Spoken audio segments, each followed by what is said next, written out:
Chapter 1. The Cycle of Heaven, Reborn as a Human. The Great Zhou Dynasty. In the southwestern region of Huai Prefecture, within the city of Nanping, lies the Yu family. Yu Liangzhao's last memory was that of a catastrophic air disaster. When he regained consciousness, he found himself in a world utterly foreign to him. Each day, his body burned with an unbearable heat. Every inch of his skin felt as though it were being scorched by fierce flames. In a daze, he heard the voice of a middle-aged man resonating in his ears. Since Liangzhou City has fallen, your Yu family is now destitute.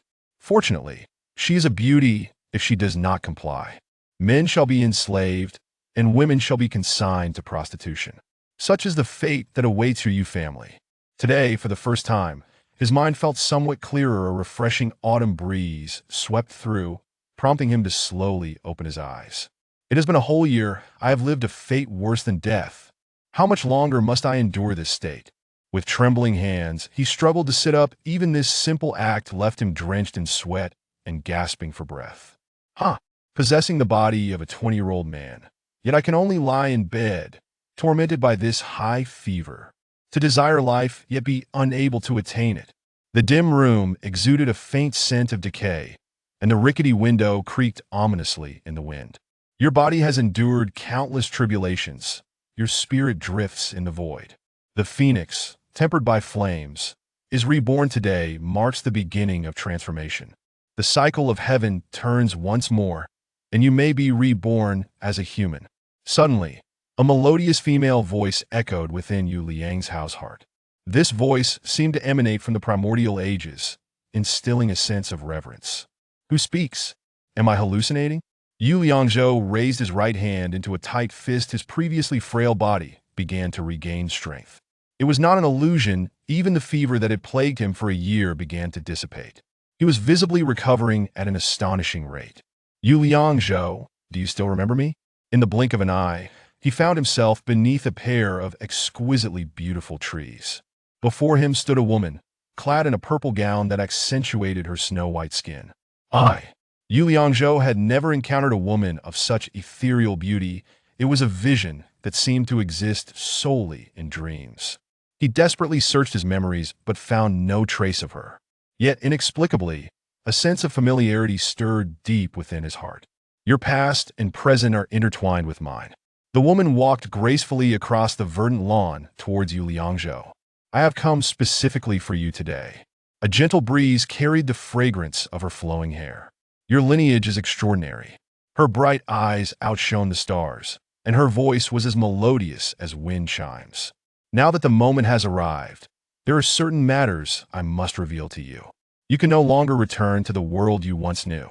As she spoke, her pace was leisurely, rendering time itself insignificant. From now on, your sole task is to dedicate yourself to training and becoming stronger. Fate requires you to possess immense power to challenge it. Though her words left Yu Liangzhou in a haze of understanding, he felt an inexplicable exhilaration, a force brewing within his body. To challenge fate? I like it. A faint smile graced her lips as she nodded gently. Over 1,000 years ago, a cataclysmic battle nearly annihilated everything. Yet, a sage from the east discovered the power of creation and wielded his sword against the forces of destruction.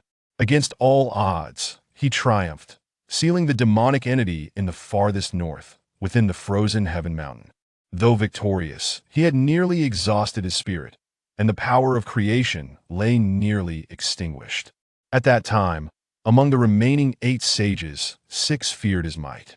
Thus, in his moment of weakness, they conspired to ambush him. He was ultimately besieged by the 6 sages, his physical form shattered, his soul reduced to ashes. To his dismay, even his disciple betrayed him, usurping his place among the sages. From that point on, the 9 sages each guarded their own civilizations. As she recounted this tale, a glimmer of delight flickered in her eyes. Mani Tian protected his soul using the Alaya consciousness. Despite enduring countless hardships, he finally glimpsed a glimmer of hope. As the woman spoke, her eyes shimmered with unshed tears, her ethereal presence making everything around her seem more vivid. You will bear incomprehensible power and grasp secrets beyond the reach of others. Yu Liangzhao's eyes widened as he inquired, "Me?"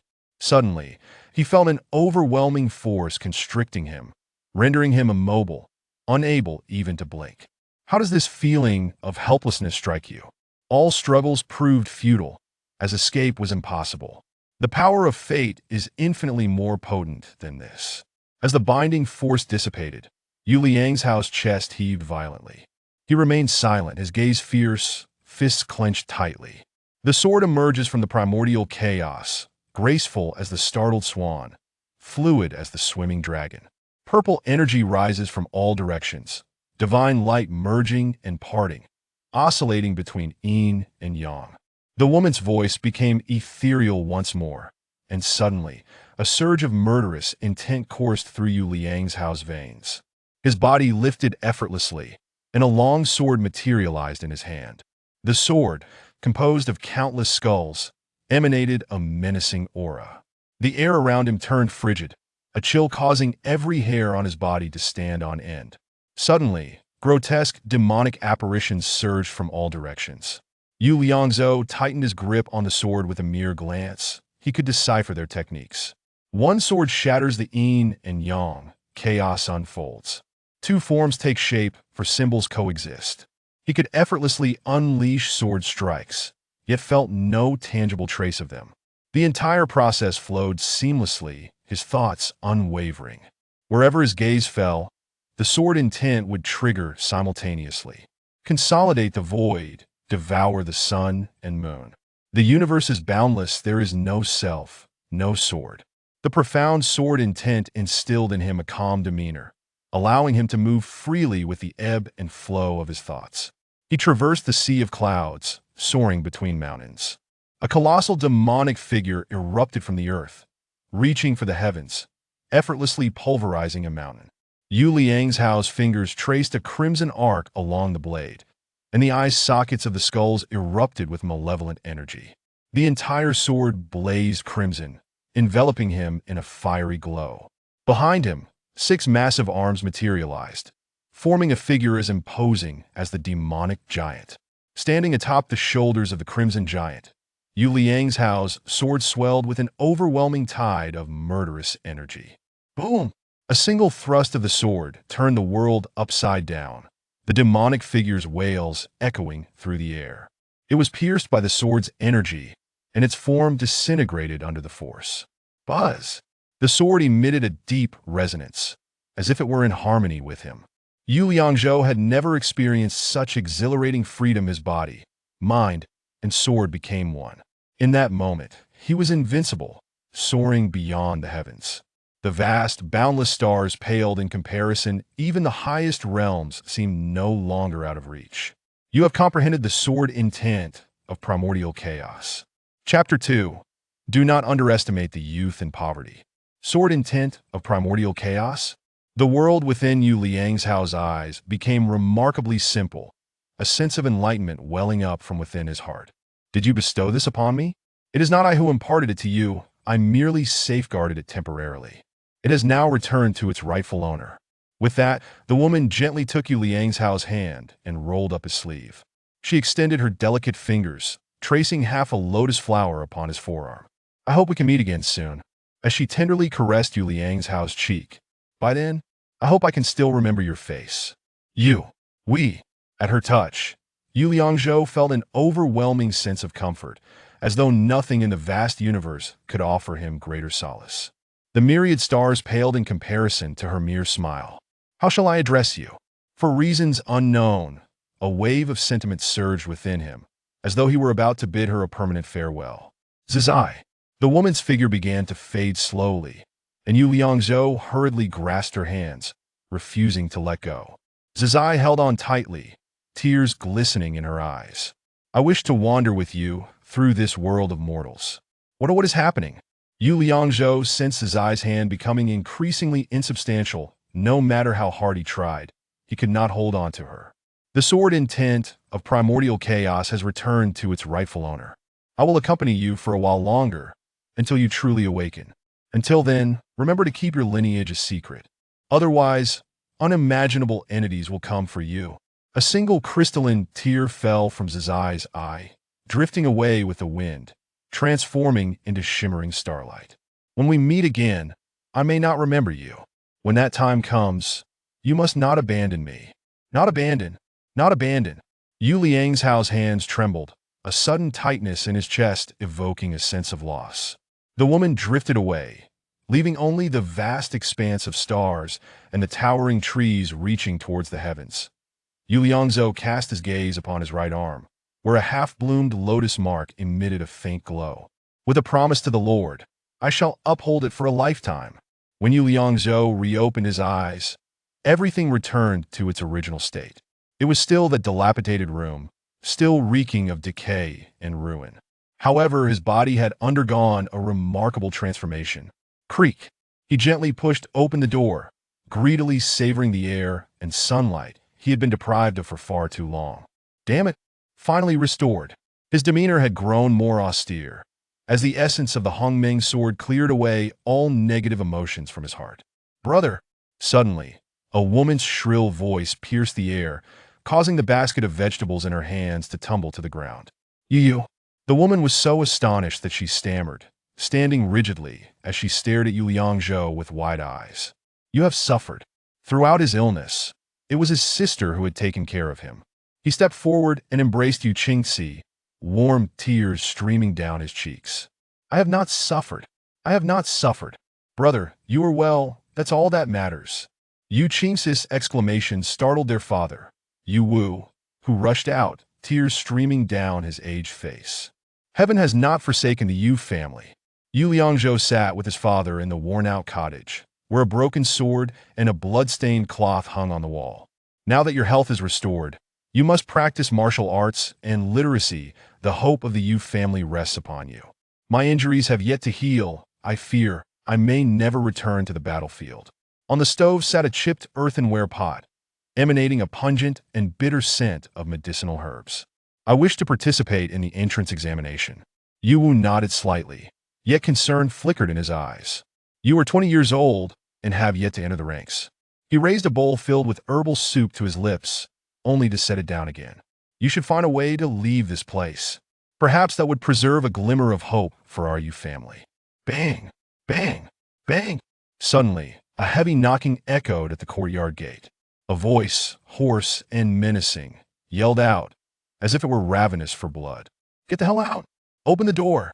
Old you, get your ass out here! Yu Liangzhou recognized the voice. It belonged to the illegitimate son of the Lu family head.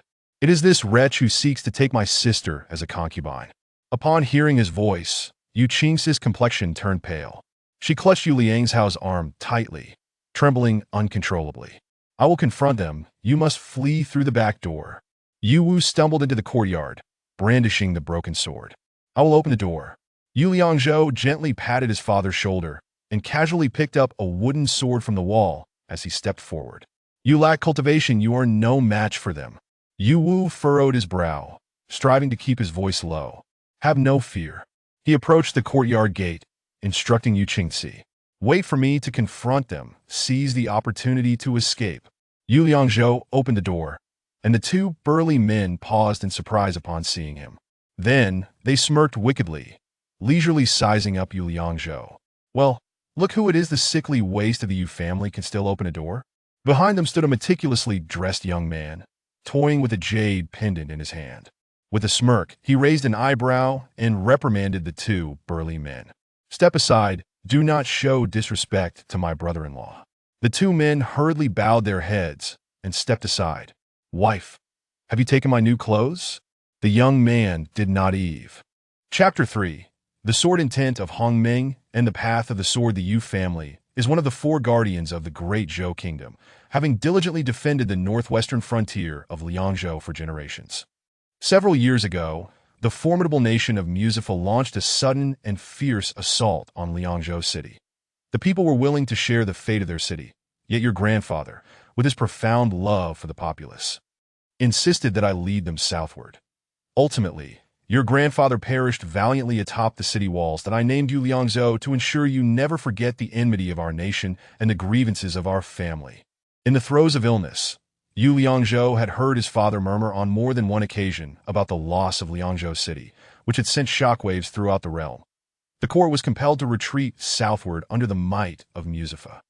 And the prosperous capital of Jiangnan, Bianliang, was designated as the new capital, Bianjing. Well done. It was a duty that should have belonged to my father, but alas, I was still recuperating from my injuries. Now my son shall take my place. Slaying our enemies and preserving the dignity of the Yu family, that a distinct joy sparkled in Yu Wu's eyes as he nodded repeatedly at Yu Liangzhou. Who would have thought that Zhou, having just recovered from illness, possesses such strength? It seems the Yu family truly has hope. I have observed that Zhou learns quickly.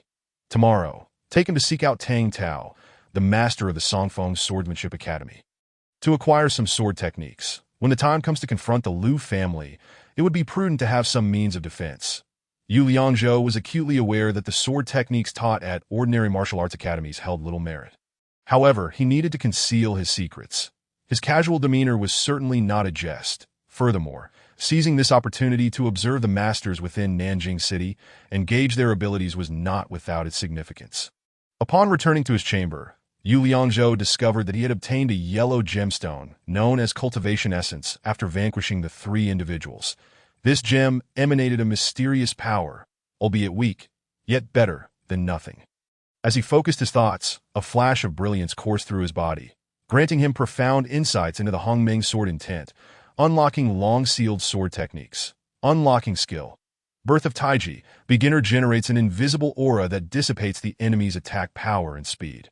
This skill is quite impressive, balancing both offense and defense. The next day, the siblings rose early, hastily finished their breakfast, and prepared to head to the Songfeng Swordsmanship Academy. Why do you carry that iron sword? Yu Qingxi inquired, clutching the iron sword they had seized the previous day. Wrapped in cloth as if it were a treasured artifact, shouldn't I leave something for father to defend himself? Father said that sword is your tuition for learning swordsmanship. Without tuition, one cannot take on a disciple. Rest assured, father is fine. As they traversed the smoke-laden streets, they arrived at the entrance of the Songfeng Swordsmanship Academy. Yu Qingxi approached a robust young man and politely asked, "We have come to learn swordsmanship. May I inquire if Master Tang is present?" The young man, towering and nonchalantly holding a sword, appeared half awake, responding indifferently. "You wish to learn swordsmanship, not me." She pointed to her brother. Yu Liangzhou, he is the one who wishes to learn swordsmanship. Never practiced before? The young man scrutinized Yu Liangzhou with a disdainful expression. "At your age, what do you still want to learn about swords?" Yu Liangzhou stepped forward with a cold smile. "I see you are not much younger. It appears you have yet to master that pestilent sword." "What did you just say?" The young man assumed a stance as if to draw his sword, his anger boiling over. "I started practicing at 8 and am now at the 2nd stage of swordsmanship." Second stage. In the face of the young man's arrogance, Yu Liangzhou felt no threat whatsoever. To him, the young man's movements resembled those of a child playing pretend. The possible actions of the young man played out clearly in Yu Liangzhou's mind. No matter how he drew his sword, he could easily counter with a single move. Yu Liangzhou shook his head slightly and nonchalantly remarked, "You are not my match." With a swift motion, the sound of metal scraping filled the air as the young man drew his sword, pointing it directly at Yu Liangzhou. Noticing this, Yu Liangzhou pulled his sister behind him, simultaneously reversing the wooden sword slung over his back, its tip aimed at the young man's throat. A wooden sword. The young man's murderous intent waned significantly. Instead of feeling threatened by death, he wore a look of mockery and derision. "Huh? Are you perhaps a Taoist from Maoshan, exorcising evil spirits? I specialize in banishing such malevolent entities." Yu Liangzhou was both amused and exasperated. Could this man truly not recognize the power of that sword? Stand down to at that moment. A burly middle-aged man emerged from within the academy, glaring fiercely at the young man. Upon seeing this figure, the young man immediately sheathed his sword, bowing his head in respect. "Master." The middle-aged man, sporting a thick beard and dressed in practical attire, had several visible scars on his muscular arms. "What is going on?" He cast a sidelong glance at Yu Liangzhou. 7th stage of swordsmanship. Yu Liangzhou sensed the man's cultivation and felt a degree of threat. It appeared that defeating a 7th stage master was beyond his current capabilities. He understood clearly, contemplating the risks of engaging in a forced confrontation.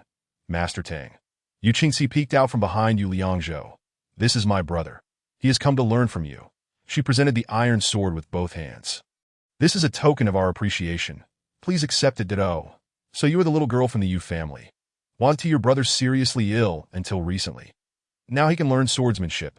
Seeing that the man was acquainted with his sister, Yu Liangzhou retracted the wooden sword that I have fully recovered. Tang Tao surveyed Yu Liangzhou from head to toe. "That I may be a bit late to learn swordsmanship now. Progress might be difficult. However, since you are well, it wouldn't hurt to learn a bit for self-defense. Perhaps apart from you, the other disciples here would not be my opponents." Yu Liangzhou mused internally, though his expression remained composed. "You intend to use that wooden sword?" Tang Tao glanced at the wooden sword in Yu Liangzhou's grasp. "That it suffices." Yu Liangzhou maintained his calm demeanor. "Huh." Tang Tao looked at the young disciples nearby and laughed heartily. "This young lad from the Yu family is truly unprecedented. If your family is out of money, consider this iron sword as tuition that my brother can only make do with a wooden sword.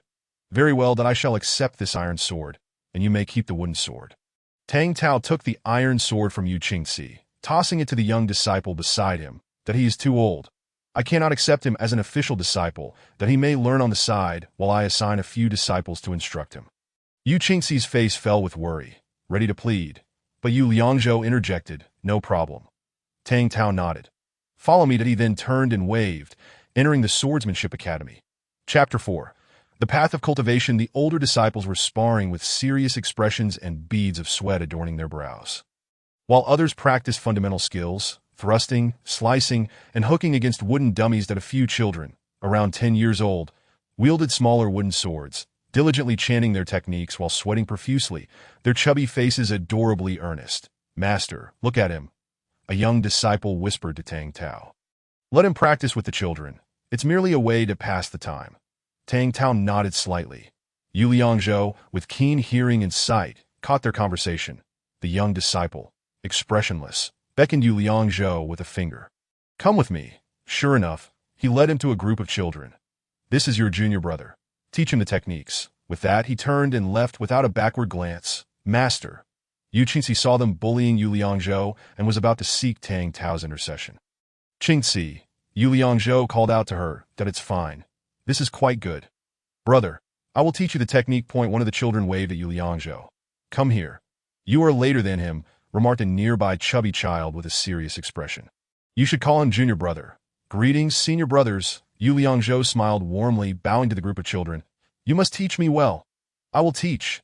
I will teach. I will teach." At that moment, a young disciple stepped into the center of the training area. Upon seeing him, everyone else sheathed their swords and stood at attention at the master's instruction. Tang Tao, bearing a sword, leisurely stepped onto the soft, sandy ground. When learning swordsmanship, one must not be impatient for success. Some advance quickly, while others progress more slowly. Individual talent, circumstances, and the intensity of training vary, leading to differences in progress. This principle applies to learning swords, knives, fist techniques, and all forms of martial arts. Once you attain a higher rank, you will have the opportunity to study at grander swordsmanship academies. You might even compete in the capital, joining prestigious sects and bringing glory to your family. However, to participate in competitions, one must undergo rigorous selections. At that level of competition, extraordinary talents abound, and various unimaginable masters will leave you utterly awestruck. Last year, our city of Nanping produced a prodigy. At the mere age of 21, he achieved the rank of 5th Dan in martial arts. I hope that our Songfeng Swordsmanship Academy can also nurture a genius of that caliber. 5th Dan martial artist? As Tang Tao spoke, Yu Liangzhou pondered himself, should be comparable to my current strength. Right. Yet here I am, at 20 years old, still unranked. The cultivation stages range from 1st Dan to 9th Dan. After that lies the transformative realm, categorized into 3 levels: the ethereal, the transcendent, and the formless. Once one reaches this stage, there is a chance to join various sects, marking the true beginning of a swordsman's journey. Further cultivation leads to the breakthrough into the unparalleled 3 realms. Perfect mastery, flowing like clouds and exquisitely crafted. Those at this level are often revered as elders or even sect leaders. Masters of such realms are truly formidable existences. Typically, they are prodigies from esteemed families, blessed with abundant cultivation resources and superior equipment to reach such heights. It is said that even higher realms exist, but I have only heard tales of them, never having witnessed such individuals. Those who can summon clouds and rain with a mere gesture render us mere ants in their presence. Yu Liangzhou listened intently, needing to grasp the essence of this world as he approached the ranking examination. You must all practice diligently to achieve commendable results. Today, I shall present to you the swordsmanship manual of our academy. The Song Feng sword technique. With a swift motion, Tang Tao pointed forward with his long sword, and gusts of wind stirred up clouds of dust. The Song Feng sword technique is modeled after the majestic pine. Standing tall and elegant as your master, I can simultaneously unleash 4 sword energies, leaving no openings in any direction. As he spoke, Tang Tao moved gracefully, his long sword slicing through the air, swish, swish, swish. Indeed, for streams of energy lifted the fine sand around him, carving 2 intersecting paths, merely 4 streams of sword energy. Yu Liangzhou observed, yet found this maneuver rather unimpressive. This is the signature skill of our Song Feng Swordsmanship Academy. For most disciples, let alone 4 streams. Even a single stream of sword energy is beyond their reach. Do not feel disheartened. Perhaps upon reaching 4th Dan, you too shall be able to unleash sword energy. Applause erupted from the disciples, their admiration for Tang Tao evident. Of course, cultivation hinges on 3 essentials: skill, martial arts, and equipment. None of these can be overlooked. That if your equipment surpasses others by 2 tiers, challenging opponents beyond your rank is not out of reach. A disciple brought Tang Tao a stool and a cup of tea, and he sat down, continuing, generally, the equipment used by most ranges from 1st to 9th rank, generally corresponding to 1's cultivation level.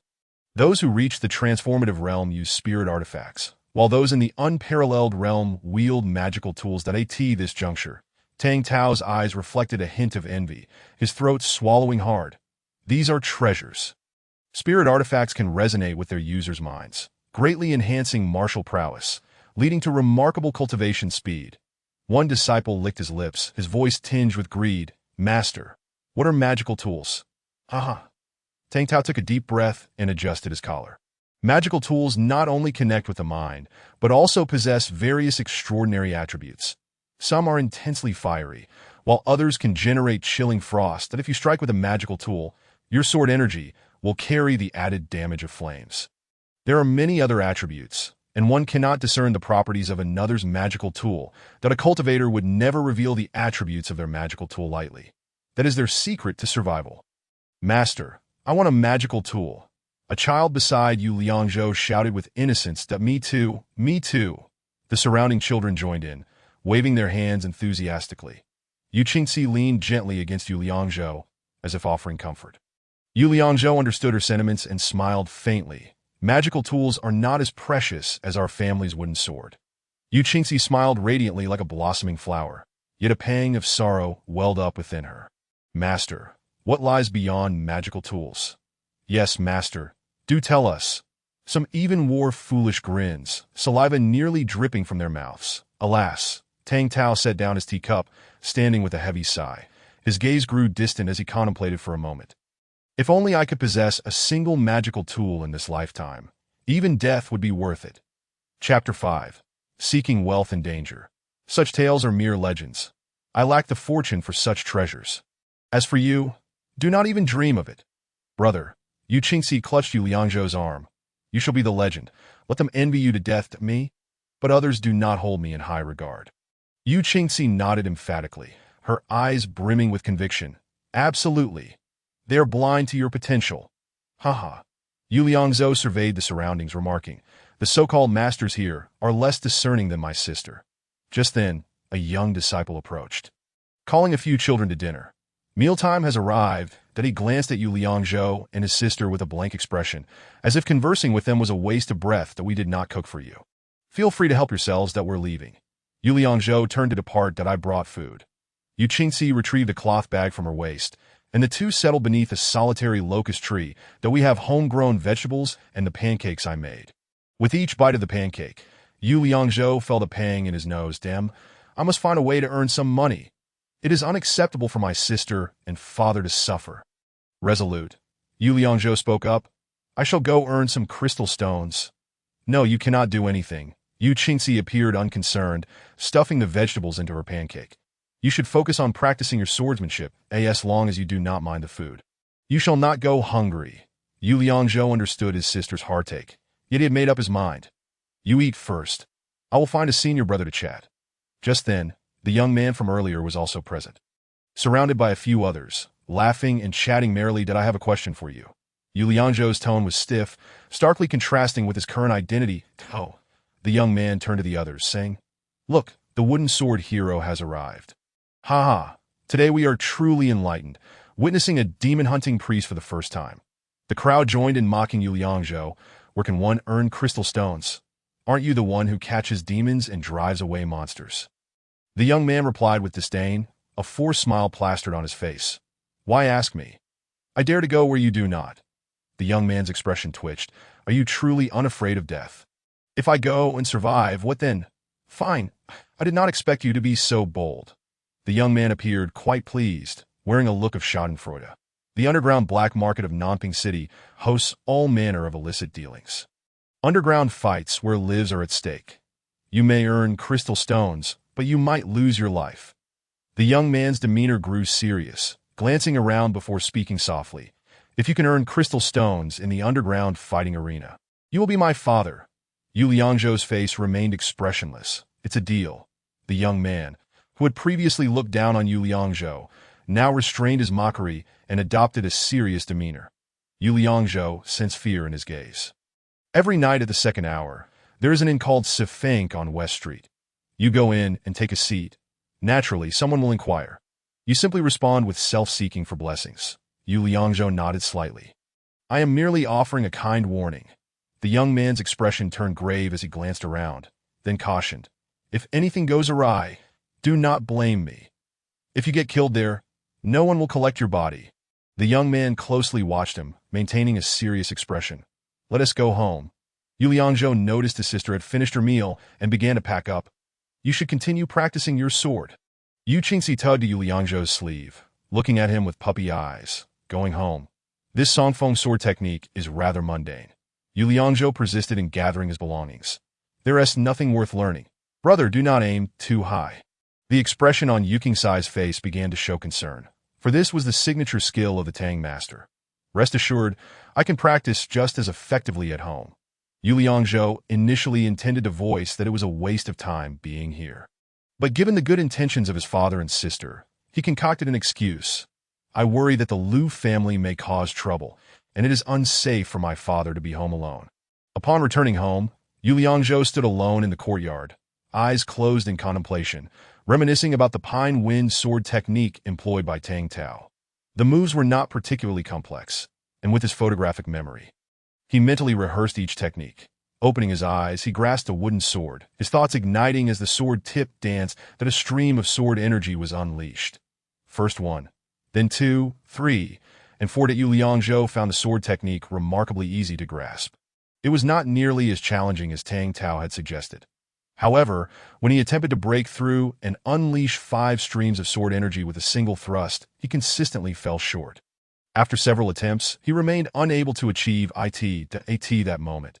A gust of wind swept through, scattering wooden shavings and dust, sparking a sudden epiphany that IT was the perfect opportunity to test the concept of living Taiji and discover its application. With the wooden sword raised, he traced an arc before him. As the blade passed, the sand and stones slowed to a crawl. After harnessing the energy of living Taiji, Yu Liangzhou astonishingly felt no movement of the wind. He could even discern the particles of sand suspended within the energy field. Upon completing the technique, he felt an overwhelming sense of exhilaration as the wooden sword spun gracefully in his hand. However, he soon noticed a sense of fatigue. Compared to the pine wind sword technique, the consumption of energy from living Taiji was evidently greater. The more advanced the technique, the greater the cultivation required. Yu Liangzhou settled into a cross-legged position, regulating his breath to recuperate for a moment. My current level of cultivation is nil. Not even at the first stage, that IT seems I must expedite my advancement in cultivation. As the hour approached midnight, the streets had grown sparse, the echoes of barking dogs occasionally resonating from the depths of the alleyways, while shops along the roadside had closed for the night. However, upon turning onto West Street, a sudden vibrancy erupted. This area was bustling with taverns, with 7 or 8 establishments lining the narrow street, each filled with lively sounds, suggesting a rather entertaining nightlife.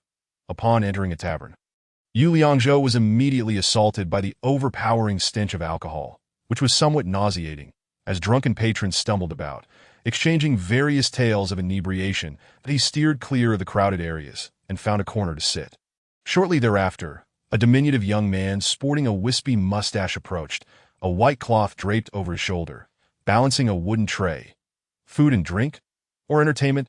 Good luck to you," Yu Liangzhou replied calmly. The young man's eyes darted around before he performed an exaggerated turn and declared, "Please, follow me to the private room." Chapter 6. The underground black market. The young man led Yu Liangzhou to the courtyard, where he discreetly opened a hidden door that a dark staircase was illuminated by torches on either side. Crackling with the sound of flames that occasionally spat out sparks at that moment, 3 others joined them. "Today, no one shall compete with me. Xiaoxiao is mine," exclaimed a portly middle-aged man, supported by 2 others. As they stumbled down the stairs leaning against the wall, Yu Liangzhou silently followed behind, pulling a piece of cloth from his waist to mask his face. Passing through a dimly lit corridor, faint footsteps echoed nearby until they reached a heavy iron door. Guarded by 4 burly men with brutish faces, upon seeing them, one of the guards commanded, "No weapons allowed inside. Leave them here." The 3 ahead had already entered smoothly, and when Yu Liangzhou produced his wooden sword, he asked, "Does this count as a weapon?" The guards exchanged glances, and one of them waved a hand dismissively, signaling for Yu Liangzhou to proceed. As he stepped through the iron gate, the cramped space suddenly expanded into a vastly different realm. The 3-story hall was filled with people, and several heavily made-up women sauntered past, exuding a suffocatingly rich fragrance. The 3 men followed closely behind the women, their faces alight with excitement. Point 1. A bit too eager.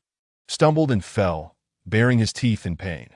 Yu Liangzhou navigated deeper into the bustling interior, where a raised platform showcased several young women clad in thin veils, their movements vigorous and exaggerated, revealing glimpses of their skin as they twirled.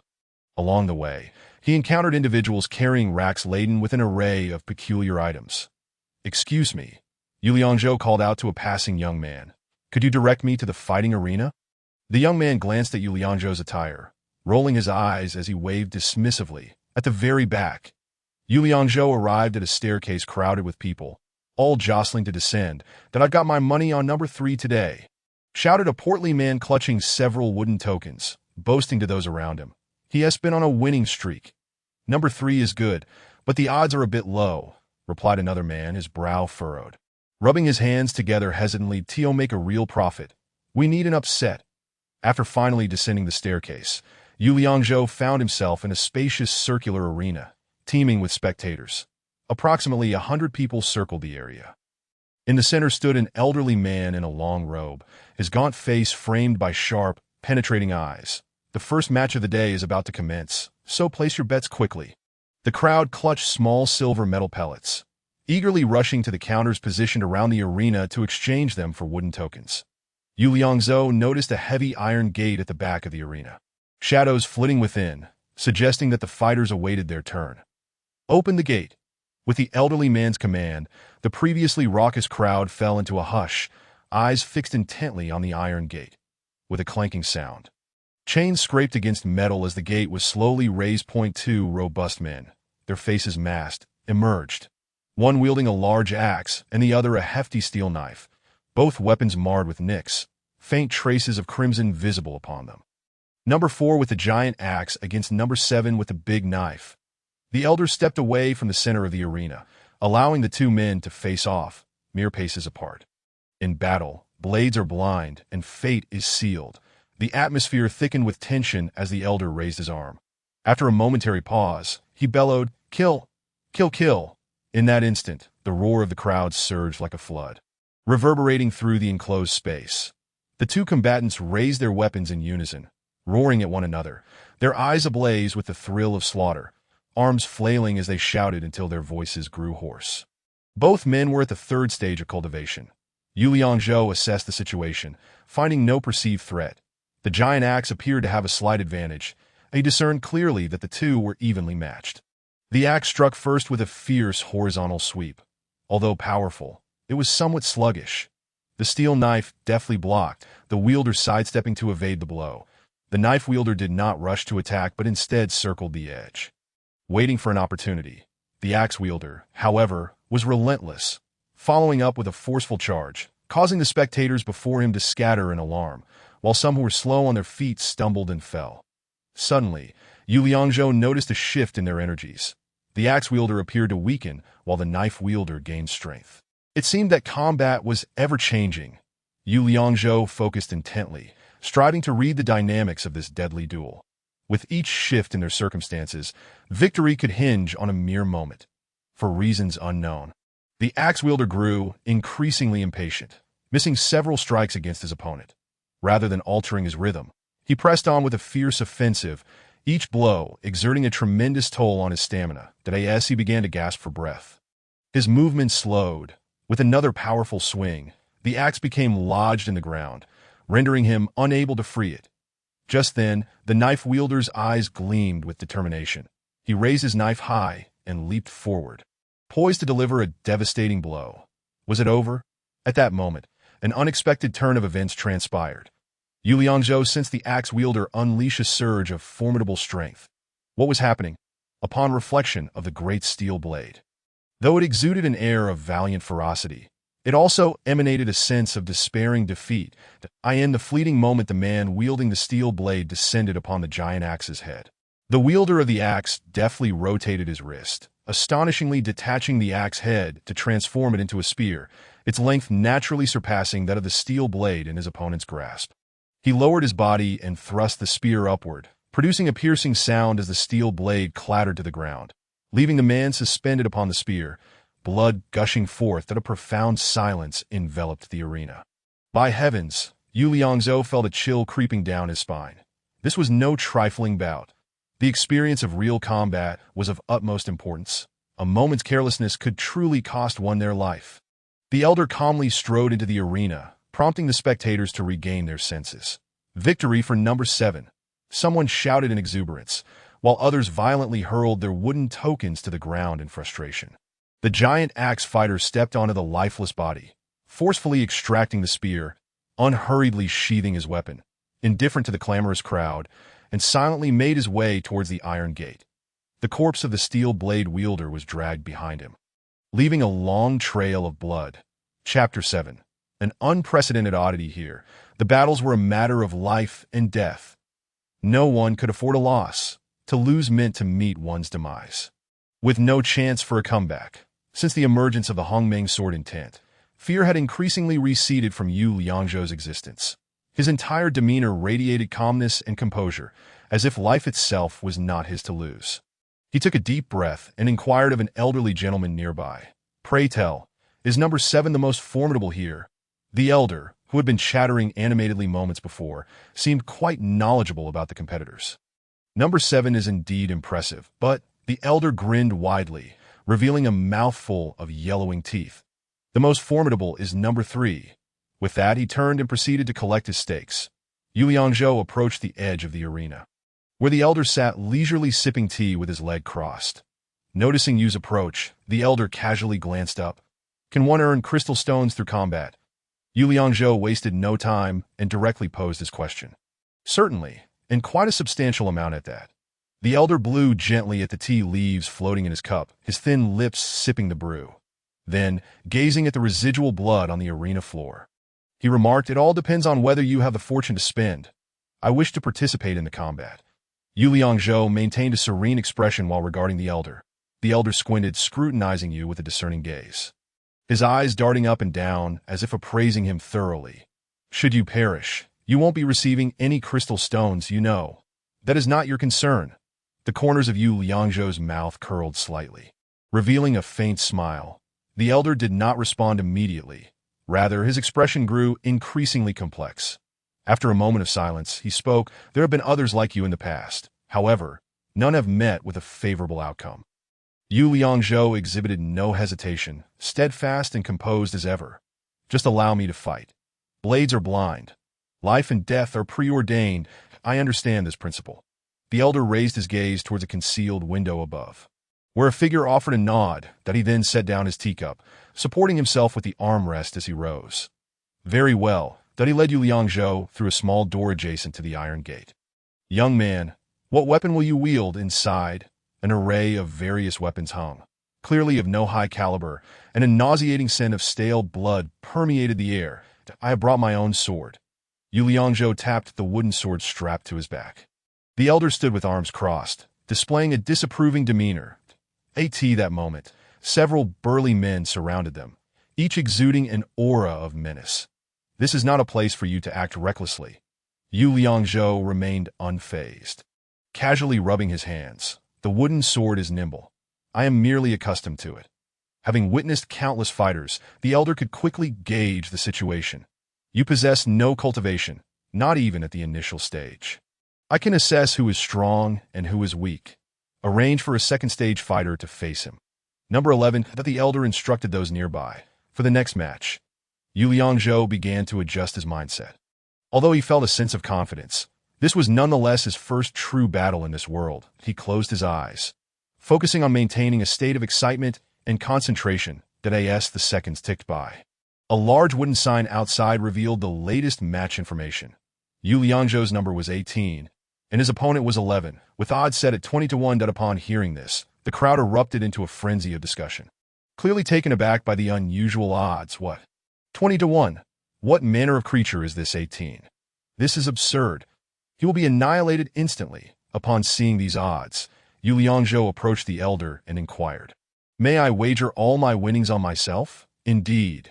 The elder's expression was peculiar, half smiling and half amused. Yu Liangzhou's demeanor had shattered the elder's preconceptions. In all his years, he had never encountered such a weak yet fearless individual.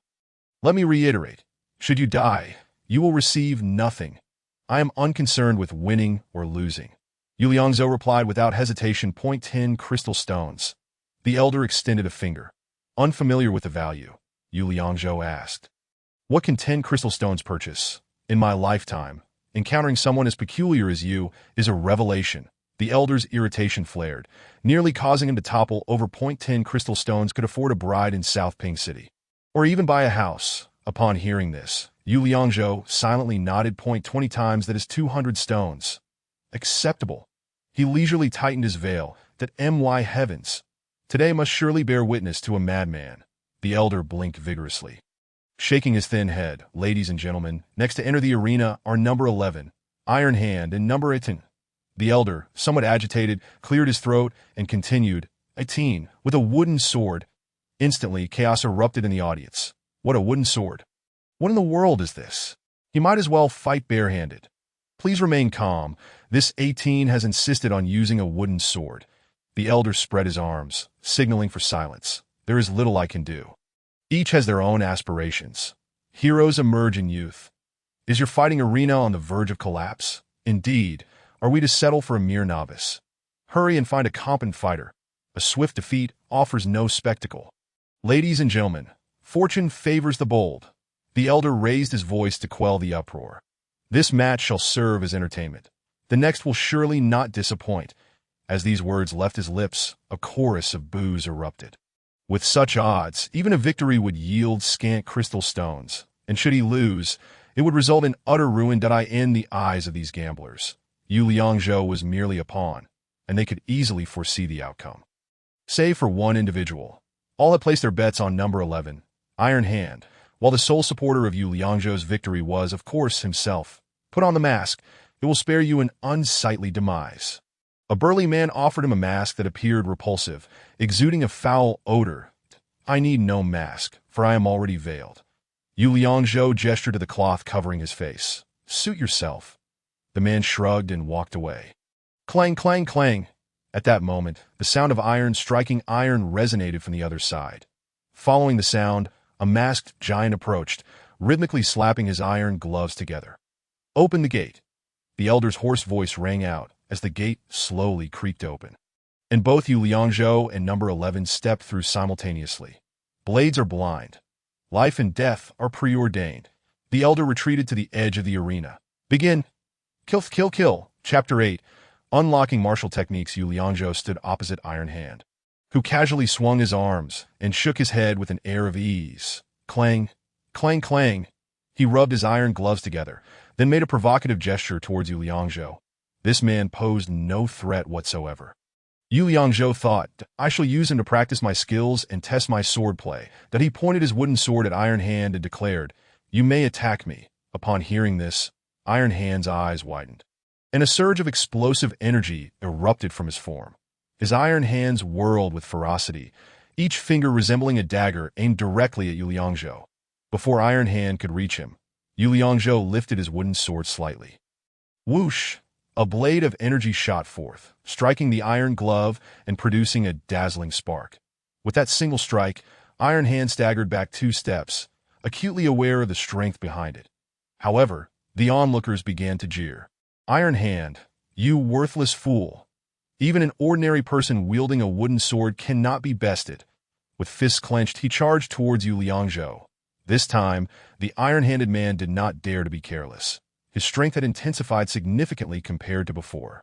His iron fists, robust and powerful, struck directly at Yu Liangzhou's chest. Whoosh! Yu Liangzhou retaliated with 2 swift sword energies, instantly shifting from offense to defense. The iron-handed man suddenly crouched down like a frog, evading the sword energies, and then propelled himself upwards with tremendous force. Having had his fun, Yu Liangzhou dashed forward, and at the moment of exhaustion, he launched himself into the air, delivering 3 consecutive sword strikes towards the man's back. Whoosh, whoosh, whoosh! The iron-handed man desperately turned to throw punches in defense, barely managing to block 2 of the sword energies. Crack! A dull thud echoed as the 3rd sword energy pierced his abdomen, that he fell heavily to the ground, blood seeping through the gaps in his iron gloves. The audience erupted in astonishment, all wide-eyed in disbelief. What? Damn it, get up! The entire fighting arena was filled with gasps and curses. After all, if Yu Liangzhou actually triumphed in this match, they would face utter ruin. Yu Liangzhou had no intention of taking his life. Winning the match sufficed. He sheathed his sword and stood still, awaiting his opponent's surrender. Who exactly is this person, wielding such formidable sword energies? At that moment, an elder by the side could no longer remain seated, muttering anxiously to himself, fearing that the event might be sabotaged. Such odds were unbearable. He rose nervously to glance at the iron-handed man, then looked up at the windows above. Suddenly, with a loud clang, the iron gate swung open once more. The enormous axe re-entered the arena. Seeing this, the elder raised his voice and shouted, Contestant number 18 plays for blood. The fight will not cease until the last breath is drawn. What? Upon hearing this, Yu Liangzhou's brows furrowed slightly, his eyes narrowing as he caught sight of the elder's expression, filled with determination that he understood. They intended to take him down. There was no way they would allow him to leave with 200 crystal stones so easily. Moreover, the surrounding area began to clear as several burly men approached the edge of the arena, ready for action. To make matters worse, it wasn't just the giant axe that had emerged. Following closely was a squat man, holding a square shield in his left hand and a crude knife in his right. Though short in stature, his arms bulged with muscle, making him exceptionally formidable.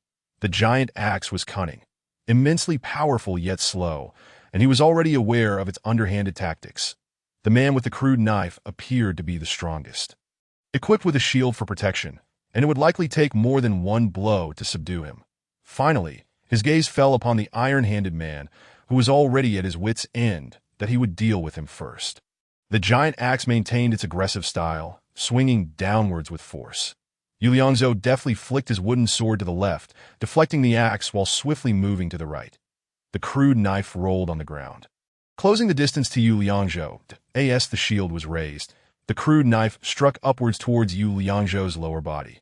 The motion was lightning fast, and Yu Liangzhou quickly swung his sword to block. Clang! The sword energy met the crude knife, neutralizing the attack, while the sword tip slightly elevated, launching a second sword energy directly at the man wielding the knife. Clang! The opponent braced himself against the sword energy with his shield, rolling back half a turn before finally stopping. The iron-handed man had not lost his fighting spirit, lurking behind, seeking to preserve his life, that if he unleashed his full power, he could undoubtedly eliminate both adversaries. However, Yu Liangzhou glanced up at the elder's vantage point, then at the iron gate, Realizing that there were likely more skilled fighters yet to emerge, the giant axe began to spin menacingly, gradually approaching Yu Liangzhou. While the crude knife, shield raised, advanced from another direction, the audience below, recognizing the tension, retreated to the second floor, causing the upper level to become overcrowded, the wooden stairs creaking under the strain. Yu Liangzhou slowly retreated. But behind him loomed a dirt wall, leaving him with no escape. That in a moment of urgency, he focused his thoughts, unleashing a flurry of sword techniques. Whoosh, whoosh, whoosh, a sword energy shot towards the giant axe. Slowing its spinning momentum, a second sword energy followed, causing the axe wielder to stagger. A third sword energy struck again, further diminishing the axe's rotation and exposing a vulnerability. Seizing the opportunity, Yu Liangzhou charged towards the giant axe. Crack! Simultaneously, a fourth sword energy pierced the axe wielder's arm, leaving a long gash. However, after unleashing a barrage of strikes, Yu Liangzhou's own openings became apparent. The man with the crude knife seized the moment, shifting his shield aside and swinging his blade towards Yu Liangzhou's back. To make matters worse, the giant axe, enduring severe pain, did not hesitate for a moment and unleashed a sweeping blow towards Yu Liangzhou. With no way to evade, he could only sidestep one of the attacks. There was no choice left. He could no longer hold back. His focus sharpened. An invisible aura enveloped his back, causing the axe and knife to slow as they entered this field of energy. Both opponents displayed expressions of terror. Without delay, Yu Liangzhou surged forward, propelled by the momentum of his body. Directly engaging the iron-handed man, the first sword energy was blocked, but the second pierced through his chest. A fine strike. A clean and decisive kill. The audience above was captivated, forgetting their stakes in the outcome. Slaying two adversaries granted. Cultivation Essence X3 just in time. Yu Liangzhou absorbed the 3 points of Cultivation Essence, continuously enhancing his strength during the battle, unlocking the martial skill 3 Rings Set Moon. Initial 3 Paths of Sword Mastery, with a sharp effect. With a single stroke, Yu Liangzhou subdued his enemy and unlocked a new skill. His sword intent becoming even more vibrant. Observing the giant axe and the crude knife still struggling in the aftermath, he prepared to unleash a new killing move with his wooden sword. Halt! Suddenly, a voice from the upper window called out, "You have won. You shall not be deprived of a single crystal stone." Chapter 9. 3 Rings Set Moon. That I do not trust you. Kill these two before you cease. Yu Liangzhou dismissed their words entirely, showing no hesitation as he unleashed a technique called 3 Rings Set Moon upon the two. Whoosh, whoosh, whoosh. One sword strike unleashed 3 fierce sword energies, as if the sword itself were being tugged by some unseen force. Such formidable sword energy. The crude knife's iron shield was pierced, and he barely managed to throw down the shield and roll back to save his life. Meanwhile, the giant axe desperately blocked the first strike, but was struck down by 2 sword energies. Collapsing onto the ground and convulsing a few times before falling still. Blood flowed from his wounds, staining the earth crimson, slaying the 3-stage giant axe granted. Cultivation Essence X5. Yu Liangzhou turned his attention to the terrified man with the crude knife, preparing to subdue him as well. Suddenly, he sensed a chill behind him and had to quickly turn and strike. A dagger was hurtling towards him, launched by the woman from above. Clang. This move was no ordinary attack. Yu Liangzhou did not dare to underestimate it, and immediately released a sword energy to counter the dagger's force. Although the sword energy impeded its path, the dagger still embedded itself deeply into the ground. Showcasing its ferocity, Yu Liangzhou looked up to see that the woman radiated an aura stronger than all 3 men combined. Her cultivation was formidable. Realizing this, Yu Liangzhou withdrew his wooden sword and ceased his pursuit of the man with the crude knife. "You are the ones who acted unethically, bullying me with numbers. I am no lamb for slaughter.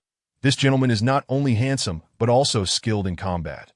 The woman's voice was enchanting, her figure alluring. "Why not come upstairs and we can have a chat? There is nothing to discuss." Yu Liangzhou did not wish to reveal his identity. He simply wanted to depart with the crystal stones. "Just give me the crystal stones." "How can I give them to you if you do not come up?" The woman turned to the elder and commanded, "Bring him up here. Also, fetch this gentleman's 200 crystal stones." "Understood," the elder replied and approached Yu Liangzhou, saying, "Gentlemen, please follow me." Yu Liangzhou realized that entangling with them would be futile. Speaking of morals and rules in such a place would only waste time. So he complied, ready to adapt to the situation. The surrounding audience was left dumbfounded, as the outcome of the battle had far exceeded their expectations. Once Yu Liangzhou departed, they finally grasped that they had lost everything and began to lament and curse. The crowd erupting into chaos. The room upstairs was uniquely elegant, and upon entering, a rich aroma filled the air. The incense burner was adorned with intricate carvings of a flying goddess, clearly a remarkable piece. A young woman sat on a tiger skin, toying with a delicate dagger. "May I remove my veil to reveal my true face?" The woman, clad in a form-fitting garment, showcased her alluring curves entirely, languidly twisting her body as if indulging in a delightful scratch. Yet, Yu Liangzhou exhibited no interest whatsoever, his voice low and cold as he remarked, "We are strangers. There is no need for this." "Why must you be so rigid?" she retorted, her supple hand lightly tapping the beast's skin beside her, her tone becoming increasingly enchanting. "Come, sit for a while, that if you have something to say, feel free to express it."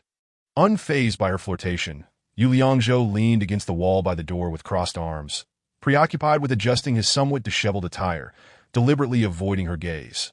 "When did Nanping City come to host someone like you?" she teased, playfully tossing her hair as her figure leaned forward, appearing even more voluptuous.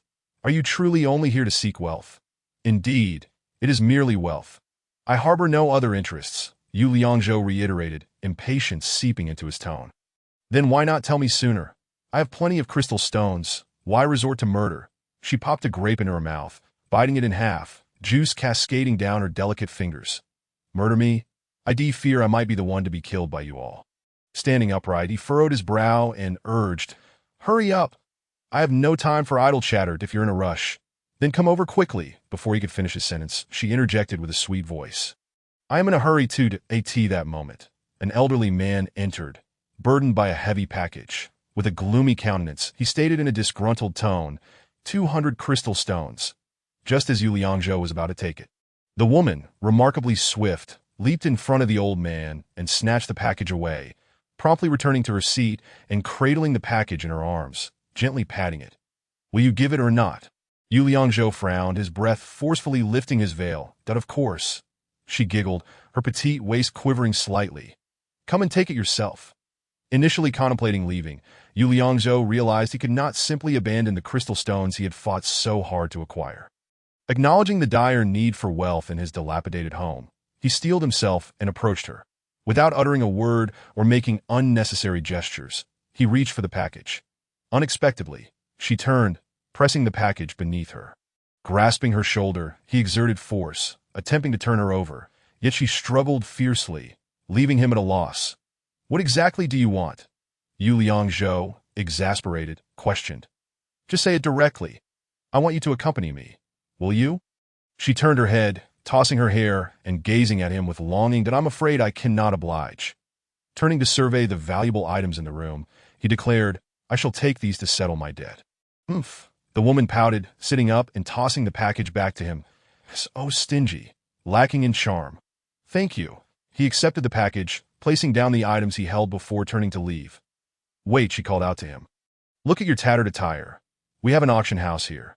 You should purchase some fine items. How can such a skilled person rely on a mere wooden sword? You must come often." Yu Liangzhou ignored her. "If you don't, I will seek you out." She raised her voice. "My name is Xiao." By now, Yu Liangzhou had gained notoriety in the underground black market, drawing crowds wherever he went. Fortunately, he had always concealed his face with a cloth. Ensuring his identity remained unknown, a cheerful, diminutive man approached him, grinning broadly. "Hero, we have lovely ladies, fine wine, and treasures here."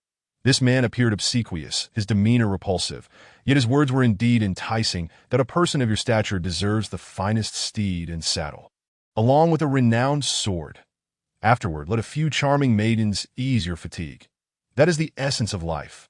Yu Liangzhou cut him off, stating, "Take me to the auction house." Chapter 10. The merchant encounters a tough character. The place resembled a labyrinth, intricate and convoluted, as Yu Liangzhou followed the man through narrow corridors. Without a guide, one could easily become lost in this dim, cacophonous underground realm. where most wore masks to conceal their identities and the benevolence of their humanity, unleashing their darkest desires. Daytime brings humanity. Nighttime, the specters. Here, primal greed and brutality could be fully unleashed. Hero, truly, do you not wish for me to find you a lovely maiden? Our top performer will surely satisfy you. The man gestured with his chin towards a woman nestled in the embrace of a burly man, desperately clutching the last piece of silk on her body. Her hair was disheveled, a smile gracing her lips. Yet her eyes betrayed a hint of anguish. Yu Liangzhou had seen such sights before in his former world, but he was disinterested at present. Hurry and take me to the auction house. I have no need for anything else. After ascending and descending several flights of stairs, they arrived at a room exuding a faint scent of wood. Here, the crowd was sparse, and the most striking feature was the array of gleaming weapons adorning the walls. The table was elegantly draped with fine fabric, neatly displaying various items. Herds of different kinds, stones of diverse shapes, and other peculiar objects. This is the auction house, the man said, his posture hunched as he spoke to Yu Liangzhou. Everything is clearly priced. If you see something you like, you may purchase it. Yu Liangzhou walked towards the wall laden with weapons, showing little interest in the other arms. His sole desire was to acquire a new sword. For the wooden one he wielded lacked sufficient power to his eyes. The swords were all too commonplace, save for one fine iron sword that caught his attention. However, its price was steep, marked at 25 crystal stones. According to the old man in the fighting arena, this sword was worth the equivalent of 2.5 women and 2.5 houses. Yu Liangzhou mentally calculated the worth, sighing at the disparity in value. Were women and houses truly so devalued in this world? In my original world, they were among the most precious. Ultimately feeling the price unjustifiable, he shook his head and turned away. He then examined the displayed herbs when a slightly plump, middle-aged man approached, a smile plastered on his face, yet his gaze sharp as a hawk's. Hero, are you searching for external or internal injury remedies? Or perhaps for detoxification or poisoning? External, an old injury from many years past, Yu Liangzhou replied, pondering his father's ailment, hoping for something to alleviate his condition. This herb, Hua Shui Ling, the middle-aged man delicately presented a root-like plant, is primarily for dissolving blood stasis and regulating qi. It will heal the wound naturally. Yu Liangzhou, unfamiliar with the herb's worth, observed thoughtfully. Time is of the essence when it comes to healing and saving lives. The man's tone grew urgent, his demeanor akin to one genuinely concerned for his own father. The longer you delay, the more severe the old injury becomes. The efficacy of the medicine will only diminish. How is this herb used? Yu Liangzhou inquired, taking the plant and inhaling its faintly bitter scent. One can brew it oneself. However, if a skilled apothecary prepares it, the effects will be far superior. The concoctions made by ordinary folk often resemble mere tea, lacking any exceptional qualities. Yu Liangzhou gestured for him to continue that a skilled apothecary's brew is distinct in color. The finest is golden. The middle-aged man spoke animatedly. Golden decoction is rare, a treasure sought but seldom found. Such apothecaries are virtually non-existent. That it seemed the herb indeed held merit. How much does it cost? Yu Liangzhou queried directly. Not expensive, the man replied, displaying 5 fingers before Yu Liangzhou's eyes. 5 crystal stones. Yu Liangzhou, unfamiliar with pricing, felt it was exorbitant. Too expensive. Not 5. Heh, the middle-aged man chuckled, but 50 da. Yu Liangzhou was aghast. He found 5 stones expensive, but 50 was a veritable fortune. Healing and saving lives cannot be delayed. The man, shorter than Yu Liangzhou, kept gazing up at his expression. You cannot find this outside. Harvesting this herb comes with the risk of losing one's life. He spoke with fervor, alternating between surprise and joy. The primordial forest is teeming with ferocious beasts. Even now, monsters have re-emerged. Who would dare risk their life to gather herbs without this price? Do you have any other good items? Yu Liangzhou deflected the conversation. Indeed. The man glanced at Yu Liangzhou's wooden sword. Did I happen to have a fine sword available? With a sudden flourish, Yu Liangzhou stepped into a private chamber, cautiously opening a black wooden box in an instant. A chilling aura of menace permeated the air. Hero, this is indeed a 6th-grade black gold sword. There is nothing finer in Nanping City. Yu Liangzhou could sense the blade's sharpness. The middle-aged man was not exaggerating. It was truly a 6th-grade weapon. The sword's body was entirely obsidian, its blade glimmering with a cold light. Grasping it, he felt its substantial heft, while the scabbard was intricately carved with an elegant black design. Yu Liangzhou was quite taken with it. Yet he feigned indifference, remarking, "No one would purchase such a thing." "What?" The middle-aged man's expression shifted dramatically, and he hastily snatched the black gold sword back, placing it within the wooden box that I can't bear to part with it. Otherwise, it would have been purchased by that Tang Tao long ago. Realizing he had misspoken, he quickly added, it was bought by other customers. This item surely does not come cheap. My handful of crystal stones is hardly sufficient. Yu Liangzhou pondered, uncertain of the merchant's pricing. How about this? After a moment's silence, Yu Liangzhou declared, "I shall take both the sword and the blood transformation spirit." Indeed, the hero is quite magnanimous, the middle-aged man. Now eager, hurriedly retrieved the sword box and placed the blood transformation spirit in a delicate little wooden box, cradling it protectively. "Hero, that will be 250 crystal stones in total." Yu Liangzhou suddenly frowned, his face contorting with disdain as he retorted, "Do you truly believe I am a fool? What does the hero mean?" The middle-aged man's face paled, and he furrowed his brow in confusion. "A fool is precisely what you are." Yu Liangzhou pulled out 10 crystals from his satchel. "This is all I have." "You." The middle-aged man staggered back a few paces, his face flushed with anger as he shouted, "Someone!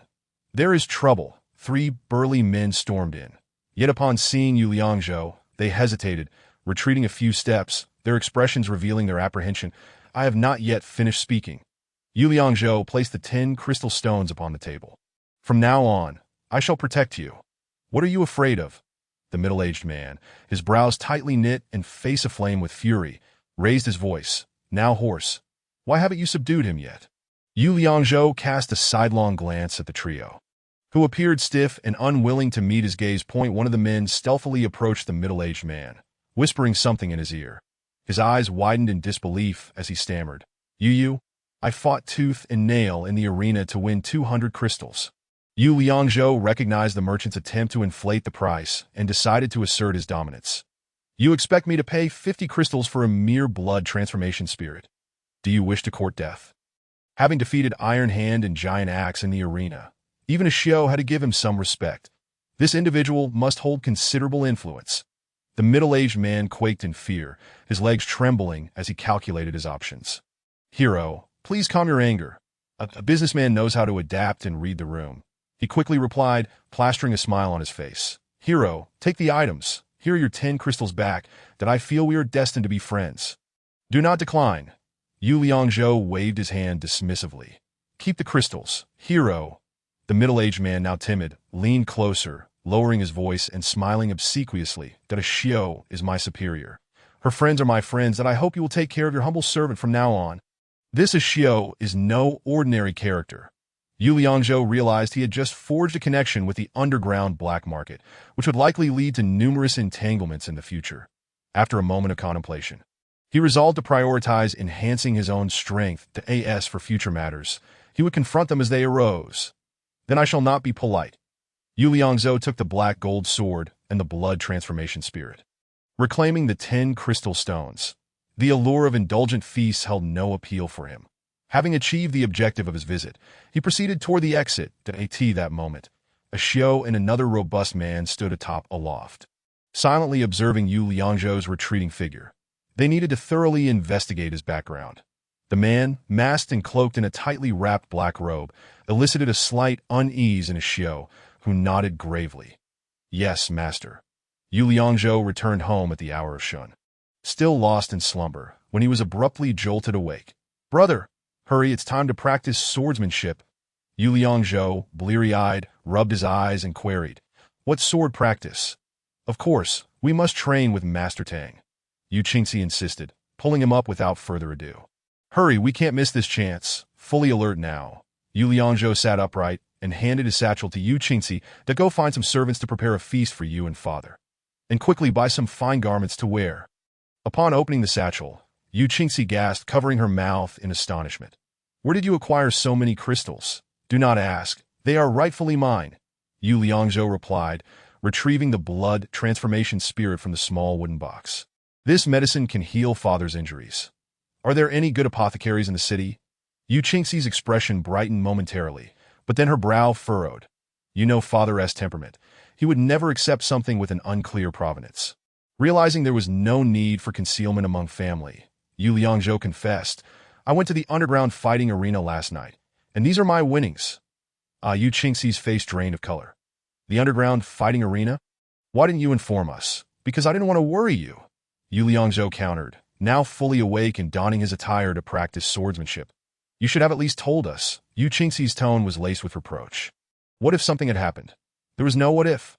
Look. With a swift motion, Yu Liangzhou unsheathed the black gold sword.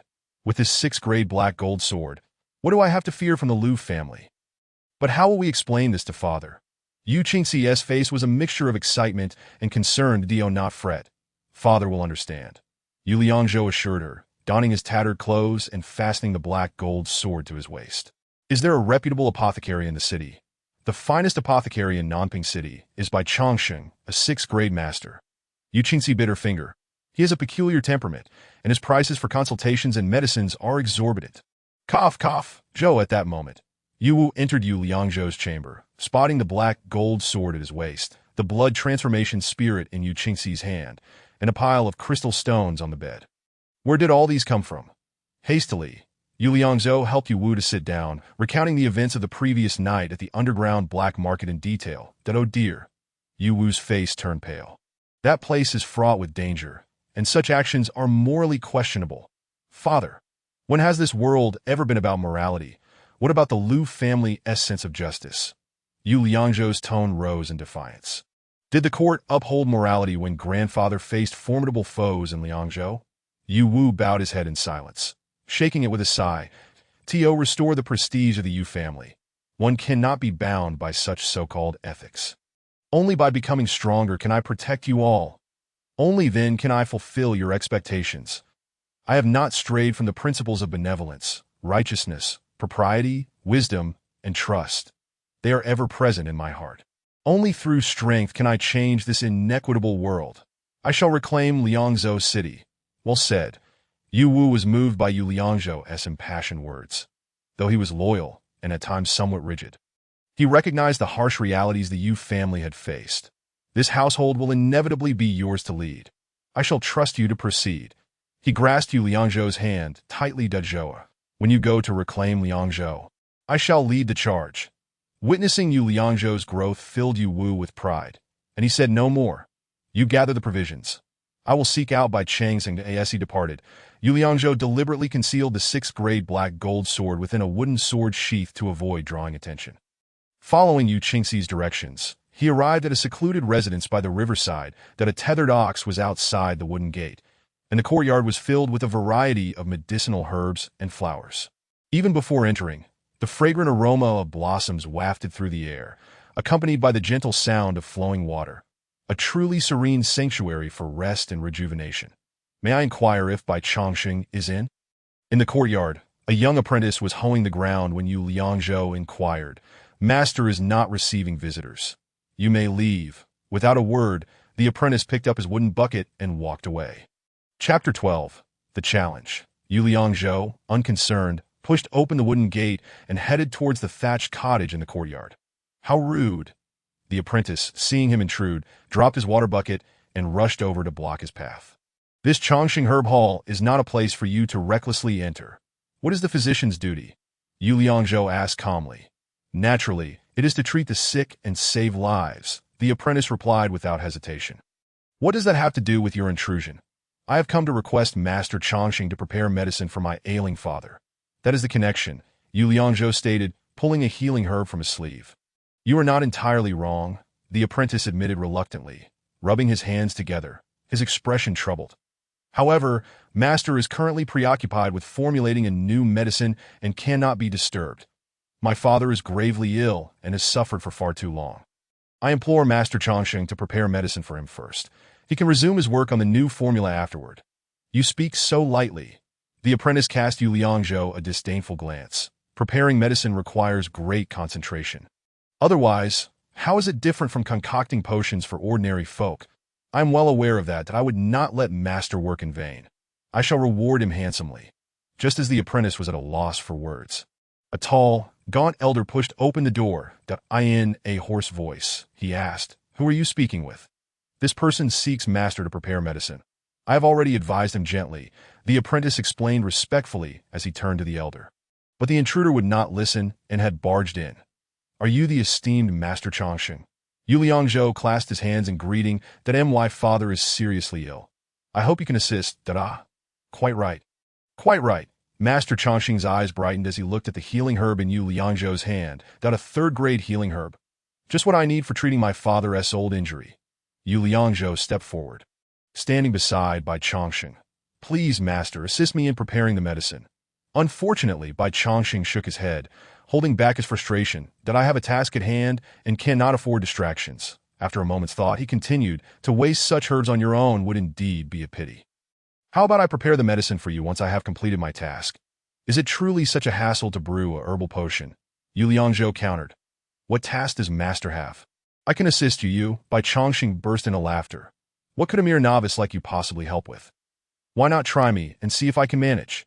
Just then, the sound of galloping hooves echoed from the small grove outside, growing nearer with urgency. Soon, 6 majestic steeds arrived at the entrance, and a group of arrogant individuals dismounted, striding in without a word. Master Bai, the leader, a young man, mockingly clasped his hands in a feigned gesture of politeness before inquiring, "How is the progress?" "I am doing my utmost. Do not press so urgently." Bai Chongqing's expression was one of resignation. He clearly held no fondness for these individuals. "I have not slept for 3 days and nights. Are you trying to drive me to my grave? We won't rush you, provided you return the herbs we supplied." The man sneered at Bai Chongqing, gesturing dismissively at the herbs around the courtyard. "Not these worthless scraps. Very well, very well." Bai Chongqing appeared utterly exhausted, leaning against the doorframe to steady himself. "I will deliver on time. Do not disappoint us." The young man raised 3 fingers. "You have 3 days." Bai Chongqing nodded weakly in agreement. Although the aura exuded by the group was formidable, Yu Liangzhou felt no overwhelming threat. Defeating them was not out of the question, and he harbored no fear of them. Yu Liangzhou despised such bullies who relied on their status, his disdain boiling beneath the surface. "Do not go too far." "Who are you?" The young man slowly turned to face Yu Liangzhou, spitting contemptibly as he glared at him. "What business is it of yours?" "That fellow is Yu Liangzhou, the sickly one from the Yu family," a man beside him whispered. "Damn it. I thought he was just some fool from nowhere." The young man laughed heartily. "So you are from the Yu family. Do you believe I would hesitate to wipe out your entire clan?" Upon hearing Yu Liangzhou's name, the young man's malice intensified, noticing the embroidered character Lu on their garments. Yu Liangzhou inquired, "Are you the Lu family that robbed my family's blacksmith shop and bullied my father and sister?" "You little brat, you remember that?" The young man's expression turned menacing, veins bulging, as if he were about to devour Yu Liangzhou. "I am Lu Ji, the bane of your Yu family." "Lu Ji." Yu Liangzhou remained calm and unperturbed. "Will you be participating in the segment examination?" "What?" Lu Ji raised an eyebrow, a cold smile spreading across his face. "You want to join?" "Indeed." Yu Liangzhou stepped forward, locking eyes with Lu Ji. "I shall eradicate your Lu family." The moment those words left his lips, even Bai Chongqing shuddered in shock. Lu Ji's face turned crimson, his energy surging as he clenched his fists, producing cracking sounds, ready to lash out at Yu Liangzhou. "Young man, there are envoys from various sects attending this segment examination. It would be wise to refrain from causing trouble now." An individual beside him stepped in to prevent Lu Ji from acting rashly. "That if you jeopardize the young lady's important matters, it would not be good." "Yu Liangzhou." Lu Ji struggled to suppress his fury. His face contorted as he growled, "If I do not tear you to pieces, I shall not bear the Lu name." "Very well," Yu Liangzhou replied indifferently. "The truth shall reveal itself in due time." "Old man, if you dare sell medicine to him, I will raise your herb hall to the ground." Lu Ji made a slicing motion across his throat toward Bai Chongqing before turning to leave. With a crash, he smashed the wooden door in frustration as he exited. "Oh dear." Bai Chongqing hurried down the wooden steps, his face ashen as he shook his head repeatedly. "Why did you provoke him?" "If I do not provoke him, he will come looking for trouble." Yu Liangzhou showed no signs of fear, instead asking, "Master Bai, what do they want from you?" "They place great importance on this examination. I hear there are sects coming to recruit disciples. They want me to concoct healing medicine and some elixirs to enhance cultivation and stamina. The apprentice supported by Changsheng, helping him to rest on the steps. Is it permissible to use medicine during the examination? Yu Liangzhou believed that examinations should not rely on medicinal enhancements, as they were meant to assess genuine strength, that if one uses medicine, how can true skill be demonstrated? The Liu family will stop at nothing to achieve their goals. You have quite the audacity, Bai Changxing remarked in surprise, that you truly intend to participate in the examination. Indeed, that I shall go and destroy the Liu family. Chapter 13, Golden Elixir. Master Bai, I have a question to ask. Bai Changxing raised his hand slightly to indicate Yu Liangzhou should continue. Actually, my strength is not lacking. Why do I not have a rank? Must one participate in the examination to attain a rank? He seemed accustomed to the young man's unconventional nature and was no longer surprised. The rank examination is a demonstration of strength. As for the specific rank, it must be assessed using a testing stone. Not everyone begins at the initial rank. Some may be evaluated at the second, third, or even higher ranks upon their first attempt.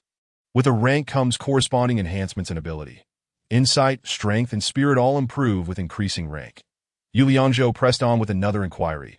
What exactly is this testing stone? The testing stone is a miraculous object of heaven and earth. It can unlock the meridians of the cultivator and release their potential. IT is brought by sects every spring for the purpose of rank examinations. That IT merely serves as a catalyst for entering the path of cultivation. Yu Liangzhou nodded, bowing to express his gratitude to Bai Changsheng. IT seems participating in the examination is quite necessary. It can genuinely enhance my strength, not merely serve as a title. Alas, you can see. It is not that I do not wish to assist you, that if I fail to complete my task, they may very well burn down this humble abode. After speaking, the apprentice helped Bai Changxing to his feet as they made their way inside. It would be best for you to escape while you can. Master Bai, I do not wish to impose on you. Yu Liangzhou did not leave, but followed Bai Changxing into the house. Teach me how to brew the medicine. I shall do it myself and not trouble you. You go teach him how to prepare the medicine. The room was filled to the brim with a myriad of herbs, and several small furnaces were boiling simultaneously. The pungent aroma of medicine permeating the entire space, that we began by thoroughly washing the blood-cleansing herb. That a young apprentice took a medicinal jar and approached the edge of a well. Is there a particular method to brewing medicine? Yu Liangzhou meticulously cleaned the roots of the herbs, the sunlight gracing his face and uplifting his spirits. There is indeed much to consider. The apprentice, engrossed in his own tasks, took the time to explain to Yu Liangzhou. First, one must understand the properties of the herbs. Different herbs require brewing at different times. For instance, this blood-cleansing herb can only be brewed between the hours of Si and Shun. Yin herbs must be brewed when yang energy is receding and yin energy is abundant, and vice versa. There are other intricacies as well, such as the type of jar, the heat level, and the skill of the herbalist, all of which are exceedingly rigorous. You have much to learn. Young master, what level of herbalist are you? Yu Liangzhou observed the apprentice, who appeared merely 14 or 15, yet his demeanor was quite refined. I can essentially brew herbs of third rank and consider myself a second-rank herbalist. Remarkable! At such a young age, you have already reached the second rank. Yu Liangzhou had finished washing the herbs. This blood-cleansing herb is of the third rank. Can you brew it? I can only give it a try. The apprentice gestured for Yu Liangzhou to place the blood-cleansing herb on a wooden stump. Can we begin? You must think carefully. This is my first attempt at brewing a third-ranked blood-cleansing herb. The apprentice's large eyes were fixed on Yu Liangzhou. If it doesn't turn out well, I cannot afford the loss. As long as you follow the steps, there should not be any mistakes. Compared to the value of this herb, it is far more crucial to ensure my father's treatment. Very well. Before we proceed, the apprentice reiterated his warning. You must carefully monitor the fire. It must neither be too strong nor too weak. How am I to know when the fire is too strong or too weak? The furnace uses wood. The intensity of the fire depends entirely on the amount of wood added, and one must also use a fan to adjust the airflow. Observe the color of the herbal decoction and the bubbles. If the fire is too low, the essence cannot be extracted. If too high, the medicinal properties will be compromised. The bubbles should be perfectly white and gradually dissipating. Only then can the medicinal efficacy be maximized in the water. Listening to your explanation, it truly seems intricate. Yu Liangzhou took a deep breath, contemplating how to master the fire's intensity. Moreover, the fire should not start off strong. It must be gradually increased, once the herbs acclimate to the water's temperature. You must then intensify the heat to extract the essence from the herbs. Finally, the fire cannot be extinguished abruptly, as this would result in significant loss of efficacy. In short, it all boils down to control the fire's intensity. Yu Liangzhou listened, somewhat comprehending yet still uncertain, and steeled himself to proceed. The firewood crackled, flames leaping up swiftly as he placed the jar on the furnace, watching as the water began to boil slowly. Too strong, too strong. The apprentice was also brewing his own medicinal jar, frequently glancing over at Yu Liangzhou. Upon hearing this, Yu Liangzhou hurriedly lifted the jar away from the flames. Too weak, the apprentice shouted again. Yu Liangzhou was drenched in sweat, unsure whether to lower it or raise it, feeling utterly at a loss in that moment. Mastering the timing for brewing medicine is indeed no easy task. As he watched the flames flicker, a gentle breeze stirred, causing them to dance. In that moment of indecision, a thought suddenly struck him. Why not use the energy of the living Taiji to control the fire? This inspiration filled Yu Liangzhou with an inexplicable excitement. He faced the furnace with his left palm, channeling the energy of the living Taiji towards the roaring flames. Instantly, the fire seemed to be tamed, like a beast under the control of its master. He set the jar back on the furnace, now observing the water and bubbles moving steadily, a sense of satisfaction swelling within him. Now it feels just right. The apprentice nodded in approval from the side. However, Yu Liangzhou's control over the energy of the living Taiji was still somewhat unstable. At times it would fluctuate unpredictably, requiring immense concentration to maintain a steady state. Now at the midpoint, it was time to brew with a strong fire. Yu Liangzhou added more firewood, using his energy to invigorate the flames. Crackle, crackle. Sparks flew, and the water in the jar boiled almost to the brim. Through repeated attempts, Yu Liangzhou cast aside his distractions, focusing intently on the bubbles and color of the water, gradually mastering the key points. When the fire was too strong, he would use his energy to shield the flames. When it was too weak, he would urge the combustion. Simultaneously, he continuously added firewood to maintain a robust flame. The color of the decoction was truly a sight to behold. The apprentice could not help but lay down his tasks, moving closer to Yu Liangzhou to observe the medicinal brew. The crucial moment has arrived. Let us see how you control the fire. The apprentice watched intently. The energy of the living Taiji transformed the flames into a swirling vortex, slowly contracting inward until it extinguished entirely. The bubbles in the jar gradually dissipated, revealing a golden decoction. The apprentice's exclamation broke Yu Liangzhou's concentration, bringing him back to reality. A refreshing fragrance wafted through the air, invigorating him. Chapter 14. 3 days and he was done for. How could this be? The apprentice's round lips parted in disbelief, his eyes wide as he gazed at Yu Liang. Is it truly golden? Yu Liangzhou lifted the jar closer, noticing the shadow of the towering tree clearly reflected in the golden liquid. Bai Chongsheng, hearing the apprentice's exclamation, emerged from the room to peer in. The third-ranked blood-cleansing herb has actually brewed a golden decoction. He hurried down the wooden stairs, nearly losing his balance, bending down to scrutinize the bowl of decoction, his voice trembling slightly. Forgive this old man for my lack of insight. What rank of herbalist are you? I barely understand the art of brewing medicine. Thanks to the young apprentice's guidance, I merely controlled the fire. This entire process of brewing did not leave Yu Liangzhou feeling fatigued. Rather, he felt invigorated. If I were to brew this third-ranked blood-cleansing herb, Bai Chongsheng stroked his beard thoughtfully, I would only have a 30 to 40% chance of extracting a golden-quality decoction. Perhaps I was just fortunate. Yu Liangzhou indeed lacked understanding of this craft, unable to grasp why he had succeeded in producing a golden decoction. It is not merely luck, Bai Chongsheng observed Yu Liangzhou from head to toe, his eyes filled with astonishment and a hint of unexplainable admiration.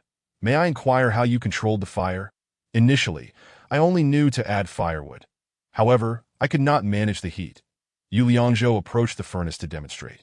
My family possesses a method for cultivating energy.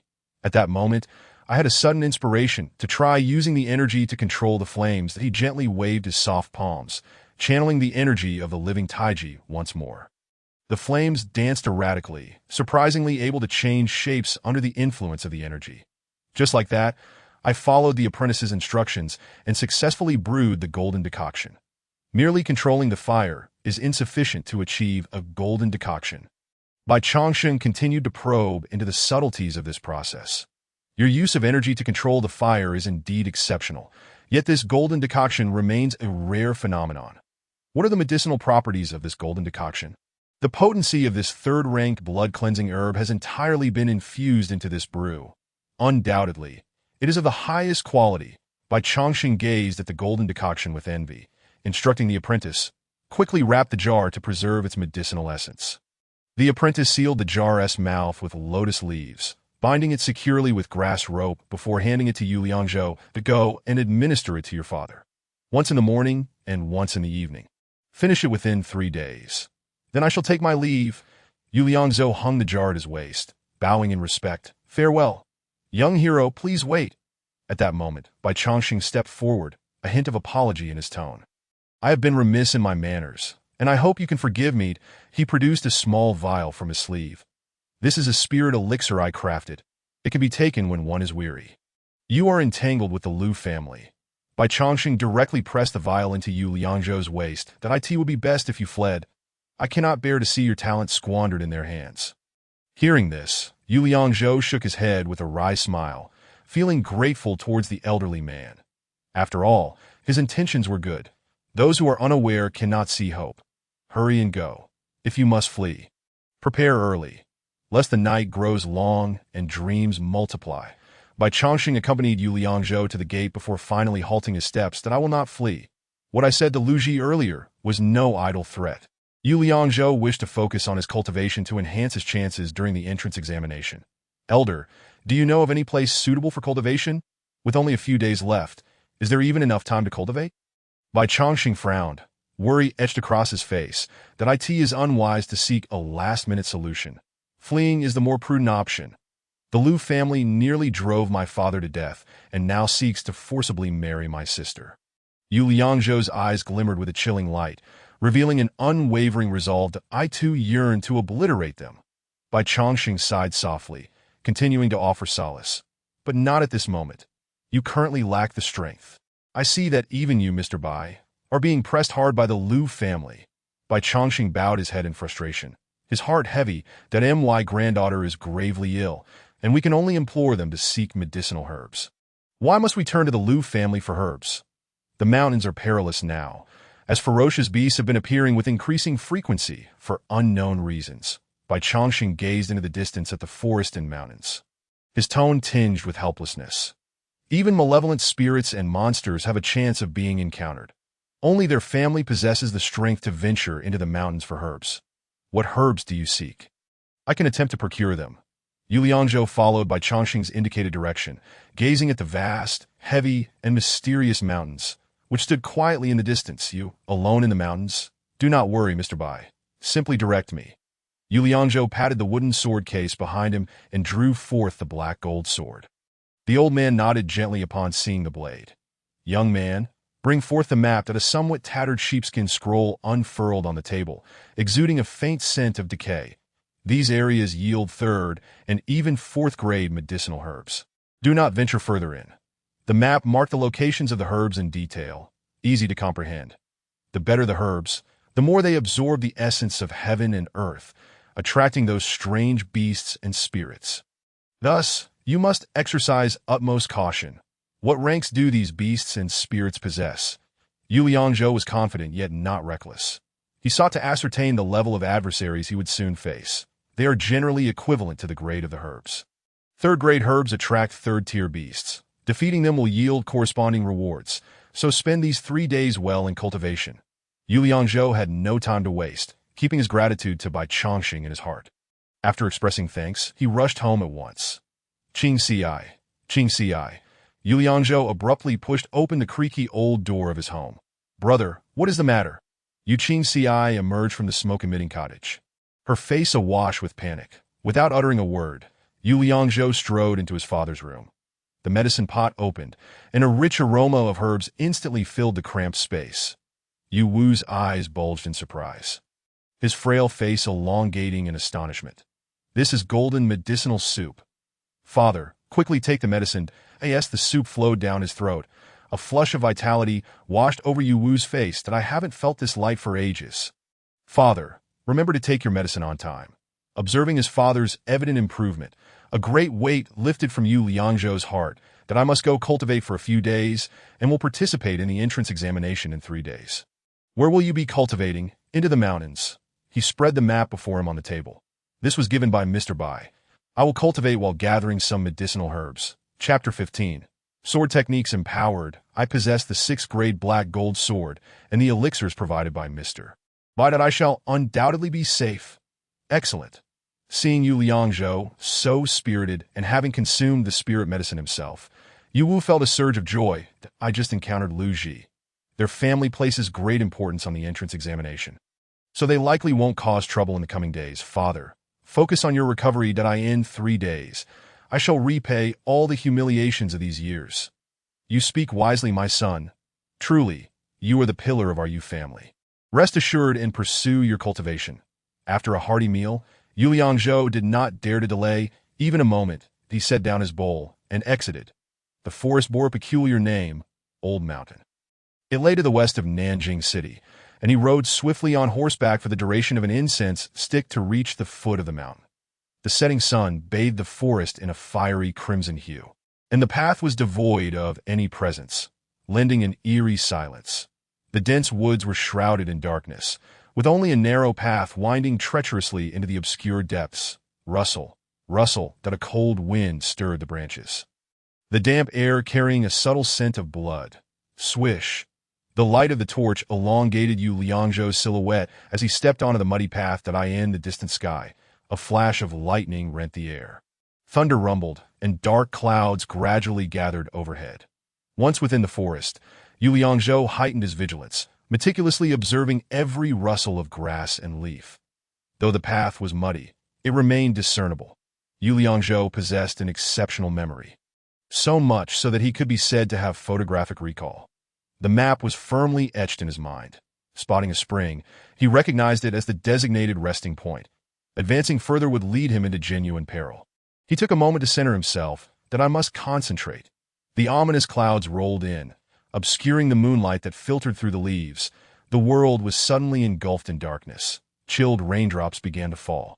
Striking his face and sharpening his awareness, that moment, the path became increasingly muddy and winding, with strange sounds emanating from the depths of the thicket. Some came from afar, while others seemed to lurk nearby. Yu Liangzhou dared not linger. He had to reach the cave marked on the map to spend the night. With a thought, he summoned his cultivation, propelling himself forward with newfound vigor. Swish, drawing the black gold sword. Yu Liangzhou cleared a path through the underbrush, maintaining his speed without faltering, that he adapted increasingly to the darkness and chill of the forest. After approximately an hour of relentless pursuit, the dense woods began to thin. In the distance, he spotted a small hill cloaked in foliage, perfectly aligned with the map's markings. Crack, crack, crack.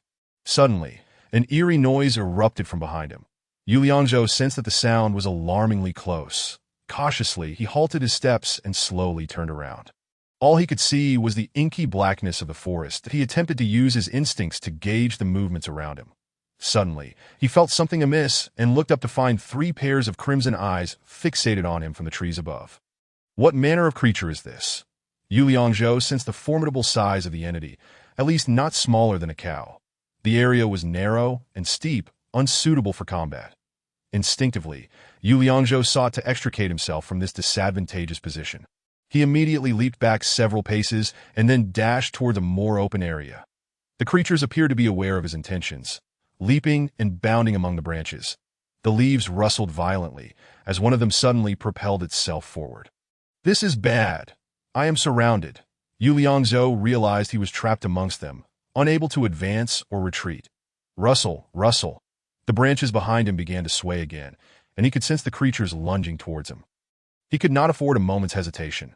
As he turned, he unleashed the most formidable sword technique, 3 circles surrounding the moon, sweeping it outward, swish, swish, swish. Grasping the black gold sword, his hand was met with a violent surge of numbness, nearly causing him to lose his grip. However, the sword's substantial weight absorbed some of the force. Had it been the wooden sword, it would have surely shattered, Crack. As Yu Liangzhou's arm exerted force, he felt the satisfying sharpness of the blade piercing into the creature's body. Indeed, the monster could not withstand the onslaught of the three circles surrounding the moon. It staggered back 2 or 3 steps, evidently wounded, before crawling in retreat, revealing itself to be a colossal ape. The fighting prowess of these giant apes was formidable, surpassing that of the opponents he had faced in the underground city. Yet, Yu Liangzhou felt no significant threat. It seems this 6th-grade black gold sword has considerably enhanced my strength. How? The other two suddenly let out a deafening roar, violently shaking the branches. They then leaped forward, attempting to flank Yu Liangzhou from both sides. Swish, swish, swish, swish. Yu Liangzhou unleashed 4 arcs of sword energy from the Pine Wind sword technique, forming a protective barrier around him for a radius of about 10 feet. This technique was not as fierce and domineering as the 3 circles surrounding the moon and lacked concentration in one area. It barely mitigated the giant ape's assault, granting him a brief respite. Seizing the opportunity, he retreated down a slight slope. However, the 2 giant apes were fiercely relentless in their pursuit, seemingly bent on eliminating Yu Liangzhou. Even the injured giant ape charged after them with fervor. Yu Liangzhou continued to retreat while launching sword energy at them.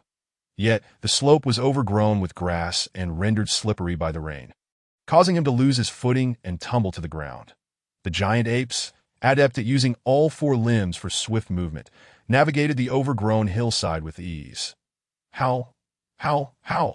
They roared with excitement, pounding their chests before launching themselves into the air. Life and death hinged on this one strike. As the moonlight danced upon the wrist of Yu Liangzhou, the black gold sword traced an elegant arc before him. The raindrops ahead began to warp and suspended themselves in midair, ceasing their descent. This manifestation of the living Tai Chi was executed with utmost vigor, its energy robust and profound, astonishingly halting 3 colossal apes in their tracks. The exertion required for such a technique was immensely taxing on his vitality. Yu Liangzhou's heart raced, his arms ached, and he struggled to catch his breath. Yet, with life at stake, hesitation was not an option. Gritting his teeth, he summoned his energy once more, launching the 3 rings encircling the moon with fervor. Swish, swish, swish. The 3 already razor-sharp sword energies accelerated as they pierced through the living Tai Chi's essence. Not only did the living Tai Chi diminish the opponent's attacks, but it also augmented his own. Yu Liangzhou felt the black gold sword tremble slightly in his grasp, emitting a low, metallic hum, as if expressing its own exhilaration. Chapter 16. Slaying the beast, a splash of crimson liquid splattered onto Yu Liangzhou's arm as the first 2 strikes felled a colossal ape, while the third pierced the right shoulder of another lurking behind, causing it to collapse and writhe in agony. Seizing the opportunity before the living Tai Chi dissipated, Yu Liangzhou swiftly rolled to his feet, intent on unleashing the 3 rings encircling the moon once more. However, as he prepared to strike, the soreness in his muscles hindered his movements. His arms could not execute the desired actions.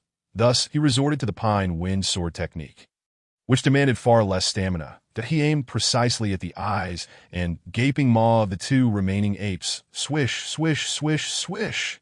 Bolstered by the living Tai Chi, this otherwise mundane technique became extraordinarily lethal. The 4 strands of sword energy pierced through without hesitation. Though the 2 apes did not perish, they were rendered powerless, unable to pose any further threat. Gasping for breath, Yu Liangzhou seized the moment to recuperate. Swish, swish, swish.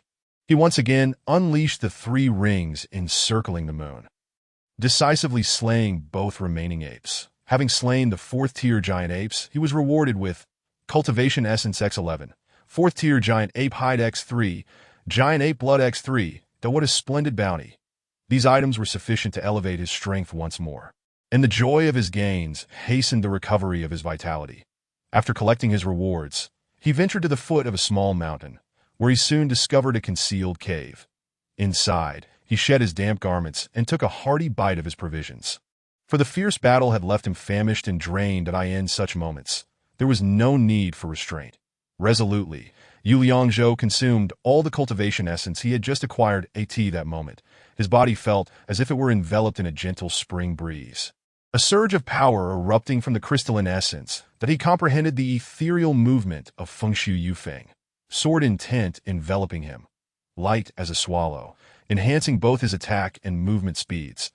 The living Tai Chi was fortified. It generated an invisible aura, diffusing the force and speed of enemy attacks. The energy expenditure for this technique was reduced. The 3 rings encircling the moon was enhanced. The range and distance of the sword strikes increased. The Pine Wind Sword technique was strengthened.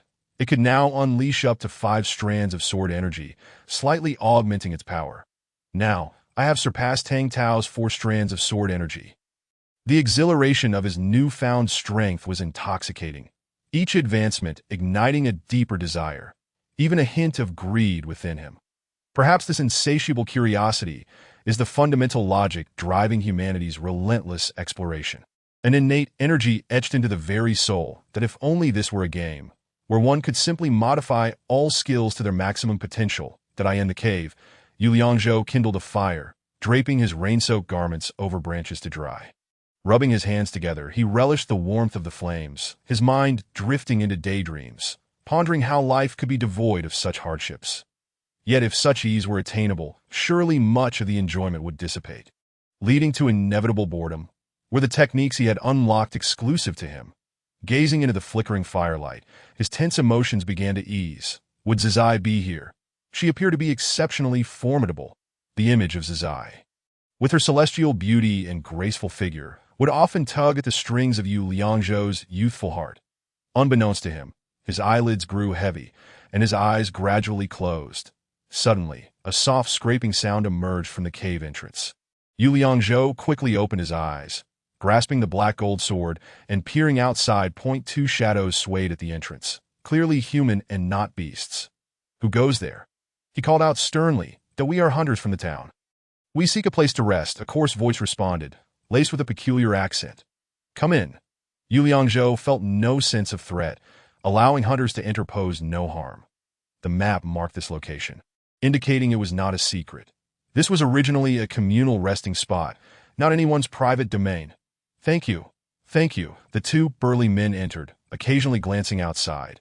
They donned garments made of animal hides. 1 was stout, wielding an iron fork taller than himself, while the other was tall and lean, carrying a quiver of arrows on his back. Both were caked in dirt, breathing shallowly, their hair disheveled, eyes betraying a hint of fear. These 2 were not weak either. Yu Liangzhou sensed their strength to be roughly at the 4th tier. Their features were unlike those of the townsfolk, with wide mouths and noses, their bodies resembling those of certain ethnic minorities. Observing them discreetly revealed no unusual circumstances. He could easily overpower them, prompting him to lower the black gold sword. I am Mu Ta, and this is a Jia. The 2 men made themselves comfortable, settling beside the fire to warm themselves. The burly man scrutinized Yu Liangzhou, his tone wavering. Are you also here to hunt? I am here to gather herbs, Yu Liangzhou replied coolly. Were those 3 giant apes you slew?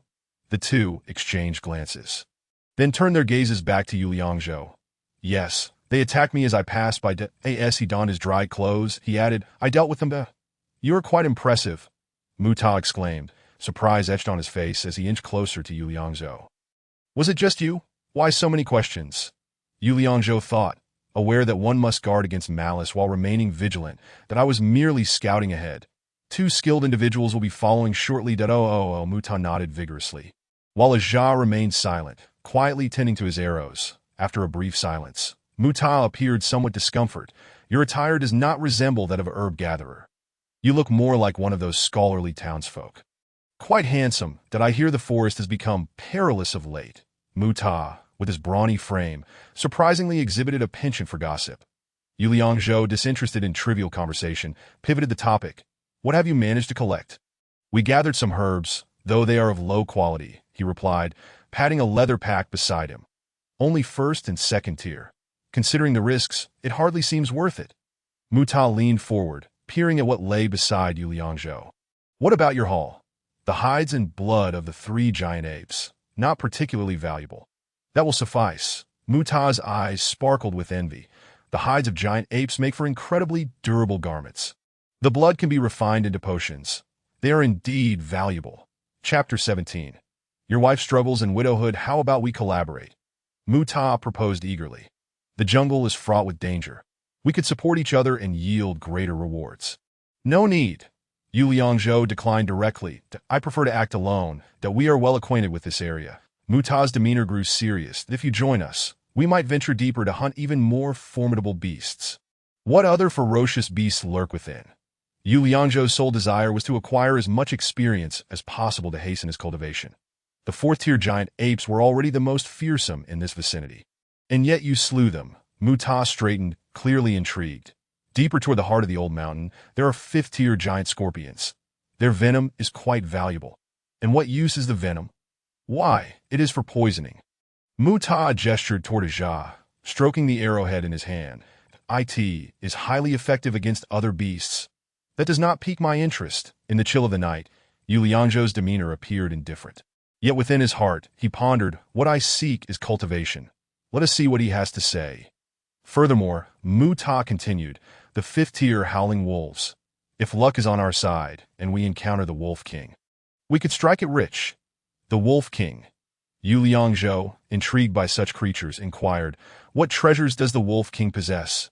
Every ruler among these extraordinary beasts is a treasure trove in themselves, Mu Ta exclaimed, his eyes sparkling as he animatedly gestured, as though those treasures were readily available for his taking. The pelt, teeth, and claws of the Wolf King are all precious items. Moreover, there exists a possibility of acquiring rare essence, an excellent resource for cultivation. What tier is the Wolf King? Yu Liangzhou, having caught wind of keywords like essence and cultivation, became increasingly interested. The Wolf King in this region is also of the fifth tier, at most the sixth. However, the prowess of such a ruler far surpasses that of ordinary wolves of the same tier. They are not to be trifled with. Do all these extraordinary beasts have kings?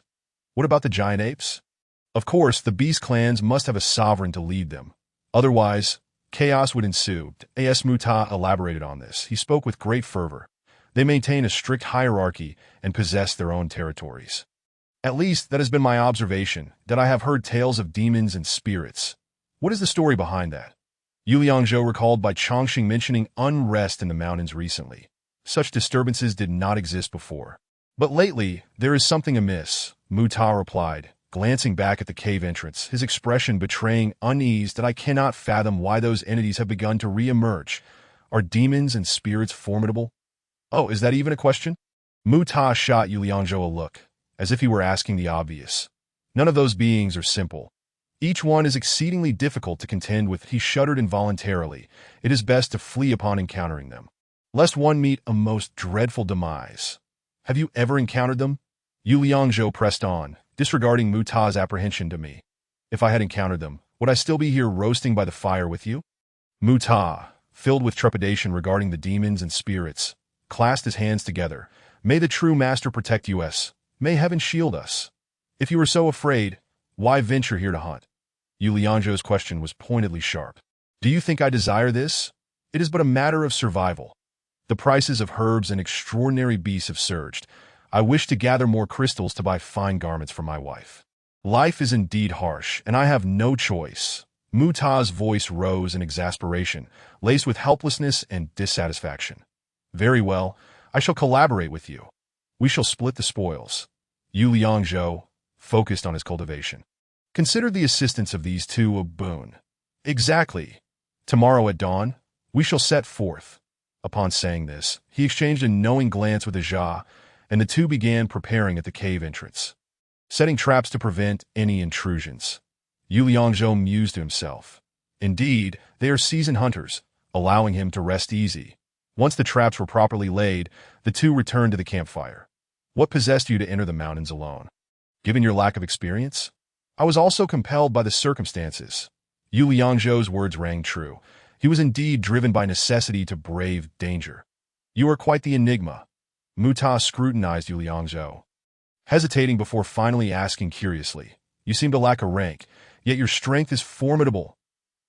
It is a long story, better left unspoken, that as Yu Liangzhou grew more familiar with them, given their shared cave and newfound camaraderie.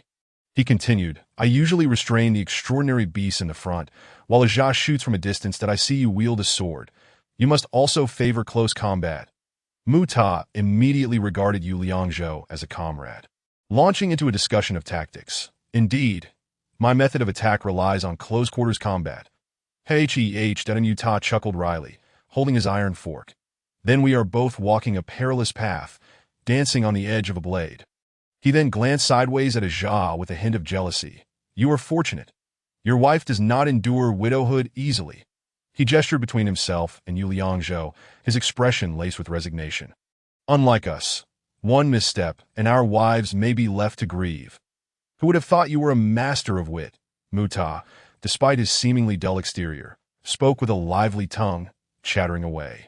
What do you mean by a master of wit? Muta pouted, rolling his eyes. Yu Liangzhou realized the term did not exist in this world. It simply means you talk a lot and are quite humorous. Ha ha ha, Muta erupted in laughter. Do we do this for a living? We risk our lives in the dead of night. If we were silent, wouldn't we suffocate? He playfully nudged Ajah with his hefty arm, clearly teasing him for his quiet demeanor. Isn't that right? We have a rule. Ajah finally spoke up, that if one of us dies, the others must care for their family. Yu Liangzhou's smile faded, and he nodded solemnly. Little brother, we are both hunters from the market of Nanping City. Where is your home? The implication of his words was clear, an exchange of assurances for their eventual fates. The Yu family on Huamu Street in Nanping City. Yu Liangzhou. Very well. Muta produced a flask from his bag, took a swig, and then offered it to Yu Liangzhou. When the time comes, I shall protect you in the front. You seem quite young. Perhaps you do not yet have a wife? Haha. The three continued their jovial conversation until the late hours of the night when they finally succumbed to sleep. Suddenly, Yu Liangzhou was jolted awake by Muta's exclamation. He stood at the cave entrance, wielding his iron fork, appearing as if he were preparing for battle. Chapter 18. The lurker in the darkness seeing Muta's alarm, Yu Liangzhou quickly rose to investigate the situation at the cave entrance. Look, the traps I set remain intact. However, Muta pointed at the traps, then slowly shifted his gaze along the ground into the cave, his expression tense and devoid of color. Observe here. Within the cave lay remnants of dirt, bearing peculiar and chaotic traces that Muta crouched down to examine them closely, using his finger to measure the erratic patterns. Last night, I marked the ground with 4 distinct lines. They have been disturbed. Something has entered. A chill ran down Yu Liangzhou's spine as a wave of ominous energy permeated the cave. The usually reticent Ajah quietly inspected every corner of the cave, ultimately shaking his head gently at Yu Liangzhou and Muta. Something has entered the cave, yet it has not harmed us. What sort of entity? Yu Liangzhou surmised from their anxious expressions that it was surely not something easily dealt with. I cannot ascertain what it is. Ajah crouched low at the cave entrance, stealthily peering outside. Just as dawn began to break, the sound of light rain could be faintly heard, and Muta continued to trace the marks with his hands, striving to uncover some clue. After all these years of hunting, I have never encountered a situation like this. His tone grew grave and profound. Ordinary, extraordinary beasts would certainly create a commotion. Yet this one made no sound as it entered. There is nothing outside. Ajah observed for a moment before retreating slightly, whispering, We should depart promptly. Recently, the mountains have been peculiar. Preserving our lives is paramount. They hastily gathered their belongings and exited the cave, making their way towards the heart of the old mountains. The forest was shrouded in a persistent drizzle, with thick mist obscuring visibility beyond 3 paces, that Muta and Ajah remained vigilant, closely monitoring their surroundings, while Yu Liangzhou remained on high alert, prepared to engage in battle. As they traversed the dense thicket, the path ahead opened up considerably. In that moment, Muta raised his hand to signal a halt. He crouched down to inspect the ground, then waved for the others to approach. This is the excrement of howling wolves. Piles of dark matter emitted a foul stench, some even steaming. Muta extended his finger into the dark substance, savoring the texture before nodding in affirmation. They took a sip from the wooden flask at their waists and continued along the slick path, albeit at a slower pace the slightest rustle. Muta would stop to scrutinize the surroundings. Are howling wolves formidable? 5th tier. Muta licked his cracked lips and slightly recoiled, countering, Would you say they are formidable? Then we must devise a strategy. In the cool of the evening, Yu Liangzhou understood that each individual possesses differing abilities, and only through proper collaboration can the efficacy of the team be maximized. I will take charge of the offensive, he stated. But how can that be? Muta furrowed his brow in concern. You lack experience. Let Azza and me handle this. Just provide support from the sidelines. Yu Liangzhou found himself amused, yet chose not to argue. Simply nodding in agreement, "Oh, I am merely a supporting role now." Upon reaching a small hill, the three of them crouched in the grass to observe their surroundings. Suddenly, Asa pointed towards the right. Over here, about 200 paces away, in the woods, shadows could be seen moving. After observing for a moment, Mu Ta shook his head that we should aim to find a lone howling wolf. Encountering a pack would make our escape exceedingly difficult. In Yu Liangzhou's recollection, wolves typically operate in packs. Where shall we find a solitary howling wolf? If we cannot locate one, we must not act recklessly. Mu Ta appeared robust and rugged, yet he proceeded with utmost caution. We ought to find a suitable spot to lie in wait and set some traps. Yu Liangzhou, not one to act impulsively, recognized Mu Ta and Asa as seasoned hunters, though he was eager to hone his skills. He could not afford to take excessive risks that might cost him his life. Once the shadows vanished into the woods, the trio descended from the hill. Look, these are indeed the tracks of a wolf. They followed the footprints, navigating through the dimly lit forest, where one could easily lose their way. Asa marked their path at intervals. The gentle sound of flowing water reached their ears, leading the way. Mu Ta altered their course to follow the sound. As they approached, the sound became clearer, and soon they discovered a crystal-clear stream. After confirming the area was safe, Mu Ta knelt by the stream and drank from its waters. Is this the spot? Asa remained vigilant. Indeed. They must come here to drink. Mu Ta splashed his face and retrieved some ropes and other items from his backpack. With little he could contribute, Yu Liangzhou observed as Mu Ta and Asa adeptly prepared a simple snare trap. Will this truly be able to ensnare a fifth-tier howling wolf? Yu Liangzhou inquired, viewing the trap with skepticism. Of course it won't. Mu Ta replied without hesitation. This device merely hinders its movement. The true effectiveness lies in my iron fork and Asa's poisoned arrows. As he spoke, Asa ascended a towering tree, his hands equipped with iron hooks, leaping nimbly upwards like a monkey until he perched upon a leafy branch. Had one not known his position beforehand, they would find it difficult to detect his presence. I shall add a touch of blood to the bait. Mu Ta produced a sealed oil paper package and poured a viscous red liquid into the center of the snare. Cow's blood. These beasts are particularly fond of this scent. All set. Once prepared, Mu Ta and Yu Liangzhou concealed themselves behind a low thicket nearby, while Asa maintained his lookout from above, their coordination appearing quite practiced. It seems you frequently hunt howling wolves?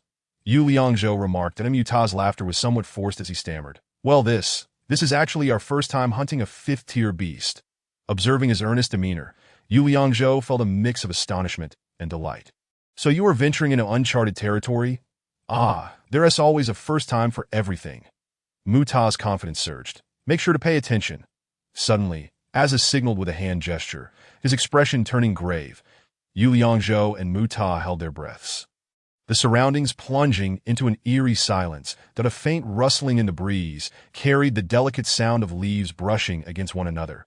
Barely audible, yet distinctly clear, a pair of crimson eyes emerged from the shadowy woods. Yu Liangzhou's brow furrowed tightly, an unprecedented sense of mortal danger enveloping him. This was a presence beyond challenge. Chapter 19. Rare beast from the foreboding woods. A cloud of white breath emerged, and a massive wolf's head slowly crept into view from the darkness. It bared its teeth, revealing sharp fangs, emitting a low, rumbling growl. This colossal wolf was slightly larger than a cow, cautiously surveying its surroundings as it twitched its nose. Yu Liangzhou noticed blood seeping from the corners of the giant wolf's mouth. Gradually, its entire form emerged, its silvery fur stained with blood. This was not a howling wolf. It was a silver wolf, a rare ninth-tier specimen. Yu Liangzhou's innate talent allowed him to discern the creature's condition with clarity. Such beings were seldom encountered. It is injured. This presents an exceptional opportunity. Beside him, Mu Ta exhibited a similar expression, his tongue darting over his lips in anticipation. Each step the silver wolf took was labored, its hind leg limping, and the moment its paws touched the ground, they twitched involuntarily, its mouth trembling slightly. Although it had not triggered the snare, it evidently remained oblivious to any danger upon reaching the stream's edge. The wolf lowered its head to sniff the water, then let out a deep sigh, allowing its body to relax as it submerged its head. With a splash, it shook its fur, sending droplets flying, which shimmered in the sunlight like a myriad of colors. Azza, with a clear view from the tree, awaited the signal to attack, while Yu Liangzhou and Mu Ta stood ready. Yet Azza's brow remained furrowed. Hesitating to initiate the assault, he gazed deeper into the woods, his expression grave and unwavering. That Mu Ta, growing increasingly impatient, recognized this as a rare opportunity, that a ninth-tier silver wolf was a prize beyond compare. One that could not simply be let go. Now, injured and surrounded, it was vulnerable that if they succeeded in slaying it, they would possess treasures enough to elevate their status in Nanping City, ensuring a life of comfort and security. His anxious gaze darted between Azza and the wolf, conveying a singular message. Let this opportunity not slip away. Just then, the foliage rustled ominously, and 5 figures emerged, encircling the silver wolf in a semicircle. Among them, 2 bore wounds, evident from the blood staining their clothes. Yu Liangzhou recognized the foremost figure, Lu Ji, the eldest son of the Lu family. Upon sighting the silver wolf, his face twisted with fury and determination. "You beast, you won't escape this time." The silver wolf snarled in response, its eyes bloodshot, radiating defiance despite its injuries. Yu Liangzhou quickly assessed the intruders. Their combat prowess was commendable. To be cautious, Lang Jun cautioned a heavily armored man wielding a spear. "We have already lost half our number. Even if it costs us our lives, we must eliminate this beast." Lu Ji, consumed by rage, showed no sign of retreat. "That I've tracked it for over a year. Such an opportunity cannot be squandered." Could Lu Ji possibly possess the strength to inflict such injuries upon a silver wolf? Yu Liangzhou pondered, incredulous that the wolf could be injured by Lu Ji. Was there a hidden expert within the Lu family capable of wounding such a creature? "This beast is on its last legs. We need not confront it head-on," suggested another man armed with a crossbow. "Let us wear it down with that." He loosed a bolt toward the silver wolf. The arrows whizzed through the air.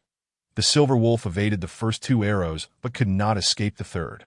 With a sickening thud, the arrow struck its already injured hind leg, causing blood to flow freely. A howl of pain erupted from the wolf as a second arrow struck its front leg, eliciting a heart-wrenching cry. Hidden among the bushes, Mu Ta was filled with profound disappointment, witnessing his golden opportunity being snatched away by others, feeling a gnawing sense of injustice. Yet the enemy's strength was overwhelming. He could only watch as the silver wolf grew weaker. Regardless, Yu Liangzhou had made up his mind. He could not allow Lu Ji to succeed. At that moment, he whispered to Mu Ta, "Cover me." As his words hung in the air, he soared into the sky, employing the technique of Fengshu Yufeng. And in the blink of an eye, he appeared before 5 individuals. One among them was caught off guard. And with a single strike from Yu Liangzhou, a move called 3 rings enveloping the moon, he pierced through the man's chest, ending his life. Having dispatched a 4th-tier martial artist, he acquired refined Essence X4. The other 4, regaining their senses, rushed to attack. Utilizing his agile footwork, Yu Liangzhou danced around them, exchanging blows with sword energy for several rounds. Suddenly, he deftly retreated to stand before the silver wolf, sword pointed at Lu Ji. "So it's you, you little scoundrel." Lu Ji seethed with rage upon recognizing Yu Liangzhou, his fury igniting like wildfire. "Today, I shall eliminate both you and this beast." The earlier ambush had succeeded solely because their focus had been entirely on the silver wolf. Now that they were aware, killing Yu Liangzhou was no simple task. He could only maintain a stalemate, refraining from recklessly engaging. The silver wolf, having lost its fighting spirit, was to be dealt with first. With a furious roar, Lu Ji unleashed a barrage of punches towards Yu Liangzhou, while the other 3 flanked him, driving him towards the riverbank. Yu Liangzhou employed the Songfeng sword technique, pairing their assaults with his sword energy. The 4 displayed remarkable teamwork, their shields offering protection without exposing any vulnerabilities. Simultaneously, they had to guard against the crossbows behind them, making Yu Liangzhou's situation exceedingly precarious. At that moment, the shield-bearer inadvertently stepped into a snare set before the wooden tower. With a shout, he was ensnared by a rope around his leg and fell to the ground, struggling to rise. Almost simultaneously, a swift arrow shot forth from the tree, fired by Azza, though it did not hit its target. It disrupted their assault, granting Yu Liangzhou a moment to breathe. "Kill!" With a mighty roar, the wooden tower's wielder charged forward, striking the shield-bearer with force, Fiery Fist. Lu Ji ignored the fallen shield-bearer and unleashed his lethal move against Yu Liangzhou. The ferocity of his punches compelled Yu Liangzhou to respond with 3 rings enveloping the moon without hesitation. When did this little scoundrel attain such prowess? The clash of sword and fist erupted in a burst of energy, surprising Lu Ji with the strength of Yu Liangzhou's strike. The archer aimed at Aza perched in the tree, while the fallen shield-bearer remained entangled with the wooden tower, resulting in a stalemate. Despite facing 2 opponents, Yu Liangzhou did not falter but struggled to gain the upper hand. Lu Ji, with his fiery temperament, wielded his fists with formidable force, his dual gauntlets gleaming with a chilling light, rivaling the 6th-grade black gold sword in Yu Liangzhou's hand. Forget about the Silver Wolf. Focus on killing this little scoundrel with all your might. Chapter 20. Pursuit. The enemy of my enemy is my friend. Yu Liangzhou devoted himself to protecting the Silver Wolf, hoping it could regain its strength for a moment and join the fray against Lu Ji. The Silver Wolf, displaying a degree of intelligence, did not regard Yu Liangzhou with suspicion. Instead, its gaze was fixed intently on Lu Ji. Under the Silver Wolf's watchful eyes, Lu Ji felt a twinge of apprehension. After all, it was a rare 9th-tier beast, and should it unleash its fury, it would not be a trivial matter. Call for help, Lu Ji bellowed, relentlessly attacking Yu Liangzhou while addressing the archer. The archer clearly matched Aza's prowess in their confrontation and even seemed to have the upper hand. Seizing the opportunity, he loosed an arrow into the sky, its tail trailing a thick plume of smoke. It became apparent that they had reinforcements. Recognizing the urgency of the situation, Yu Liangzhou could not afford to delay his response. He cast a sidelong glance at the Silver Wolf, observing its continued weakness, and shouted, "Run!" With renewed ferocity, Yu Liangzhou unleashed a torrent of sword energy to deter his adversaries, positioning himself as a shield for the Silver Wolf to escape. With a howl, the Silver Wolf lifted its head and, shaking its massive form, began to sprint upstream, splashing water in its wake. Lu Ji, locked in combat with Yu Liangzhou, found himself unable to break free. He yelled at his subordinate wielding a spear, "Don't let it escape!" The soldier stepped back, lowering his stance as he readied his spear against the fleeing Silver Wolf. Suddenly, the spear trembled in his grip, revealing it to be his ultimate technique, the penetrating cloud spear. He leaped into the air, channeling all his strength into the spear, launching it forward. The spear, propelled by a fierce gust, arced through the air towards the Silver Wolf. Yet the injured Silver Wolf was hindered in its speed, and as the spear neared, Yu Liangzhou's heart raced that if the Silver Wolf were to fall, all would be lost. With a swift motion, he traced a half-circle with his black gold sword, generating a protective energy field before Lu Ji. In an instant, the opposing technique was neutralized. Without waiting for the energy to dissipate, Yu Liangzhou swiftly darted to the left, activating Fengshu Yufeng, rendering him as light as a feather. Following this momentum, he infused his sword energy into the black gold sword, which gleamed with a deadly aura. To his astonishment, he hurled the black gold sword like an arrow. With the enhancement of Fengshu Yufeng and the infusion of sword energy, the sword soared like a meteor, whistling through the air towards the spear. In a blink, the black gold sword caught up to the spear, and just as the spear was about to graze the Silver Wolf's fur, the sword's tip struck the spear's rear. A resounding clang echoed through the forest as the spear was deflected, spinning wildly before embedding itself in the trunk of a large tree.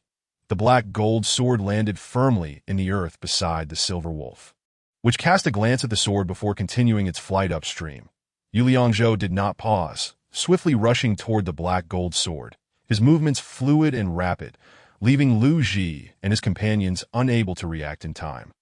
By the time they regained their composure, Yu Liangzhou had once again grasped the black gold sword, standing resolutely with it in hand. "You little scoundrel!" Lu Ji roared, his eyes turning crimson with fury as he charged at Yu Liangzhou. Nearly consumed by madness, "Reinforcements are on the way!"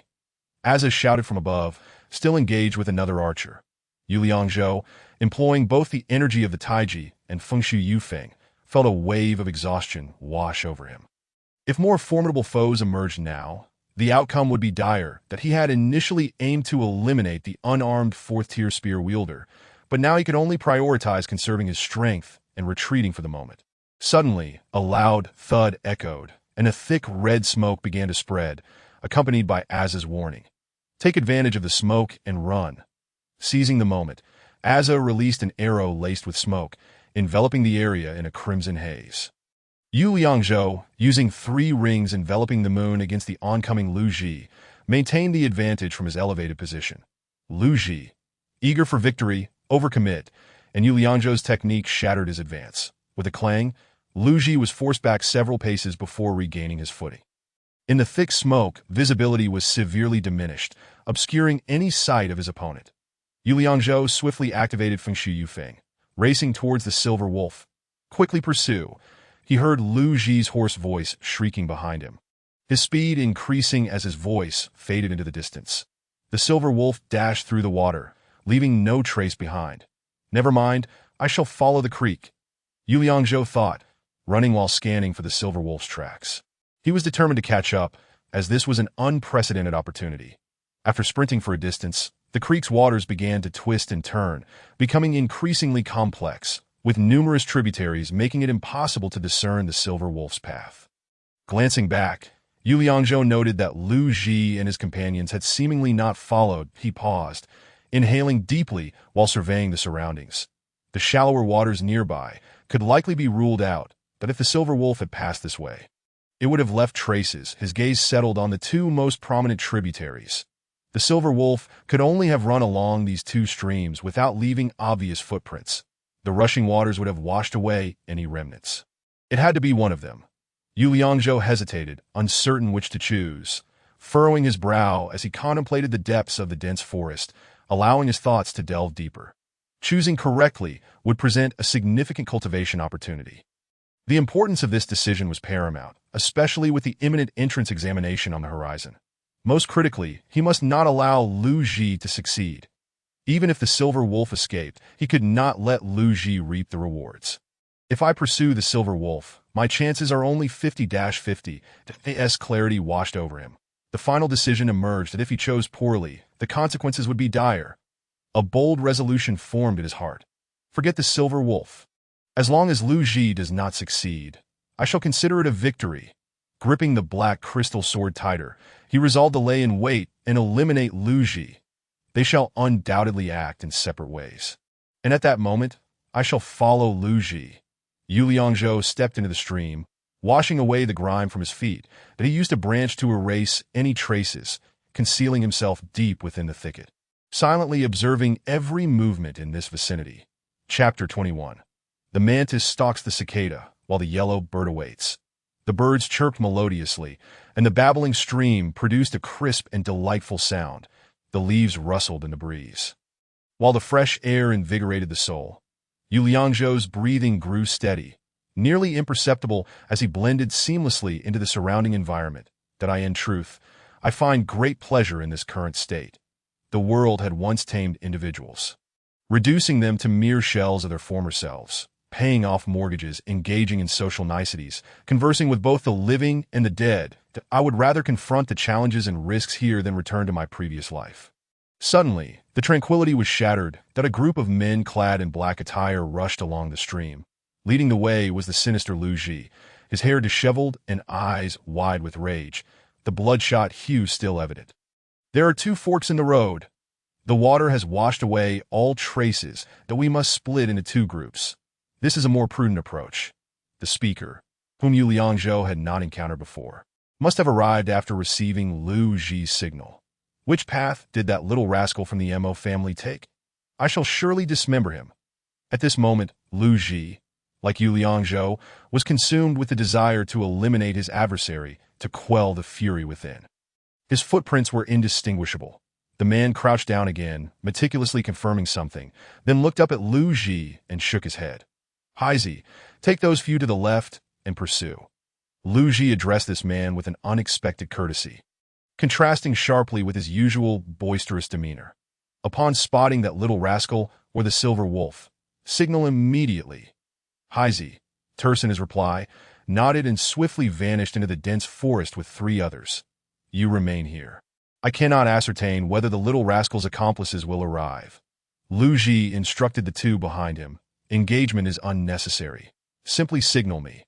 After receiving their acknowledgement, Lu Ji led the remaining three down another path at a rapid pace. Finally, a task that offers some respite. Once Lu Ji departed, the tension on the man's face dissipated, revealing a smug grin. The benefits of risking my life are all yours. May that little bastard meet his demise at his hands. Spitting contemptuously at Lu Ji's retreating figure, he approached a large tree, slinging his bow and arrows behind him, gazing up at the immense trunk. Suddenly, an inexplicable chill washed over him, and before he could react, a gleaming black blade was pressed against his throat. The blade merely grazed his skin, yet the chilling intent enveloped him entirely. Yu Liangzhou's strength far surpassed his own, and sensing this man's palpable dissatisfaction with Lu Ji, he refrained from delivering a fatal blow, opting instead to gather more intelligence from him. Is Lu Ji here for the Silver Wolf? Yu Liangzhou disarmed the man of his bow and arrows, binding his hands with a lasso. Great hero, I am but a humble servant. Please spare my life. The man's face contorted in despair, his voice trembling. Enough with the pleasantries. Answer my questions. Yu Liangzhou secured the bindings tightly, the rope leaving deep impressions on the man's wrist. Why yes, that no, not that he was pulled into the thicket and made to sit on the ground. That I yes it or is it not? Yu Liangzhou applied slight pressure with the blade, drawing blood that trickled down his neck. The experts from the Yu family have arrived. Lu cannot escape this calamity. He recognized that these men feared strength, knowing that intimidation was necessary to elicit the truth. No wonder your martial prowess has advanced so swiftly of late. I said the Yu family once served as the guardians of Liangzhou, not to be trifled with. We are all coerced by the Lu family, merely surviving as their hounds. The man's pallor turned ghostly as he involuntarily trembled. Yu Liangzhou chose not to elaborate further, merely gesturing with the tip of his sword for him to answer the earlier question. He swallowed hard, pondering for a moment before responding. The Silver Wolf was injured by some unknown entity. Lu Ji stumbled upon a great fortune. His words finally unveiled Yu Liangzhou's long-held suspicions, given Lu Ji and his companions' capabilities. It was improbable they could have subdued such a rare ninth-tier Silver Wolf. Had the Silver Wolf not sustained such grievous injuries, even Lu Ji, let alone his entire clan, would have had no chance whatsoever. What then is Lu Ji's primary objective in venturing into the mountains? Yu Liangzhou inquired next. They originally aimed to hunt exotic beasts and gather medicinal herbs for the upcoming examination. The man displayed no loyalty to the Lu family, divulging everything he knew without prompting. The exam will feature experts from various sections, master. No, not that. Lu Hao hopes for the young lady to be selected. And what are the other two hunters who fought alongside you? Yu Liangzhou remained somewhat concerned for Aza and the others, considering they had assisted him. The two escaped. Lu Ji was too preoccupied with pursuing the Silver Wolf to heed them. Are these all the people you have? Yu Liangzhou sheathed his sword. Did I ask there no one else to assist? Just these people. After ascertaining the answers he sought, Yu Liangzhou struck the man unconscious with the hilt of his sword and turned to pursue Lu Ji's direction. With a resounding crash, a sharp explosion echoed, and a wisp of smoke lingered in the sky ahead. This was a distress signal dispatched by Lu Ji. Had they encountered the Silver Wolf, he must not be allowed to slay the Silver Wolf and reap the rewards. Yu Liangzhou furrowed his brow, quickening his pace as he pressed on. Soon, he could faintly discern Lu Ji and his companions, accompanied by the sounds of battle and anguished cries that a fierce conflict was underway, indicating that Lu Ji had not gained any significant advantage. Yu Liangzhou did not rush to reveal himself. Instead, he concealed himself in the underbrush, observing the clash that a pack of black wolves besieged the four men, numbering around 6 or 7, that the Silver Wolf had yet to make an appearance. And these wolves lacked the silvery sheen characteristic of their kin. They were merely ordinary wolves, perhaps the howling wolves mentioned by Aza. Individually, these wolves posed no threat to Lu Ji. However, their coordination was impeccable. Each wolf supported its companions, alternating between offense and defense. When one wolf lunged, another was always at its side to assist. Lu Ji hesitated to strike down any particular wolf, displaying a noticeable reluctance. That it appeared that a complete retreat was not an impossibility for him. Yu Liangzhou closely observed the skirmish, silently analyzing the situation. Why must he traverse the territory of this pack of wolves? Based on various indicators, Yu Liangzhou reached a conclusion. The Silver Wolf must be ahead. Chapter 22, A Sudden Assault. Yu Liangzhou chose not to intervene at that moment, but continued to watch as Lu Ji and his companions engaged in a battle of attrition against the wolves. This pack was formidable, not easily vanquished. One man clearly exhibited signs of fatigue, his reaction sluggish. Seizing the opportunity, two wolves attacked from either side. With a snap, the man dodged the first wolf, only to be seized by the second's gaping maw, resulting in an immediate and fatal injury. Boom! Lu Ji capitalized on this moment, delivering a fatal blow to the wolf that had bitten his companion, achieving a one-for-one exchange at that moment. Another team of men arrived, led by Haizi, a skilled fighter at least Lu Ji's equal, both at the 5th tier. The arrival of these men shifted the tide of battle, transforming the previously even contest into a decisive advantage for Lu Ji's group. In a short span, 3 wolves were slain, prompting the remaining wolves to scatter and retreat. Did I end this skirmish? One man lost his life to a wolf, while 2 others sustained minor injuries. Lu Ji drew his dagger, beginning to skin the wolf, a gleeful expression revealing the extent of his gains. Yu Liangzhou sensed that Lu Ji's threat had intensified compared to before, likely due to his improved combat skills during the fray. Perhaps he had even grasped a new technique. Let this brat enjoy his fleeting advantage. I must bide my time. Yu Liangzhou remained composed, confident in his decision. The silver wolf lies in that direction. No matter the cost, it must be slain. After creating some distance, he trailed behind Lu Ji and the others. Ahead lay a treacherous expanse of muddy wetland, shrouded in mist, with a foul stench wafting through the air. Scattered within the mire were the corpses of various animals, rendering this area a veritable forbidden zone of life. How had it come to this? Lu Ji and his companions stood frozen in place, each visage etched with a grave expression. This forest has recently become exceedingly perilous. Let us swiftly eliminate the silver wolf and retreat. They took a moment to catch their breath before hastening their pace, quickly traversing the foul-smelling swamp. Yu Liangzhou held his breath, successfully following their lead through the noxious wetland. Haizi, an experienced hunter, had been tracking the silver wolf's trail and had followed it to this point. Beyond lay a small hill that obstructed their path. The slope was neither steep nor rugged, and the summit offered a broad platform. Though the trees and underbrush were not overly dense, they provided sufficient cover for Yu Liangzhou to conceal himself. Upon reaching the hilltop, his field of vision expanded dramatically. In the center lay a massive figure that startled him. The silver wolf, its crimson gaze fixated on the intruders, baring its teeth and emitting a series of low growls. The mist from its breath billowed forth, and its chest heaved violently. Blood had significantly stained its fur, and its hind legs twitched incessantly. Yu Liangzhou focused his mind, intently observing the movements of Lu Ji and the silver wolf. It was either Lu Ji or the silver wolf that must fall. He was determined to reap rewards, otherwise this endeavor would be in vain, and he could very well meet his end. A murderous intent brewed within Yu Liangzhou, all his strength coalescing in the black gold sword he was about to unleash. Just then, someone gently tapped his shoulder from behind. Shoo!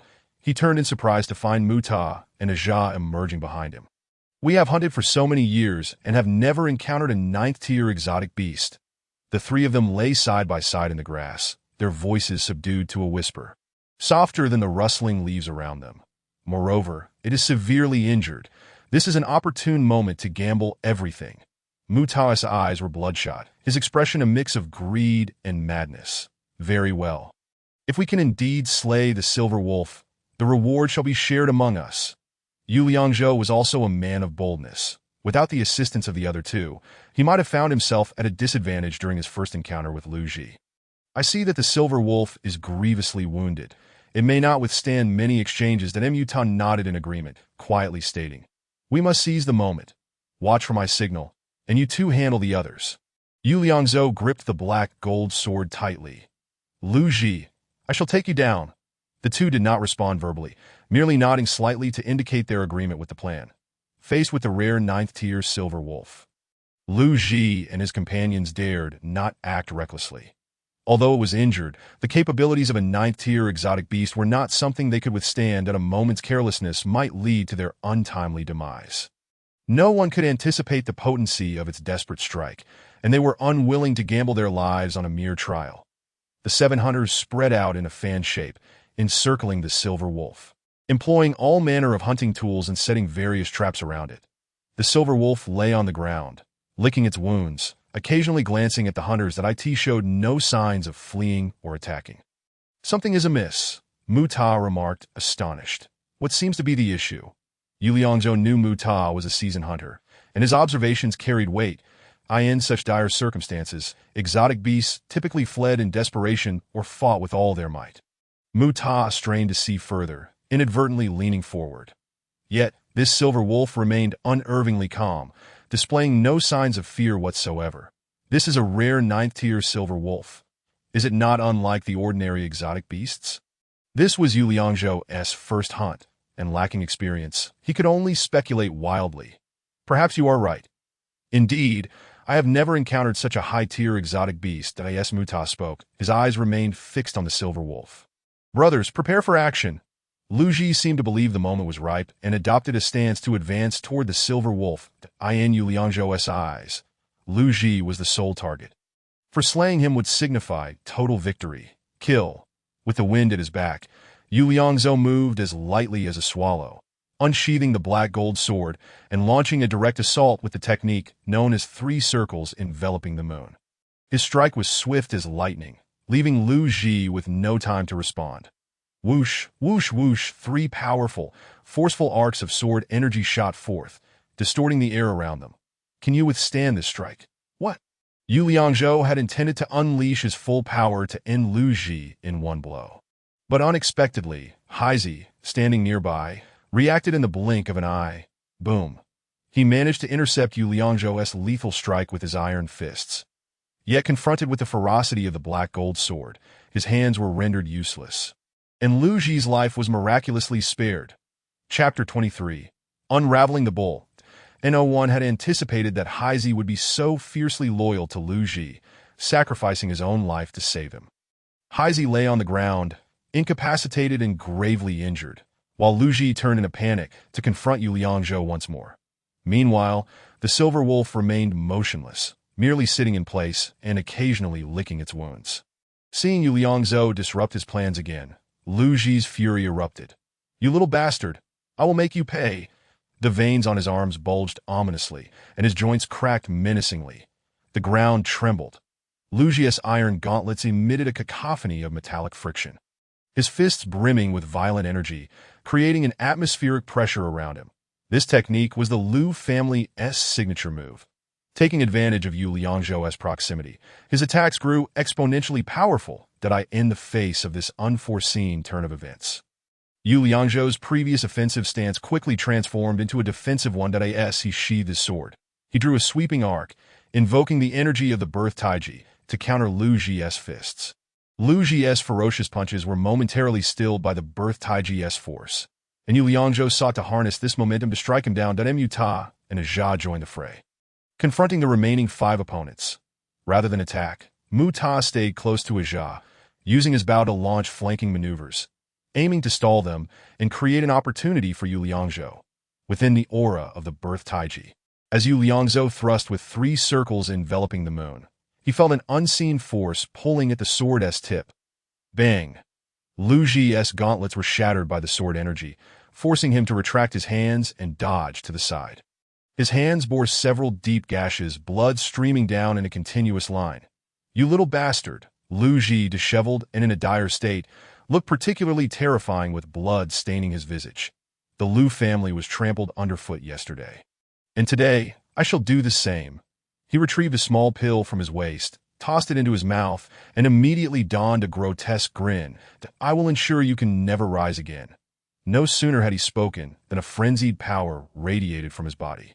His veins swelled further, and his skin turned a vivid red. Yu Liangzhou had nearly exhausted all his techniques, now feeling somewhat drained that if he continued to unleash lethal strikes, he risked succumbing to fatigue. Lu Ji would not grant him a moment's respite. He tightened his fists, advancing with a barrage of powerful punches. The dynamics of the battle shifted instantaneously. Unexpectedly, the tide had turned against him. Yu Liangzhou did not engage in a direct confrontation, instead evading Lu Ji's onslaught. Yet, he barely managed to escape. Lu Ji's strikes had noticeably quickened that moment. The other 3 fighters joined Lu Ji's side, while the remaining two continued to contend with Mu Ta and Aja. If I unleash my full strength, I might indeed be able to slay him, but that would leave me vulnerable to a potential counterattack from the Silver Wolf, leading to certain death. Yu Liangzhou employed the Pine Wind Sword technique to dance around them. This technique had minimal energy expenditure, making it ideal for defense, albeit with somewhat diminished striking power that could not inflict substantial damage. Yu Liangzhou opted for a cautious strategy. After all, Lu Ji was gravely injured, and prolonging the battle could pose complications. This little bastard has progressed so swiftly in his martial arts. I used a giant strength pill and still could not kill him in one blow. The Yu Liangzhou of yore had been like a frail chicken to Lu Ji. Slaying him had been a trivial task. Now, Lu Ji felt his body growing sore. This was the after effect of forcibly enhancing his strength with drugs. I must confront this little bastard head-on. Lu Ji was acutely aware that the effects of the medicine had reached their zenith, and if he failed to vanquish his opponent in one decisive move, he would find no opportunity once the effects wore off. Yu Liangzhou's strategy was remarkably astute, conserving his strength while engaging Lu Ji in a protracted struggle, waiting for the opportune moment. This approach left Lu Ji feeling powerless. Every time he attempted to exert force, it was deftly avoided or neutralized by Yu Liangzhou. Lu Ji exchanged a knowing glance with the two individuals beside him and shouted, "Surround this rascal." The others abandoned their pursuit of Mu Ta and Aja, converging towards Yu Liangzhou. Unable to escape the encirclement, Yu Liangzhou realized he must incapacitate at least one adversary to extricate himself. Heaven and earth! At that moment, Lu Ji, in conjunction with their assault, leaped into a furious rage, his fists clenched tightly as a surge of potent energy bore down upon Yu Liangzhou. There was no alternative but to meet this blow head-on. Amidst the onslaught of the others, Lu Ji's attack enveloped Yu Liangzhou, compelling him to unleash a tremendous burst of power to counteract it. Swish, swish, swish! The 5 strands of sword energy from the Songfeng sword technique emerged simultaneously, forcing Lu Ji's companions to retreat. The energy from the Sheng Taiji surged upwards, spiraling with the black gold sword aimed at Lu Ji. As the energy peaked, the 3-ring sword style of the moon once again struck forth with lethal precision. With the enhancement of Sheng Taiji, a cacophony of wind slicing through the air ensued. The 5 attackers formed a tacit synergy akin to a formation, deftly evading Yu Liangzhou's Songfeng sword technique. They approached from behind. Should Yu Liangzhou neglect to turn and defend himself, even if he succeeded in defeating Lu Ji, he would inevitably sustain grave injuries. Impossible. Though Yu Liangzhou wished to retract his sword for defense, it was regrettably too late. Under the catalytic effect of Sheng Taiji, the 3-ring sword style had become irrevocable. He was left with no choice but to eliminate Lu Ji to salvage his own life. With a resolve to face certain death, he found an unexpected calm, all intrusive thoughts vanishing. The fears and anxieties that had plagued him dissipated without a trace. Lu Ji's fierce expression mirrored his own fatal determination. He understood the dire consequences of their impending clash. His sole desire was for Yu Liangzhou's demise. His own survival had become secondary. Those accustomed to bullying others would rather perish than allow their opponent to surpass them, fighting tooth and nail to retain even the slightest sense of superiority. "You little rascal, you still can't defeat me," he cackled. Suddenly, everything in Yu Liangzhou's vision slowed, and an exhilarating sensation emerged from his newfound focus. The blade of the black gold sword felt as though it had become an extension of his own being, allowing him to sense the flow of air around it, that a dense aura of sword intent manifested as visible shadows. For reasons unknown, this triggered a new technique, dismembering the ox. Upon closer inspection, these shadows revealed Lu Ji's vulnerabilities. With deft precision, the sword followed the luminous trajectory of the sword intent. Thrusting pierced Lu Ji's fists. A sweeping motion dispelled his protective energy. A circling maneuver severed his arms at the elbows, and a cleaving strike sliced from his chest to his lower abdomen, the speed so swift that the wound was merely a fine line rather than a gaping tear. In the blink of an eye, these strikes were executed flawlessly, while the assailants remained oblivious to any unusual occurrences. The technique dismembering the ox concluded, and Yu Liangzhou felt an unprecedented exhilaration. The blade moved with the fluidity of cutting through tofu. With a resounding thud, Lu Ji's body erupted, leaving him a grotesque mass of flesh and blood. Chapter 24. The silver wolf's reaction, wow. The sheer power and ferocity of dismembering the ox astonished Yu Liangzhou. The exhilaration of executing the technique was unmatched, dismembering his foe without a hint of resistance. This technique proved most suitable against someone like Lu Ji, having slain the rare 5th-tier fist master. He gained 7 units of essence, a slight increase in the sharpness of the black gold sword, a minor enhancement of the Sheng Taiji energy field, and a slight rise in the power of the 3-ring sword style. Lu Ji's subordinates were thrown into disarray, providing Mu Ta and Ajia the opportunity to strike, swiftly eliminating the remaining assailants. The wolf pelts and blood they collected were worth a considerable number of crystals. Today we strike it rich, As they gleefully gathered Lu Ji and his companions' belongings, they chuckled uncontrollably. "Then aren't you afraid after killing them?" These 2 hunters exhibited remarkable prowess, showing no hesitation when it came to taking lives. No survivors. That Mu Ta glanced at Yu Liangzhou before continuing to loot the corpses. "The guy you tied up at the fork? We took care of him too. These 2 truly are ruthless," Yu Liangzhou thought. But now he had to confront the 9th-tier silver wolf. Oh, whoa. Suddenly, the silver wolf extended its neck and howled at the sky. The howl radiated an invisible pressure, rendering Yu Liangzhou momentarily immobile, while Mu Ta and Ajia cowered on the ground in fright. Was this the power of a 9th-tier silver wolf? Yu Liangzhou pondered, reflecting that if it were uninjured, they would have been obliterated in an instant. As the pressure dissipated, Yu Liangzhou found himself at an impasse. Uncertain whether to engage the silver wolf, Mu Ta hastily interjected, "Brother, let us retreat, that we cannot afford to provoke a creature of this caliber. If its kin comes seeking vengeance, South Ping City might be razed to the ground." Before Yu Liangzhou could respond, the silver wolf called softly to him. The sensation was strange. Its tone was gentle, devoid of any malice. Gradually, it lifted its body, wagging its tail and turning to walk away. Glancing back at Yu Liangzhou with a low, rumbling call. "You want me to follow you?" Yu Liangzhou surmised instinctively, attempting to trail the silver wolf. Mu Ta and Ajia mustered their courage and followed suit. Yet the silver wolf displayed no signs of aggression. "Brother, are you certain we should follow it?"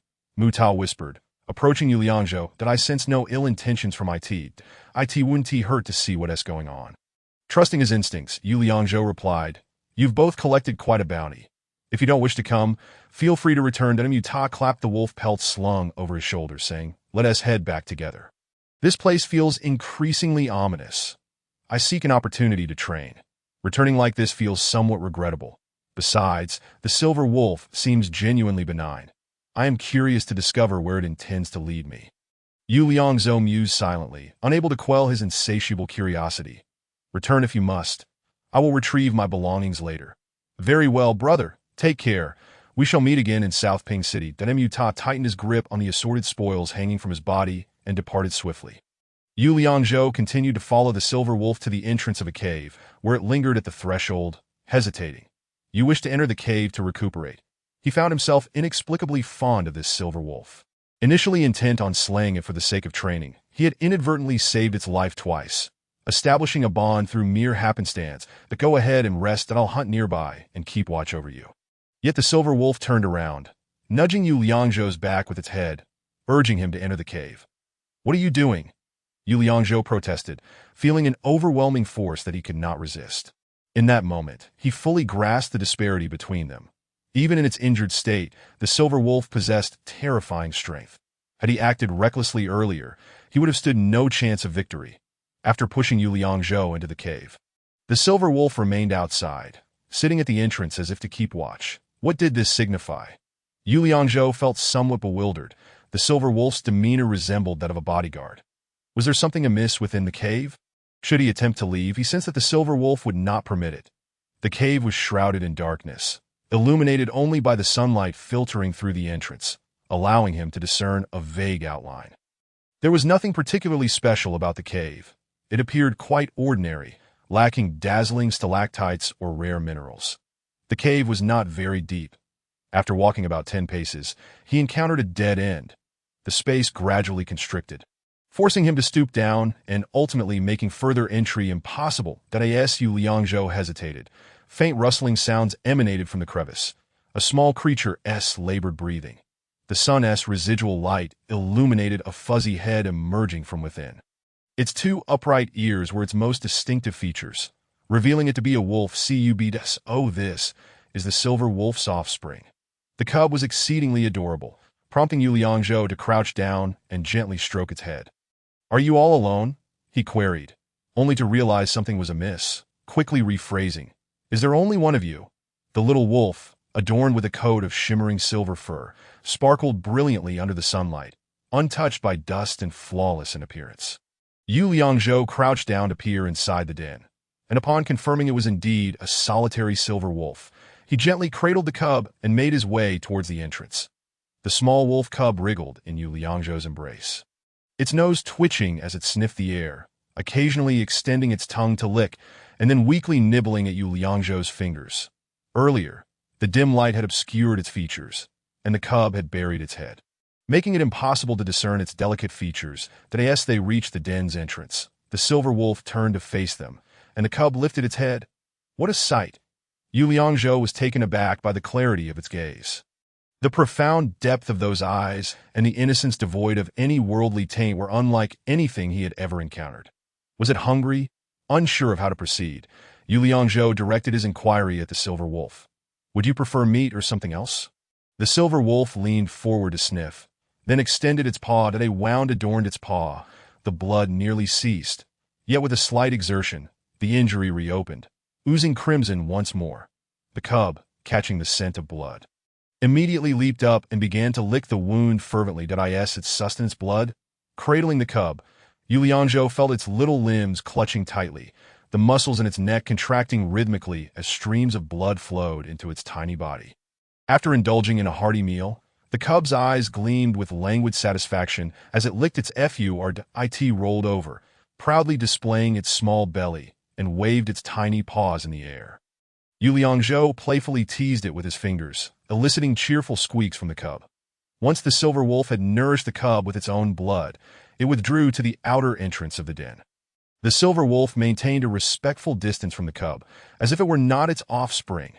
It did not lick the cub, nor make any other gestures, merely standing guard silently outside.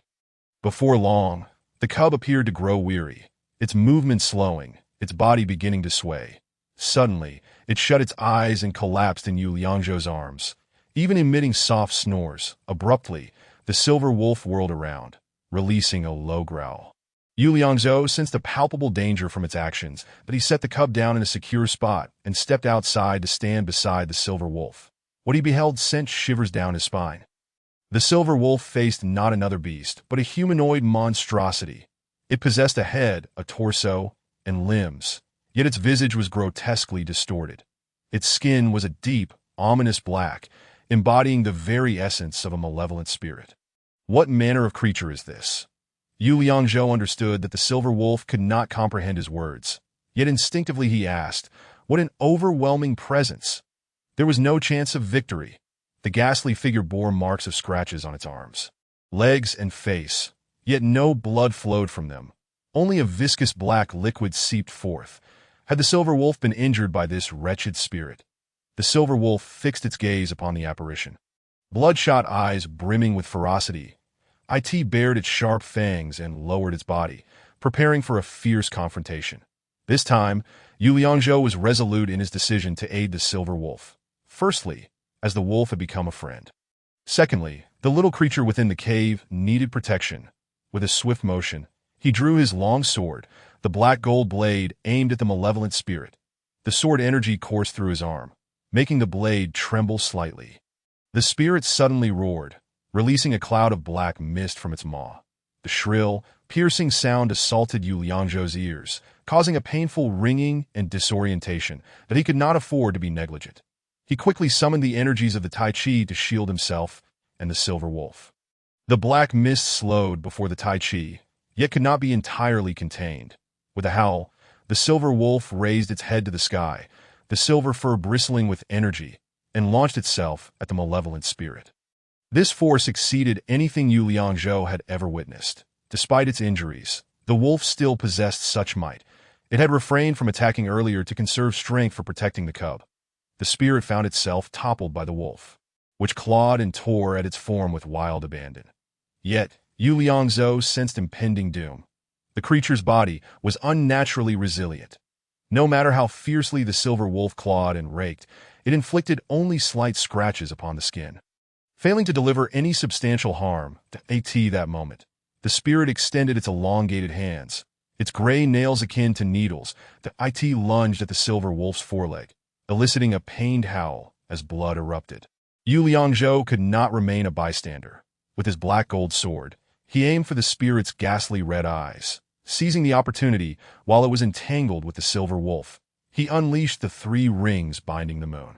The impact reverberated through his arm, as though striking a wall of steel. Jinyo, come forth. Under the excruciating pain, the silver wolf had no choice but to retreat from the fray. The spirit hovered ominously in the air. Its claws suddenly darting towards Yu Liangzhou, he could barely defend himself, unleashing the full power of Tai Chi and Feng Su to counter the assault. Each clash of the black gold sword against the spirit sent waves of agony through his arm. The spirit, though seemingly frail, harbored immeasurable strength within. Fortunately, Yu Liangzhou's agile maneuvers allowed him to evade some of the attacks.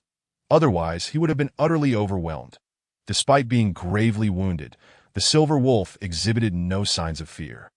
After a brief respite, it howled once more and lunged at the spirit. This time, its fur shimmered with a blue electric glow, its claws and fangs crackling with energy. The spirit's eyes glinted crimson. Black smoke swirling from its orifices, enveloping its form.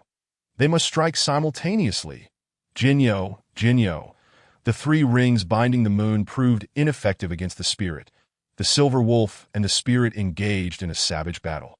Flesh and blood flying in a grotesque spectacle. Yu Liangzhou darted around to the spirit's rear, employing every technique he had at his disposal. Tai Chi, 3 rings binding the moon, and Songfeng swordplay. Yet the spirit's skin remained as tough as iron. The black gold sword merely chipped away at it, creating sparks. Ultimately, the silver wolf, too gravely injured, succumbed to another blow from the spirit. IT lay on the ground, emitting heart-wrenching low whimpers, with the silver wolf no longer restraining it. The spirit swatted its hand back. Despite Yu Liangzhou's attempt to block with his sword, he was sent sprawling. That single blow knocked the wind out of him, causing him to collapse to the ground. The spirit opened its maw, emitting a shrill, ear-piercing scream. As if to flaunt its might, that IT offered no respite to the silver wolf, swiftly advancing upon it with vicious claws poised to strike. The silver wolf, now prone and unable to rise, could only submit to the spirit's merciless onslaught. Get up! Yu Liangzhou yearned to rush forward to assist, yet his body felt utterly limp, his head throbbing painfully. The wolf's eyes rolled.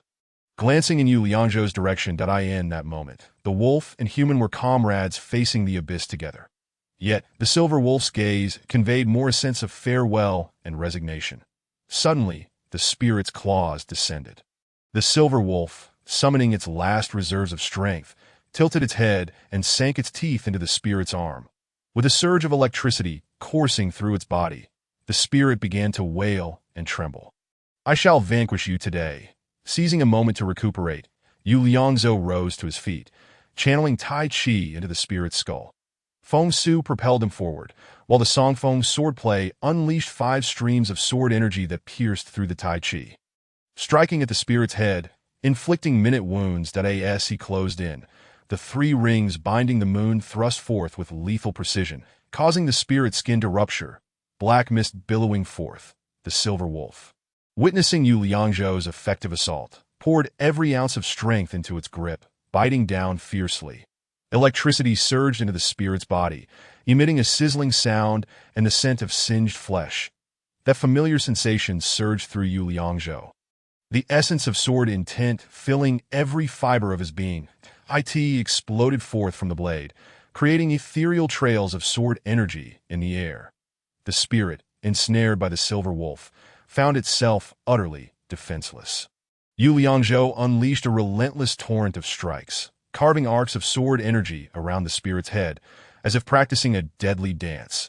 The black gold sword emitted a low hum, resonating with the rhythm of this visceral slaughter. Skin tore, and black mist erupted chaotically. After a series of strikes, The spirit's head was entirely stripped of its dark skin, leaving only a skeletal visage, swaying limply. Chapter 26. An existence of another realm. The silver wolf released its grip, and the spirit collapsed to the ground with a thud that a viscous black fluid gradually oozed forth, causing the skin to swell. Yu Liangzhou crouched beside the silver wolf, gently caressing its head. Its breathing grew faint, its body twitching intermittently, tears glistening in its eyes. The silver wolf strained to lift its front paw towards Yu Liangzhou, leaning its head against him. Yu Liangzhou's eyes moistened. He understood the silver wolf was in great pain. A garbled sound emanated from its throat, as if it were lamenting to Yu Liangzhou.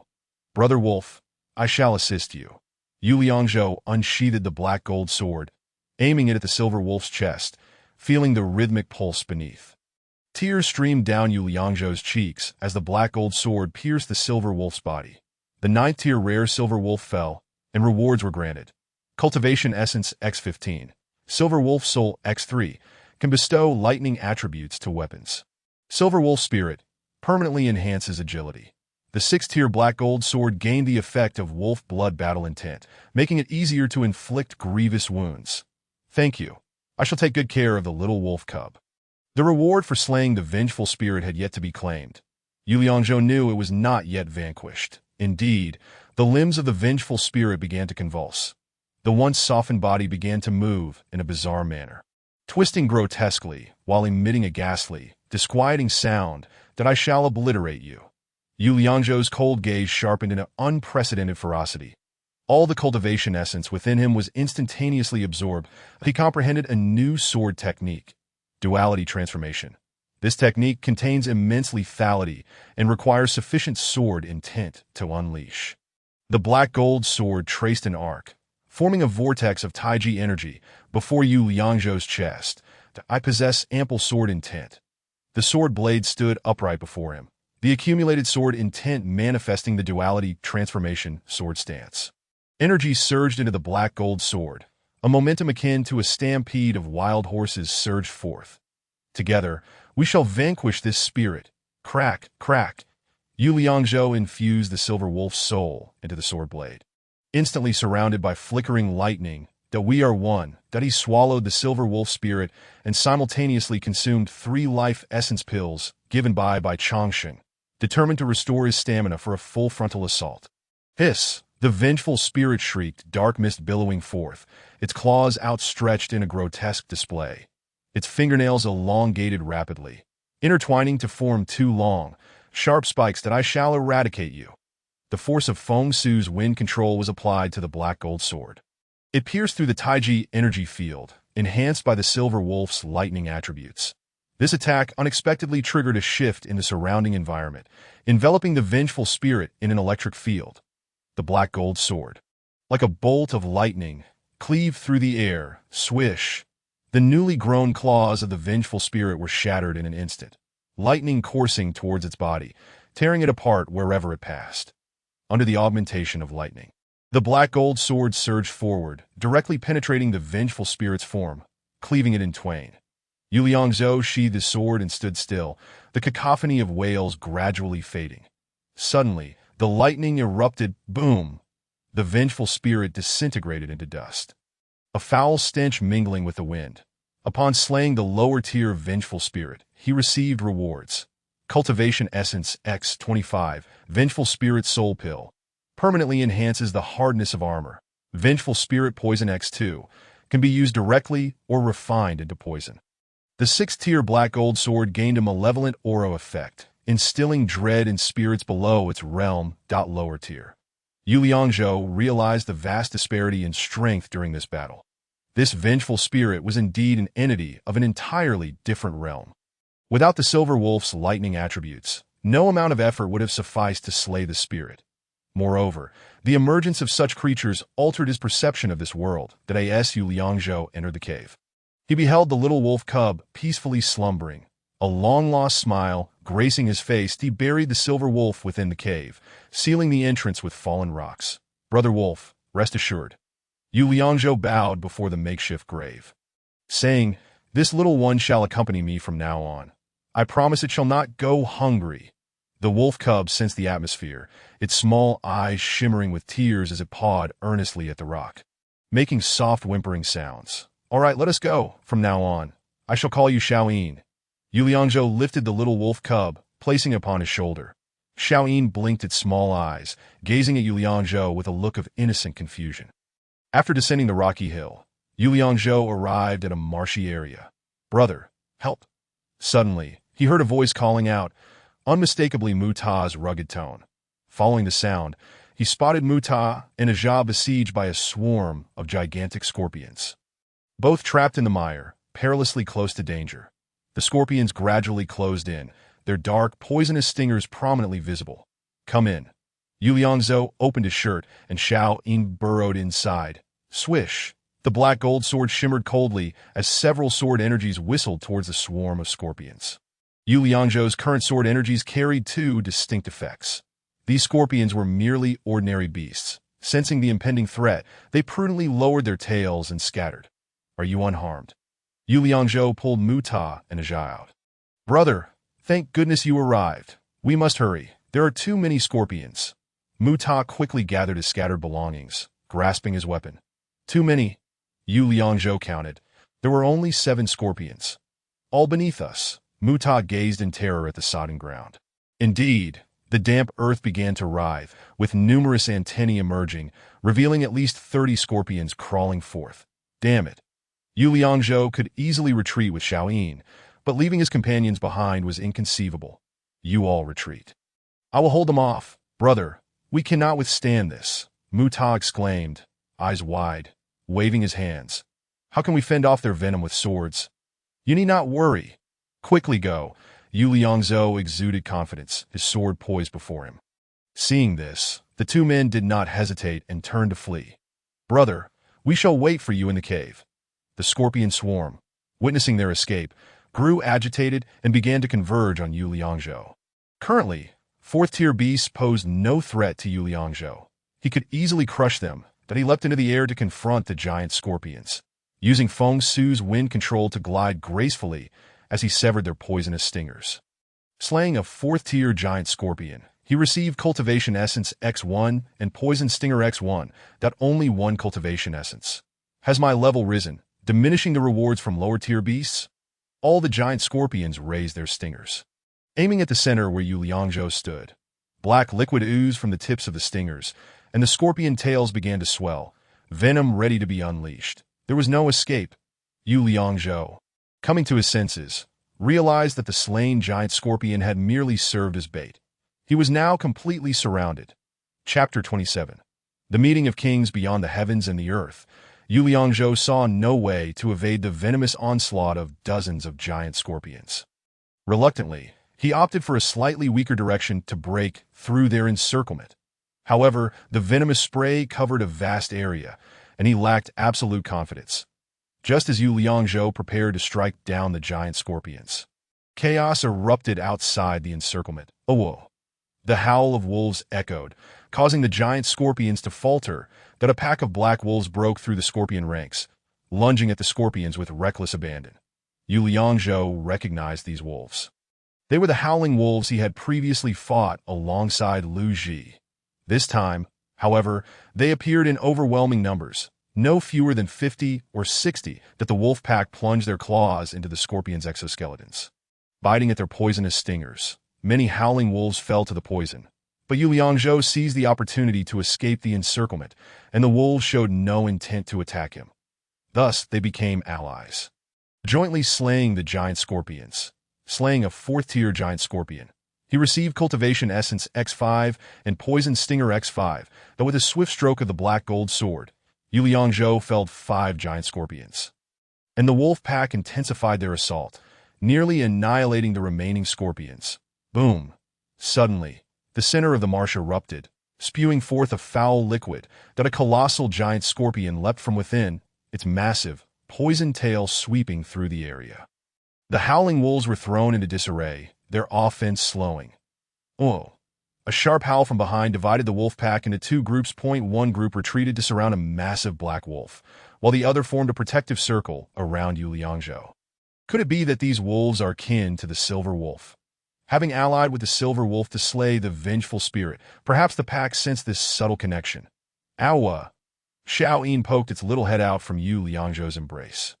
Howling at the wolf pack, awo! Upon sighting it, the wolf pack erupted into a chorus of howls, their collective fervor soaring to celestial heights, a spectacle of breathtaking grandeur. The colossal wolf ambled towards Yu Liangzhou, and upon catching sight of Xiao Yin, it astonishingly prostrated itself, lowering its head in deference. After a brief moment, it made its way towards the sovereign of the giant scorpions. Clearly, this was a dialogue of kings, the Wolf King facing the Scorpion King, with the latter evidently possessing a slight edge in strength. Yu Liangzhou understood that their exchange would remain untrammeled by outsiders. This was the dignity of royalty, wherein, even in death, one must hold their head high. From the wetlands emerged more giant scorpions, their numbers rivaling that of the wolves, rendering the two factions evenly matched. The Scorpion King was the first to initiate an attack, its long tail lashing out to launch a venomous strike towards the howling Wolf King. The Wolf King, displaying remarkable agility, deftly dodged the onslaught as the venom splattered onto the ground, instantly corroding the soil and releasing a foul stench. The Wolf King swiftly circled around to the side of the Scorpion King and leaped onto its back, viciously tearing at its thick exoskeleton. The Scorpion King howled in agony, its tail thrashing wildly in a desperate attempt to retaliate, even spraying venom onto its own back that it possessed an immunity to its own toxin.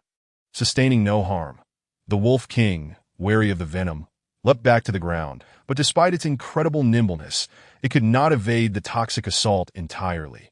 Venom tainted its forepaws, blood seeping through its fur. At that moment, Xiao Yin poked its head out, straining to emit a call, though its diminutive size rendered its voice nearly inaudible. With tiny claws gripping tightly onto Yu Liangzhou's garment, it seemed to summon all its strength. As if eager to join the fray, Yu Liangzhou attempted to restrain it, preventing its escape. However, Xiao Yin intensified its efforts, its little head bobbing and its breaths growing increasingly labored. Suddenly, a clear, piercing howl erupted from the petite form of Xiao Yin, its voice sharp and resonant, startling even Yu Liangzhou.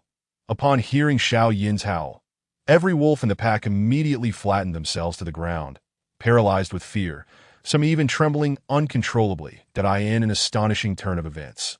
Both the Wolf King and the Scorpion King were also momentarily stunned by this sound, ceasing their battle to gaze toward Xiao Yin, lowering their heads in unison. Xiao Yin's call had instilled fear in them. Yu Liangzhou stroked Xiao Yin's soft body, sensing an indomitable spirit emanating from within. This little creature was no ordinary being. The Scorpion King's tail began to quiver, emitting peculiar sounds, before it let its tail droop wearily to the ground. Retreating slowly, the swarm of giant scorpions followed suit, some burrowing directly into the wetlands. Once the scorpions had retreated, the wolf pack collectively unleashed a thunderous howl, as if proclaiming their victory. The howling Wolf King approached and prostrated itself before Yu Liangzhou, or rather, before Xiao Yin. This time, Xiao Yin leapt down to the ground, nudging the snout of the prostrate Wolf King with its little head, prompting a low, rumbling sound from the latter.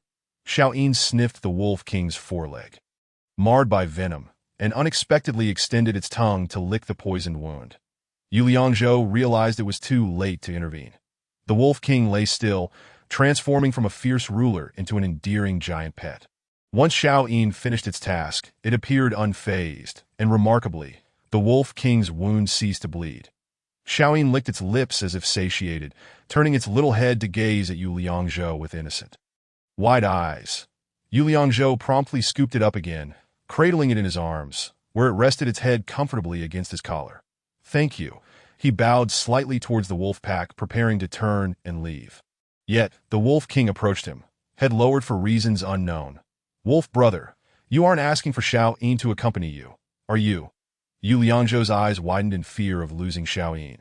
However, the Wolf King made no aggressive motions. Instead, it arched its body, looking at Yu Liangzhou and gently nodding its head. What could this mean?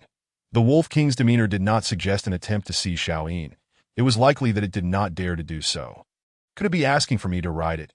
Yu Liangzhou found this thought incredulous. Could this Wolf King truly bear a rider? Yet, the Wolf King's behavior made him feel almost impolite for not mounting. He glanced at Xiao Yin in his arms and inquired, "Is it truly permissible to ride?"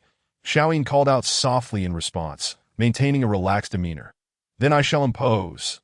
Yu Liangzhou slung the black golden sword over his back, lifted his left foot, and boldly stepped onto the back of the Howling Wolf King, feeling a flutter of anxiety about possibly misinterpreting and offending the king. Such an act could very well lead to being torn apart by this wolf pack. Chapter 28. A King's Tribute to Wu. The moment Yu Liangzhou mounted the Howling Wolf King's back, it threw its head back and let out a resounding howl. The wolf pack echoed its call in unison. What a spectacle! The scene was reminiscent of an army preparing for battle, and Yu Liangzhou felt as though he were a general upon a war steed. Xiao Yin, too, expressed its excitement, extending its little head and continuing to shout. The Wolf King galloped through the forest with ease, the wind whistling past Yu Liangzhou's ears. He grasped the Wolf King's mane tightly, his body rising and falling rhythmically, embodying the essence of a beast king. Before long, they arrived at the previously visited cave, the arrival of the wolf pack causing quite a stir. Muta and Aja, of course, were startled by the commotion, peering cautiously from the cave entrance. Their eyes filled with trepidation and their faces devoid of color. "That we should return to the city. The Wolf brothers are our allies," Yu Liangzhou called out to them upon noticing their fearful demeanor. Muta and Aja exchanged glances, ultimately mustering the courage to approach with trepidation. What is this?" Muta stammered, his speech faltering, astonishment and fear mingling within him. "It truly is the Howling Wolf King." For hunters, encountering the Wolf King is an exceptionally rare event. Even if one were to see it, surviving the encounter is another matter entirely. Now, Yu Liangzhou rode upon the Wolf King, which appeared eager to serve him. This scene indeed surpassed their wildest imaginations. "Wolf brother, I am grateful for your company along the way." Yu Liangzhou dismounted, finding that the Wolf King's head was nearly at the same height as his own. He affectionately pressed his face against the Wolf King's cheek, gently rubbing it. "Farewell for now. May we meet again by fate." Xiao Yin also leaned forward, softly calling out to the Wolf King. The Wolf King shook its head, its forepaws slightly bending as it lowered its proud head to at that moment. Yu Liangzhou noticed that the wound on its foreleg had nearly ceased bleeding. During their run, it had displayed remarkable vigor, showing no signs of pain. So, Xiao Yin had been healing it. Yu Liangzhou recalled that the silver wolf had also seemed to recover significantly after being licked by Xiao Yin, which explained its capability to battle the malevolent spirit. "I almost misunderstood. I thought Xiao Yin was feeding on wolf blood. What an extraordinary little creature." Yu Liangzhou stroked Xiao Yin's head, its silver fur gliding through his fingers like soft silk. The Wolf King rose and led the pack deeper into the forest, occasionally glancing back to observe Yu Liangzhou and the others. "Goodbye." Yu Liangzhou waved farewell to the wolf pack, a bittersweet pang of parting swelling within him.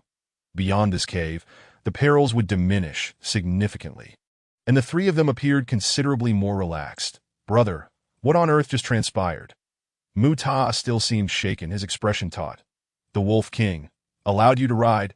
A fortunate coincidence, perhaps. I allied with that wounded silver wolf to vanquish a malevolent spirit. We might as well be comrades." Yu Liangzhou replied in a remarkably calm tone. "A malevolent spirit?"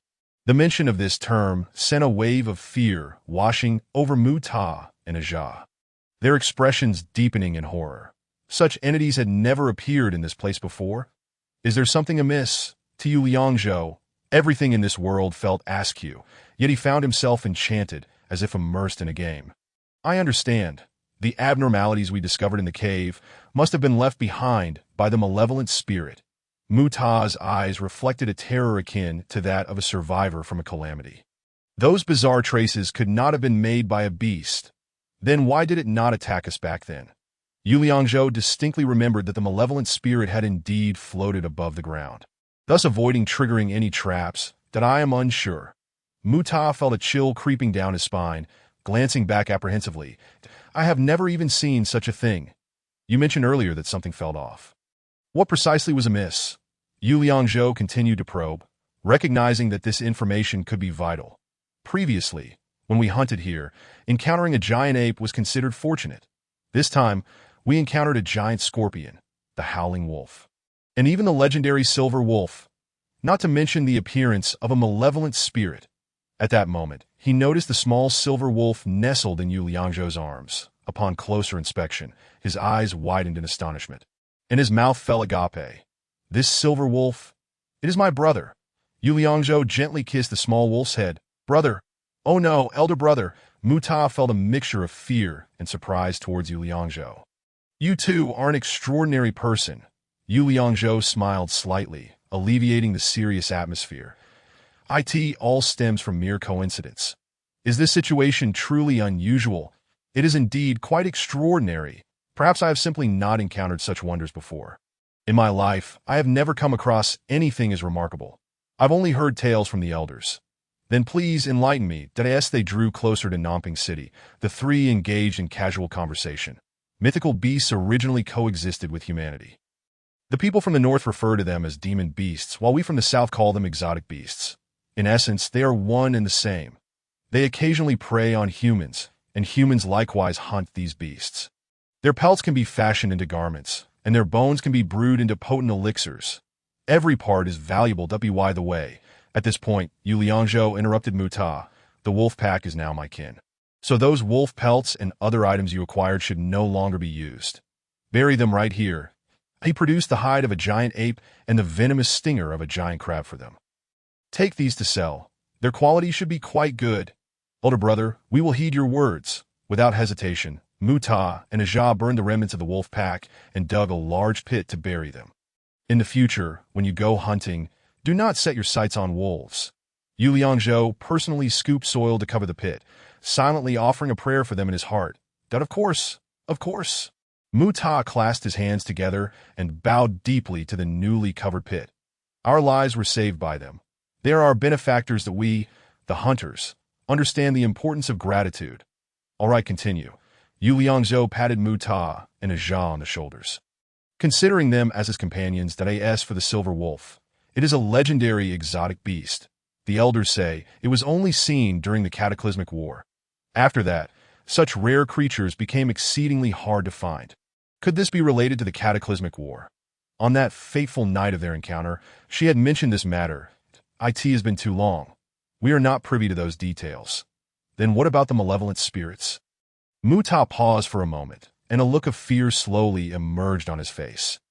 Evil spirits are not native to this world. Ajia, who had remained silent until now, spoke up. Their presence signifies great misfortune. At this point, the sun was nearing its descent, and the fiery glow of dusk painted the earth in crimson hues in the distance. Nanping City appeared to be ablaze in a sea of scarlet. Chapter 29. Distant Legends. Then we shall part ways here. The three exited the forest, where Yu Liangzhou's horse, tethered by the roadside, grazed leisurely. Elder brother, should you need anything in Nanping City's marketplace, do not hesitate to seek us out. Mu Ta gazed at Yu Liangzhou with admiration, retrieving some herbs from his backpack and offering them to him. These are some medicinal herbs we've gathered. Perhaps they may be of use to you. Yu Liangzhou graciously accepted the herbs and mounted his horse. Do not call me elder brother. Simply refer to me as Yu Liangzhou. With that, he turned his horse towards home, his heart heavy with concern for his father and sister. Galloping swiftly, he arrived home under the full moon. The door to their home was tightly shut, and no light seemed to emanate from within. This is not good. A chilling silence enveloped the surroundings, devoid of any signs of life. Creaking, he pushed open the courtyard gate, and what lay before him sent a jolt of alarm through his heart. The courtyard was in disarray, the vegetable garden trampled beyond recognition. Items belonging to Yu Qingci were strewn about, some broken, others shattered. Yu Liangzhou dashed into his father's study, where the bedding had been overturned, clothing scattered haphazardly. Father, Qingci? Anxiety gripped his heart as he called out their names. But only his voice echoed back, met with silence. Lu family, today I shall bring ruin upon you. Yu Liangzhou gripped the black gold sword and charged out. After encountering Lu Jie by Chongqing's, it was evident he had orchestrated this chaos. Brother! Suddenly, a familiar voice rang out from nearby. It was none other than Yu Qingci calling to him. Qingci! Yu Liangzhou focused his gaze to see his sister standing by the wall, waving at him. What is happening? He rushed over to her, asking, where is father? Come. Yu Qingci took his hand and led him along the wall, revealing a hidden door behind the latrine, concealed among dirt and weeds. It was not easily discovered unless one knew of its existence. Have you forgotten this place? I had no knowledge of it. Just as Yu Liangzhou was about to utter those words, he recalled his arrival in this world. Naturally, he had no memory of such matters and thus explained, "In my haste, I forgot." Within the hidden door was a cramped space, stocked with provisions and clean water. "You have returned." Upon seeing Yu Liangzhou, Yu Wu hurriedly grasped his arm. "Are you unharmed?" Yu Liangzhou felt the strength in his father's grip, indicating he had recovered well after taking medicine. "Your training has progressed significantly," he spoke with a gleam in his eyes, enunciating each word. "Moreover, I have slain Lu Ji." Yu Wu was taken aback. "You bested Lu Ji? He was no match for me." Neither was Lu Hao. Yu Liangzhou clenched his fists, his confidence startling both Yu Wu and Yu Qingxi. "I knew my son was anything but ordinary." A smile broke across Yu Wu's face as he patted Yu Liangzhou's shoulder with vigor. "You are much improved. Seeing my family safe has eased my worries." "What transpired outside?" "After you left, the Lu family came." Yu Wu, shedding his previous despondency, spoke animatedly. "I am a general seasoned in battle. I anticipated their move. Father guessed that the Lu family would strike, so we pretended to have fled and hid here, awaiting your return. For many years, I have been plagued by injuries." Clenching his fists, Yu Wu declared with conviction, "Though I may not engage in direct combat, I can certainly outsmart these scoundrels. You have made significant recovery. In the future, I will procure more quality herbs for you, ensuring you regain your former heroism." Yu Wu's recovery was akin to gaining an ally for Yu Liangzhou. "Things are already looking up. My hopes rest entirely upon you."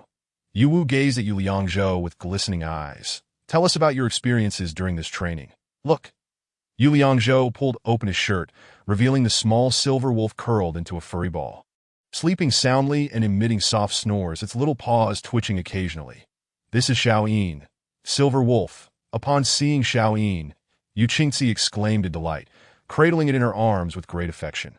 Xiaoyin lifted its eyelids briefly before burying its head back into its fluffy belly. Resuming its slumber at a silver wolf, Yu Wu was equally astonished.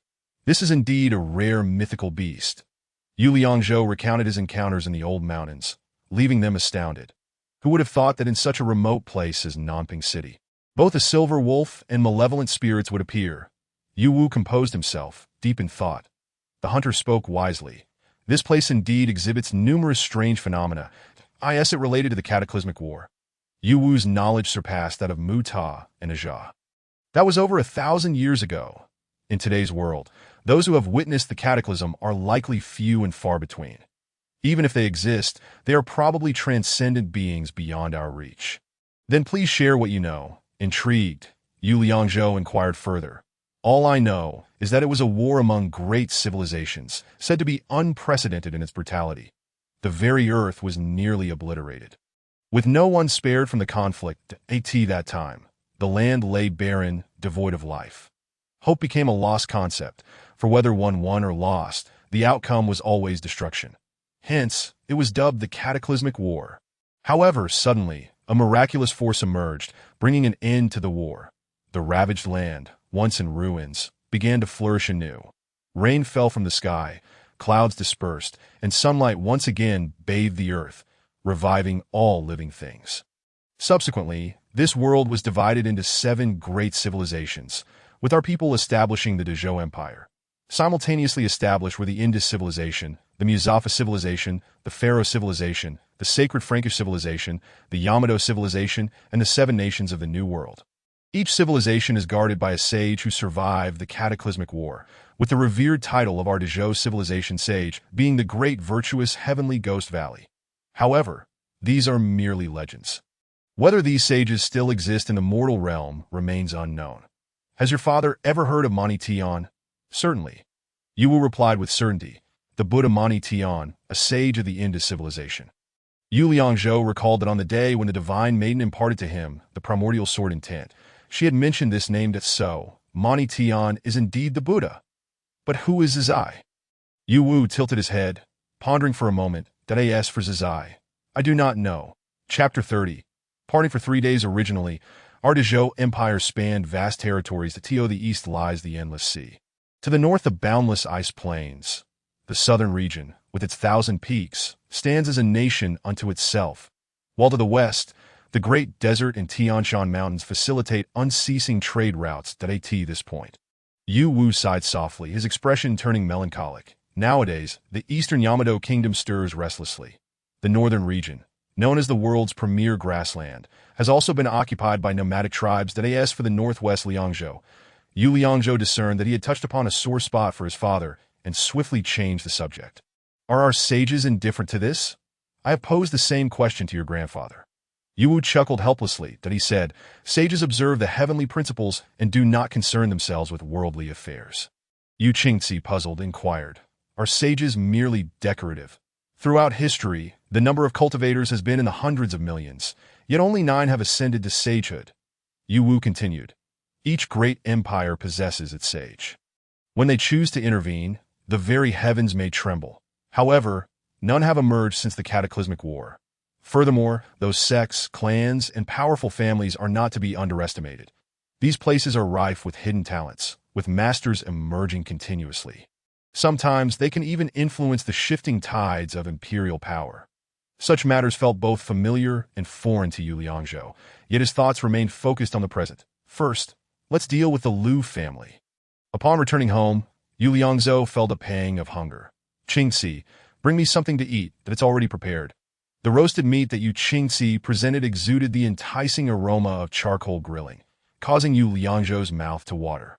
Just as the meat approached his lips, he inquired, what does Xiaoyin eat? I'm not sure. Should I get it some raw meat? Yu Qingci sliced some fresh beef and placed it before the little creature, which sniffed it and turned away, seemingly lacking any appetite.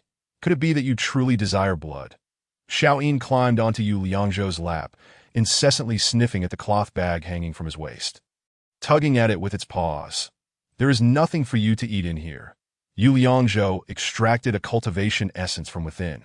This is for my martial arts training. Before he could finish, Xiaoyin suddenly leaped up and seized the essence in its mouth. As Yu Liangzhou released his grip, Xiaoyin swallowed the essence whole, appearing quite satisfied, its watery eyes gazing at Yu Liangzhou as it wagged its tail.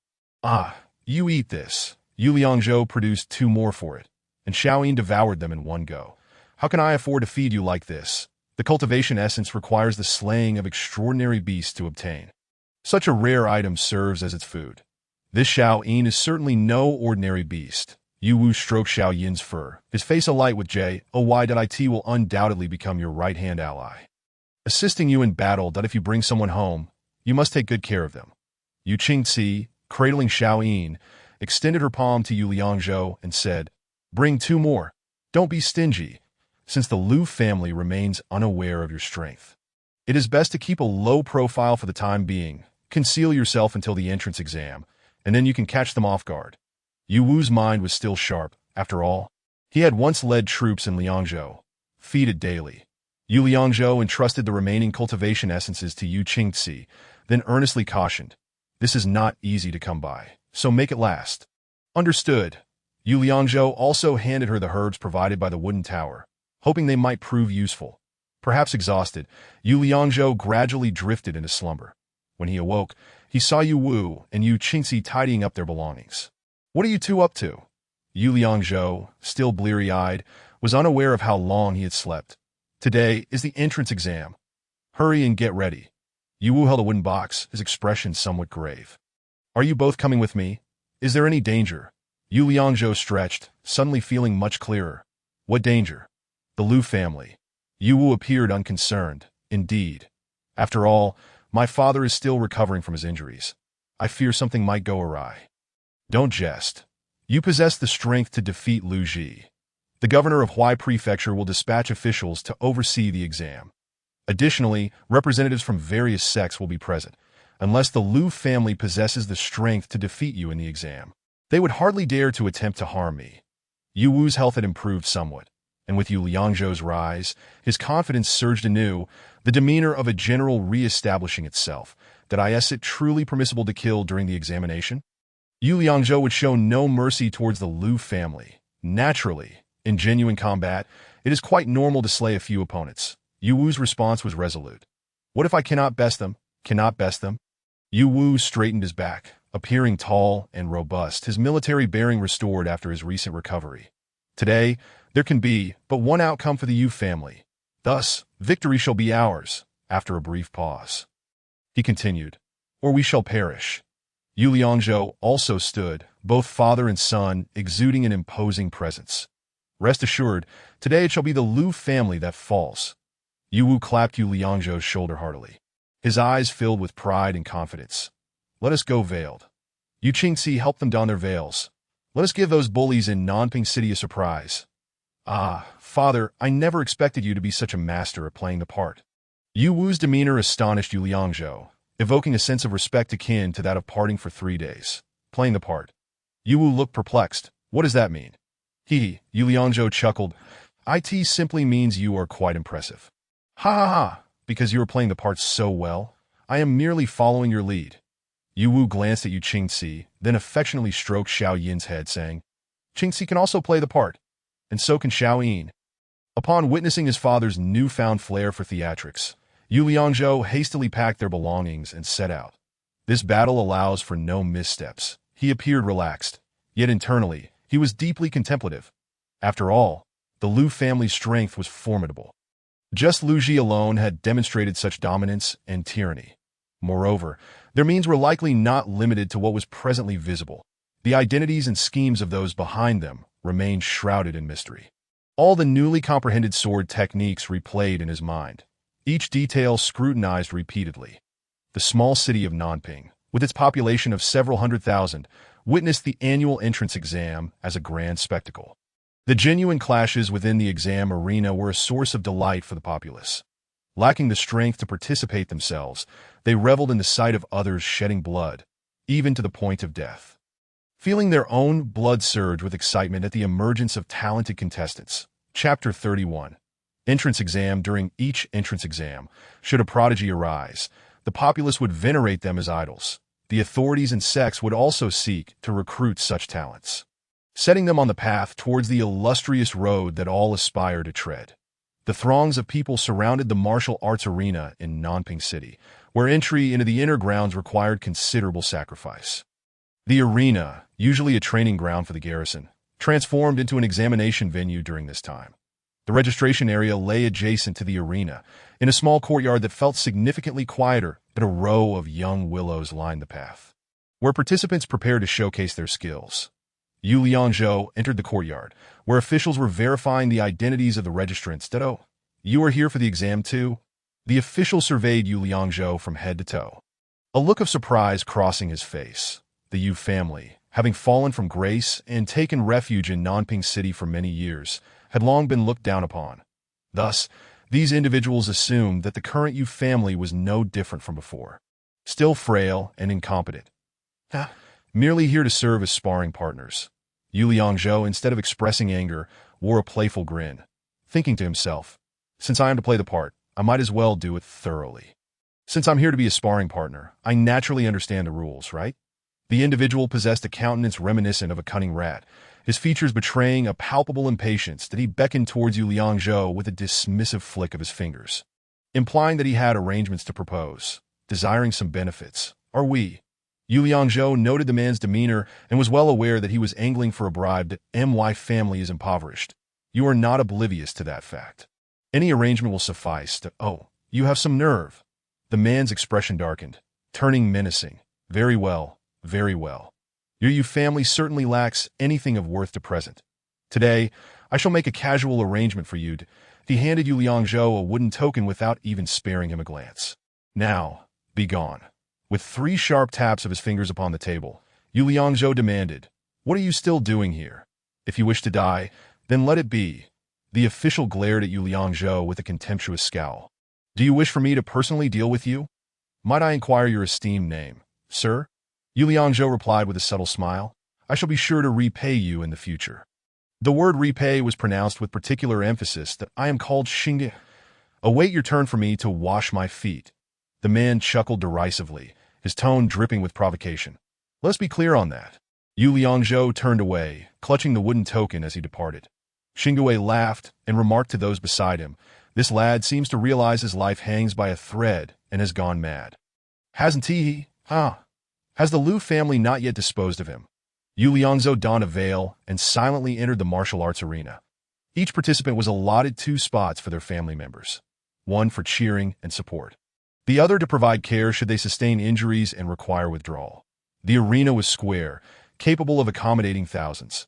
The main platform to the north was reserved for the esteemed guests, including Fong Pang, the protector of Nanping City, the envoy from Huai Prefecture, and the elders of various sects that to the sides of the VIP area sat the competitors, the left clad in resplendent attire with faces radiating confidence, a clear indication of their ambition to win.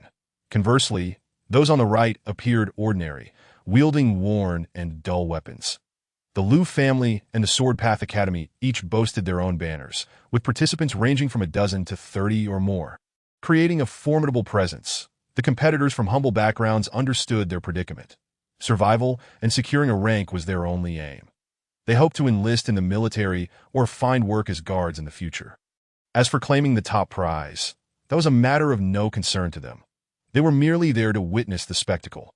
Suddenly, the sound of a horn echoed, and armored troops entered from either side, accompanied by a group of elegantly dressed individuals who took their seats upon the elevated platform to the north.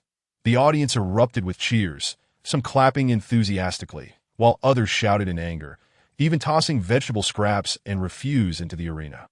At that moment, one individual among the crowd stood up, gesturing for silence. Those who continued to shout were swiftly subdued or dragged out by the guard stationed nearby. Once order was restored, the speaker addressed the assembly. Esteemed envoy, honored elders, and distinguished guests, I am the protector of Nanping City. Fong Pang, he continued, I extend my gratitude for your attendance at this examination. Our Nanping City is prospering, thanks to your unwavering support. Please allow me to pay my respects. Such nonsense. You've turned Nanping into a place of misery while claiming prosperity. A young man beside Yu Liangzhou seethed, his eyes burning with resentment as he fixed his gaze upon Fong Pang. Please refrain from speaking, an elderly woman beside him urged, covering his mouth. Focus on preparing for the examination. Yu Liangzhou surveyed the area, noting the expressions of disdain and dissatisfaction etched on nearly every face. Fong Pang's words elicited nothing but sighs and headshakes, unvoiced yet palpable. Father, Yu Liangzhou murmured to Yu Wu, it seems Fong Pang is no virtuous man. Indeed, Yu Wu shot a venomous glare at Fong Pang. That scoundrel is in cahoots with the Liu family. Now, I invite the envoy from Huai Prefecture, Lord Zhao, to preside over the examination. After Fong Pang concluded his lengthy speech, he bowed deeply in deference to the man seated among them. Lord Zhao, please. Zhao Go, adorned in a green official's robe, adjusted his collar. Rising without acknowledging Fong Pang. Striding forward with an air of authority, he cleared his throat and began, This is not my first visit. So let us dispense with the formalities that are customary. I shall outline the rules of the examination. Zhao Go produced a document and read aloud in a hoarse voice. The first round will consist of free matches. Those who remain standing by the end will advance to the next round. The second round will feature 2 teams, each consisting of 3 members. The team with the most remaining members at the end of the allotted time will be declared victorious. Should a stalemate occur, I and the elders present will adjudicate. The third round will be a series of individual duels that in the event of a tie, I and the elders will make the determination. Participants who already possess ranks or have received recommendations need not partake in the free matches or team rounds. They may proceed directly to the individual duels. Upon hearing this, a wave of discontent swept through the crowd. The ultimate victor of this examination will be crowned as the champion, followed by the second and third place. The winner will gain entry in a Huai Prefecture for subsequent competitions and receive various rewards. Zhao Go gestured toward a black stone behind him. After the competition, everyone may use the trial stone to attain their ranks. During the matches, remember that swords and blades are unforgiving, and casualties are not accounted for. He handed the document to Fong Pang, who remained bowed. Everyone must exercise caution. You must display your strength while also prioritizing your survival. This is the prize bestowed by the protector of Huai Prefecture. He continued a 6th-grade fine steel light armor, along with 50 cultivation essence, 200 crystal stones, healing potions, and more. Humph. Corrupt official. Is it not all meant for those in power? The young man seethed once more. Filled with indignation. This may not be the case. Yu Liangzhou said, gently patting the young man's shoulder, veiled as he was that I prepared for you. The young man scoffed, rolling his eyes at Yu Liangzhou. Yu Liangzhou merely smiled lightly, choosing not to engage in further debate. The first round of free matches commenced. As the officials concluded their speeches, a soldier shouted from the center of the arena, "Enter." Most from Yu Liangzhou's side stood and made their way into the arena, while none from the opposing side dared to step forward. It was evident that this so-called free match was merely a ruse to pit the children of the impoverished against one another, allowing the privileged to conserve their strength. "Father," Yu Liangzhou said, handing his black gold sword to Yu Wu, "hold on to this for me. I will use a wooden sword." Understanding his intent, Yu Wu concealed the black gold sword within his garments. Approximately 100 individuals entered the arena, and the soldiers used a slender bamboo pole to divide them into 3 groups. Yu Liangzhou was placed in the second group, awaiting alongside the third group at the edge of the arena. Those with ranks occupied the viewing stands, preparing for the later matches. The matches commenced. The soldier shouted, simultaneously flipping an hourglass to start the countdown. Yu Liangzhou discerned the capabilities of the competitors with just a glance. Their highest skill level barely reached the second rank, but he settled into a corner, observing the privileged who had yet to participate. "That we should form a group soon," Yu Liangzhou thought idly, as others began to form alliances, seeking strong partners. "Hey, would you join us?" One person called out to Yu Liangzhou. Before he could respond, another nearby sneered, "Forget it. Look at him. He doesn't even have a proper weapon." Moments later, the second group splintered into 3 factions, each led by a figure resembling a leader, whose commands others obeyed. They cast disdainful glances at Yu Liangzhou, some laughing, while others shook their heads and distanced themselves from him. "It would be perilous for you to remain alone." A frail youth approached. "How about we form a group?" This free match did not require formal teams. Yu Liangzhou dismissed him casually. "I can manage on my own." The youth stammered, "No one else is willing to team up with me." "So, you two are unwanted, and now seek to team with me," Yu Liangzhou mused. "They are all choosing the brawny and well-armed. We are bound to be overlooked." The youth squatted beside Yu Liangzhou, wielding a rusty iron knife. "You are indeed fortunate," Yu Liangzhou thought to himself, amused that this youth unwittingly found the strongest ally without realizing it. "Very well, you can join me. We shall focus on defense." The youth began strategizing. "Do not act impulsively." "I understand." Yu Liangzhou feigned comprehension, stating, "We merely aim to secure a rank. There's no need for recklessness." "Exactly. That's the spirit." The youth beamed with satisfaction upon realizing Yu Liangzhou was also prudent. "Time is up. The fine sand within the hourglass has completely flowed out. Among the more than 30 individuals present, only a handful remain. The others are either injured or have been knocked out of the arena." The second group stepped forth. Yu Liangzhou and the young lad walk in last. The moment the boy enters the arena, he becomes somewhat tremulous with anxiety, clutching his iron sword closely to his chest as he trails behind Yu Liangzhou. "Begin." The hourglass is turned, and the match commences. Yu Liangzhou holds his wooden sword with a reverse grip, resting it behind him, standing at the side of the arena without making any aggressive moves. However, those with poor judgment rush in to attack him. For these scions of humble origins, such contests require earnest displays of their abilities, as a commendable performance might catch the eye of the nobility, potentially paving the way for a brighter future after the trial. Their techniques appear to Yu Liangzhou as if they were in slow motion, with a mere flick of his wooden sword. He easily repels their assaults. He does not genuinely engage them, merely feigning parity and strength to avoid being defeated. "Your swordsmanship is quite commendable." The young lad, following Yu Liangzhou, feels a surge of confidence. Sensing that their opponents are not as formidable as they initially seemed, it appears that they might navigate this round successfully. Time's up. The match concludes, and both Yu Liangzhou and the boy advance without a hitch. After 3 rounds of free combat, approximately 30 individuals remain, divided into 10 groups for the second round of competitive trials. This round will feature a wheel battle, with only 3 groups of 9 individuals ultimately qualifying for one-on-one matches. The first round has already eliminated the majority, and their stamina has diminished considerably after these skirmishes. Indeed, they are merely acting as sparring partners for the noble families. Yu Liangzhou guides the boy through the challenges, advancing to the pivotal stage of solo combat. Having reached this level, there is no doubt they will qualify and the chances of securing a decent livelihood post-competition have significantly increased to their astonishment. They have actually reached the third round. The boy, overjoyed, tightly grasps Yu Liangzhou's arm. Could it be that the competitors this time are weaker than before? You must be cautious from here on.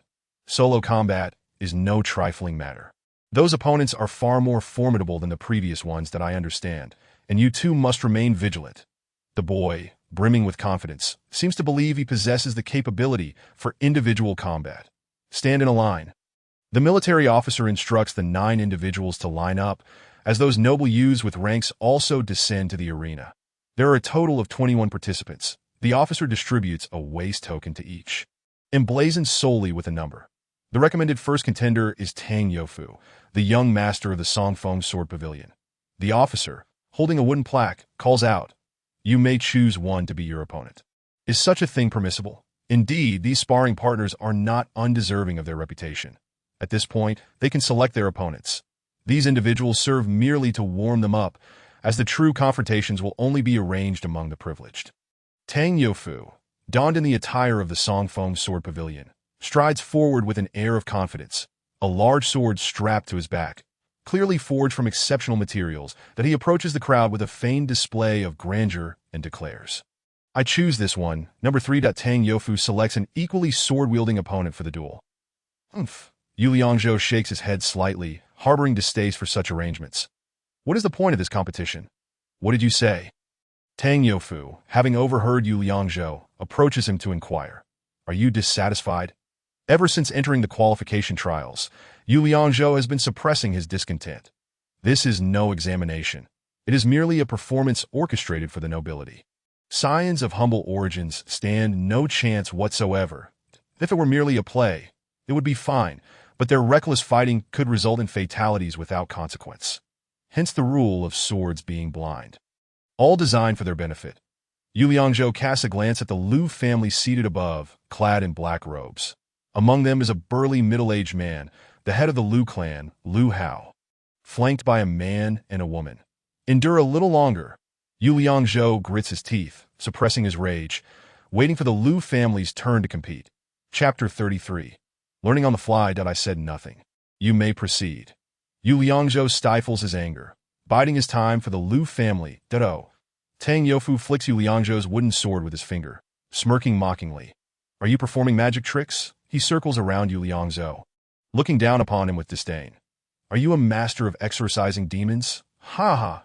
He then bursts into laughter, nearly falling over. Yu Liangzhou remains silent, standing resolutely, without moving. I choose number 7.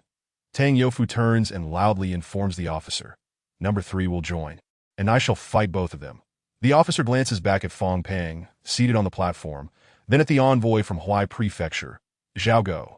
Seeing that the envoy shows no objection, Fang Peng gives a slight nod of agreement. Ah, it is still as I said. You cannot escape your fate. Yu Liangzhou steps forward, addressing the dignitaries above. If I win, may I also choose my opponent? You are courting death. You, a mere unranked youth, speak so boldly. Just as Tang Youfu is about to erupt in anger, a middle-aged man rises from the spectator seats. This man is Tang Tao, the master of the Songfeng Sword Pavilion. You are being foolish. Heed your elders. Tang Youfu has no choice but to silence himself, cursing Yu Liangzhou under his breath. Corruption, greedy officials. You permit only yourselves to choose. Why can't others? At this moment, the audience erupts in a chorus of boos, with someone shouting out loud, "Everyone, please remain calm." Envoy Zhao Go stands, raising his hands to signal for silence, that if he wins, he may choose. The audience bursts into applause and cheers, a tide of support washing over the arena, giving the common folk a sense of vindication. Fang Peng leans forward to observe Tang Tao, exchanging glances with him for a moment. Then, bending down, he whispers to the envoy, "Rest assured, this lad cannot win." "I have another request," Yu Liangzhou calls out once more. "Speak." Fang Peng, visibly irritated, raises an eyebrow. And no need for 2 against 1. Yu Liangzhou nonchalantly waves his wooden sword that I wish to face him in single combat.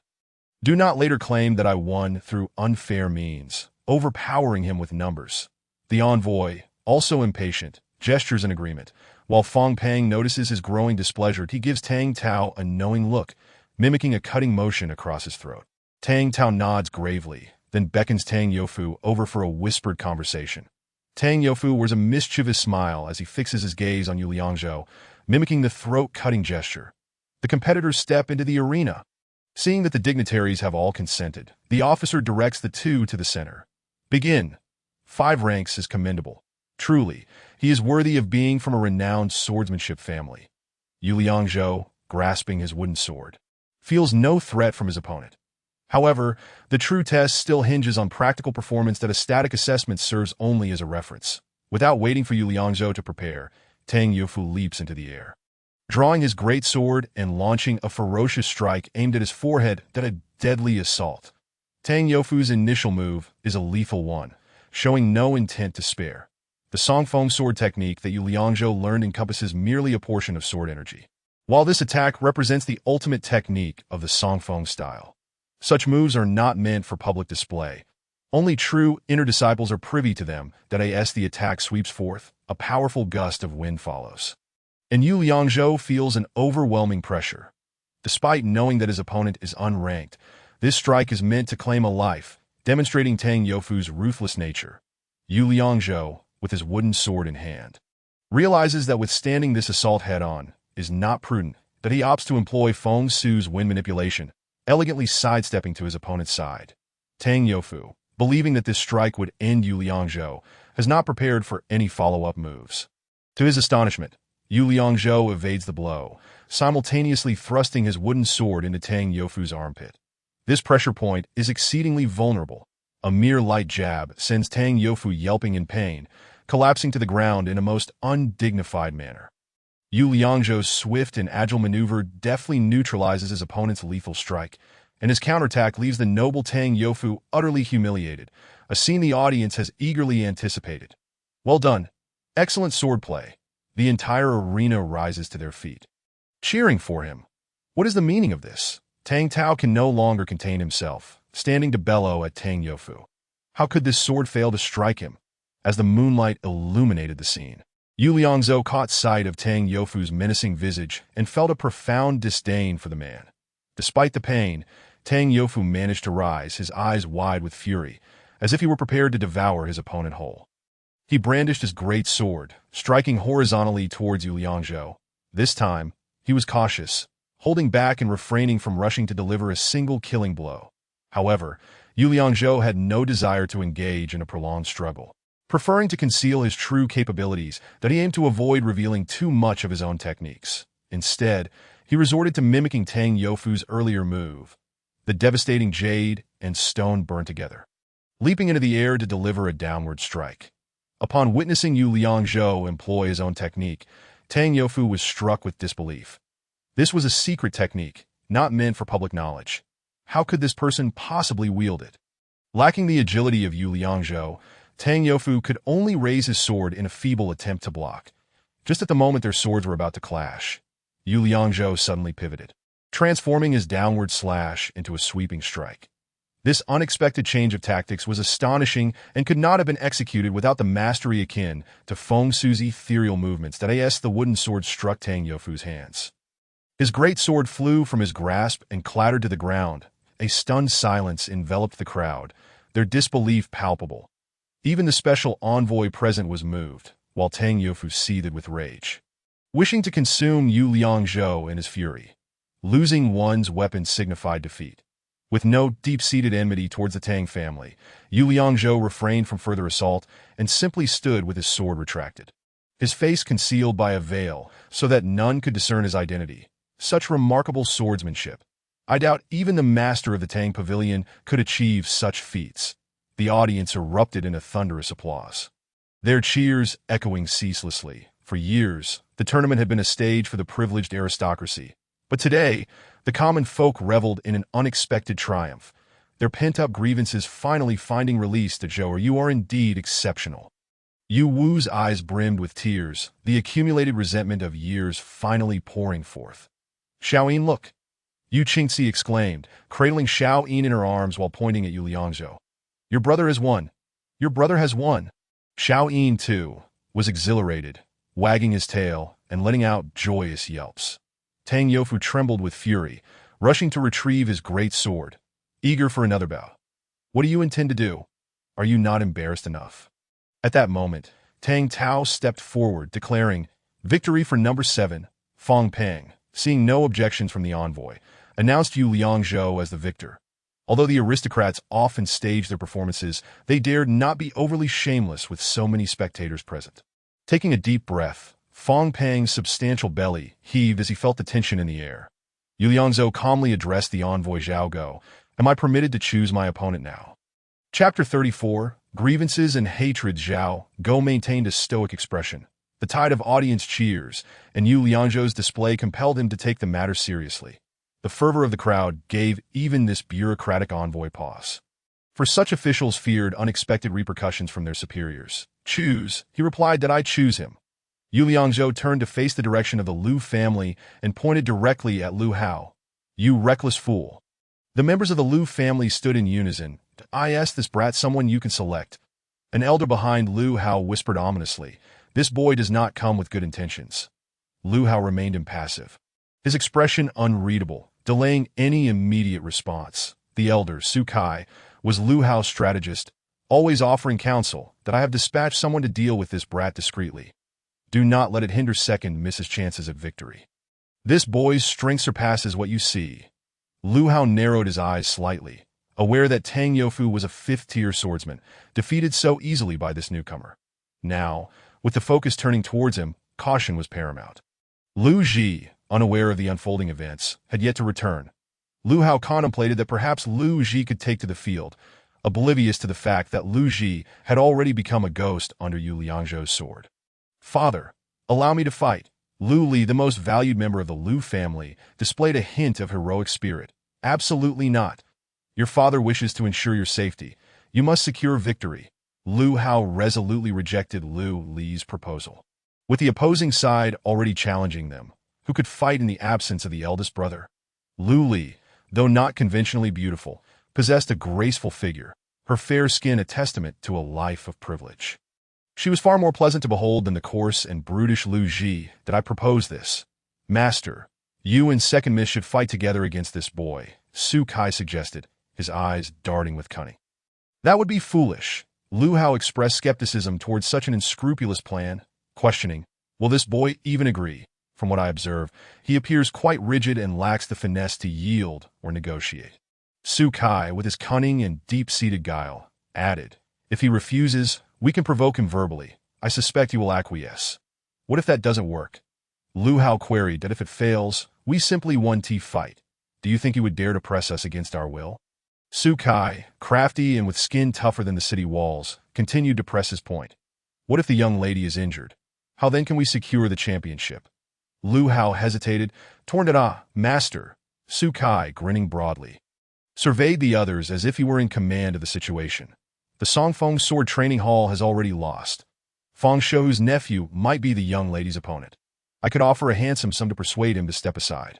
Su Kai looked around and continued, "As for the others, none pose a threat to the young lady. Should any obstacles arise, the clan elders will be present. That chest of crystal stones is not to be given away lightly." Lu Hao's gaze drifted towards the elderly Tongshan of Jiangnan Wuzhigong, who sat silently beside envoy Zhao Go. They understood the principle of receiving payment to eliminate nuisances. "All right, I need to ascertain who this boy truly is." Taking a deep breath, Lu Hao finally made his decision. "Did I ask there's something you wish to conceal?" Lu Hao rose and shouted at Yu Liangzhou, "Dare you hide your face and not reveal your true identity? My Lu family commands respect in Nanping City. I shall not compete with a sneaky coward like you." Su Kai stood up in agreement, his voice dripping with sarcasm. "Honest men do not engage in underhanded dealings." "You wish to know who I am?" Yu Liangzhou stepped forward, moving towards the Lu family's position. "I am a man of integrity. I do not slay nameless wretches." Lu Hao's voice boomed as he continued to belittle Yu Liangzhou, oblivious to the truth of the situation. "You have taken over my family's blacksmith shop. Your son wishes to forcefully marry my sister. Lu Ji seeks my life. And you dare call yourself an upright man?" Yu Liangzhou did not unveil his veil, but instead countered, "Do you truly not recognize me?" Upon hearing this, Lu Hao's realization struck him, So it is you, the little mongrel of the Yu family. You little mongrel, have you lost your mind to come here and provoke me? The Lu family's oppression of the Yu family was well known in Nanping City. They did not just bully the Yu family. Anyone without connections or backing was fair game for their plunder. Do you think you can turn the tide simply because you learned a few moves? Lu Hao understood the Yu family's decline and lack of support. Once Yu Liangzhou revealed his identity, Lu Hao felt emboldened, shedding any reservations. Where is your frail, useless old father? I am here. Yu Wu pulled down her veil and rose to her feet. Good. All of you are here. That is splendid. Lu Hao's expression twisted into a grotesque grin. And no need for me to hunt you down. You have come to deliver your demise. Lu Hao, today, do you dare to engage me in a fight to the death? Yu Liangzhou lowered his veil, pointing the tip of his sword at Lu Hao. What is your life worth against mine? Lu Hao placed his hands on his hips, flicking dust from his attire. What gives you the right to challenge me? You are nothing but a nuisance. Yu Liangzhou's demeanor remained composed. From this day forth, your Lu family shall never know peace. Father, this brat is far too arrogant. Lu Li could no longer contain herself, her anger flaring at Yu Liangzhou's words that I will kill him. You go and notify Elder Li. Lu Hao quietly instructed Su Kai that if necessary, have him eliminate this little wretch. Su Kai nodded, then stealthily made his way towards the northern platform. Lu Hao, what scheme do you intend to employ now? Yu Wu shouted, noticing Lu Ji and Su Kai whispering. Are you planning to resort to those underhanded tactics in broad daylight? Old man Yu, why are you still alive? Lu Hao shouted back in defiance. Must I personally take your life? Lu Hao's shamelessness drew a torrent of jeers and boos from the audience, who spat in his direction. Father, the sword, Yu Liangzhou called out, and Yu Wu tossed him the black gold sword. Your son Lu Ji has already been slain by me. Will you still cower like a turtle? What? Lu Hao's fury reached an apex upon hearing those words, his body trembling in agitation as he could no longer contain himself. Say that again, he bellowed. Did Lu Ji and his companions go to Laozhan to hunt, and none returned? Yu Liangzhou gently caressed the black gold sword and replied calmly. They shall never return. You wretched little bastard, pay with your life. Lu Hao roared, soaring into the air, his fists clenched together, creating a gust of wind that surged toward Yu Liangzhou. The strike of a seven-stage master was extraordinary. Dust and stones flew as the fierce wind made Yu Liangzhou's garments billow. Standing firm with his sword, Yu Liangzhou's sword intent was brewing, and the black gold sword, still sheathed, emitted a low hum. Chapter 35. Reviving the majestic wind, Lu Ji unleashed a lethal move from the start, his voluminous sleeves concealing some hidden mechanism. What appeared to be empty hands were suddenly clad in golden gloves as he threw a punch. The spikes at the knuckles glimmering ominously. This strike was like a thunderclap, the wind lifting sand and stones as if a tempest were approaching. Buzz! Yu Liangzhou slightly retreated, the black gold sword producing a crisp metallic sound as he faced Lu Ji's furious blow head-on without flinching. The audience held their breath, astonished that a nameless rookie, uninitiated in the stages, could possess such audacity. Even the envoy Zhao Go, seated on the platform, found himself moved, his body instinctively leaning forward. Was he truly going to take this blow directly? Lu Ji, from his elevated position, intensified his attack with the force of gravity. Avoiding the brunt of the strike would have been the wise choice, much like his previous encounter with Tang Youfu, where a more strategic approach had been taken. Perhaps onlookers thought this way, but for Yu Liangzhou, it was not merely a competition. It was a declaration. Lu Hao, I fear you not, you little wretch, upon witnessing Yu Liangzhou's refusal to retreat.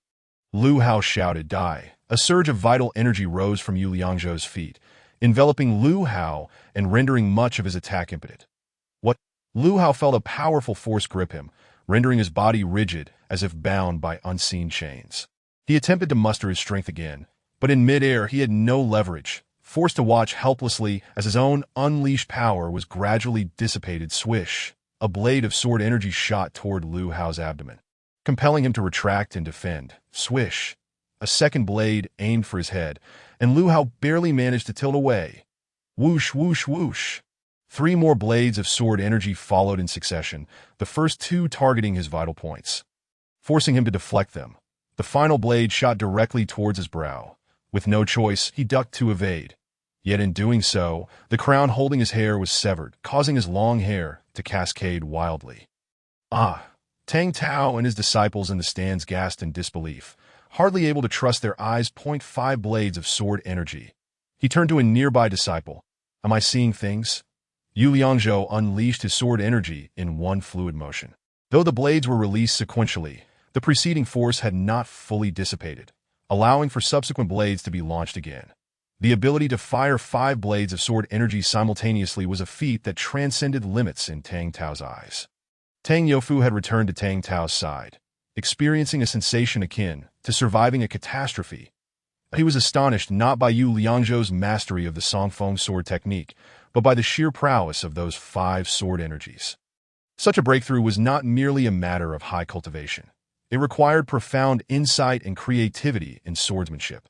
Just as certain movements cannot be accomplished merely through brute strength, the nuances embedded within were beyond the grasp of ordinary individuals.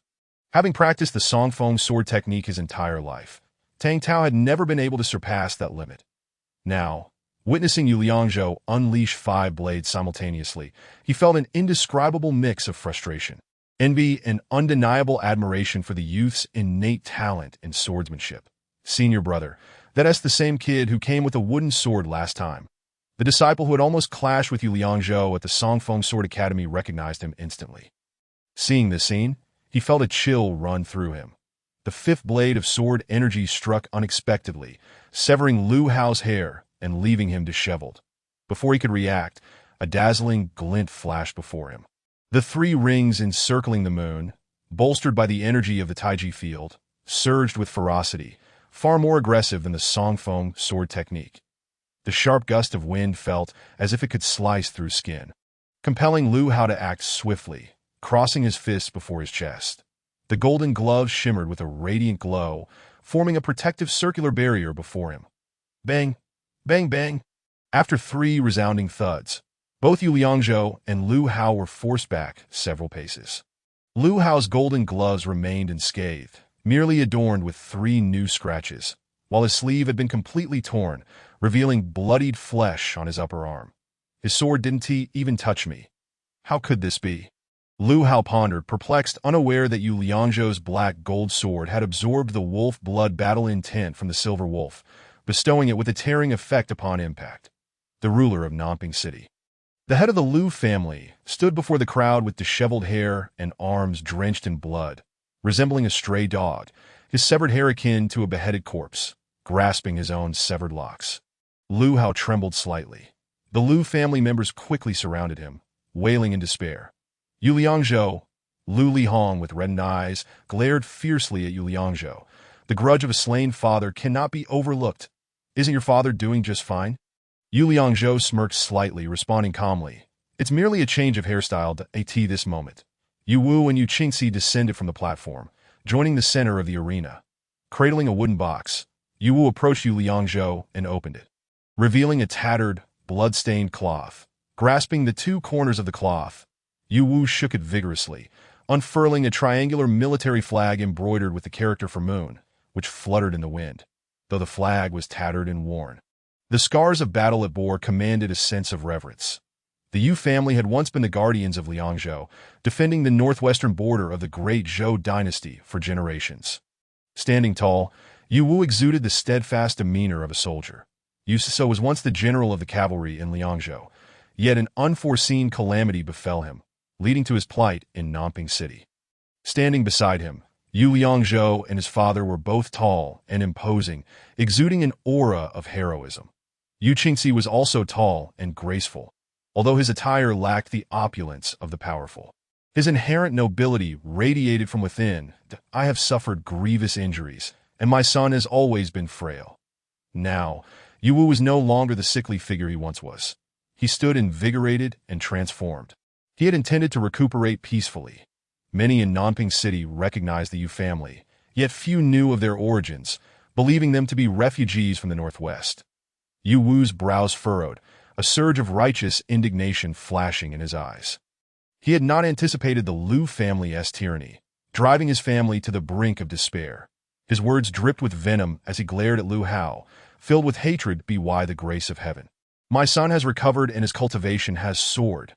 From this day forth, my Yu family shall no longer endure indignities. All past grievances and enmities converged as Yu Liangzhou stepped forward, sword pointed at the Lu family. Today I shall return them tenfold. Chapter 36. A war of words. So it turns out, they're the descendants of the Yu family, guardians of Liangzhou for generations. The envoy Zhao Go from Huai Prefecture rose, cupping his hands in respect toward Yu Wu. I never imagined you would end up in such a predicament. That he glanced at the Lu family members and inquired, surely you are not unaware of who he is. Envoy, we are completely in the dark. The head of the Lu family, Lu Hao, had temporarily lost his sanity, his gaze fixated on Yu Liangzhou in silence. Beside him, the strategist Su Kai stepped forward, bowing with a feigned, innocent expression. We, the Lu family, are merely concerned for the safety of Nanping City. They arrived mysteriously from elsewhere, sneaking about that we had no choice but to investigate. Yu Wu pounded his chest, his tone growing more severe. Nonsense. We came here openly. What talk of sneaking about? He then turned to the city guards, led by Fong Pang, and added, if there is to be an investigation, it is Fong's duty, not yours to meddle. Heh. Fong is indeed busy with affairs. Before Fong Pang could respond, Su Kai interjected, as a prominent family in Nanping City, we naturally bear some responsibility alongside Lord Fong. That he then accused Yu Wu. You operate a blacksmith shop to forge weapons in secret. You must have ulterior motives. The Lu family came to investigate, yet you accuse us of encroachment. Investigation. Yu Wu scoffed that an investigation, merely a guise to seize my blacksmith shop and claim it as your family's property. Su Kai suddenly rushed in front of the envoy Zhao Go, dropping to his knees with fervor as he exclaimed, my lord, my eldest son Lu Ji has been murdered by this man. As he spoke, he pointed at Yu Liangzhou and began to weep uncontrollably.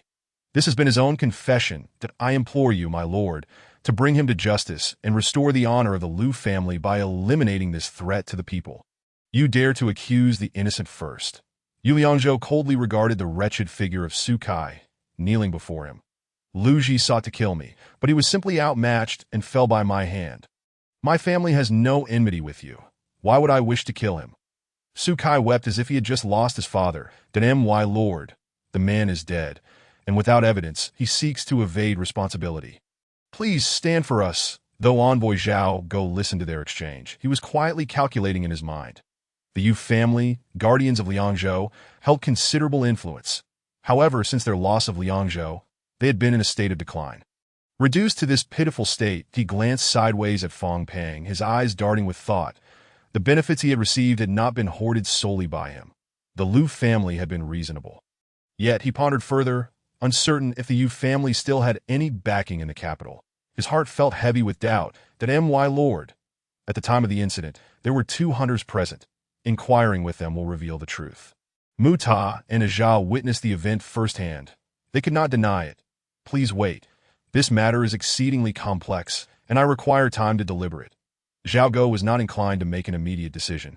So he reproached Fong Pang in a hushed tone. Look at the trouble you've caused, my lord.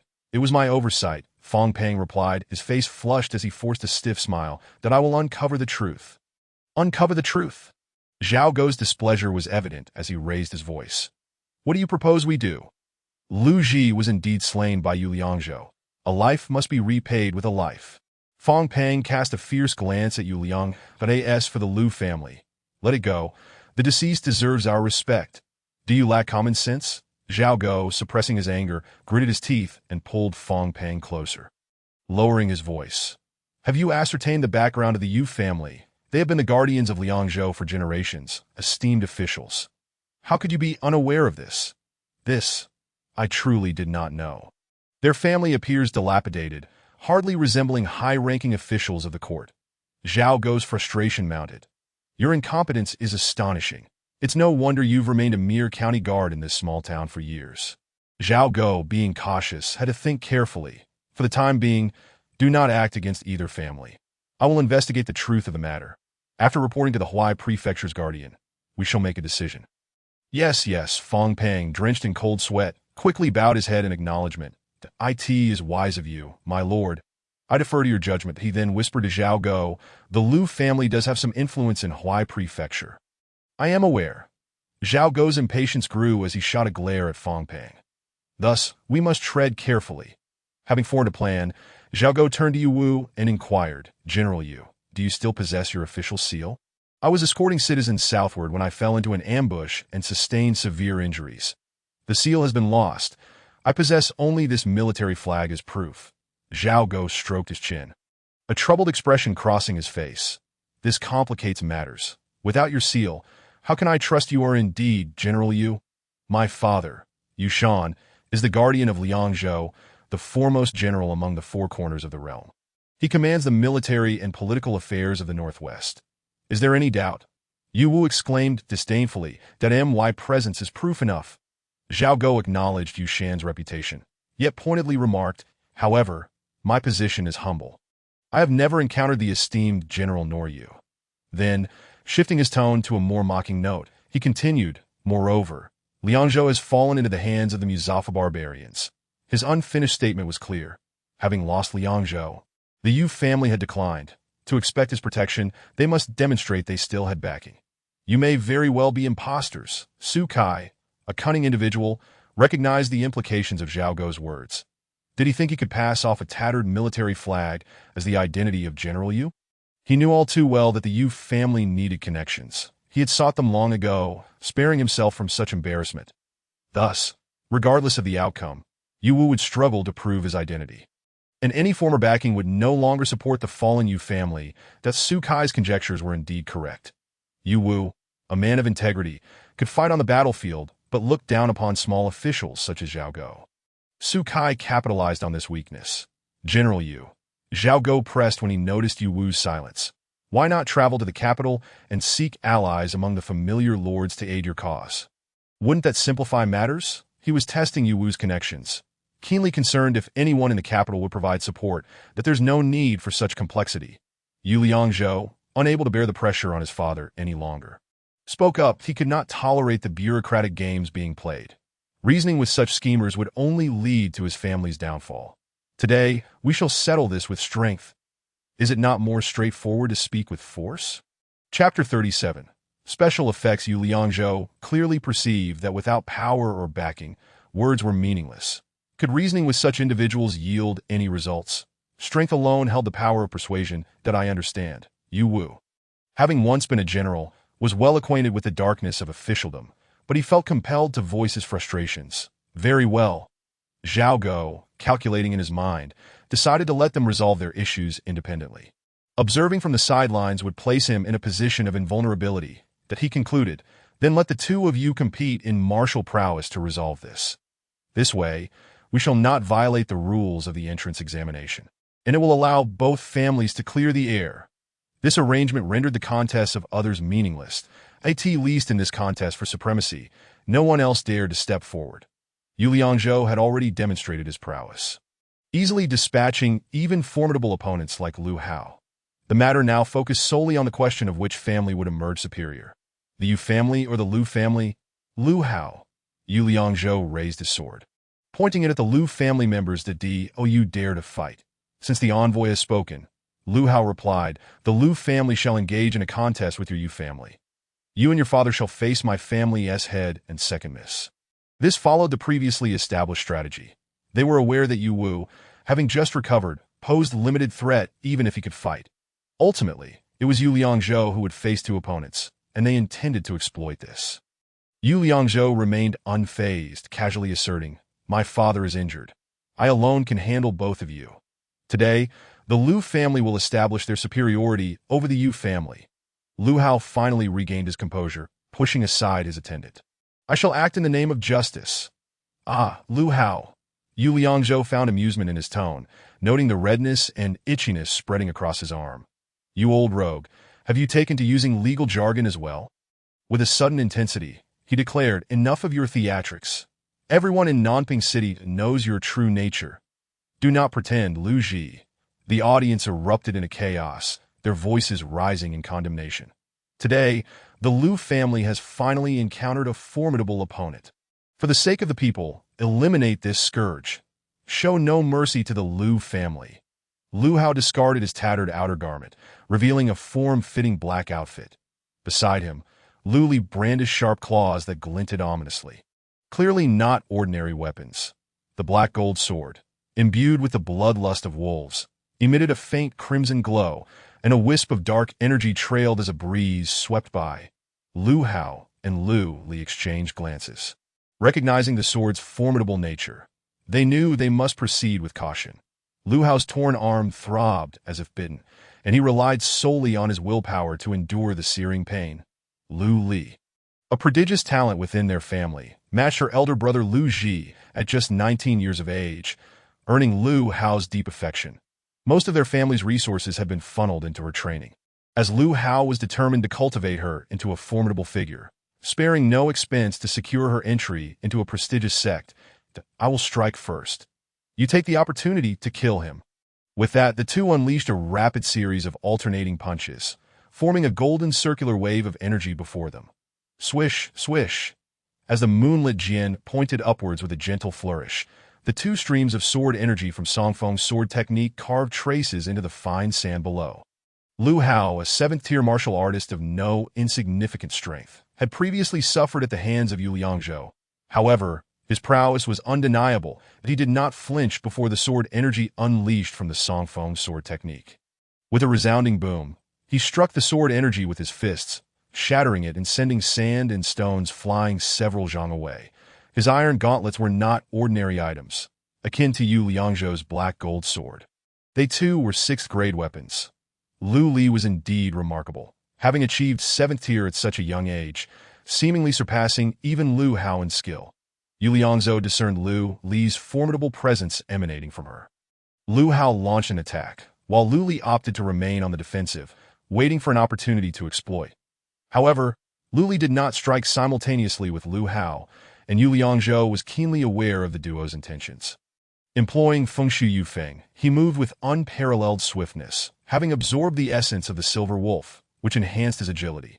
The effect of the Wolf Blood Battle Intent was now active, complemented by an additional malevolent aura effect.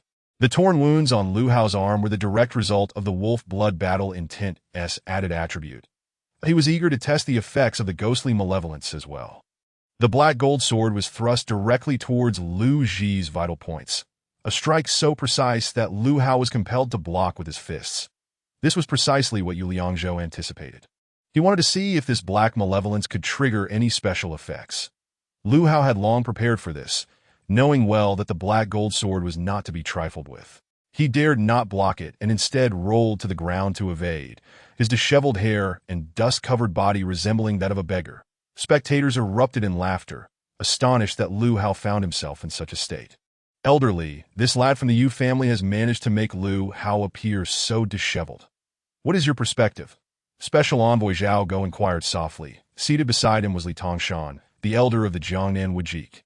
Though he had not yet attained a tier, his swordsmanship was remarkable that Li Tongshan, though referred to as an elder, appeared quite youthful. Seemingly in his 30s, clad in a fitted black attire, he looked quite capable, his slightly rotund figure and large mouth giving him an almost gluttonous appearance. Had he donned ordinary clothing, he might have passed for a chef. However, I am not well versed in sword techniques, he mused after a brief silence. I believe he is not a match for Lu Hao and shall ultimately be defeated. Elderly speaks wisely. Zhao Go exhaled a sigh of relief, feeling a weight lift from his heart. Everything had been orchestrated. Allowing Lu Li to claim victory was a scheme laid out by the elites in advance. They could not permit Yu Liangzhou to disrupt their plans. Zhao Go shot a resentful glance at Feng Pang, clearly blaming him for the unforeseen turn of events that had put him in a difficult position. Feng Pang, caught under Zhao Go's glare, immediately recoiled, smiling apologetically and refraining from further comment. Yu Liangzhou recognized that Lu Hao would not dare to confront his black gold sword directly. He had no intention of delivering a fatal blow, but merely wished to test the malevolence effect. The wounds inflicted by the Wolf Blood Battle Intent had evidently taken a toll on Lu Hao, causing his arm to bleed profusely. While it was not severe enough to incapacitate him, it was sufficient to diminish his combat effectiveness significantly. With a resounding thud, as Lu Hao distanced himself from Yu Liangzhou, his fists exploded with fiery energy.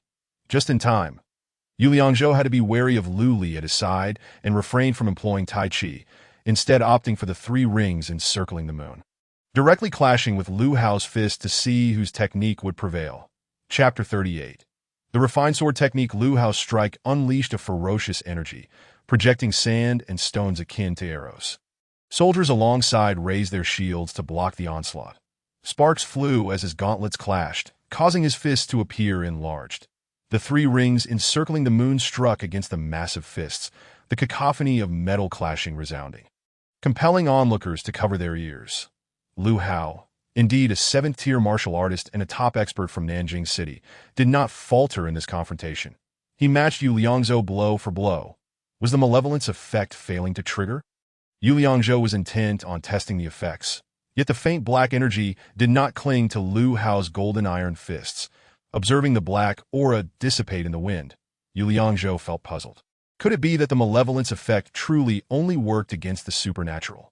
However, the wolf blood battle intent inflicted further suffering upon Lu Hao. Adding more wounds to his arms, he managed to withstand the three rings encircling the moon, but could not counter the additional attributes. This was not to say that the three rings encircling the moon was weak. Physical attacks relied on sheer strength, and as long as one's power was sufficient, it could be blocked.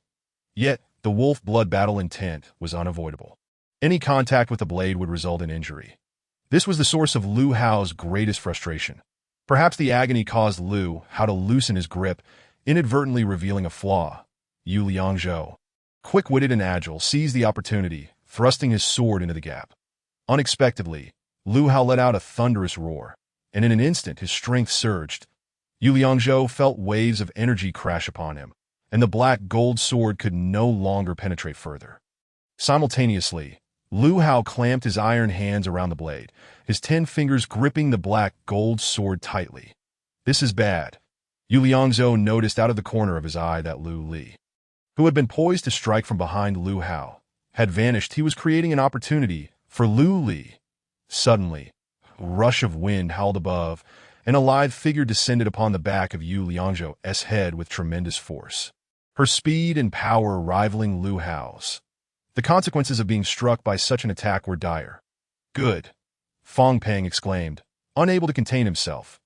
Lu Li was victorious. Beside him, Li Tongshan and Zhao Go wore smiles, leaning forward in anticipation of witnessing Yu Liangzhou's imminent downfall. The combined assault of the two seventh-tier experts, a father and daughter duo whose techniques flowed seamlessly from one to the other, was evidently more potent than a typical partnership. They were both attacking with their full strength.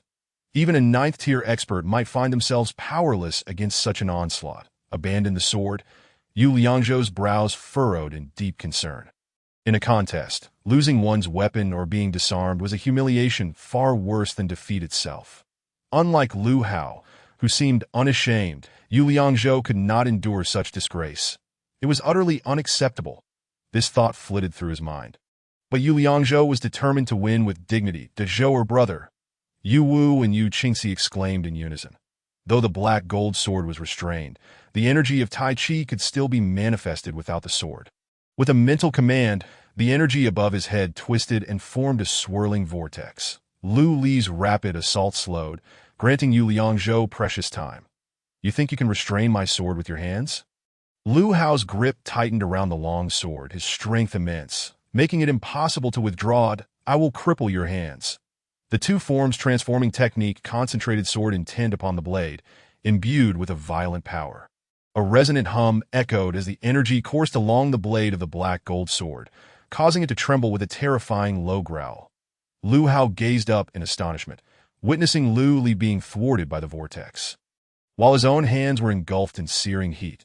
Strike now! The golden gauntlets felt as if they might melt under the intense heat, yet he gritted his teeth, hoping Lu Li would strike Yu Liangzhou. Lu Hao was overestimating his chances. Yu Liangzhou would not grant him such an opportunity. This technique required energy accumulation. Once filled, it would unleash a devastating attack. Lu Hao directed his focus towards the cannon's mouth, attempting to endure just a moment longer. The two forms transforming technique was explosive. The more energy it accumulated, the greater the impact. Yu Liangzhou seized the moment, determined to time his strike perfectly. He could not afford to wait as he had when vanquishing the malevolent spirit. With ample time to unleash the two forms transforming technique at its peak, he had to act before Lu Li break. As soon as Yu Liangzhou's voice fell, the energy at the tip of the black gold sword erupted. Lu Hao could no longer maintain his grip on the sword's blade. Faced with this lethal move, he could only prioritize his survival. With a thunderous crash, he crossed his fists to shield his head, bending his body in a desperate attempt to protect himself, only to be sent flying by the impact. Yu Liangzhou turned around just in time to see Lu Li's fist nearly piercing through the energy field of Tai Chi aimed at his head.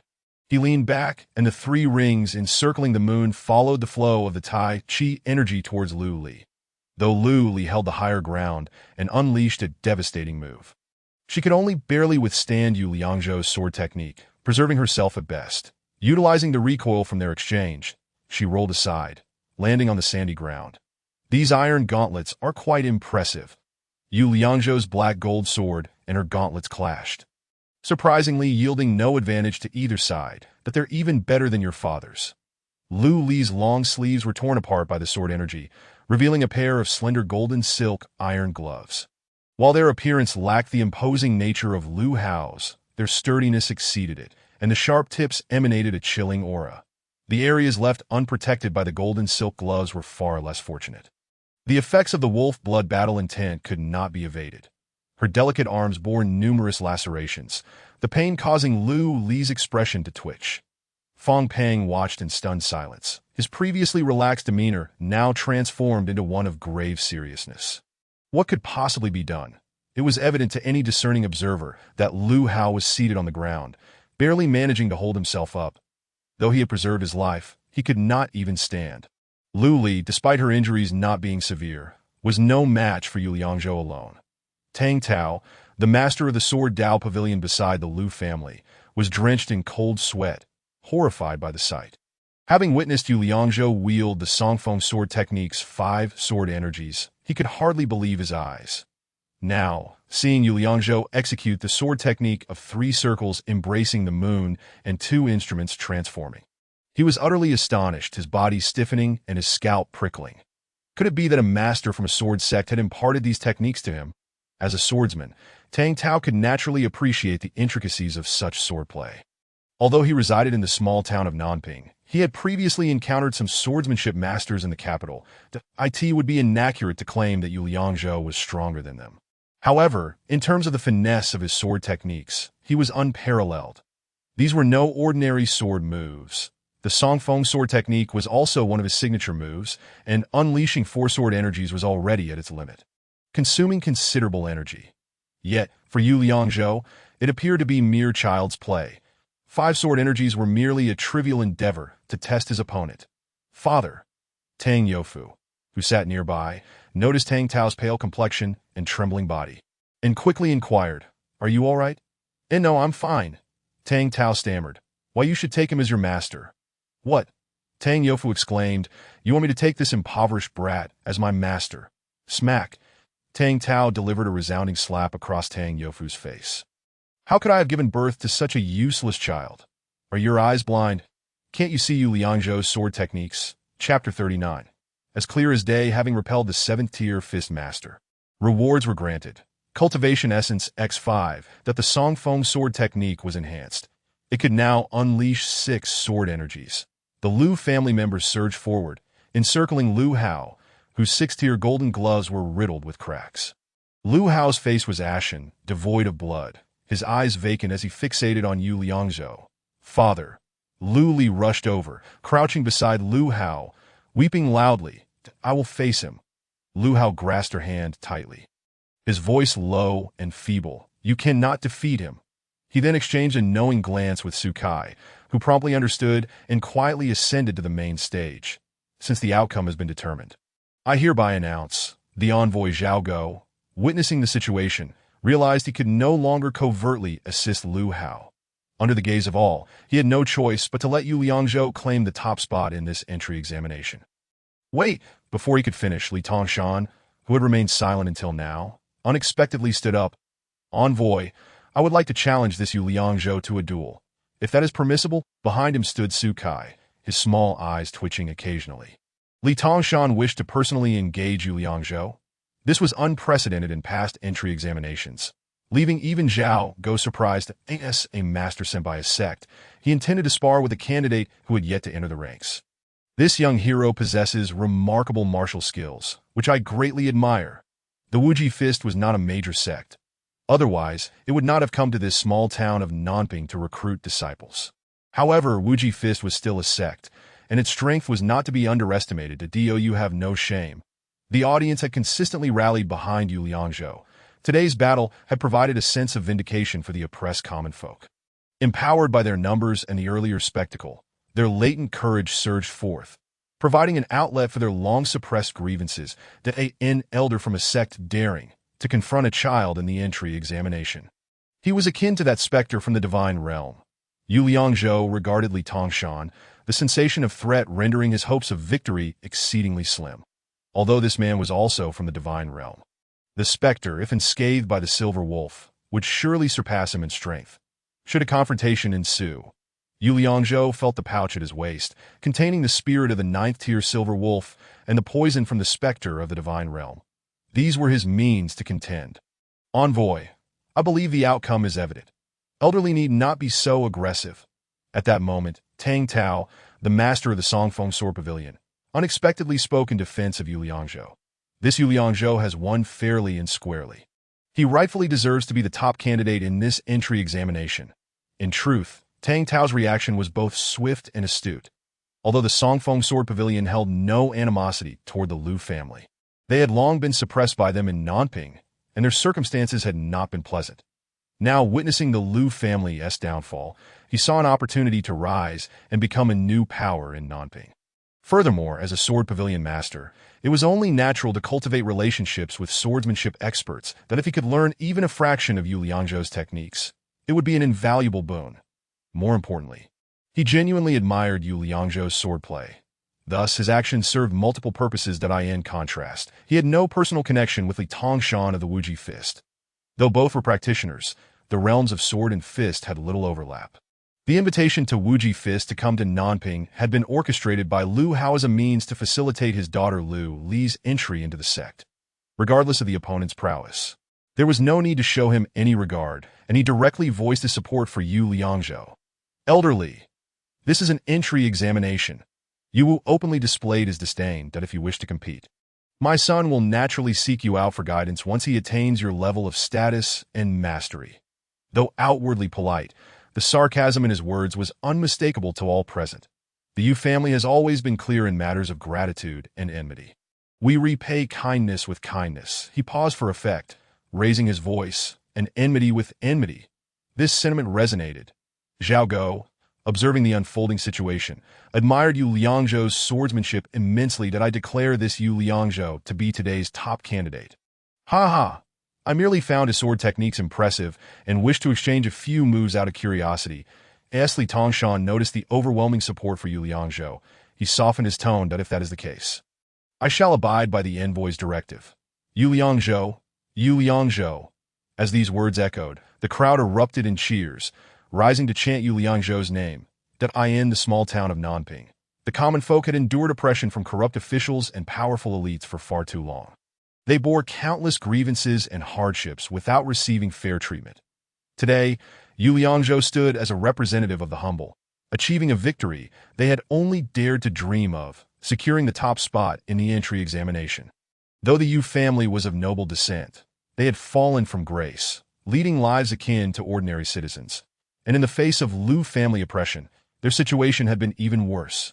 Yu Wu, known for his straightforward and amiable nature, had earned the respect of his neighbors during his years in Nanping.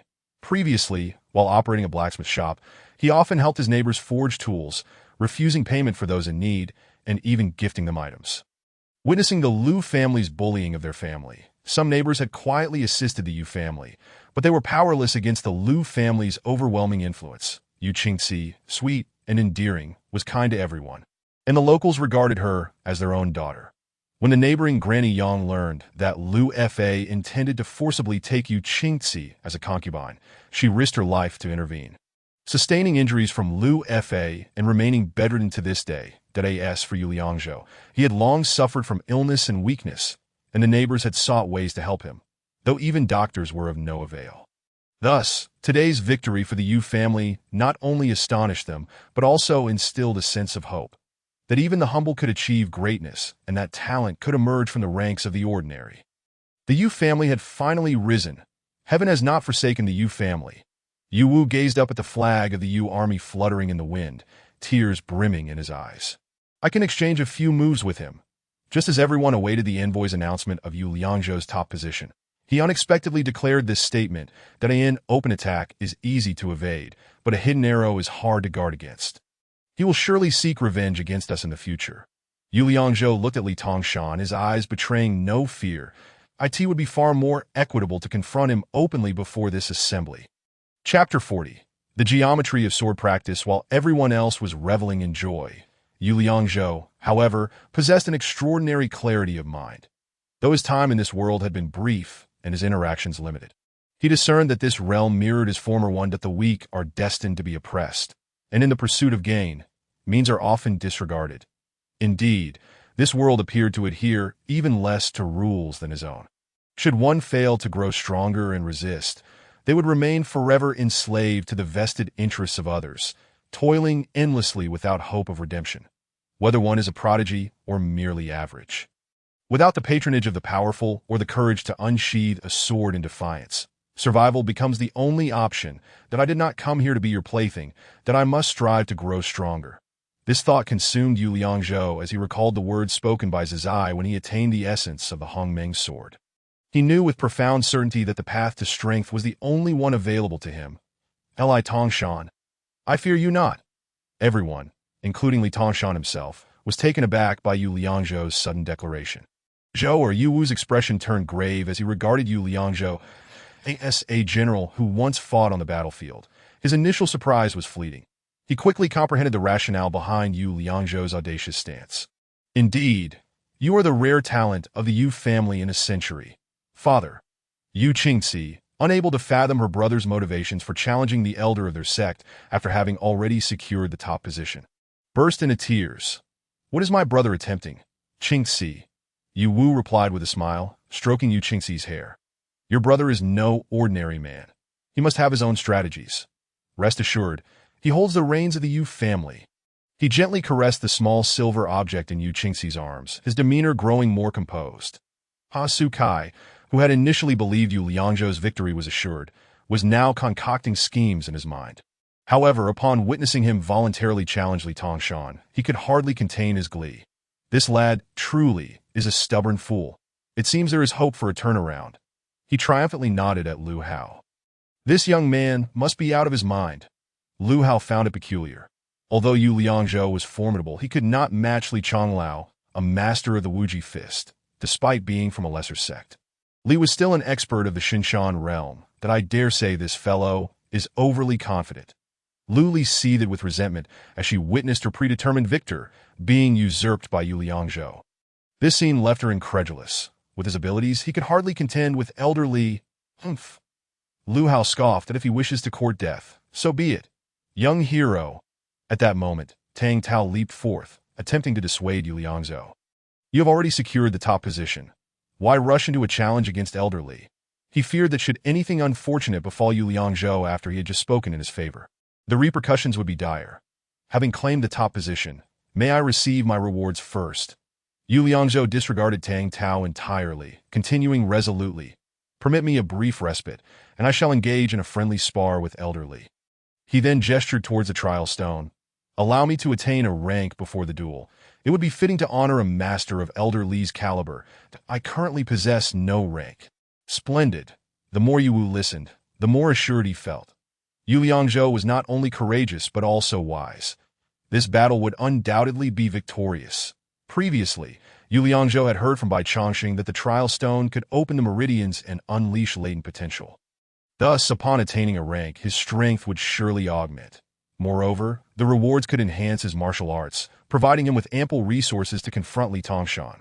Yu Liangzhou's confidence also stemmed from a secret that no one else knew, namely, the enigmatic woman Zizai who had bestowed upon him the essence of the Hongmeng sword. Top position. Top position. Top position.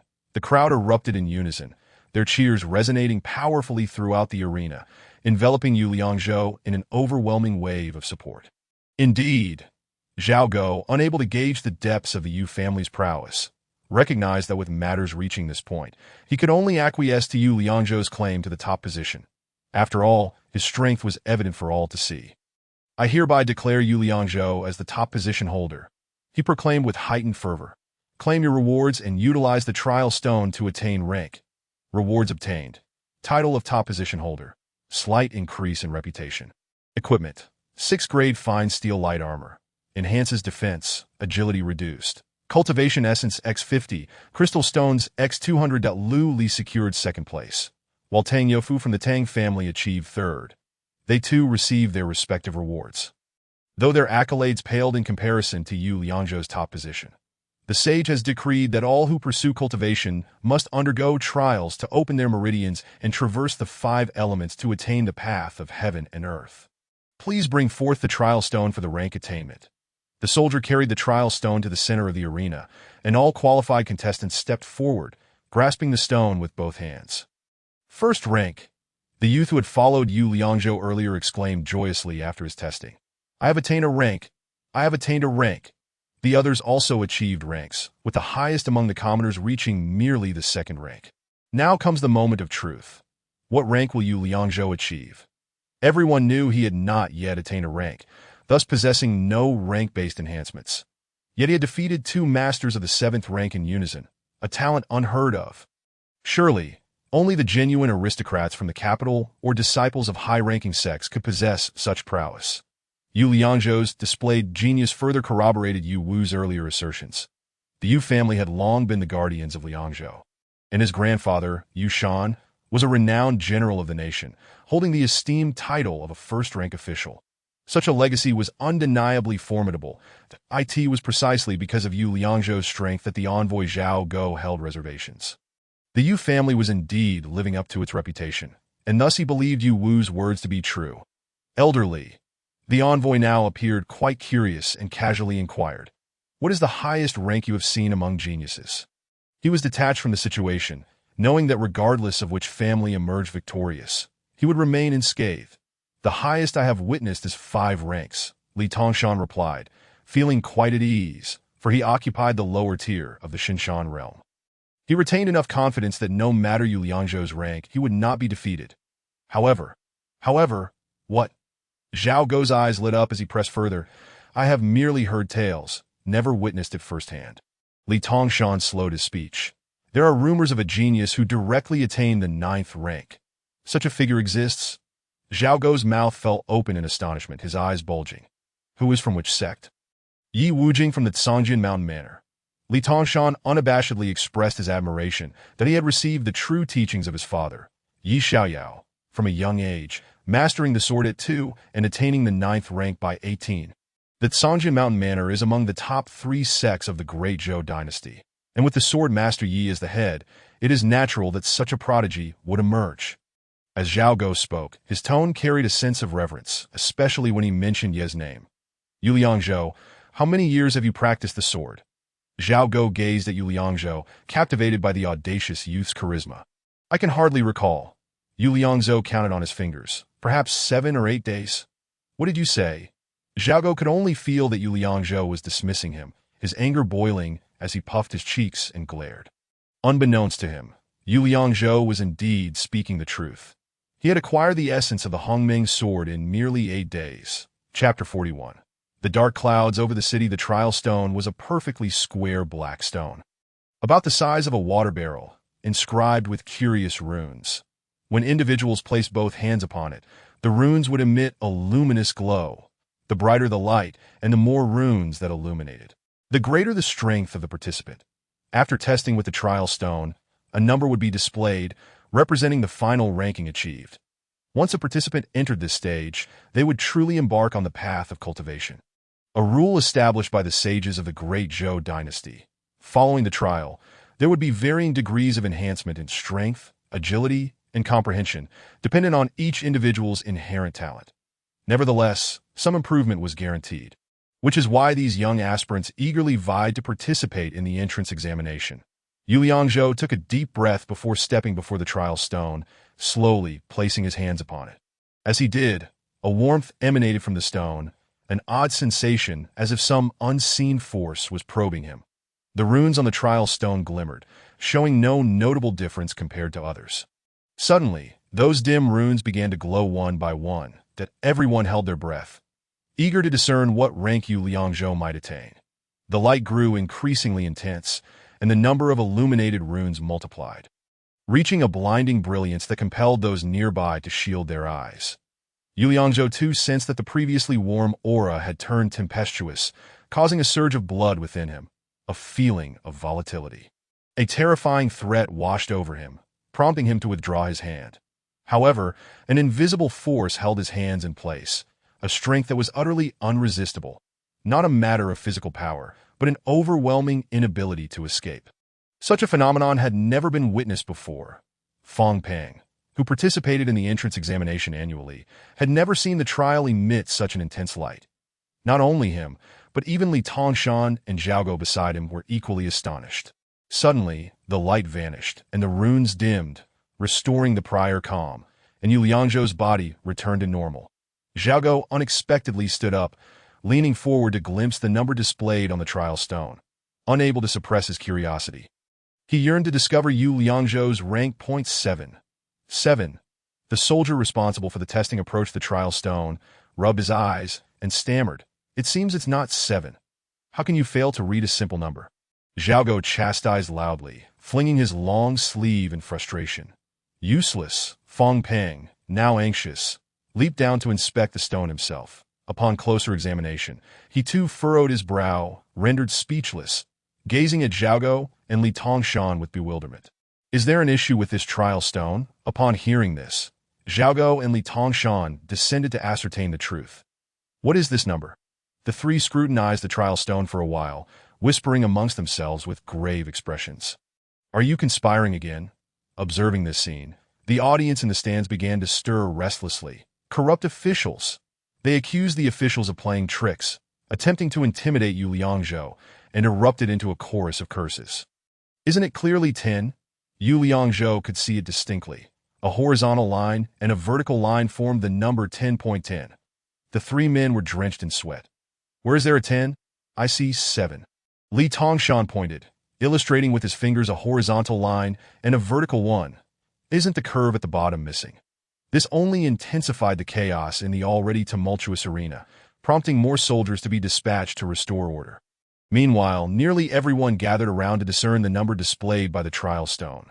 Suddenly, a thunderous roar emanated from the distant sky, its suddenness and ferocity catching all off guard. Thick dark clouds, accompanied by the crackle of lightning, rolled in, obscuring the sunlight. 10.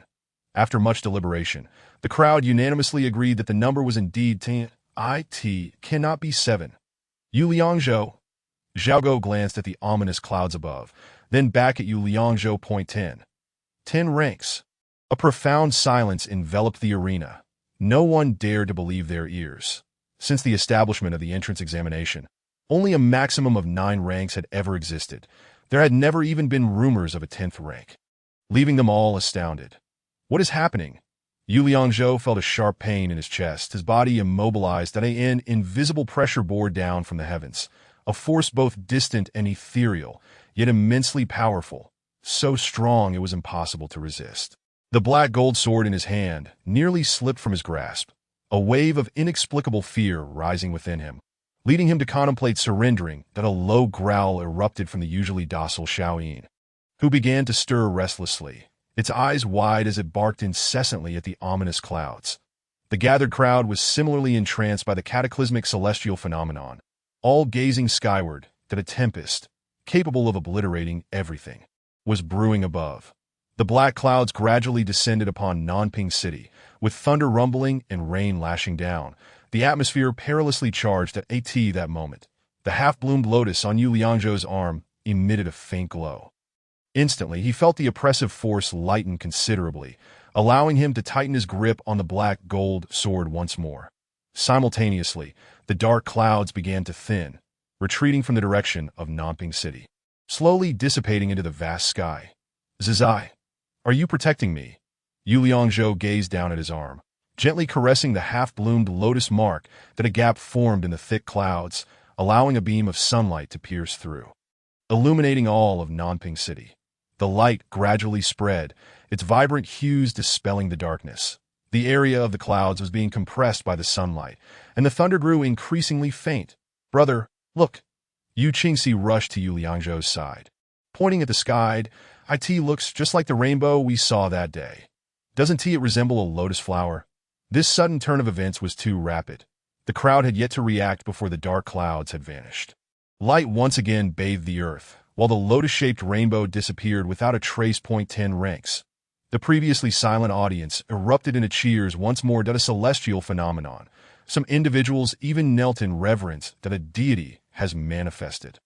The spectacle was undeniably overwhelming, silencing any dissent. The consensus was that Yu Liangzhou had achieved the rank of 10 in swordsmanship. Yu Liangzhou could distinctly sense the changes in his body as he attempted to wield the black gold sword. It felt lighter.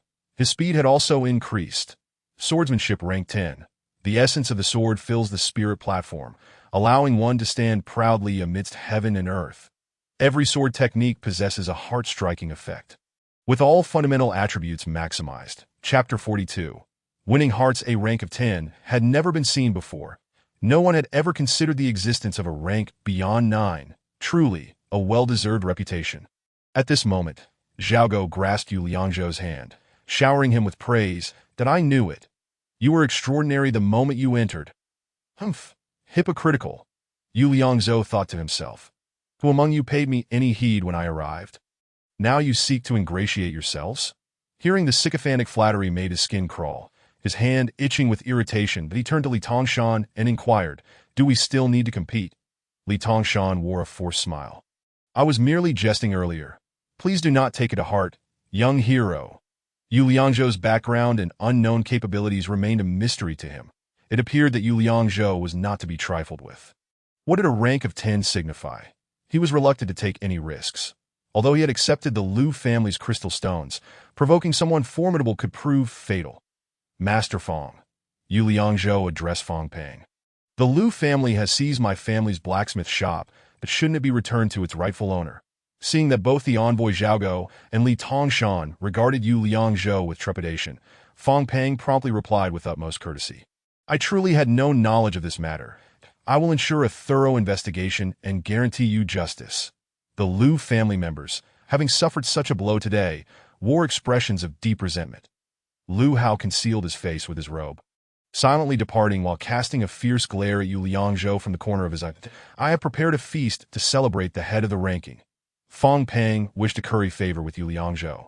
However, hosting a celebratory banquet for the head of the ranking was a traditional gesture. Little did he expect that Nanping City would produce such an exceptional talent. Yu Liangzhou initially had no desire to engage with such individuals. Yet in the pursuit of his endeavors, interacting with such people became unavoidable. He was also curious about the workings of this circle. Before departing, Yu Liangzhou approached the center of the venue, offering a courteous bow of gratitude to the spectators in the stands. Yu Liangzhou, as he exited the venue, he was met with throngs of excited onlookers cheering along the sides of the road. With keen eyes, he immediately spotted the pale-faced Xingui, Yu Xiaoxia. I realized my mistakes. I was blind." Seeing Yu Liangzhou, he rushed forward without hesitation and knelt on the ground. "That weren't you the one who told me to get lost? Didn't you say you would kill me?" I deserve to die. I deserve to die." Xingui trembled, bowing his head in submission, too frightened to meet Yu Liangzhou's gaze. At that moment, the court was conscripting soldiers in Huai Prefecture. "Let us send this man to the border to serve the nation," Zhao Go casually remarked. Upon hearing this, Xingui immediately slumped to the ground, devoid of color in his face, as the sun dipped below the horizon. Fong Pang led a group to the county garrison located in the northern part of the city. The entrance was modest, appearing unadorned, and was not particularly eye-catching within Nanping City. They traversed through 2 quiet corridors leading to the backyard, where another grand gate stood. This gate, forged from heavy bronze, was intricately carved with 2 landscape scenes, both exquisite and grand. Flanking the gate were 2 enormous stone lions, the mere transportation of which required considerable manpower and resources. What a splendid courtyard! Upon entering, Yu Liangzhou was instantly captivated by the exotic flowers and plants that adorned the garden. Not only beautiful, but also exuding a faint, refreshing fragrance. The corridors were adorned with exquisite lanterns, and 2 young maidservants, clad in luxurious, sheer silks, guided the way ahead. "This is my villa, specifically for receiving esteemed guests," Fong Peng announced proudly as they walked. "Be wary of these individuals. They harbor ulterior motives." At that moment, as the others were distracted, Yu Wu whispered conspiratorially in Yu Liangzhou's ear, "I am well aware." They entered a lavish hall, illuminated by lanterns that brightened every corner. The number of maidservants exceeded a dozen, providing service 2-to-1 that the people of the Great Zhou typically sat on the floor.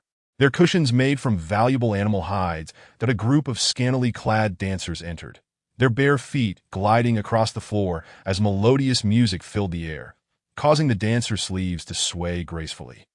"General Yu, you two Kuei, make yourselves at home. We are all family now. Do come often."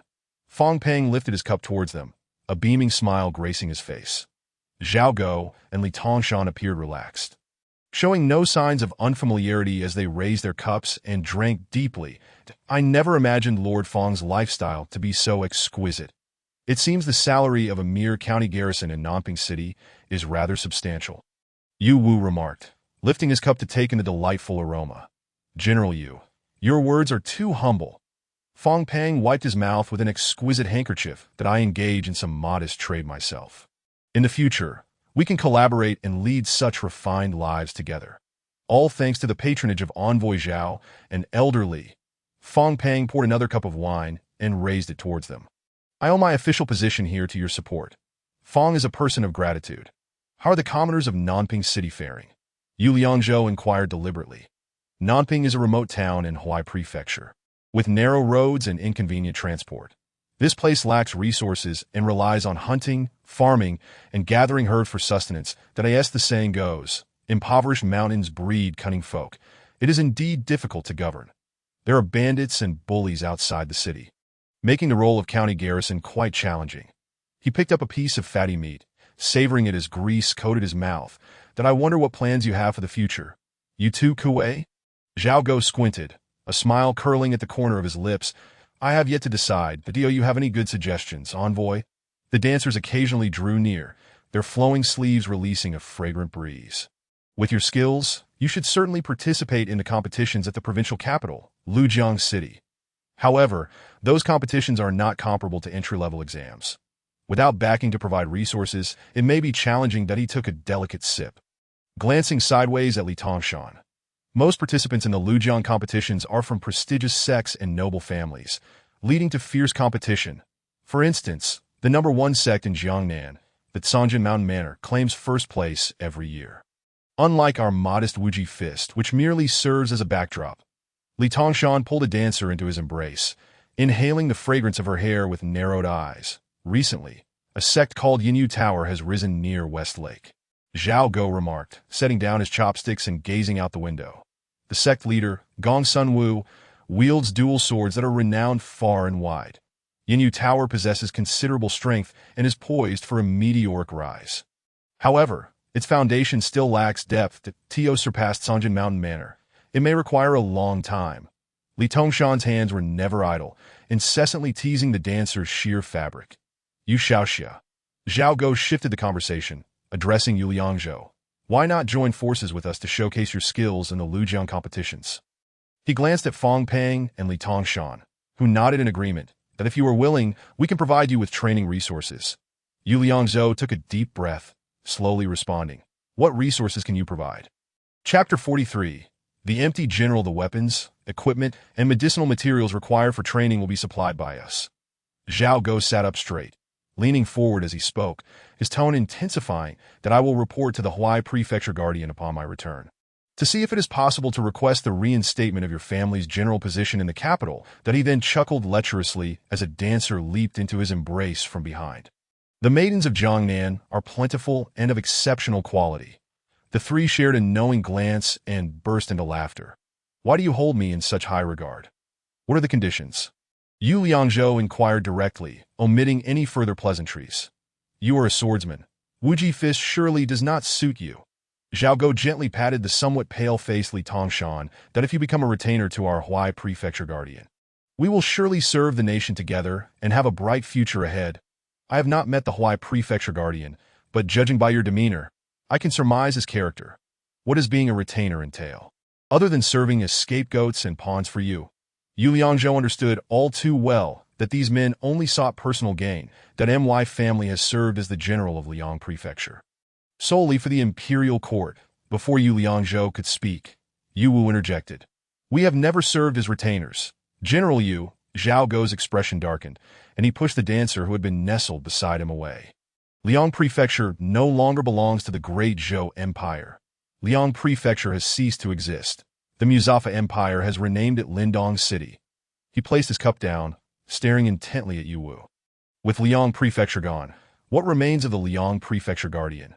Yu Wu felt a pang of discomfort upon hearing Zhao Gou's words. He was not wrong. Liang Prefecture had indeed disappeared. How can you still have the audacity to speak? Suddenly, Yu Wu erupted, slamming his palm on the table. If it were not for the corruption of the court, how could Liang Prefecture have fallen? How could my Yu family have ended up in such a predicament? General Yu, Zhao Gou's expression hardened, sitting up straight. You must choose your words carefully. Liang Prefecture fell under the protection of my Yu family, and I will certainly reclaim it. Just as Yu Wu was about to explode, Yu Liangzhou placed a hand on his arm. Let us first discuss when my family's blacksmith shop will be returned. This matter will be determined once I have investigated. Fang Peng glanced at Zhao Gou in the middle. Continuing, there is no need to rush. We will reclaim what belongs to my family, so there is no need for your concern. Having acquired the information he sought, Yu Liangzhou stood, drawing up his black gold sword. Yu Wu despised these insidious and cunning individuals. Had it not been for Yu Liangzhou, he would never have come. Seeing Yu Liangzhou rise, he threw down his cup in frustration and turned to leave. Think carefully, Zhao Gou's sarcastic voice called after him. There are countless experts in this world who surpass you. Even if you are at the 10th level, you must confront reality. The three remained silent. Gazing at Yu Liangzhou as if he were a curiosity, the IT is precisely because of individuals like you, who pursue personal gain at the expense of national resources and the labor of the common people, that our great Zhou Empire has declined. They exchanged glances, speechless, silently observing Yu Liangzhou's departing figure. Upon returning home, Yu Liangzhou handed the 200 crystal stones he had won to Yu Wu. Tomorrow, I will reclaim the blacksmith shop. Good. Yu Wu's injuries have shown signs of improvement, and he moves with an air of calm confidence. Today marks the resurgence of the Yu family. What exactly is the trial stone? What is its origin? Yu Liangzhou recalls the sensation of touching the trial stone today, and the ominous clouds that loomed overhead still haunt his thoughts, that I am uncertain when it became a necessity for cultivators to utilize this trial stone to unlock the gates of their training. This is a decree established by the sages. Yu Wu stroked his beard, pondering aloud. Judging by the runes inscribed upon it, it should belong to an ancient era. However, those runes are unrecognizable, their meanings lost to time. I find the trial stone peculiar, as if it is inextricably linked to certain enigmatic forces. The celestial phenomena witnessed today were no mere coincidence. Is there an image or statue of the sage Mani Tian? The Buddha Mani Tian is a revered figure in the Indi Empire, yet our records in the Great Zhou are scant at best. Yu Wu, perplexed, furrows his brow, contemplating. The Indi civilization has had little interaction with our Great Zhou. Why do you inquire about this? It's nothing that I merely occasionally dream of peculiar events. Yu Liangzhou refrained from sharing his extraordinary experiences, as he deemed it imperative to keep such matters confidential. The sages are entities beyond reach. Having offended these petty individuals today, it would be wise to focus on the pressing matters at hand. Yu Wu patted Yu Liangzhou's arm, mistakenly believing he was aiming too high. How will you restore your status as a general? Zhao Gou's remarks earlier were not without merit. You claim to be a general, yet without proof, others will merely dismiss you as boasting. Titles are inherited, passed down through generations. Yu Wu's expression darkened as he sighed deeply. Alas, without Liangzhou, the general truly ceases to exist. Only the emperor holds the power to appoint, doesn't he? The world is his dominion. He certainly may appoint whomever he wishes. Our dynasty faces increasingly dire border issues, fostering a trend of prioritizing martial prowess over literary pursuits. Once you enter the ranks, you may continue to participate in higher-level competitions. Perhaps, in time, you may gain the emperor's favor and be appointed to court. Is it true that only martial officials are accepted, while literary officials are disregarded? Yu Liangzhou pressed on. After Zhang Ruogu ascended to the position of left chancellor, he too has begun to advocate for literary examinations in recent years. Yu Wu's tone grew somber, tinged with dissatisfaction. Our dynasty's martial arts cannot rival the Muzaf Empire. Our literary stature is equally wanting. We cannot even produce a single commendable poem or song. He shook his head repeatedly. The land is rife with corrupt officials, leaving the people in despair. The IT has said that Chancellor Zhang is a man of integrity. But alas, a single hand cannot make a clap. Is there truly a lack of worthy literary works? Yu Liangzhou was keen to ascertain whether great poets like Li Bai and Du Fu existed in this world. The Yu family has been known for generations as martial officials, yet the pursuit of knowledge has never been neglected. Yu Wu replied assuredly, "All are works of little merit. It is best not to read them." Thus, Yu Liangzhou felt a surge of delight in his heart. The works of Li Bai and Du Fu, the immortal poets, are now mine to claim. He found himself increasingly enamored with this world, aspiring not only to be unrivaled in martial prowess, but also to achieve unparalleled literary brilliance that would echo through the ages. Thankfully, his childhood immersion in Tang poetry and song lyrics would now serve him well. Chapter 44. An imminent crisis the following morning. Yu Wu summoned craftsmen to repair their dilapidated residence and posted a notice at the entrance seeking household servants. Following yesterday's entrance examination, Yu Liangzhou's reputation has soared, leading to a steady stream of applicants, more bustling than the official recruitment efforts. Born of a general, Yu Wu maintained exceptionally high standards for selecting household servants. The foremost criterion was character. They must possess integrity and sincerity, devoid of pretense. Even if their martial prowess was lacking, as long as they were upright individuals not inclined towards treachery, he was willing to offer them a chance. The blacksmith shop was not far from home. A mere turn at the corner led him there. Upon Yu Liangzhou's arrival, the Liu family members promptly vacated the vicinity. However, the blacksmith shop had been thoroughly vandalized, leaving nothing salvageable. The most critical forging furnace lay in ruins, and the inventory was entirely depleted. Upon returning from the blacksmith shop, Yu Liangzhou beheld a neatly arranged line of young men standing in the courtyard. These 10 individuals were personally selected by me. Upon seeing Yu Liangzhou, they brightened with admiration. Excellent. Yu Liangzhou surveyed these young men, their faces resolute, devoid of the deceitful expressions common in society, that he patted each of their shoulders. Simply stating, "I will never neglect your efforts." Some sentiments need not be overly elaborated. A single phrase suffices to, "Oh, so your name is Yu Liangzhou. You remain as dashing as ever." At that moment, an alluring, melodious voice drifted in from outside. Yu Liangzhou recognized the voice, turning to find a Xiao, whom he had encountered in the underground arena. This time, she donned a black veil, her movements accentuating her graceful form. Her flowing hair shimmered in the sunlight, exuding a faint, captivating fragrance that in this world, the great Zhou dynasty does not uphold a patriarchal tradition. Women can cultivate martial arts, pursue education, and hold official positions. Here, women confidently present themselves, unabashedly showcasing their elegance. "How did you know I was here?" Yu Liangzhou, aware that she was no ordinary individual, directly inquired, "What brings you here?" "You remain unchanged." She leaned against Yu Liangzhou's arm, her face alight with joy. "You are always so cold towards me. We are not acquainted, nor have we any dealings." Yu Liangzhou held his black gold sword close to his chest, preventing her from drawing near. "Speak your purpose clearly, and then depart swiftly. This Xiao is not a simple woman. Her advances undoubtedly carry ulterior motives, and such tactics do not entice Yu Liangzhou. I have come to serve as your household servant." A Xiao circled around Yu Liangzhou, appraising him. "You are a master of the 10th rank. I want to follow you." The newly recruited household servants, having never encountered such an enchanting woman, gawked in astonishment. "Come with me." Yu Liangzhou led a Xiao into the backyard, then raised a hand, signaling her to speak her mind. "I merely wish to collaborate with you on some business ventures." A Xiao twirled a lock of her hair, her gaze toward Yu Liangzhou brimming with affection. "The My family possesses a single blacksmith shop. You operate in the underground market. What sort of collaboration could we possibly have?" Yu Liangzhou maintained a stern expression. Indeed, while Xiao appeared delicate and charming, Yu Liangzhou understood that she was a master of hidden weapons. Beneath her alluring facade lies the capacity to take lives. That I will entrust our weapon production to you. This proposition holds merit. Yu Liangzhou sought to bolster his own strength. Engaging in business was indeed a necessity. One more thing I must caution you about. Suddenly, a Xiu's tone shifted to one of seriousness. Be wary of Fong Pang, the county guard of Nanping City.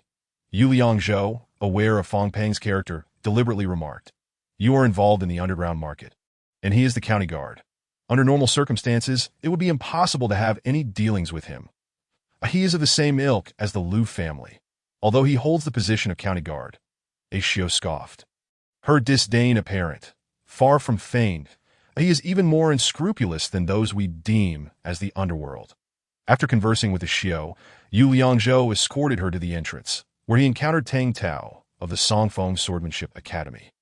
"Yu Daxia, congratulations." Behind him followed individuals carrying numerous gifts, clearly of considerable value. The disciple who had once given Yu Liangzhou a hard time during his initial sword training was also present, his head bowed in shame. Unable to meet Yu Liangzhou's gaze. "What brings you here, Tang Academy Master?" Yu Liangzhou, recalling the treatment he received at the Swordsmanship Academy, had little inclination to offer a warm reception. "That I hope you will forgive my previous transgressions." Tang Tao maintained a smiling demeanor. "Today, I come with an unusual request. Speak." Yu Liangzhou replied directly that my son, lacking talent, wishes to take you as his master to learn swordsmanship. Tang Tao tugged at Tang Youfu, who stood before Yu Liangzhou, head bowed and meek. "Why would you, the master of a swordsmanship academy, seek to be my disciple?" Upon hearing this, Yu Liangzhou burst into laughter. "Moreover, my sword technique is not something I can impart." This statement is indeed true. The Hongmeng sword intent is a gift unique to him, one that others cannot replicate. That if you are willing to accept him as a disciple, our Songfeng Swordsmanship Academy shall henceforth be affiliated with the Yu family. Tang Tao clasped his hands, his tone earnest. Their assistance would be advantageous.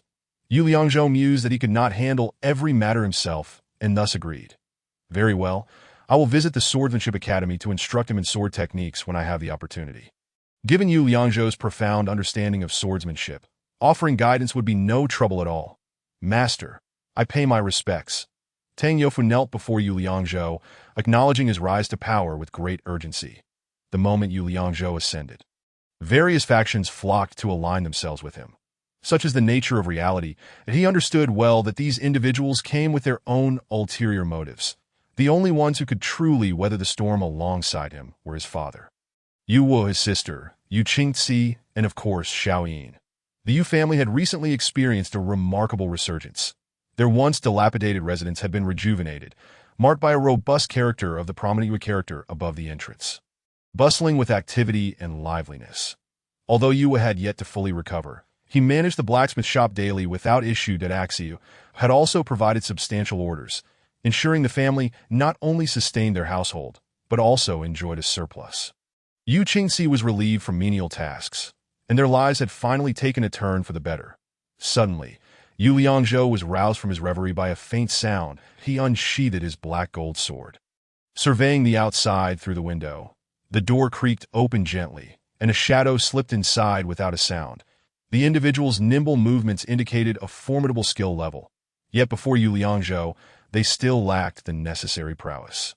Had it been anyone else, they might have still been lost in slumber. "What are you up to?" Yu Liangzhou inquired as he sprang into action, thrusting his black gold sword against the intruder's throat. The motion was executed with such swiftness that even a prepared adversary would find it nearly impossible to evade. "It is I." The figure in black unfurled their veil, revealing Axa. "We are in grave danger." Chapter 45, A Sudden Assault. What are you sneaking around for? Upon recognizing Axiu, Yu Liangzhou sheathed his sword. What grave matter weighs upon us? In recent times, the Yu family had engaged in numerous business dealings with Axiu, and he had gradually grown less averse to her presence. He had come to understand her character through their interactions, and he refrained from questioning her motives for operating in the underground market. "Fong Pang and the Liu family have been secretly plotting against you." Axiu's forehead glistened with beads of sweat as she touched her back. "You've been injured." Yu Liangzhou quickly assisted her to a seat, noticing her garments stained with blood. "That I am not gravely harmed." Axiu rolled up her sleeve, exposing her fair skin, and Yu Liangzhou tended to her wound. "This is a knife wound. While it is not fatal, it is certainly serious. What do they intend to do?" Yu Liangzhou's primary concern remained Axu's well-being, and upon confirming she was unharmed, he pressed further. They have contacted the bandits from the Black Forest Mountain outside the city. Tonight they plan to assault Nanjing City. Axiu, clad in a form-fitting outfit, appeared particularly tragic under the moonlight. Fong Peng is allied with bandits to attack Nanjing City, which I am tasked with defending. Yu Liangzhou's brow furrowed in disbelief. The situation undeniably unexpected that I see turning to banditry. Not at all. Your rise has threatened their interests. Observing her grave expression, Yu Liangzhou realized the complexity of the situation. They intend to leverage the bandits to annihilate your family and then frame you for the crime. What is the strength of these bandits? Yu Liangzhou, astute as he was, grasped the implications of Axu's brief explanation with clarity. The leader of the Black Forest bandits has personally come. Along with the second-in-command, Axu's apprehensive gaze reflected her concern toward these two individuals. The second-in-command is at the lower tier of the divine realm. She hesitated before continuing, and the leader, He Feng, is at the mid-tier of the divine realm. There must be more than just these two. Yu Liangzhou's mind was sharp, and he slowly articulated another name. Li Tongshan, at the lower tier of the divine realm. Their audacious plot indicated a desire for absolute certainty, with 3 experts of the divine realm cooperating, a testament to how seriously they regarded this unprecedented threat.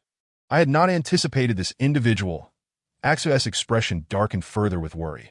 What do you plan to do? I have long been prepared. You should rest here. Someone will come for you shortly. With that, Yu Liangzhou rose, donned his garments, and took up his black gold sword before stepping outside. Several household servants, upon receiving his instructions, hurriedly departed. Yu Wu's once tattered armor had been meticulously mended, and he sat adorned in full battle regalia at the center of the hall. Flanked by 3 fully armed attendants to Zhou, let loose your hands and feet. Yu Wu's sword-like brows radiated a sense of valor as he gripped the sword hilt. Your father shall heed your command. At this moment, the hour had just passed midnight, and the sky was partly obscured by clouds, rendering the night eerily quiet. Before stepping out, Yu Liangzhou had absorbed most of the remaining essence of his cultivation, significantly enhancing his prowess and unlocking new skills. Understanding of the purple qi from the east, absorb the essence of heaven and earth to condense and generate purple qi, greatly enhancing the offensive power of sword techniques. Take care. Yu Liangzhou glanced back at Yu Wu, then swiftly turned, executing his agility to leap over the wall, heading straight for the city gate. The walls of Nanjing City were not particularly high, lacking the fortifications of a military stronghold. Rather than walls, they resembled mere earthen mounds that on the western side, a lone soldier leaned against the arrow tower, yawning, while 2 others huddled around a fire inside the gate for warmth. Yu Liangzhou had previously gathered intelligence indicating that the bandits were situated in the mountains and forests west of Nanjing City. They would undoubtedly approach from this direction, and the sparse defenses only served to reinforce his suspicions. In recent days, he had not allowed himself to grow complacent. Conducting a thorough investigation of the area surrounding Nanjing City, it appeared that the underground market within the city had certain connections to the bandits, making Axu's knowledge of the secret quite understandable. The Black Forest bandits represented Yu Liangzhou's most formidable adversaries in Nanjing City, with 2 experts of the divine realm posing a challenge not to be underestimated. However, this obstacle was one that he would have to find a way to overcome. Having confirmed his suspicions, he swiftly made his way northward. Before the bandits arrived, he needed to deal with one individual, Li Tongshan. Engaging in one-on-one combat with someone at the lower tier of the divine realm would be more prudent. If all 3 adversaries united in their assault, the odds would be stacked against him. Yu Liangzhou first visited Fong Peng's villa, intending to confront this individual and eliminate a key player. Upon arriving at the secluded estate, he found it eerily quiet, devoid of any presence. Fong Peng was likely occupied elsewhere, orchestrating his schemes, leaving the whereabouts of Li Tongshan uncertain. But he circled around to the back courtyard, where a single room flickered with candlelight, accompanied by faint sounds emanating from within. I hadn't expected the 10th segment to arrive. A sudden burst of laughter echoed from within, unmistakably belonging to Li Tongshan, a testament to his prowess as an expert of the divine realm. The moment Yu Liangzhou stepped inside, he was immediately noticed. I have come to have a word with you. While Yu Liangzhou could have employed his wind-soaring technique to remain undetected, the element of surprise was now lost. The 2 confronted each other openly. which alleviated much of the potential complications that it appears you are already aware of tonight's events. Not without its challenges, Li Tongshan emerged from within, exuding a composed demeanor befitting a seasoned elder. You are no less remarkable. Devising such schemes, as Yu Liangzhou approached, the two stood face to face in the courtyard. Are you truly unafraid of divine retribution? What does the death of a few commoners matter? Li Tongshan laughed heartily, his expression one of disdain. With wars raging at the borders year after year, the dead pile up like mountains that if divine retribution were to strike, it would hardly fall upon me. You and your kind are beyond redemption. The disparity in their worldviews rendered dialogue futile. This is the nature of our era. If I, Li Tongshan, lacked certain abilities, I would not have gained entry into the sect and achieved my current standing. And what is your standing today? Yu Liangzhou scoffed, a cold smile curling his lips. You remain nothing more than a loathsome figure. No matter how dark it becomes, I can see you clearly. You refuse to ally with us. Li Tongshan shrugged his shoulders, feigning helplessness. It seems we must escort you to meet your grandfather. With your capabilities, no matter how unscrupulous your methods, there is little hope for success, the Dio you know why. Yu Liangzhou recognized the provocation in his words, but remained unfazed, countering with mockery. Because your talent is woefully inadequate. At your age, still reduced to being someone else's pawn. Li Tongshan's smile abruptly vanished, his face contorting with rage. Today, I shall slay you, this 10th segment genius. With a flick of his sleeve, the damp ground of the courtyard erupted in splashes of water. Yu Liangzhou faced a complete expert of the divine realm for the first time. Determined to discern the differences in techniques across tiers, with a swift motion, he unsheathed his black gold sword, focusing his mind and preparing to receive the attack. Chapter 46. Spirit Artifact. Li Tongshan raised one hand, devoid of any weapon, merely gathering his fingers into a fist. The strike appeared unremarkable, lacking the ferocity of Lu Hao's assaults, yet the threat it posed was substantial. In an instant, Li Tongshan's figure surged forward, his speed astonishing. In the blink of an eye, he was upon Yu Liangzhou. Unwilling to underestimate him, Yu Liangzhou immediately activated his wind-soaring technique to evade the oncoming strike that Li Tongshan closed in.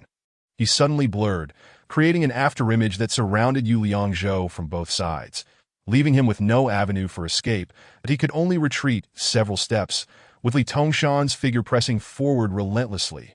As the moonlight waned, Yu Liangzhou retreated while unleashing the sword energy of the Pine Wind Sword technique.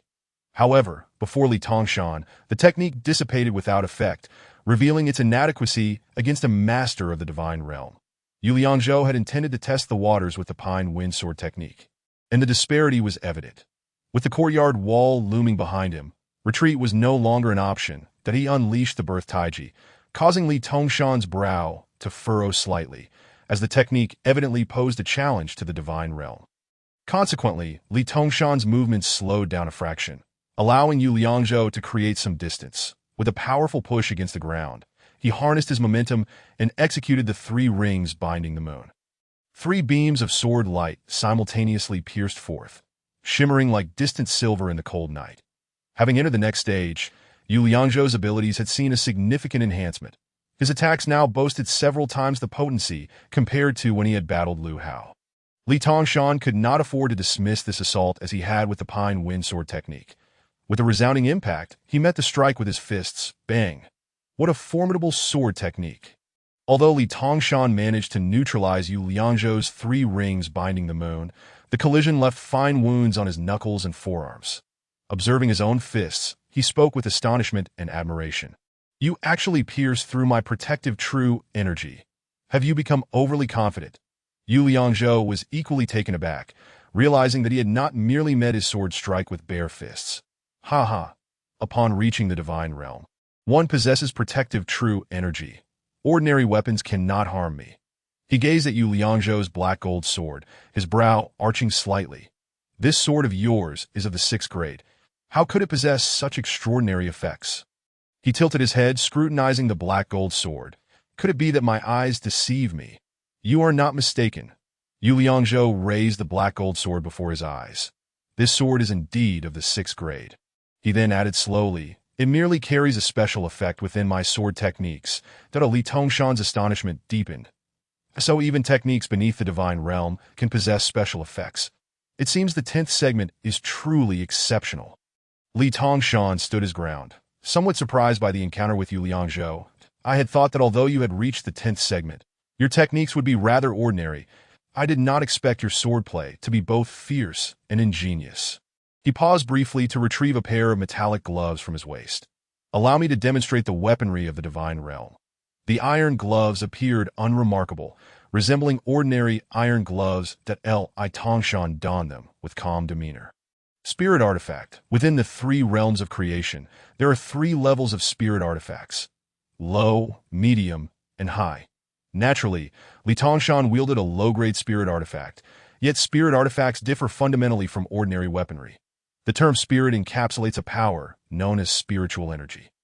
Spiritual energy is a force that can enhance the application of martial arts. The better a spirit artifact is nurtured, the stronger its power becomes. Some rare spirit artifacts even possess various attributes that augment the user's techniques. Much like the wolf blood battle intent of the black gold sword, which inflicts additional damage. You must be cautious. Once Li Tongshan donned the spirit artifact gloves, Yu Liangzhou felt an overwhelming sense of impending danger. The voidless fist shadows converged, and the low-grade spirit artifact combined with the martial arts of the lower divine realm closed in on Yu Liangzhou with immense pressure. Truly formidable.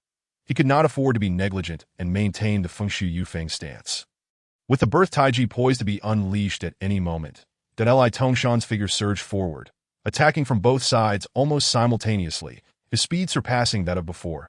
Instantly, Yu Liangzhou activated the Birth Taiji's protective aura around himself.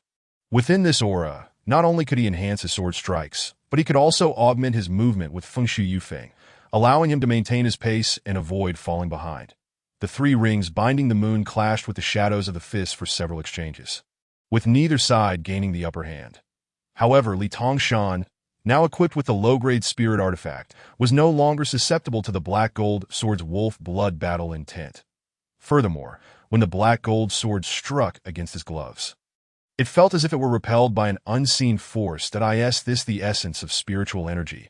Yu Liangzhou sensed an unprecedented difficulty, acutely aware that his opponent seemed devoid of any weaknesses. After entangling for a dozen exchanges, he still found no advantage. Li Tongshan seemed to have discerned that a mysterious aura surrounded Yu Liangzhou and abruptly retreated beyond the reach of the Birth Taiji's aura. Your aura is indeed formidable. It can synchronize with my speed. Are you content to watch from afar? Yu Liangzhou recognized that Li Tongshan's fist techniques were close range and could not attack from a distance. Staring into each other's eyes all night would be excessively dull. I am eager to see how long your aura can endure. Li Tongshan also realized that engaging Yu Liangzhou within the aura would not yield any benefits. So he withdrew to the periphery, intending to exhaust Yu Liangzhou's stamina. Forgive me, but you are a close combat fighter. Yu Liangzhou positioned the black gold sword before his eyes, beginning to gather his energy and focus for his ultimate strike. The 2 instruments transforming into form was a technique of immense power with a broad attack range, but it required the accumulation of sword intent that this opportune moment, with Li Tongshan retreating. Yu Liangzhou seized the chance to cultivate this technique that I can strike from both near and far. Before he could finish speaking, the sword intent of the 2 instruments transforming into form coalesced to completion. Swish! The blade of the black gold sword lunged toward Li Tongshan, with the force creating a wall of water as it disturbed the puddles beneath. Maintaining Fengshu Yufeng and the Birth Taiji further amplified the power of this strike. What? Although Li Tongshan had witnessed this technique during the segment exam, that time Lu Hao had gripped the blade with both hands, preventing him from discerning its full range of attack. This strike came unexpectedly, and he hurriedly raised his fists to block. Bang! A tremendous roar erupted as the water beneath Li Tongshan surged skyward, and his wide sleeves were torn apart, causing his entire body to tremble. Seizing this rare opportunity, Yu Liangzhou would not relent. Before the 2 instruments transforming into form could exhaust its power, he swiftly closed in on Li Tongshan, executing the 3 rings binding the moon directly. Remarkable talent has emerged from Nanjing City. Caught off guard by this relentless assault, Li Tongshan found himself struck by a sword on his arm. just as Yu Liangzhou prepared to press his advantage and unleash another killing move. He sensed a ferocious power surging within Li Tongshan. Unfortunately, you are still destined to perish. Oh no! Yu Liangzhou felt a sense of foreboding. Was this a deliberate ruse to lure him in? Chapter 47. The effect of spirit artifacts. Did you think the divine realm possessed only these means? Li Tongshan's expression was relaxed, yet his eyes betrayed an unprecedented calm. That a unique flow of energy swirled around his body, and the spirit artifact gloves seemed to resonate with this power, becoming even more chilling. Having reached the lower divine realm in his 30s, Li Tongshan was considered a person of little promise within his sect. Thus, he had been sent to a small place like Nanjing City, where there were few resources and little opportunity to acquire promising disciples. That he understood his standing within the sect, and forming alliances with the Liu and Fong families was a means to secure resources and benefits. Should he triumph over Yu Liangzhou, this prodigy of the 10th segment, he would establish a reputation in the vicinity of Nanjing City, and collecting the Liu family's crystals would naturally justify his actions. Therefore, when he struck, he held nothing back. Truly formidable. After all, the gap between realms is vast and incomprehensible, that he dared not display even a hint of negligence as the sword intent within him grew increasingly intense. I can no longer hold back my strength. Purple chi from the east. Instantly, a faint purple mist enveloped Yu Liangzhou, dispelling the oppressive aura emanating from Li Tongshan.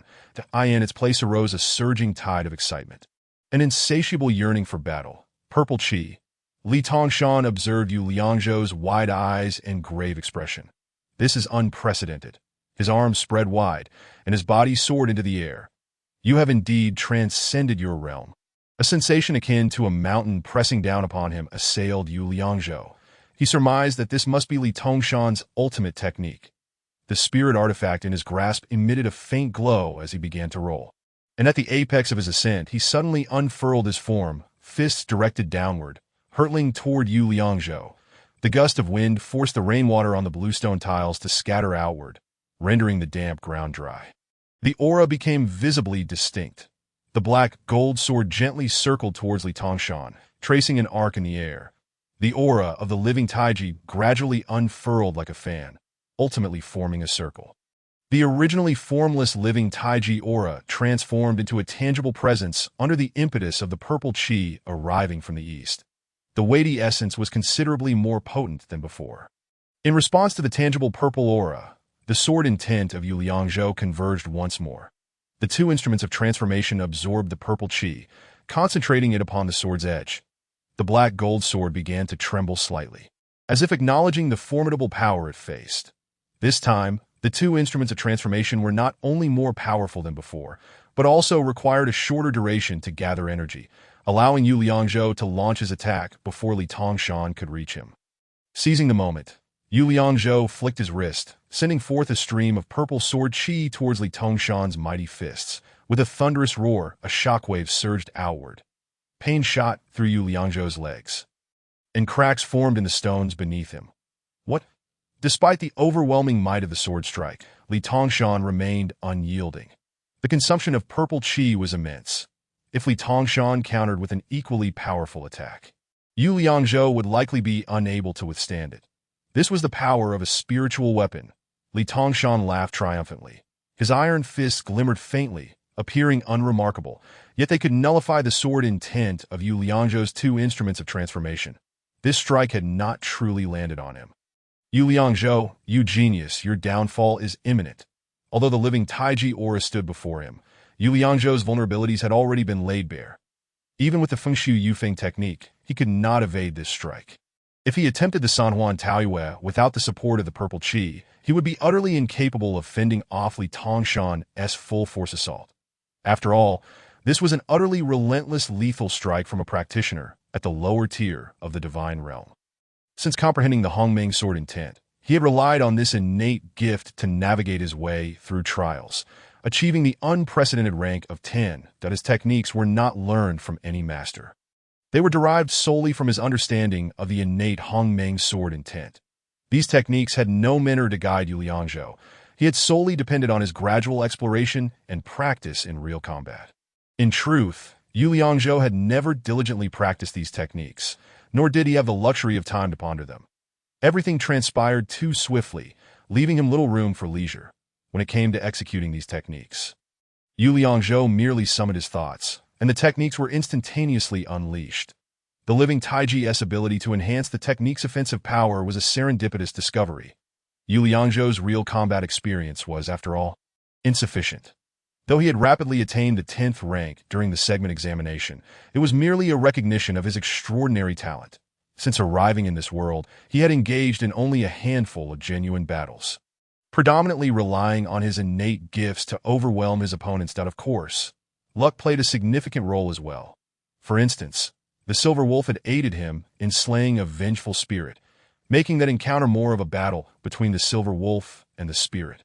With Yu Liangzhou merely unleashing reckless attacks, there was no room for adaptability, and he had little understanding of his adversary's techniques. Today, as battle presented him with a true opponent, the other party was unharmed, and he had no allies. Furthermore, his opponent's cultivation surpassed his own by an entire realm and wielded a spiritual weapon of a higher grade than the 6th-rank Black Gold Sword. Should Yu Liangzhou fail to withstand or evade Li Tongshan's next strike, the consequences were all too clear. Whether he might perish under that blow was uncertain, but sustaining grave injuries was beyond doubt.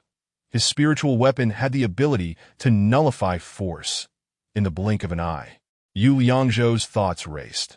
Then, will all my attacks be nullified? Watching as his ferocious purple sword chi slipped past his opponent, he felt a sense of helplessness. How could he respond? He had amassed tremendous power for this strike, and to squander it thus would be a grievous waste. That he pondered whether the Jianyou technique could counteract Li Tongshan's ability to nullify force.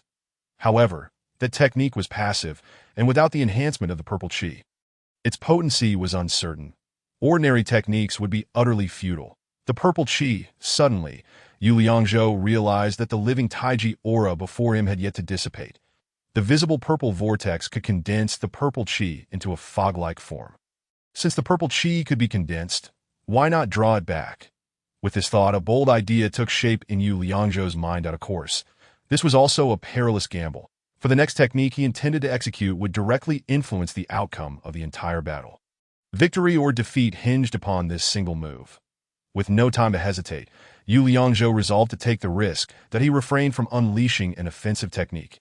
Instead, he gently traced an arc with the sword's tip, invoking the living Taiji once more. Yet this time, the aura manifested not before him, but upon Li Tongshan's body, amidst the purple sword chi he had previously nullified. Chapter 48. The Perilous Pursuit of Victory in His Prior Battles. Yu Liangzhou had never attempted to unleash the living Taiji twice simultaneously, nor did he know if two living Taiji auras could coexist. Moreover, even if they could coexist, whether he could maintain the aura's grip on the purple sword chi was an enormous uncertainty. If he failed to achieve the desired outcome, he would be left to await his fate, but he had no time or strength to launch another attack. Therein lay the risk of this move. Yet Yu Liangzhou had no time to contemplate. Acting purely on instinct and reflex, that it had to be done. As the tip of the black gold sword traced an arc, the living Taiji aura emerged at Li Tongshan's waist. The aura before Yu Liangzhou did not vanish. Effective. The streams of purple sword chi were indeed restrained by the aura. Upon encountering the aura, the purple sword chi began to swirl, forming a visible purple vortex. It was as if the two living Taijis were exchanging the purple sword chi, trapping Li Tongshan in between. The result was clear. The sword chi that had been nullified by Li Tongshan now faced obstruction. Not only was it not nullified, but it was also rebounded by the second living Taiji aura behind it. He let out a cry as the dense sword chi traversed back and forth across his body. These purple energies were the techniques of the two instruments of transformation. Yu Liangzhou's most powerful move thus far, gathering the lethal sword chi unleashed by the purple chi arriving from the east. Each strand of sword chi contained the essence of purple energy. The extent of its unknown power even eluded Yu Liangzhou himself. This move was unexpected and exquisitely crafted, instantly dismantling Li Tongshan's ability to nullify force. Seizing the opportunity, Yu Liangzhou activated the Fengshu Yufeng technique, swiftly retreating as Li Tongshan fell heavily to the ground. Yu Liangzhou, Li Tongshan gritted his teeth, suppressing his pain as he staggered to his feet. His garments now tattered and stained with blood. The damage was not solely from the purple sword chi. The tearing effect of the wolf blood battle intent exacerbated his wounds. You are heartless. When Li Tongshan raised his gaze to Yu Liangzhou, the black gold sword was already poised before his chest. The two instruments of transformation had gathered their might. Did Dio not blame me for being unprincipled? Yu Liangzhou's failure to unleash the purple qi arriving from the east this time was not due to any reluctance on his part, but he discovered that this move could not be executed consecutively. It required time to recover. Yet, without the enhancement of the purple qi, he would strike again, offering no respite. Li Tongshan feebly raised his hand to defend himself, his legs trembling with effort. Yu Liangzhou closely followed the sword qi of the two instruments of transformation, propelling himself forward with the Fengshu Yufeng technique, and then unleashed a triple strike. Whoosh, whoosh, whoosh. The three sword strikes landed almost simultaneously on three vital points of Li Tongshan, causing his body to collapse limply to the ground. Blood seeped from his mouth, and his hands fell weakly to his sides. Indeed, you are extraordinary. With that, his head drooped forward, falling into a pool of blood. Having slain a practitioner at the lower tier of the divine realm, he was rewarded Cultivation Divine Essence X5 low-grade spiritual weapon, Force Nullifying Gloves triple strike obtained enhancement, increased attack distance and range, significantly boosted power, Living Taiji obtained enhancement, reduced energy consumption, greatly enhanced the power of the aura's offensive and defensive capabilities. Fengshu Yufeng received enhancement, increased attack speed and movement speed with a brief sprint effect. Crystal X100 Cultivation Divine Essence. This was the first time Yu Liangzhou had encountered such a thing. Previously, he had only received Cultivation Essence after slaying enemies. That it was understandable, considering Li Tongshan was a master of the divine realm. The Cultivation Divine Essence, gained from defeating an opponent of this caliber, was naturally superior to ordinary Cultivation Essence. There are still two formidable foes ahead. Let me absorb this to elevate my cultivation. Without hesitation, Yu Liangzhou absorbed the Cultivation Divine Essence. Comprehended Advanced Living Taiji more effectively neutralizes the enemy's attack power and speed, producing a stasis effect, reduces the interval for launching techniques and energy consumption, releases any technique within the aura to gain chi strength, significantly enhances the aura's offensive and defensive capabilities. Such formidable power. As the moonlight bathed the land, Yu Liangzhou felt an overwhelming joy within his heart, a palpable eagerness to experience the forthcoming challenges. His confidence grew with the anticipation of confronting formidable foes, especially with the addition of 5 new special effects. Clutching a low-grade spiritual artifact, he lamented that it was merely a glove. If only it had been a sword. Nevertheless, it was still a spiritual item, which he could later sell for crystal stones or dismantle for useful materials.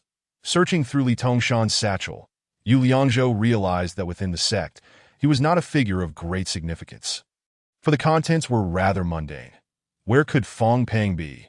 During the skirmish with Li Tongshan, he had not detected any other presence in the courtyard. Could it be that he was gathering with the bandits outside the city?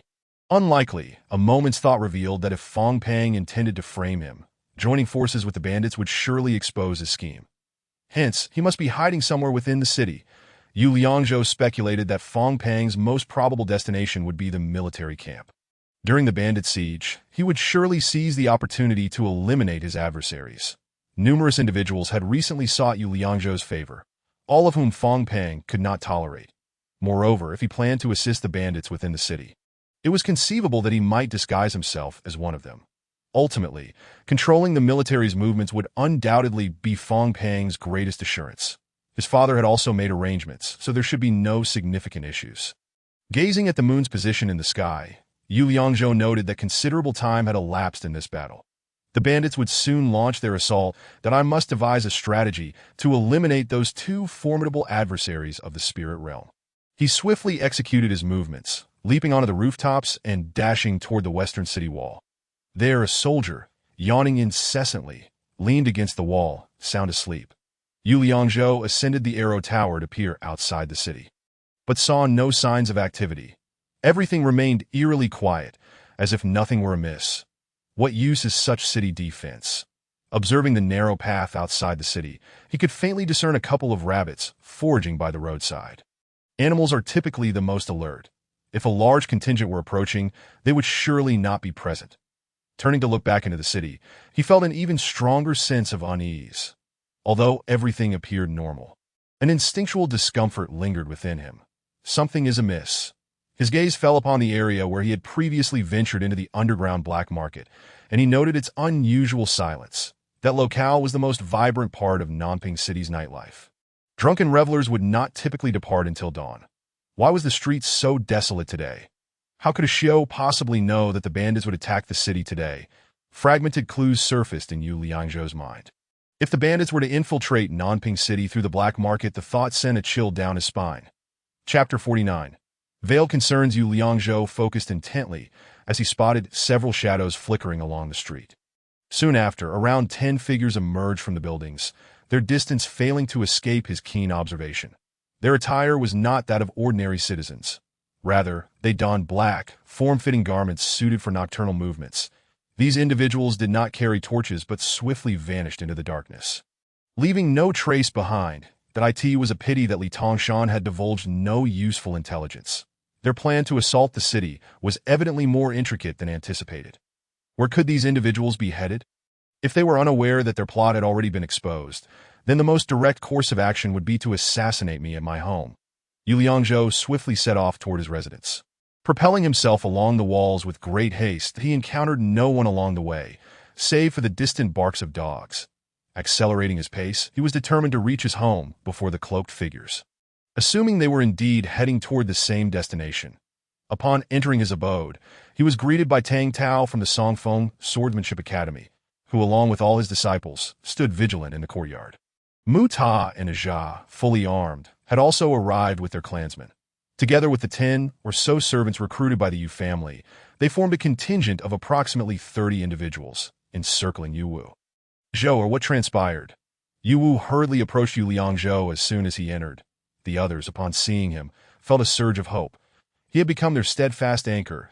I slew Li Tongshan. The declaration sent shockwaves through the assembly. Li Tongshan was a figure of some renown in Nanping City, regarded as the foremost expert within its bounds. The mere fact that Yu Liangzhou had ventured out and returned unscathed after slaying him was nothing short of astonishing.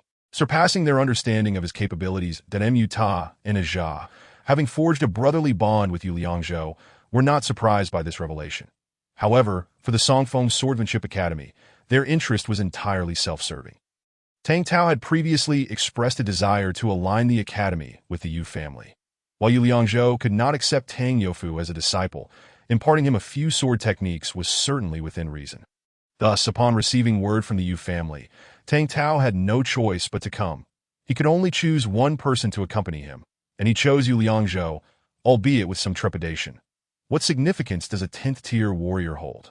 Whether he can dominate Nanping City remains uncertain. That Li Tongshan had been their greatest threat, and the news of Yu Liangzhou's victory over him brought a sigh of relief. Although the lower tier of the spirit realm is formidable, being so easily dispatched by Yu Liangzhou suggested that he possessed extraordinary strength, capable of defeating adversaries beyond his level. A group of black-clad figures had emerged from the underground black market. Their intentions unknown. The western city exhibited no signs of disturbance. That I have set up scouts. Should anything arise, there will be a signal. Yu Wu informed Yu Liangzhou as he had already dispatched servants to carry out tasks during Yu Liangzhou's absence, advising nearby neighbors to seek refuge in the secret passage. That my greatest concern lies with the 2 experts from the Black Forest Bandit camp. I wonder where they might be.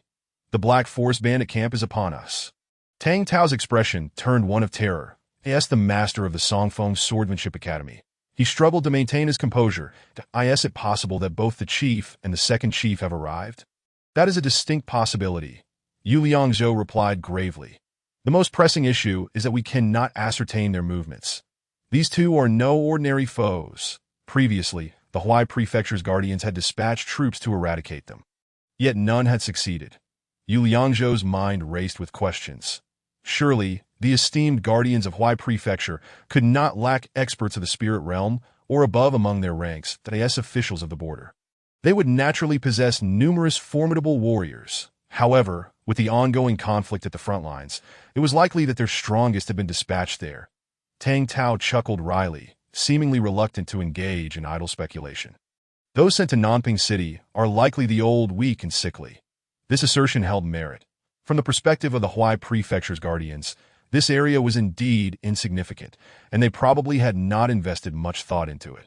Countless small counties akin to Nanping dotted the region, leaving little room for attention. "Where is Qingxi? Is she with the Xiao?" Yu Liangzhou inquired, lowering his voice as he addressed Wu-in the secret passage.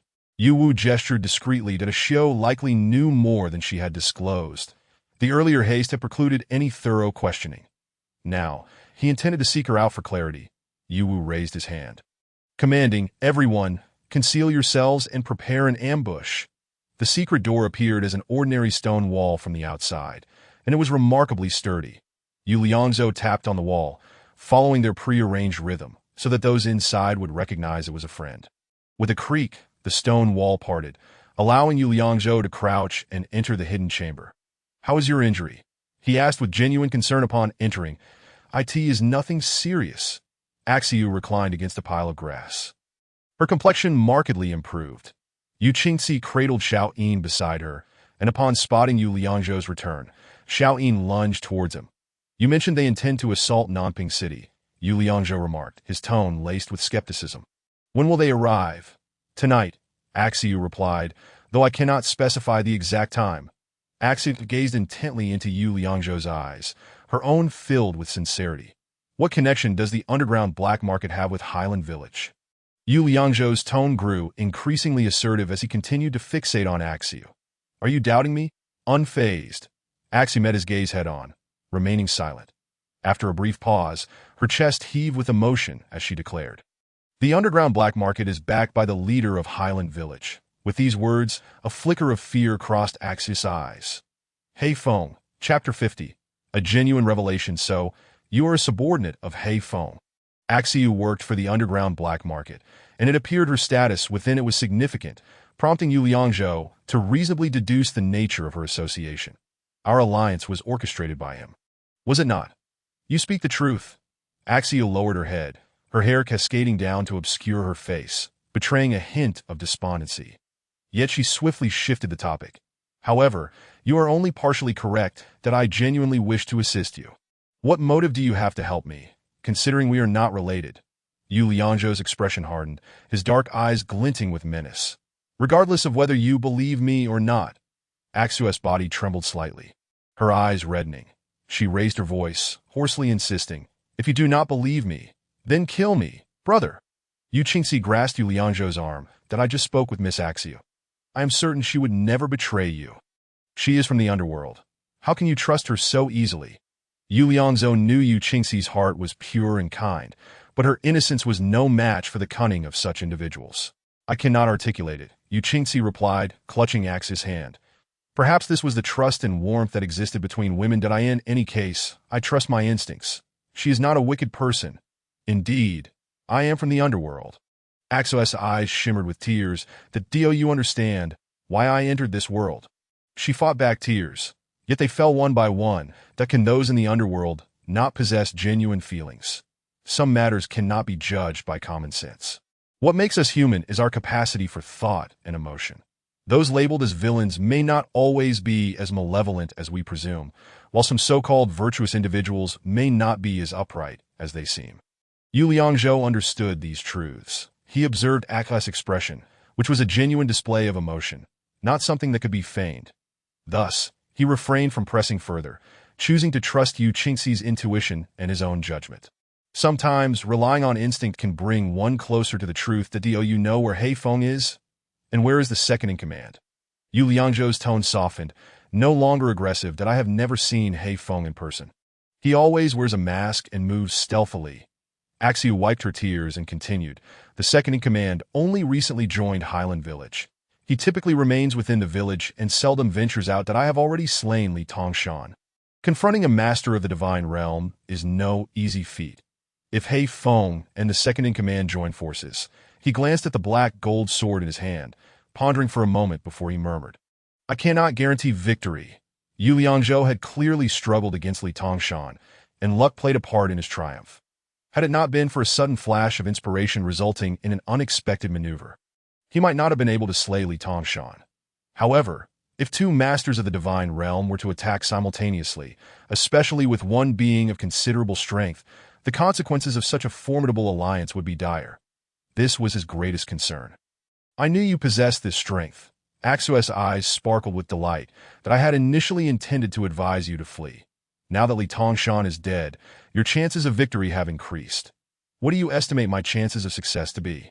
Yu Liangzhou, tall and upright, cast a shadow on the wall illuminated by candlelight. Before Li Tongshan's demise, I believed you had no chance of winning.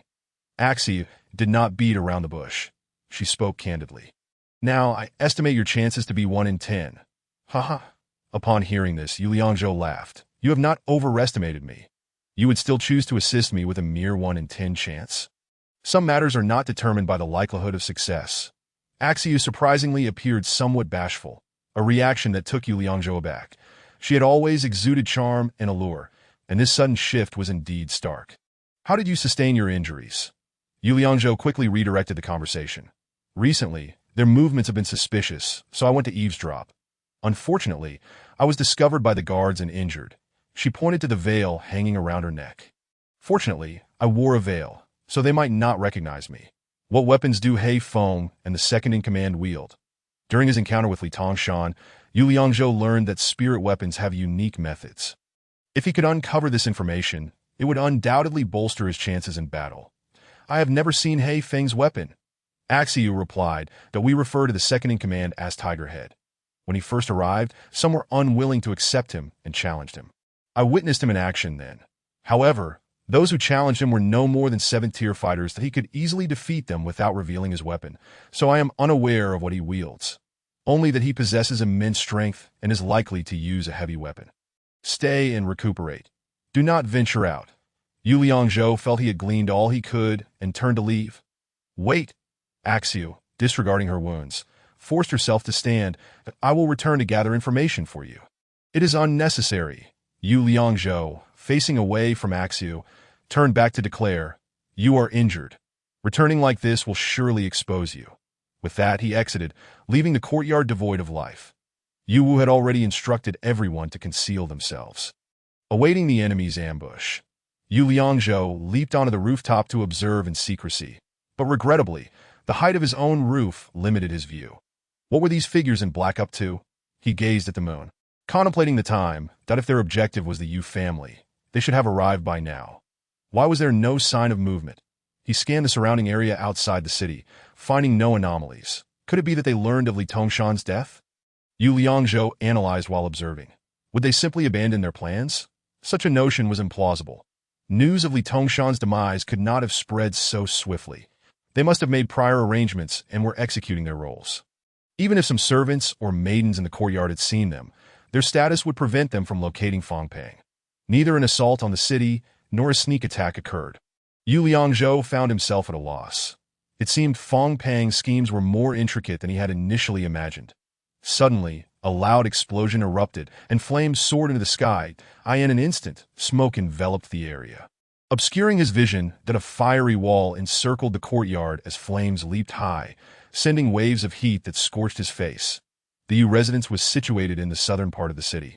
And as fire broke out here, bang, bang, bang, concurrently, a clamor arose from the west of the city, with the resounding beat of drums echoing through the air. This was the signal from the city guards. An attack on Nanping City was underway. Flames erupted within the city, and bandits approached from outside. Oh, this was their strategy. Chapter 51. Two terrifying forces, those who had been hidden, were startled out by the sudden blaze. The entire courtyard was engulfed in heat, and the air was thick with smoke and flames that cannot be extinguished. We must retreat. Follow my father to the west gate. The Highland village forces are assaulting from there. But it will be futile for us to go. Tang Tao exclaimed, panic evident on his face, that we cannot contend with the bandit leader. Do not worry. The bandit leader is here. Yu Liangzhou reassured them. Go to the west gate. There are only common bandits there. On your way, call out to the citizens to help you defend. Father, take Yu Qingci and Axio with you.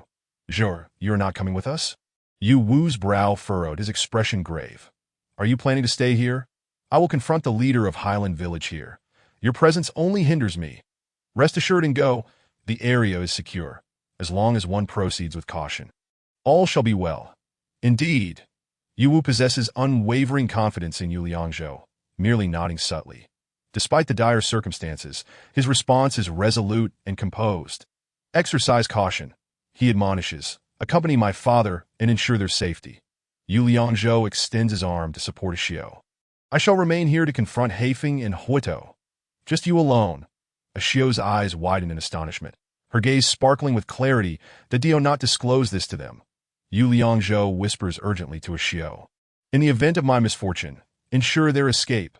Xiao hesitates, but Yu Liangzhou raises his voice. Hurry, there is no time to lose. Suddenly, Xiao leaps into Yu Liangzhou's embrace, holding him tightly, her tears cascading onto his chest.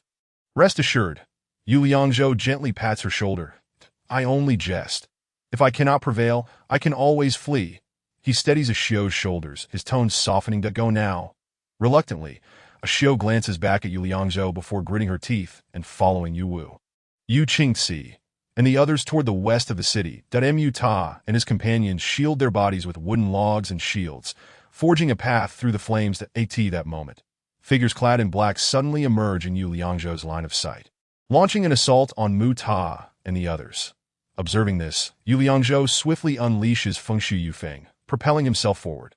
The black-clad assailants, at most of the 5th tier, are no match for Yu Liangzhou, who effortlessly dispatches 2 of them, acquiring 4 essence crystals in the process. Yu Wu and the others manage to escape toward the western part of the city, while Yu Liangzhou understands he must remain, for Haifeng and Huito are undoubtedly nearby. He searches for the arsonists among the black-clad figures, preparing to eliminate them one by one. That Yu Liangzhou swiftly maneuvers around the outer edge of the fire circle. With his current strength, dispatching 5th-tier adversaries is child's play. However, the rewards are meager. After slaying 5, he only acquires 10 essence crystals. Let us utilize them to enhance my cultivation.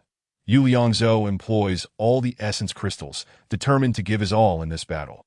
The 2 instruments transformation receives a boost, slightly reducing the time required to accumulate sword intent. The ox cleaving, passive skill, is also enhanced, granting a minuscule chance to execute combo attacks, should he overpower his opponent. He can dismember them, with a slight increase in triggering probability. Drawing forth the black gold sword, Yu Liangzhou stands in his courtyard, his gaze gleaming with sharpness. They have arrived. He fixes his eyes ahead, sensing 2 formidable forces rapidly approaching without any pretense. The adversaries do not conceal their overwhelming presence. Instead, they allow it to spread unabashedly, seeking to intimidate me. It seems a provocation, aimed at instilling fear in Yu Liangzhou before the battle even commences. Sensing the might of these 2 forces, a wave of intimidation envelopes the Yu family courtyard. Yet, as Yu Liangzhou gazes down at the half-blooming lotus on his arm, a sense of tranquility washes over him. Even if the ground before him were to crumble, he remains steadfast as a mountain point. 2 shadowy figures traverse the wall of flames, entering the fray, their iron masks obscuring their true identities. Point 1 is a hulking figure, reminiscent of a wall, bearing a massive spear on his back. This must be the second-in-command, Huito. The other, exuding a significantly stronger aura, wields an enormous sword that appears to exceed his own height, necessitating a horizontal carry. Though Huito is somewhat weaker, he surpasses Li Tongshan from before. You dispatch Li Tongshan with remarkable skill. The voice of Haifeng, emerging from beneath the iron mask, is low and unsettling. You are aware of this. Yu Liangzhou displays no hint of fear, maintaining a calm and unwavering demeanor. That if the 3 of you, masters of the divine realm, seek to eliminate me, simply act. Why complicate matters? Achieving the 10th tier indeed renders you formidable. Haifeng remains immobile, resembling a statue. However, I assure you, even if 2 of us were to strike simultaneously, you would stand no chance. That he pauses momentarily before continuing. Yet some theatrics must be performed. Regrettably, you foresaw our intentions, causing us to lose Li Tongshan. That it appears you have exerted considerable effort to achieve your aims. Despite his apparent ease, Yu Liangzhou meticulously scrutinizes potential weaknesses in his adversaries, after incinerating Nanping City. From where do you intend to acquire wealth? As a dying man, why concern yourself with such matters? Haifeng remains motionless, yet his tone betrays a subtle shift. You appear remarkably composed. Why engage in such idle chatter? If you intend to kill me, why delay? I shall grant you one more opportunity. Haifeng's demeanor softens slightly as he speaks. Join my Black Forest stronghold as the third in command. Would it not be delightful to amass wealth together? I beg your pardon. In the face of life and death, Yu Liangzhou exhibits no fear, instead responding with light-hearted banter. I shall only serve as the leader. I am unaccustomed to being second or third. It seems you truly wish for your demise. Haifeng's aura radiates a chilling malice. What grants you such confidence? Do you genuinely believe you can defeat us too? Whether I can prevail will only be revealed in battle. Yu Liangzhou retorts with a cold smirk. Cease your pretense. Remove your mask. It must be uncomfortable. Humph. Haifeng's form remains statue-like, yet a grunt of frustration reveals a crack in his composure. Do you know who I am? Did you not just say to grant me another opportunity? If this were our first encounter, why would you use the word again? Yu Liangzhou gestures dismissively at the sparks of fire drifting towards him, offering a smile. Would you not agree? Chapter 52. The powerful presence upon hearing Yu Liangzhou's words. Haifeng falls silent for a moment before slowly raising his right hand to remove the black iron mask, revealing his dark visage. That I did not anticipate your thoughts to be so astute. This man is none other than Fong Pang, the county guard of Nanping City and the leader of the Black Forest stronghold outside the city. Regardless, you shall not live to see the end of today. Thus, it matters not if you learn my identity. You are indeed a master of the mid-tier of the divine realm. Your concealment is remarkable. In the Dazhou dynasty, my level is of little consequence. Fong Pang sheds his previous guise of a minor official, his eyes now brimming with a fierce determination. However, in this small county of Nanping, I am regarded as the foremost expert. You serve as both an official and a bandit. Yu Liangzhou scrutinizes Fong Pang, questioning his motives behind such elaborate schemes. He is not genuinely invested in this conflict. Rather, he seeks merely to buy time for Yu Wu's swift departure to avert unforeseen calamities. Fong Pang seems to relax somewhat. In these chaotic times, one must employ certain tactics to govern. His expression betrays fatigue. A hint of sorrow evident in his eyes. At your age, I too aspired to serve the nation. Though not as accomplished as you at the 10th tier, I was not weak. Eventually, I came to realize that the ideals I once held were mere illusions. Suddenly, Fong Pang's tone shifts to one of fury. I was dispatched north to engage in battle, infiltrating deep into enemy territory for a surprise attack. Without reinforcements, we were nearly annihilated. After a harrowing escape back to the camp, I was branded a deserter and sentenced to execution as a public spectacle. Fong Pang, now agitated, turns to Yu Liang. Do you know why? Ask him. Fong Pang places a hand on Huodo's shoulder, a wry smile gracing his lips. Because I lacked backing. When the tide of battle turned against us, we were scapegoated. Later, I presented some valuable spoils to the general, thus preserving my life. This is the survival strategy in the Dazhou dynasty. I discovered this tactic to be extraordinarily effective. As long as I offer them benefits, anything can be achieved. However, I am acutely aware of my capabilities. I am content to dominate this region of Nanping. His voice suddenly adopts a stern tone, a fierce energy emanating from his body. Should anyone dare encroach upon my interests, I shall stop at nothing to eliminate them. It seems you have become morally twisted. Yu Liangzhou can empathize with him. Yet such a way of life cannot endure. It extinguishes humanity. Haha. Fong Pang bursts into laughter, a mixture of resignation and nonchalance. Whether humanity is extinguished or not, I cannot say. I only know that if I do not eliminate others, they shall seek to eliminate me. As he speaks, Yu Liangzhou perceives a surge of murderous intent spreading forth. Huodo, Fong Pang turns to the silent giant beside him. This brat is yours to handle. As soon as the words were uttered, Hutu sprang into action, his massive spear drawn with a swift motion, thrusting directly towards Yu Liangzhou. The formidable energy generated by the attack caused the flames to roar violently. Yu Liangzhou had already witnessed the prowess of a master in the realm of Xinjing, and now he faced the onslaught with an air of calm and composure. Feng Su Yufeng engaged in battle, maneuvering his black gold sword in an attempt to unleash the effects of the wolf blood battle intent. Enhanced by a sudden burst of speed, every offensive or evasive move he made resulted in a brief acceleration. A striking effect that caught Hutu off guard, nearly landing him in peril. He's become stronger, exclaimed Fong Pang, who had yet to intervene, his tone tinged with surprise. How have you progressed so rapidly, in truth? Both parties were holding back, refraining from employing their most lethal techniques. Yu Liangzhou's greatest concern was the duo's collaboration. If it came down to individual combat, he still believed there was a glimmer of hope for victory. His mind raced, contemplating strategies to overcome the odds that in a 1 versus 2 scenario. As Xiao had mentioned, the chances of winning were likely a mere 10%. After testing the waters, Hu Tu intensified his assault. The enormous spear, entirely black, resembled a massive conical chimney, appearing unwieldy and blunt. That's enough. Fong Pang interjected, "Stop toying with him." Upon hearing Fong Pang's command, Hu Tu ceased his attack, standing still in a daze, while Yu Liangzhou distanced himself, bracing for the terrifying power Hu Tu was about to unleash. With the giant spear aimed at Yu Liangzhou and his body half-crouched, Hu Tu bellowed charge. Like a moving war chariot, he charged toward Yu Liangzhou, every step causing the ground to crack under the force of his assault. Such a degree of power was not something Yu Liangzhou could withstand head-on, nor was it necessary for him to employ the Sheng Taiji Chi field in defense. After all, conserving strength was of utmost importance, especially with Fong Pang lurking behind. Yu Liangzhou sidestepped Hu Tu's charge. Though it appeared ferocious, its speed was relatively slow, making it easy to evade. Horizontal sweep. Hu Tu roared once more, spinning the spear along his body. This colossal weapon, wide and lengthy, transformed into a sweeping attack with a vast range. Though Yu Liangzhou managed to evade several strikes, he still found himself within the weapon's reach. As the spear swept toward him, he swiftly dodged backward, simultaneously lowering his black-gold sword to block the incoming strike.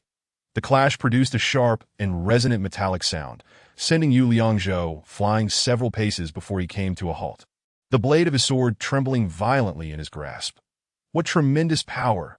Yu Liangzhou noted. Having refrained from using the Sheng Taiji Chi field to absorb the blow, he felt his blood surge. His arm numbed from the impact, nearly losing his grip on the black-gold sword. That sweeping attack had an overwhelmingly broad range. There was no way to avoid it. Once more, Hu Tu aimed his spear at Yu Liangzhou and charged forward. This time, Yu Liangzhou resolved to strike rather than evade. Firmly planting his feet, he stepped forward, the black-gold sword tracing a graceful arc as the Sheng Taiji Chi field erupted forth. Although Hu Tu wore a mask that concealed his expression, his movements grew sluggish, the speed of his charge significantly reduced, as if ensnared by an invisible tether. This presented Yu Liangzhou with an opportunity to attack. Utilizing the acceleration effect of Feng Su Yufeng, he unleashed the San Huan Tao Yu, 3 streams of sword energy simultaneously targeting Hu Tu's head. Enhanced by the Chi field and his swift footwork, the attack was astoundingly rapid, leaving deep fissures on the ground. Let us see how you defend against this. A subtle smile graced Yu Liangzhou's lips, clearly satisfied with the upgraded Chi field, which allowed for unfettered strikes. Chapter 53, Cannon Fodder. Just 10 segments of cultivation? Where did you learn such techniques? To be capable of countering Hu Tu's onslaught, Fong Pang, despite his efforts to maintain composure, could not hide his astonishment. Hu Tu, wielding the massive spear with apparent clumsiness, maintained a natural stance as he raised the spear to counter the 3 streams of sword energy aimed at him.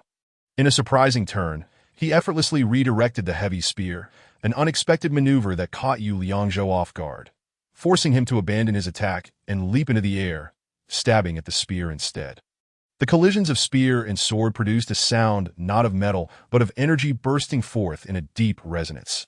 The 3 streams of sword energy, empowered by the Sheng Taiji Chi field, jolted Hu Tu's spear, causing it to tremble.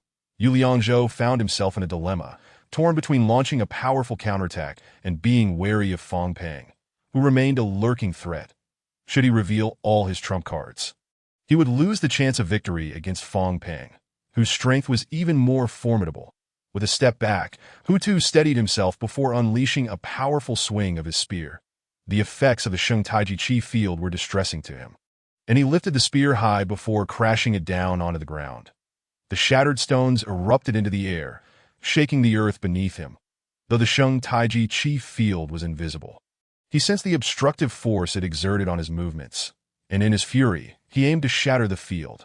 However, this fierce attack proved futile. It did nothing to disrupt the Chi field. merely wasting his energy. The furious strike only intensified the field's resistance, rendering Hu Tu unable to lift his spear. His bent posture strained as he struggled to raise the weapon, his arm muscles bulging like tree trunks. What a perfect opportunity, Yu Liangzhou thought, propelling himself upward with a powerful leap, seizing Hu Tu's moment of vulnerability. Suddenly, an explosive force erupted from Hu Tu, the spear in his hand beginning to emit a faint glow. Yu Liangzhou recognized this luminescence, reminiscent of Li Tongshan's disarming techniques. Yet another manifestation of a spirit weapon's effect. Hu Tu roared, lifting the spear with renewed vigor. With a swift and fierce thrust, 3 sword strikes surged forth. This time, the assault left Yu Liangzhou's wrist tingling, the blade bending slightly under the strain. Nonetheless, he had seized the initiative, the effects of the wolf blood battle intent successfully attached to Hu Tu, leaving several gashes on his arm. Remarkably, Hu Tu displayed little reaction, not even glancing at his wounds. Who is this fellow? Is this what it means to be at 10 segments? To contend evenly with someone in the realm of Xinjing? Fang Peng observed intently, his astonishment growing as he took in Yu Liangzhou's capabilities. Though Fang Peng had considered joining forces with Hu Tu to eliminate Yu Liangzhou, he was keen to witness Yu Liangzhou's techniques first. After all, he was the first at 10 segments. Understanding his methods and background would be invaluable for future encounters. Typically, cultivators prior to entering the realm of Xinjing wielded nothing extraordinary, their techniques merely average. Like Tang Tao's Songfeng sword technique, it was simply a conventional attack. Yet those beneath Xinjing could unleash techniques imbued with unique effects. This could only signify one thing: advanced martial arts from a prestigious sect. In the martial world, one must be discerning of others' backgrounds. Some individuals were not to be trifled with. That if Yu Liangzhou had backing from a significant sect, how could a mere mid-tier Xinjing practitioner like Fang Peng dare provoke him? Thus, Fang Peng meticulously orchestrated this grand scheme, determined to eliminate every piece of evidence while maintaining his mysterious identity, ensuring both his safety and the removal of his adversaries. Which sect does Yu Liangzhou's sword technique belong to? Across the land, I have never encountered such a style. At this moment, Fang Peng's resolve began to waver. Impressive.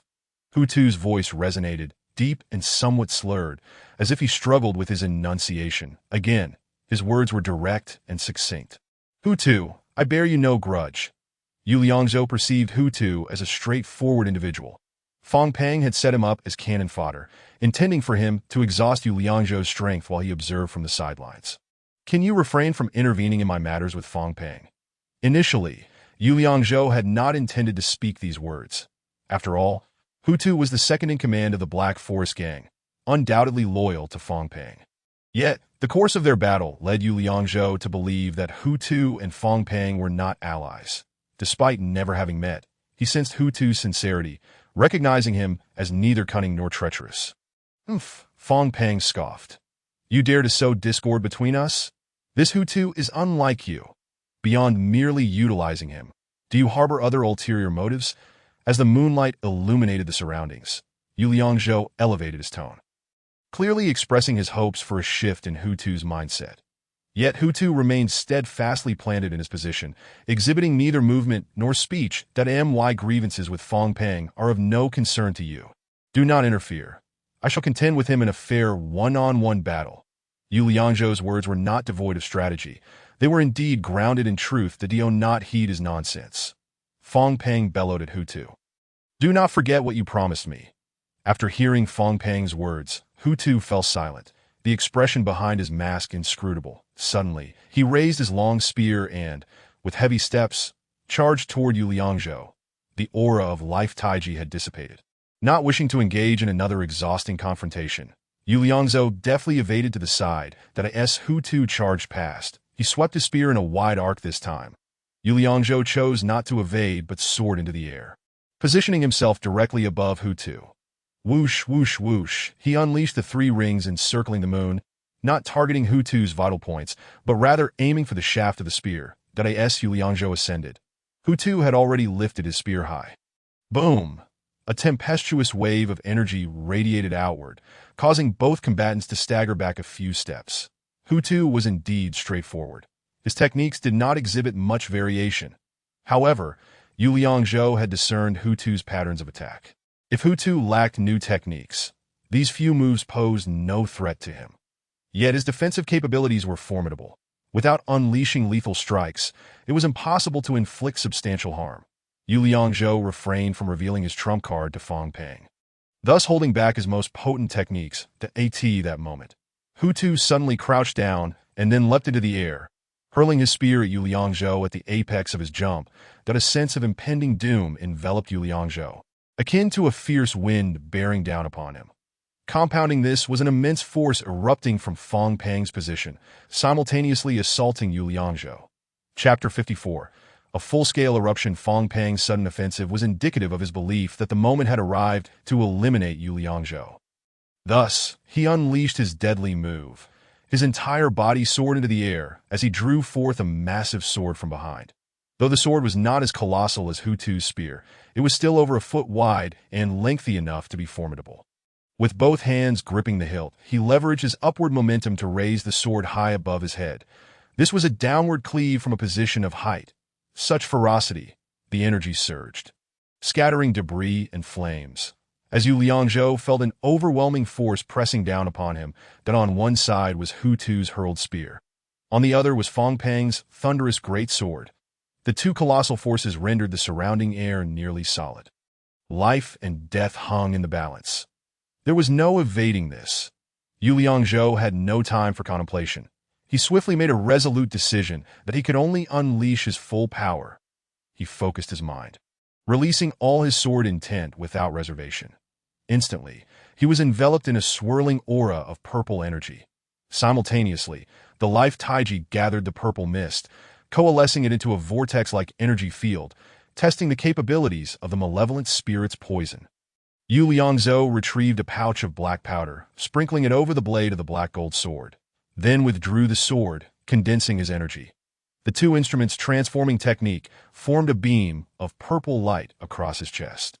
These actions flowed seamlessly, completed in the blink of an eye. Let me demonstrate the authentic techniques of my sect. Concealed sword, moon severing. In midair, Fang Peng's form appeared extraordinarily graceful, resembling a colossal sword descending from the heavens. Whoosh, whoosh, whoosh. The flames surrounding him were propelled by his violent sword energy, leaping more than 2 zhang high. Just a moment longer. With the enhancement of the purple energy, the two instruments' transforming technique was ready to be unleashed. Yu Liangzhou sought the opportune moment. He could not afford a second strike. Whoosh! As the spear and greatsword clashed, the purple sword energy erupted forth. This energy was entwined with a barely perceptible black mist. Boom! A thunderous roar shook the courtyard. The once raging flames were extinguished by the shockwave. Smoke billowed upward, filling the air with a pungent, acrid scent that stung the lungs. Rumble. The pillars and beams, weakened by the fire, splintered, causing the house and courtyard walls to collapse in an instant. Such ferocity! An unprecedented shockwave surged forth, causing Yu Liangzhou's arms to feel as though they were being shredded, every muscle and bone aching with intense pain. Fortunately, the powerful life Taiji aura mitigated much of the impact. Without its exceptional properties, Yu Liangzhou's body might not have withstood it. Hu Tu's spear was sent flying. Yu Liangzhou's black gold sword collided directly with Fang Peng's great sword. The purple sword energy and the yellow sword energy fiercely intertwined, with both sides equally formidable, locked in a stalemate. What? The black gold sword, during this clash, was actually nicked, though the black mist of the malevolent spirit's poison was thin and less dense than the purple and yellow sword energies. It began to spiral upward along Yu Liangzhou's sword energy, quietly creeping toward Fang Peng's greatsword. How could he possibly withstand such a move? Impossible! Fang Peng's countenance shifted in shock. He could hardly believe what was unfolding before him. This was the technique of the concealed sword sect. Years prior, when Fang Peng had just entered the realm of the divine, he had ventured out for training. After suffering grave injuries in a battle against a ferocious beast, he fortuitously encountered a disciple of the concealed sword sect who rescued him. Fang Peng concocted a tale, claiming he had risked his life to challenge the beast to save a small village below. Generally, disciples of sects were indifferent to worldly matters, solely focused on martial arts cultivation. The disciple believed Fang Peng's story, perceiving a compassionate heart within him. Not only did he heal Fang Peng's wounds, But he also unprecedentedly taught him a technique from the concealed sword sect. This technique was the very same he was now employing against Yu Liangzhou, the moon severing at the Tranquil Lake. Techniques from sects often possessed unique properties or effects, and their potency depended on the practitioner's skill and alignment with the sect's internal arts. Although Fang Peng had not mastered the concealed sword sect's internal arts, this single technique was sufficient for him to dominate Nanping City. The defining characteristic of this technique lay in its cleaving power. When a true master of the concealed sword sect executed the moon's severing at the Tranquil Lake, the residual sword energy could obscure half the moon, creating the illusion of cleaving it in two. This continuous sword energy was the fatal flaw of the technique. After mastering this move, he had been cautioned by the disciple never to use it unless absolutely necessary. Should the sect discover he possessed knowledge of their techniques, he would undoubtedly face severe repercussions. Not only the concealed sword sect, but any sect's techniques were never meant to be divulged.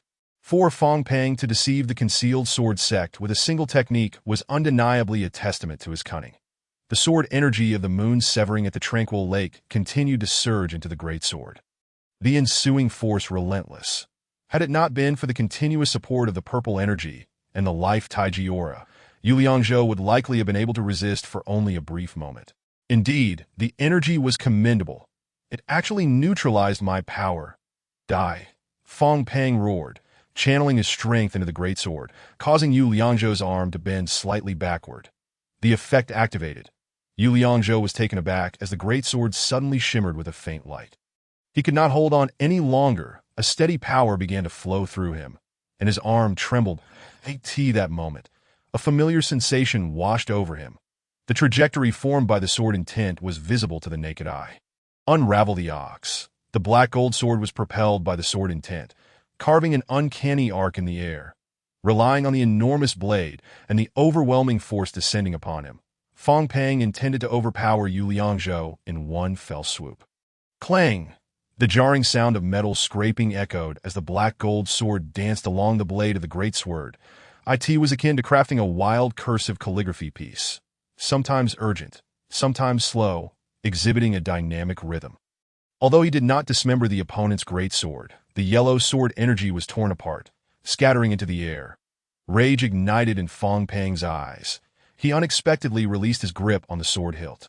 After performing a mid-air rotation, he firmly grasped the hilt once more.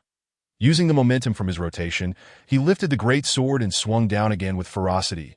The yellow sword energy thickened once more, and the moon severing at the Tranquil Lake was executed a second time. This is bad. Yu Liangzhou's unraveling ox sword technique was actually being forced down. Boom. The force of the great sword was overwhelming, sending Yu Liangzhou flying back to Zhang, but he thrust his long sword into the ground to steady himself, his chest heaving as he struggled to avoid collapsing. What are you still waiting for? Fang Peng, having unleashed his technique once more, was also gasping for breath, his chest rising and falling violently. Are you foolish? Why do you not act? Hu Tu stood as if petrified, motionless beside them. Had he attacked Yu Liangzhou just now, he truly would not have known how to respond. Hu Tu took a deep breath, his arm muscles bulging as he lifted his spear, charging toward Yu Liang. It was over, in the coolness of the night. Yu Liangzhou felt his blood surging wildly, his body rigid and immovable, rendered helpless as he watched a spear thrust towards him. Stop! Suddenly, a familiar voice rang out, and a figure surged forth from the smoke and flames. Intent on blocking the impending strike meant for Yu Liangzhou. Chapter 55. Reunion. Father, don't come closer. The sight of Yu Wu's sudden appearance filled Yu Liangzhou with alarm, given his current level of cultivation. He was utterly incapable of withstanding this blow. Although Yu Wu was clad in armor, his severe injuries had left him bereft of power, and the damaged armor offered no unique protection. It was no different from ordinary gear. He was merely an ordinary man attempting to intercept an attack from a lower-level expert in the godly realm. Should he be struck, his demise would be inevitable. Yet, nothing could deter Yu Wu from this course of action. For the sake of Yu Liangzhou, he would not hesitate for a moment, for Yu Liangzhou was the sole hope of the Yu family. In a desperate bid, Yu Liangzhou forced his energy into motion. The pain in his body nearly unbearable, as if it were on the verge of exploding. No. But the full force of his earlier exertion had exhausted all his strength, and with the force of Fang Peng's blow still unresolved, He found himself unable to strike in that fleeting moment. Father. He could only watch helplessly as this moment marked the eternal farewell between father and son. The short distance of merely 10 paces became an insurmountable chasm.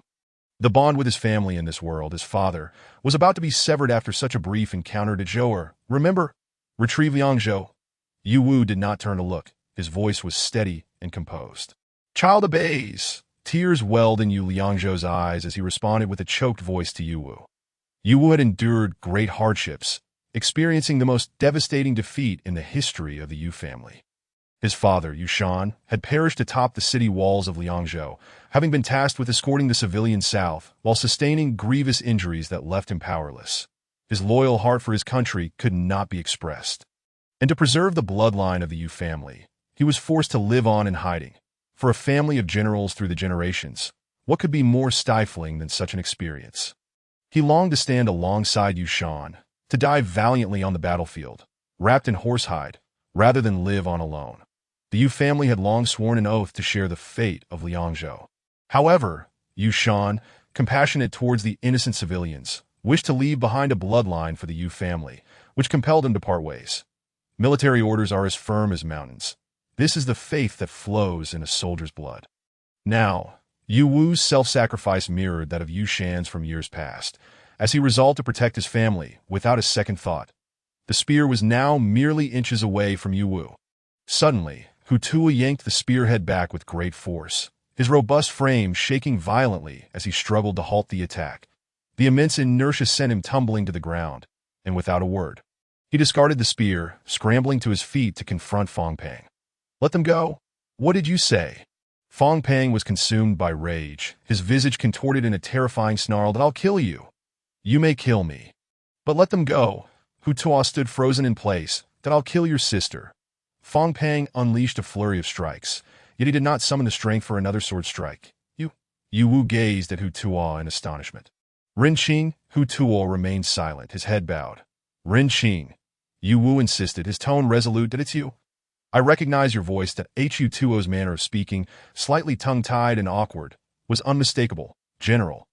Hu Tuo slowly removed his mask, revealing a ruggedly handsome, dark-skinned man, his eyes brimming with the warmth of reunion. Damn it. Just then, Fong Pang, having regained his composure, swung his large sword down with great force. Die. Seeing this, Ren Qing had no time to retrieve the spear that had fallen to the ground. He turned to face Fong Pang directly.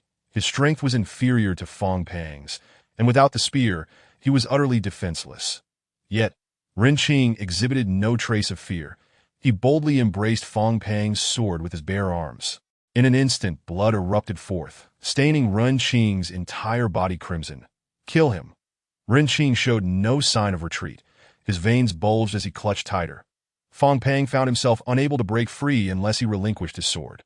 He had bought Yu Liangzhou precious time to recover, albeit only slightly. However, he was now ready to strike. The spirit of the Silver Wolf surged forth, crackling with electricity on the black gold sword. Though merely a 9th-tier item, it was derived from a rare beast, naturally enhancing its potency. The day he had slain the ghostly terror in the godly realm served as testament to its might. With a swift motion, he unleashed a flurry of strikes, the 3 rings encircling the moon piercing forth with all his strength. Fong Pang, confronted with this onslaught, had no choice but to abandon his heavy sword and retreat abruptly. Are you all right? Yu Liangzhou had repelled Fong Pang, and Ren Qing was also out of danger. That I'm fine. Ren Qing cast aside the massive sword, stamping heavily upon it. His hands were a bloody mess. Yet his tone remained unperturbed. That I'm fine. At that moment, Fong Pang was rendered speechless.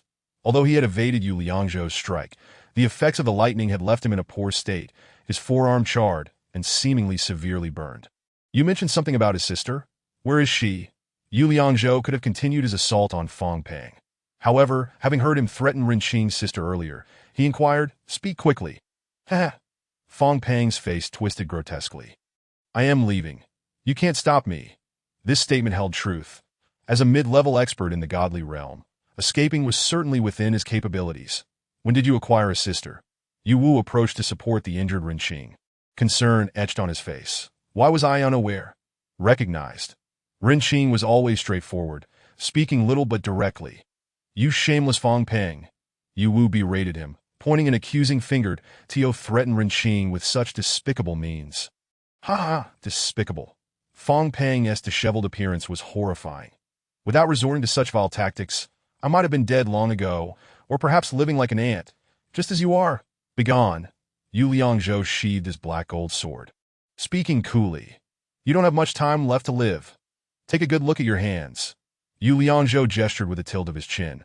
The ghostly poison had already infiltrated his flesh. Upon hearing this, Fong Peng's expression turned to one of terror as he raised his hands.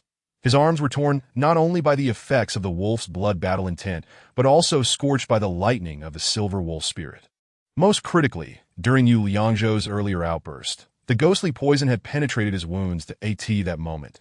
The blood oozing from his wounds had turned into a viscous black liquid that is there an antidote, as the black gas infiltrated his wounds. His forearm began to darken, and he tore away his sleeve, discovering that the horrifying black veins were spreading throughout his entire arm. "Oh, you must save me. I'll tell you where his sister is." "Speak." Yu Liangzhou produced an item from his waist, gripping it tightly. "There is a secret chamber in my courtyard. His sister is inside." Fong Peng, drenched in sweat, finally revealed a hint of fear in his demeanor. "And all the treasures within are yours." Chapter 56. Divine might descends. The antidote must be taken twice. Yu Liangzhou cast a glance at Fong Peng. "That if you deceive me, death is your only fate." General Yu Fong Peng's knees buckled, collapsing to the ground in a fit of sobs. "That I would never dare to deceive you, good." A slight smile graced Yu Liangzhou's lips. "Take it." He tossed the item in his hand to Fong Peng. "This." Fong Peng caught the object thrown by Yu Liangzhou, his face immediately paling. "That is this the antidote?" "Of course not." Yu Liangzhou sneered. "That I have no antidote for this poison." The item he had thrown to Fong Peng was merely an ordinary crystal stone. There was no antidote. This was a ruse. Fong Peng's hands trembled as he crumpled to the ground, the black gas now nearly engulfing his entire being. That he emitted a hoarse growl, his limbs beginning to convulse. "Hurry to Mr. Bai and help Brother Ren Qing with his injuries." Yu Liangzhou retrieved some healing medicine for him to take, then simply bandaged his wounds to stem the bleeding. Having slain a mid-level expert in the godly realm, he received the following rewards: Cultivation Essence X8 low-level spirit weapon, Charging Heavy Sword 3 rings encircling the moon upgrade, increased attack range and area, significantly enhanced power, and a slight increase in strike speed. Feng Su Yuan upgrade, enhanced attack and movement speed, guaranteed to include a short distance dash effect. Jinyo, passive skill, upgrade, a very low chance to execute a combo if one's strength surpasses that of the opponent. It can dismember them. The chance of triggering is slightly increased. Fong Peng collapsed onto the ground, transforming into a dark and sinister corpse, his appearance eerily resembling that of a vengeful specter. Surely, this was his retribution. Yu Liangzhou and Yu Wu assisted Ren Qing in exiting the ruins, while the townsfolk in the streets were in a state of utter panic, hastily leading their cattle and sheep, clutching their belongings, and preparing to flee from the city. "Esteemed citizens," Yu Liangzhou shouted upon seeing the crowd, "the leader of the bandits has met his demise. There is no need for alarm." His reputation as a legendary figure in Nanping City was well known, and upon sighting him, the people began to regain their composure. Some young men even rushed forward to help him support Ren Qing. "It is Yu Liangzhou." Everyone remained calm. "Yu Liangzhou has arrived." The crowd began to call out to one another. "The bandits at the West City Gate are attacking." A few young men brandishing weapons cried out, "We shall defend the city. I shall go to the West City Gate." Yu Liangzhou, with his newly acquired low-level spiritual weapon, hung his heavy sword at his waist. "You take Brother Ren Qing to receive treatment." "Understood." Yu Wu rallied the crowd, placing Ren Qing onto a cart, and the two then parted ways at the West City Gate of Nanping City. Yu Liangzhou leapt onto the city wall, where a cacophony of chaos and flames illuminated the horizon. Approximately 200 individuals were engaged in combat with the defenders atop the wooden towers. The majority of the defenders were from the Yu family who had just arrived, alongside several able-bodied youths and a few soldiers. As the situation became increasingly dire, over a dozen bandits had already scaled the walls. Yu Liangzhou swiftly dispatched the bandits on the battlements, acquiring 10 units of cultivation essence. Upon witnessing Yu Liangzhou's emergence, the morale of the defenders surged, and they began to push back the bandits. His presence signified that the leader of the bandits had been slain, and victory was within reach. "Yu Liangzhou has arrived," shouted the Wooden Tower commander, who unexpectedly leapt from the wall, followed by over a dozen men who fervently struck at the bandits. "Your chieftain, Black Blade, has been slain by my hand." Standing upon the wall, Yu Liangzhou removed his massive sword from his waist and hurled it down, where it struck the ground between the Wooden Tower and the bandits with a resounding thud. "Those who surrender shall be spared." The arrival of Yu Liangzhou was akin to a deity descending from the heavens, exuding an imposing aura. His energy radiated outward for several paces, and the bandits present, possessing at most fifth-stage cultivation, were unable to withstand his overwhelming pressure. Moreover, upon seeing the massive sword of Black Blade before them, their morale plummeted. All the bandits immediately lost their will to fight, casting aside their weapons and prostrating themselves on the ground, shouting in unison, "General Yu, your might is unparalleled. We are willing to surrender." The renown of Yu Liangzhou extended beyond the city. Even these bandits had heard of the 10th-stage genius. "Brother!" Yu Qingci, tending to her injuries, heard the cries and rushed into his embrace. "That it's all right." Yu Liangzhou gently caressed her hair, smoothing her somewhat disheveled locks. "You truly have triumphed." A look of indescribable joy sparkled in Axel's eyes, her eyelids reddening once more. "A 1 in 10 chance of victory." Yu Liangzhou smiled slightly. "It appears to be not so low after all." Axio, disregarding everything else, threw her arms around Yu Liangzhou and began to weep. After the siege of Nanping City was lifted, the Wooden Tower commander and Tang Tao took charge of temporarily sheltering the surrendered bandits outside the city. Yu Liangzhou, accompanied by Yu Qingci and Axio, hurried to Bai Chongqing's residence. His foremost concern was Renqing's injuries. Had it not been for him, today's battle might have ended in grave misfortune. "How is he?" Upon entering Bai Chongqing's courtyard, he spotted Yu Wu anxiously pacing back and forth. The flickering candlelight within the room revealed the gaunt figure of Bai Chongqing diligently at work, that a potent medicinal aroma wafted from the house. "His injuries are severe." Yu Wu furrowed his brow and spoke in hushed tones. "I fear." After a soft sigh, his expression grew grave. "Mr. Bai is looking for you. Hurry inside." Yu Wu tugged Yu Liangzhou towards the room. "That Mr. Bai, Yu Liangzhou has arrived." Upon hearing this, Bai Chongqing hastily set down the instruments he was holding and looked at Yu Liangzhou with a face full of surprise. "Come quickly. I have already administered a life-preserving tonic. This will alleviate his suffering." Bai Chongqing uncovered the cloth covering Renqing, revealing deep, gaping wounds that exposed his alabaster bones. His abdomen and chest bore 2 additional deep gashes, from which crimson blood continued to seep. "The injuries have damaged his tendons and meridians. Even if we manage to save his life, I fear," Bai Chongqing's voice dropped to a whisper, "we may not be able to preserve his arms."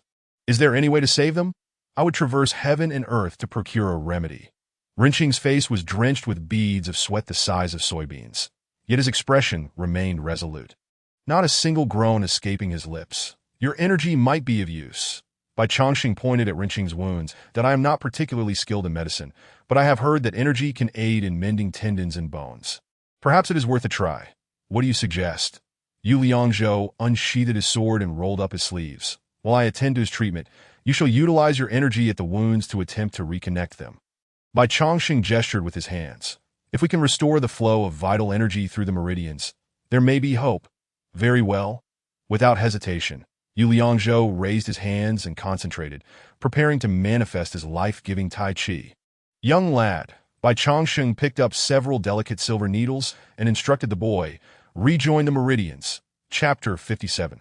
Seizing control of the city, the exposed flesh revealed that the meridians were tenuously connected. Bai Chongqing skillfully used the fine silver needles to reconnect them. Meanwhile, Yu Liangzhou's hands began to move gently, controlling his life-giving energy within a minimal range. Following the silver needles held by Bai Chongqing, the energy was slowly released. The young boy prepared the necessary items nearby, while Bai Chongqing, drenched in sweat, gazed wide-eyed. This method was merely something he had heard of. It was his first attempt, if nothing was done, Renqing's arms would surely be lost. Did I end this situation, there was no choice but to proceed boldly. Enough! At this moment, Bai Chongqing's face had turned pale, his body trembling slightly from exhaustion. The young boy had successfully bandaged Renqing's wounds, and he was now regaining consciousness. Thanking Yu Liangzhou. Thank you, Brother Rinqing. Yu Liangzhou placed a hand on his shoulder. Focus on your recovery. I, Yu Liangzhou, will ensure your full recovery. My sister. Rinqing raised his head and summoned his strength. Attempting to sit up. Have you found her? Rest assured, I shall go at once. Mr. Bai, I leave this to you, that I will personally brew his tonic. Yu Liangzhou grasped his black gold sword and turned to leave. Father, Brother Rinqing's life is no longer in danger. I shall search for his sister at Fong Peng's residence. Go without worry. Upon hearing that Rinqing was safe, Yu Wu let out a long sigh of relief. Feeling somewhat lighter, Axiu approached Yu Liangzhou's side. That I shall accompany you. You are still injured. You should rest here. Axiu moved about effortlessly, having suffered little harm after by Chongqing's treatment. That it's nothing. Having an extra pair of hands will expedite the search. Very well. Although Fong Peng's courtyard was not particularly large, locating a secret chamber might still consume some time. Given the urgency to save a life, they naturally needed to act swiftly. The two engaged their lightness skill, and soon arrived at the Nanping City Government Office in the north of the city. That moment, there were no guards present at the government office. Only a throng of townsfolk clustered at the entrance. Upon seeing Yu Liangzhou, they scattered, not daring to obstruct him. Fong Peng is Black Blade. Axie felt a chill run down her spine upon realizing the truth. This person indeed harbored deep malice and was exceedingly cunning. He cared not for the lives of the citizens of Nanping City. Mentioning this man, Yu Liangzhou felt a surge of hatred. When you came to the underground arena, Black Blade ordered me to uncover your true identity. Axiu and Yu Liangzhou navigated through the dark corridors to that time. I had no idea he was Fong Peng. Her tone softened, her eyes shimmering under the moonlight. That I never anticipated your rapid growth and decisiveness. It was all due to necessity. Yu Liangzhou replied casually, though every word rang true. He must be within this chamber. Upon entering the courtyard, an eerie silence enveloped them, and the corpse of Li Tongshan still lay there. Axiu pointed to a side room. I had previously delivered items to him before knowing his true identity. The room bore no particular distinction, and the furnishings within were remarkably simple, lacking the opulence of other chambers. Resembling the bedroom of an ordinary household, in the corner lay a grimy, dilapidated couch, appearing almost abandoned. Yu Liangzhou, wielding a black gold sword, prodded it, discovering a square crevice beneath. With a tug of his hand, he revealed a hidden door, illuminated by flickering candlelight, leading to a wooden ladder descending into the depths. As he heard faint sounds emanating from within, he unsheathed his long sword and cautiously ventured forward. Turning around a corner, he glimpsed a shadowy figure moving about. Upon closer inspection, it was a frail old man, busily arranging various items with a carefree demeanor. Are there others here? Yu Liangzhou pointed the sword at the man's back. Yet the old man remained oblivious, engrossed in his tasks as if he had heard nothing. Without hesitation, Yu Liangzhou approached and tapped him on the shoulder, startling the old man, who nearly stumbled to the ground. It was only then that he turned, eyes wide with fear as he beheld Yu Liangzhou and Xiao. Are there any others? Yu Liangzhou raised his voice, but the old man merely shook his head repeatedly, remaining silent. Perhaps he was both deaf and mute. The old man's gaze was vacant, lost in his flurry of activity, completely unaware of their conversation, entrusting such a deaf-mute individual to guard this place. Fong Peng surely felt reassured that no secrets would be leaked. Yu Liangzhou and Xiao continued their search deeper within, discovering several women imprisoned in this place. They were confined behind iron doors, relying solely on the old man to deliver their meager sustenance. Some of the women appeared pallid, frail, and vacant-eyed. You are free. Yu Liangzhou swept his sword, unlocking all the iron doors. Who is Rinqing's sister? It is I, brother. One woman, her eyes wide with terror, gazed fearfully at Yu Liangzhou. I am a friend of your brother. I have come to rescue you. This moment, Yu Liangzhou felt a wave of relief wash over him. Finally, not disappointing Rinqing. Just as he was about to depart, Yu Liangzhou noticed a plethora of books and scrolls in the room. Perhaps there was something of value among them that he paused to examine them. Finding mostly Fong Peng's ledgers and common martial arts texts, along with some tomes in an unfamiliar script, seemingly part of the man's collection. Spotting a volume titled Chronicles of Nanping County, he extracted it. Within were accounts of the county's history, customs, and detailed geographical descriptions. However, Lacking the inclination to read it thoroughly at that moment, he pocketed it. What should be done with Nanping City now, given the tumultuous events of the day? Careful consideration was needed regarding its future. Yu Liangzhou then discovered a secret chamber containing a dozen large chests as so many crystals. These must be the spoils amassed by Fong Peng, easily amounting to around 10,000. Moreover, he had located the trial stone. Upon leaving, he instructed several young men to carry away Li Tongshan's corpse from the courtyard and to guard the premises, preventing anyone from entering those rooms. Upon returning to Bai Chongqing's residence, dawn had already broken. The sun pierced through the night sky, warming the chilly air. Dezhouer, it is time to consider the welfare of the citizens of Nanping City. Yu Liangzhou shared the same sentiment as Yu Wu. They could not disregard the city, lest chaos ensue. Everyone in the courtyard turned their gazes toward Yu Liangzhou, aware that the upheaval in Nanping City affected the safety of each individual. Summon all the officials of Nanping City. We shall convene at the county guard's residence to discuss matters. Yu Liangzhou's tone was resolute, leaving no room for dissent. Regardless of what transpires henceforth, Nanping City shall be governed by our Yu family. Chapter 58. The Path of Governance. In truth, there was no need to notify them, as the events of the previous night had left an indelible mark on everyone present. Although Nanping City was not large, it was well structured, with various government institutions fully operational and around 50 key officials gathered before the county office. Upon seeing Yu Liangzhou's arrival, many officials displayed expressions of astonishment. Where's Lord Fong? How could it be Yu Liangzhou? The officials exchanged glances, their expressions varied. Ladies and gentlemen, Yu Liangzhou ascended the steps, addressing the waiting officials. Last night, bandits invaded Nanping City, resulting in significant upheaval. Please come inside, and I shall relay the details. He surveyed the crowd. Fong Peng is dead. The officials gasped in shock. How could this be? The onlooking citizens erupted in exclamations. Yu Wu took his place at the center of the county hall, his demeanor commanding, exuding the aura of a general. Yu Liangzhou succinctly recounted the events of the previous night, leaving the assembly in stunned silence. None had anticipated that Fong Peng was indeed the Black Edge. The corpses of Li Tongshan and Fong Peng lay in the courtyard.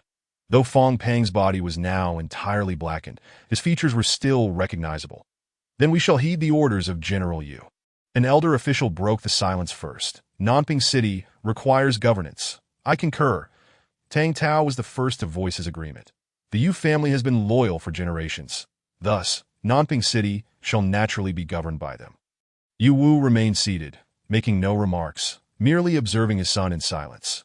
Yu Liangzhou did not respond either, listening intently to the opinions of the crowd. Following Tang Tao's declaration, several officials expressed their support, while others remained non-committal. That I find this inappropriate. Suddenly, a voice rose from the back, speaking loudly. What is inappropriate? Tang Tao turned, glaring at the speaker, questioning him bluntly. The county guard of Nanping City is appointed by the court. How can you decide who shall govern? The speaker, a youthful man of about 25, possessed a scholarly appearance yet spoke with confidence. Are you suggesting treason? How absurd! Do you wish to court death? Tang Tao shouted, appearing ready to take action. The Yu family has defended Liangzhou for generations. What is there to contest in governing Nanping City? I trust that General Yu is a loyal individual. The young scholar gestured gracefully, bowing in courtesy before continuing. However, Nanping City is not Liangzhou. Moreover, Liangzhou City is no longer extant. Upon hearing this, those aligned with the Yu family erupted in outrage, while onlookers jeered in disapproval. What is your official position? The elder who had initially proposed the Yu family's governance rose, pointing at the young man. Who are you to judge General Yu? The elder dismissed him with a wave of his hand. Contempt evident in his gaze that I am Du Zimei from the academy. The young man, standing tall and speaking without a hint of timidity, boomed his voice at a mere ninth-rank clerk. What right do you have to be here? Yang Huan's expression was one of disdain as he scrutinized Du Zimei. Has your academy not taught you the principles of governance? My principle of governance is loyalty to the emperor and love for the nation. Speaking candidly for the people, Du Zimei retorted boldly. Yang Huan was about to rebuke him again when Yu Liangzhou raised his hand to intervene. During Fong Peng's administration, did you ever speak candidly for the people? This man has always lived in excess, relentlessly exploiting the citizens of Nanping City. Under his rule, The people have suffered greatly. Without hesitation, Du Zime replied, I have petitioned numerous times, only to be ignored and demoted. He chuckled ruefully. I was reduced all the way to the 9th rank, with no further demotion possible. Upon hearing this, Yu Liangzhou smiled faintly. Why have you not yet grasped the principles of governance? He glanced at Yang Huan, who wore a fawning smile, remaining obsequious. The Du family has long been a family of scholars, well aware of the actions a gentleman may take and those he must refrain from. Du Zime responded with eloquence, neither servile nor arrogant.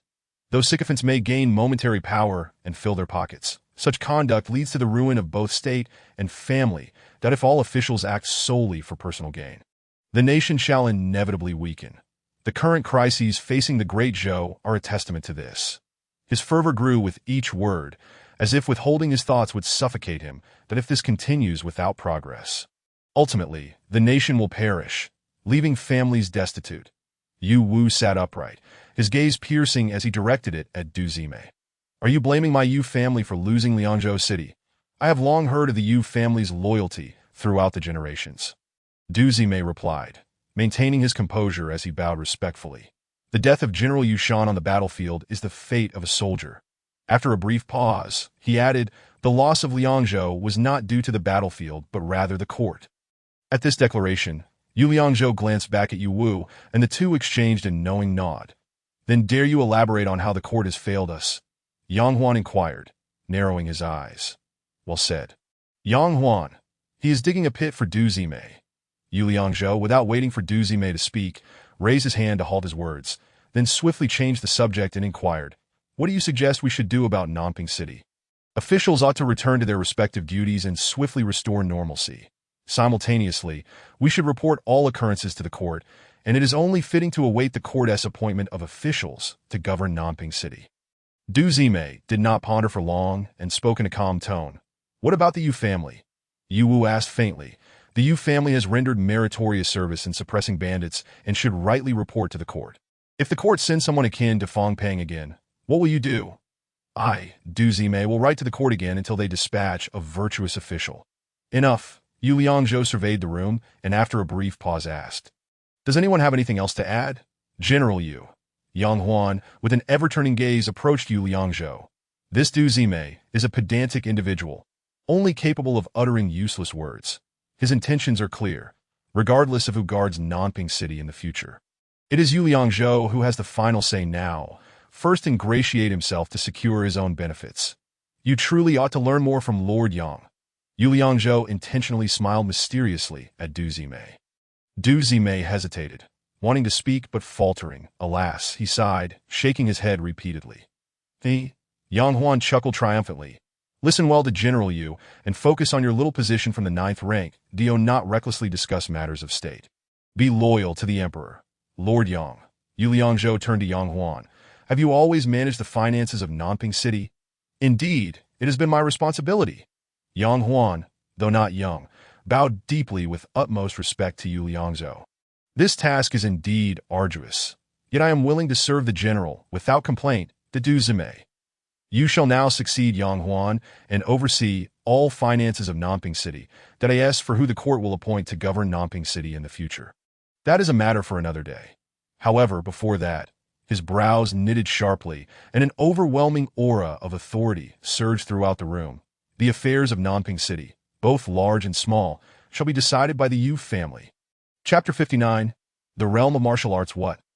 Du Zime was suddenly taken aback. Yu Liangzhou's decision exceeded his imagination. Since he had spoken, no one dared to voice dissent. Yang Huan's face turned exceedingly grim. Though he felt unwilling, he had no recourse that he remained as the clerk, yet his power had been stripped away. Now, all financial matters of Nanping City were to be managed by Du Zime. Conduct a thorough investigation. Yu Liangzhou commanded Du Zime to meticulously examine all prior assets. The Yu family's residence had been destroyed by fire, so they temporarily relocated to a vacant mansion in the north of the city. This place, shaded by verdant trees, had once been the private estate of the former city lord and had remained unoccupied since his reassignment from Nanping City. After a thorough cleaning, it appeared serene and tidy. With new servants recruited, Father, what do you anticipate the outcome will be after we submit our report to the court? Hard to say. The emperor is likely still resentful about the Yu family's loss of Liangzhou. He may very well assign someone else to govern Nanping City. How will the court treat us, the Yu family? Yu Liangzhou was aware. The court stance would dictate the Yu family's fate. Matters in the court were delicate. And without a powerful backing in the capital, if I am not mistaken, we shall receive no rewards. There's a good chance. His words trailed off, disappointment and concern flickering in his eyes. That chancellor. Zhang Ruogu. Is he not a virtuous official? Can he assist us?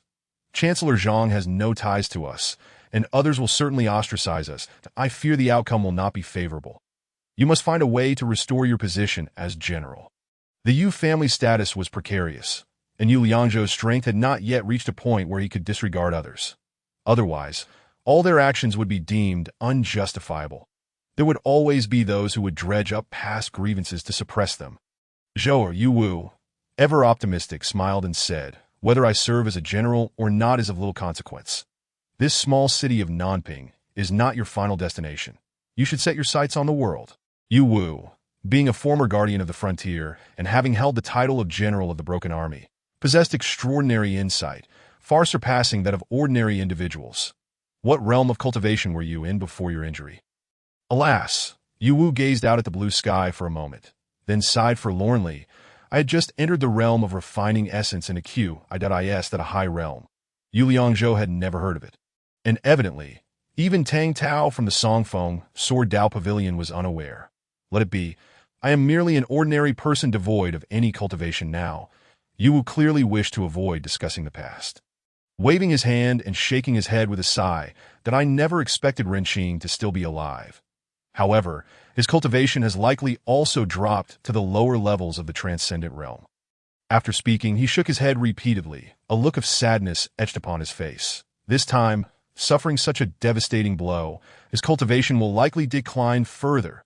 Does cultivation decrease after injury, after being preoccupied with training and dealing with various thorny issues? Yu Liangzhou now took the opportunity to inquire about this matter during a moment of leisure.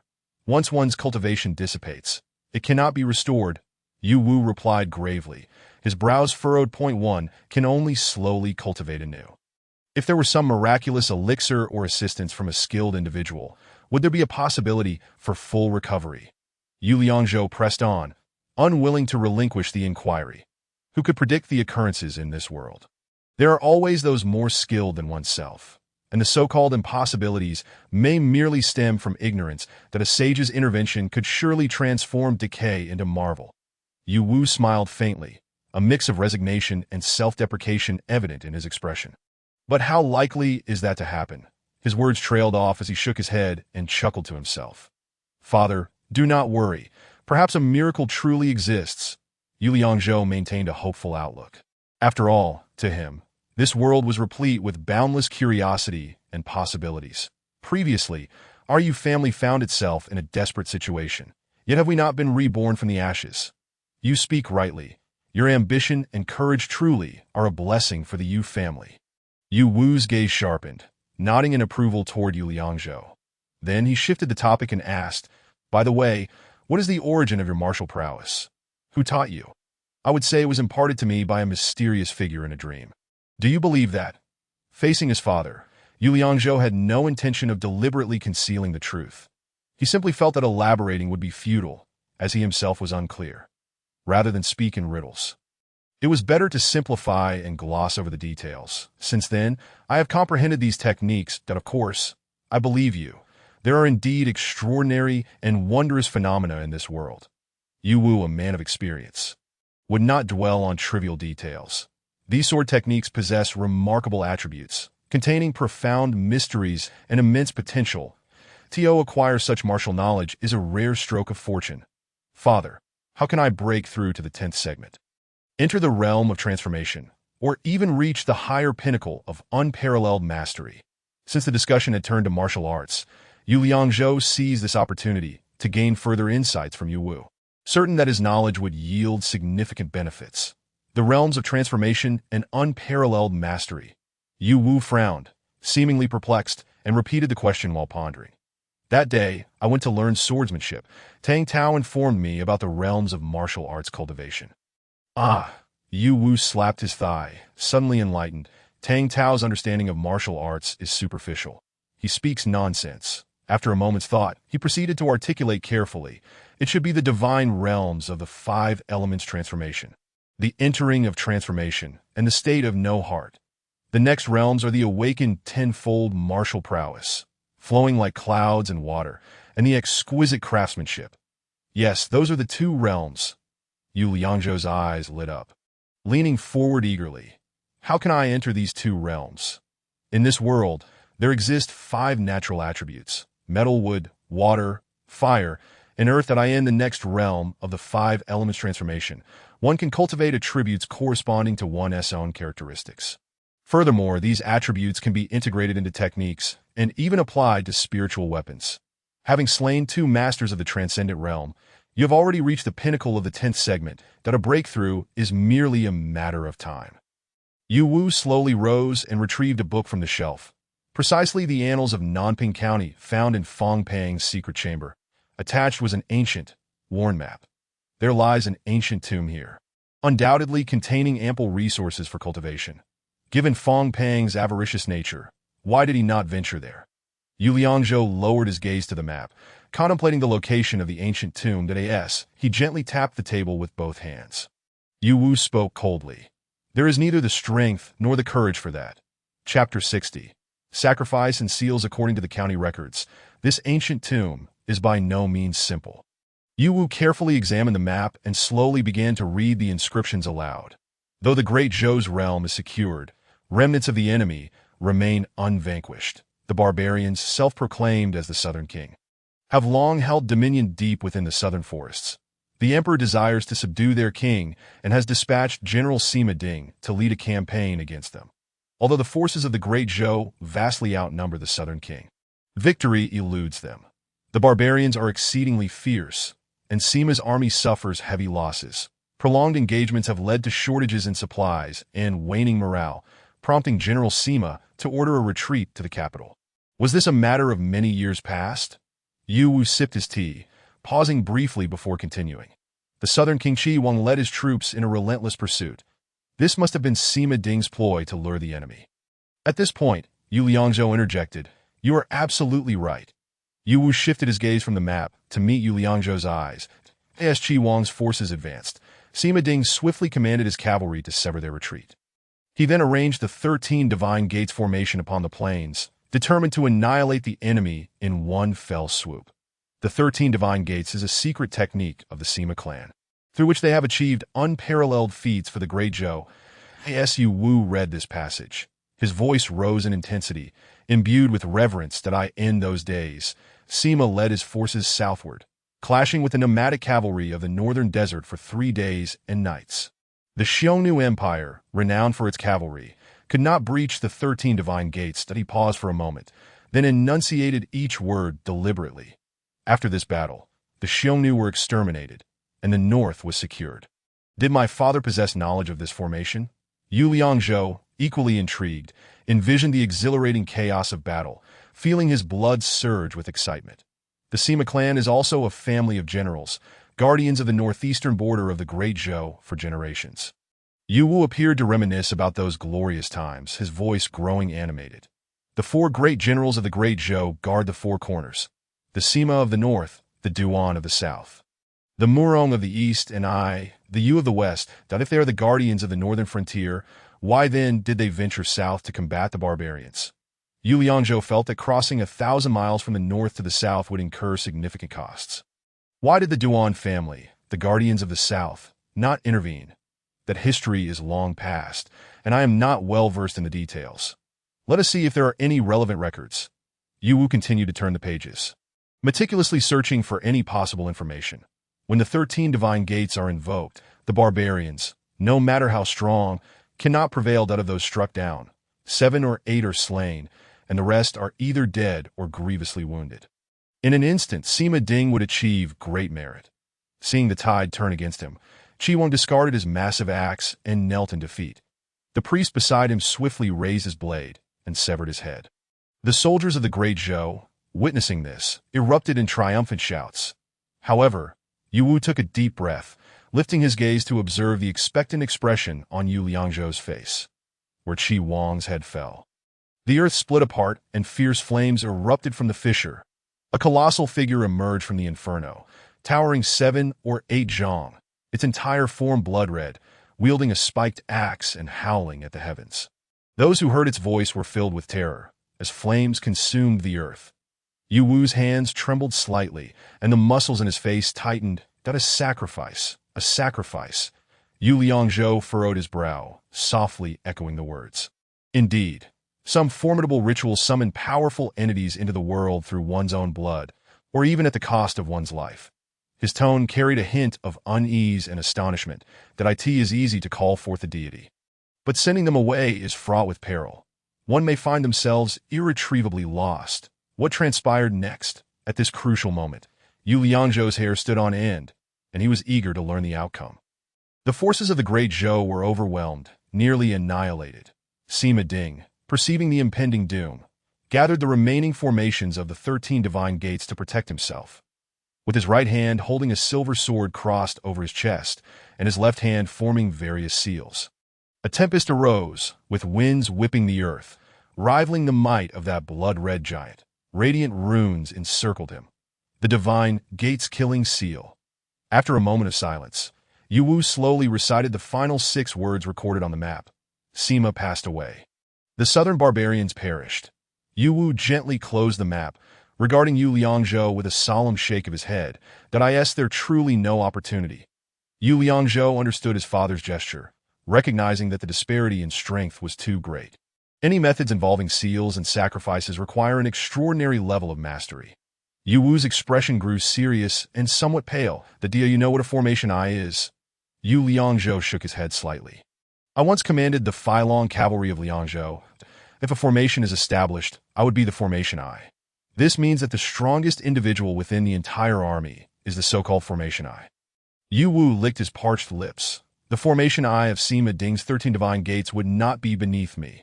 Each formation, I must surpass the awakening realm, achieving the harmonization realm, when the 13 experts of the harmonization realm strike together. Alongside Sima Ding unleashing the divine gates-killing seal, Yu Wu seemed to be calculating the terrifying power in his mind. Rendered momentarily speechless, one can only imagine the formidable existence that Qi Wang summoned through his own sacrifice. In what realm did Sima Ding attain? He must have reached the pinnacle of the refinement realm, the pinnacle of harmonization. Yu Wu answered without hesitation. How can you be so certain, father? Yu Liangzhou frowned. Puzzled, as there are many stages of cultivation. Why is Yu Wu so confident in his estimation of Sima Ding's realm being limited to the pinnacle of harmonization? Why could it not be a higher stage? If he were any higher, Yu Wu stroked his beard, his eyes gleaming with longing. He would no longer need to lead troops or seek fame and fortune. He lightly turned his palm and said, that realm is enlightenment, transcendence. Thus, this ancient tomb is, in fact, the battlefield of that time, now merely shrouded by forest. Yu Liangzhou yearned for the opportunity to cultivate enlightenment, diligently analyzing every possibility. If that is the case, those powerful beings have already fallen. What harm is there in my investigation? Your thoughts are not without merit. But, Yu Wu contemplated as he spoke, I fear that unforeseen circumstances may arise, and one might regret it too late. Father need not worry. I shall exercise utmost caution. There must be abundant resources for cultivation there. Yu Wu hesitated, shaking his head one moment and nodding the next. That I fear there may be unforeseen mishaps. Fong Peng and Li Tongshan dare not approach that place. The path of cultivation has always been fraught with peril. Venturing forth may lead to demise, if not to venture. Yu Liangzhou's gaze sharpened. Then there will be no opportunity, and one would simply be at the mercy of others. Chapter 61. The general remains. Yu Wu had once been a general who charged into battle, having experienced the ravages of war, but he had suffered severe injuries that left him bereft of his cultivation, nearly facing obliteration over the years. But he had only just begun to regain his strength through Yu Liangzhou's rise. Yet he lacked the reckless spirit of youth. Yu Liangzhou's words illuminated the path ahead for him. If we do not challenge ourselves or strive for breakthroughs, our current strength is utterly insufficient to navigate this perilous world. Not to mention those sects. Even a random powerful clan could easily annihilate the Yu family. Although we defeated Lu Hao, their family is not merely this strong. They have formidable backing. Furthermore, what of Fong Pang and Li Tongshan? What is their background? One thing is certain. To reclaim Liangzhou, our current strength is woefully inadequate, nearly impossible. Zhou Heir, you speak truly. Yu Wu grasped the crux of the issue, his demeanor brightening as he shed his gloom. We must take the initiative to gain more leverage for ourselves. Even in death, we shall die on the battlefield, never to be at the mercy of others. The father and son reached a tacit understanding. Both heroes of their own right, instantly comprehending one another. General Yu. Just then, Du Zimei hurriedly entered, breathless. Here are the accounts from Nanping City, along with the spoils extorted by Fong Pang and others. Please review them. It is best not to address me in such a manner, for I am no longer a general. Yu Wu has come to understand that the title of general has lost its significance following the fall of Liangzhou. It would be wiser to let go. To persist in calling oneself the general of Liangzhou would only be a refusal to accept reality. Even if one were to restore the title of general, it would require an appointment from the court or the reclamation of Liangzhou to be validated. At the time of Liangzhou's demise, the general was tasked with escorting the displaced populace southward. Bearing grave injuries to Du Zimei, however, spoke earnestly. The general bears no fault, and I have not heard of any decree from the court relieving him of his position. He clasped his hands and bowed slightly to Yu Wu. You are still the general of breaking the siege. Ha ha. Upon hearing this, Yu Wu erupted in laughter, casting a scornful glance at Du Zimei. I am not swayed by flattery. It serves no purpose. Du Zimei appeared somewhat embarrassed, taken aback by Yu Wu's retort. After a brief pause, Du Zimei continued. I have already sent a formal document to the Huai Prefecture Guard, reporting the events that transpired in Nanping City truthfully. Why did you not inform me beforehand and acted unilaterally?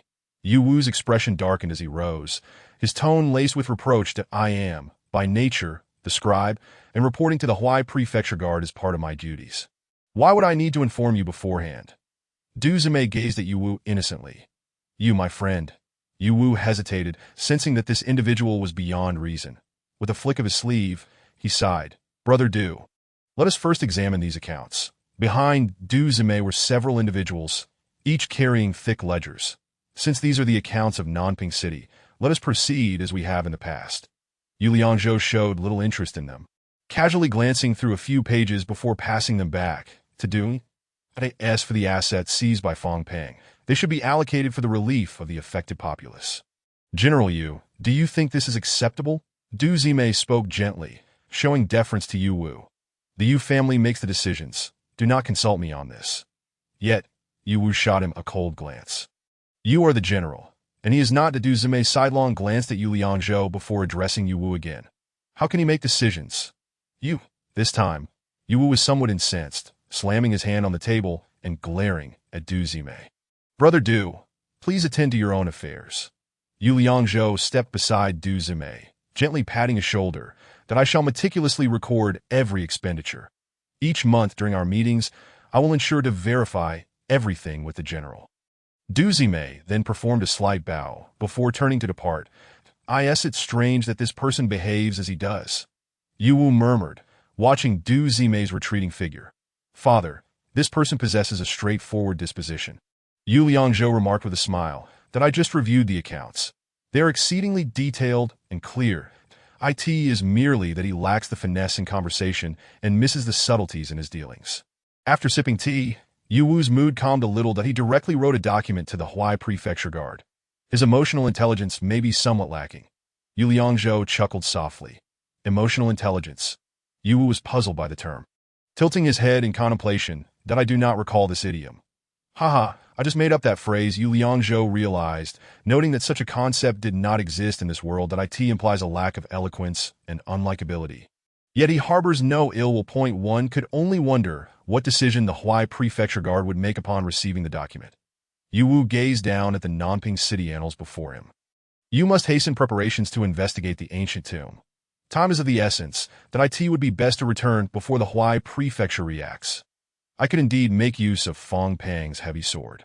Unfortunately, that low-grade spiritual artifact gauntlet from Li Tongshan is of no use to anyone.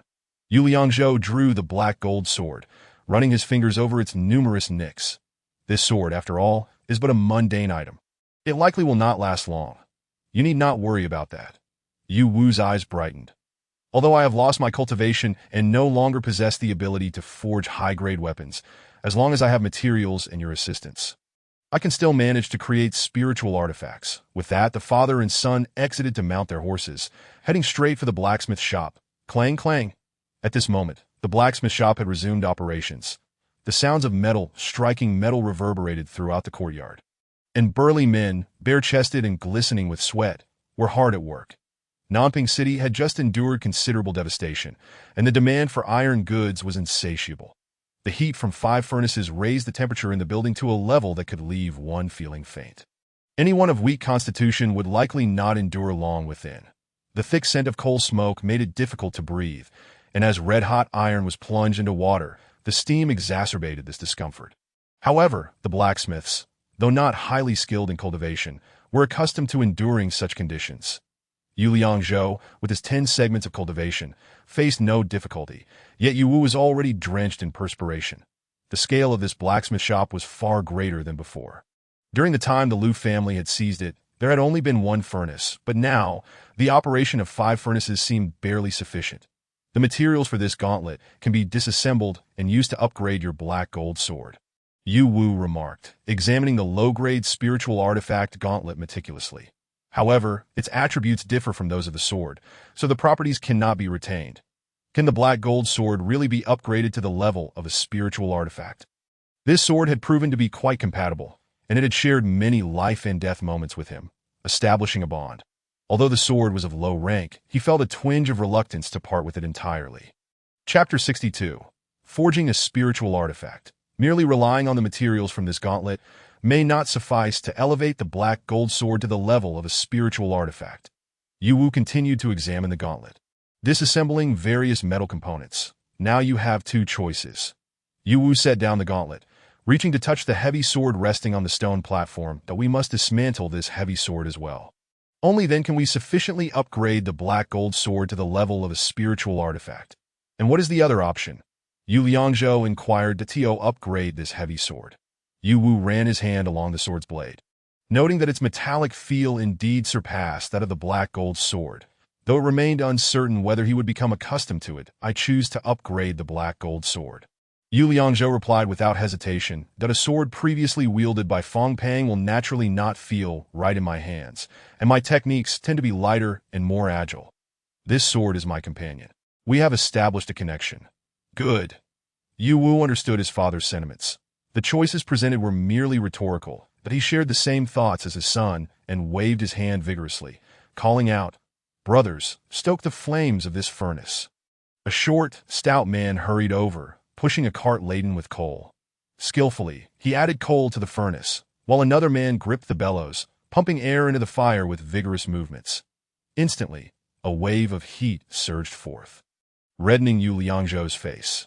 Yu Wu tossed the gauntlet into the furnace, and Yu Liangzhou followed suit, casting the heavy sword inside. As well did the 2 spiritual artifacts enter the furnace.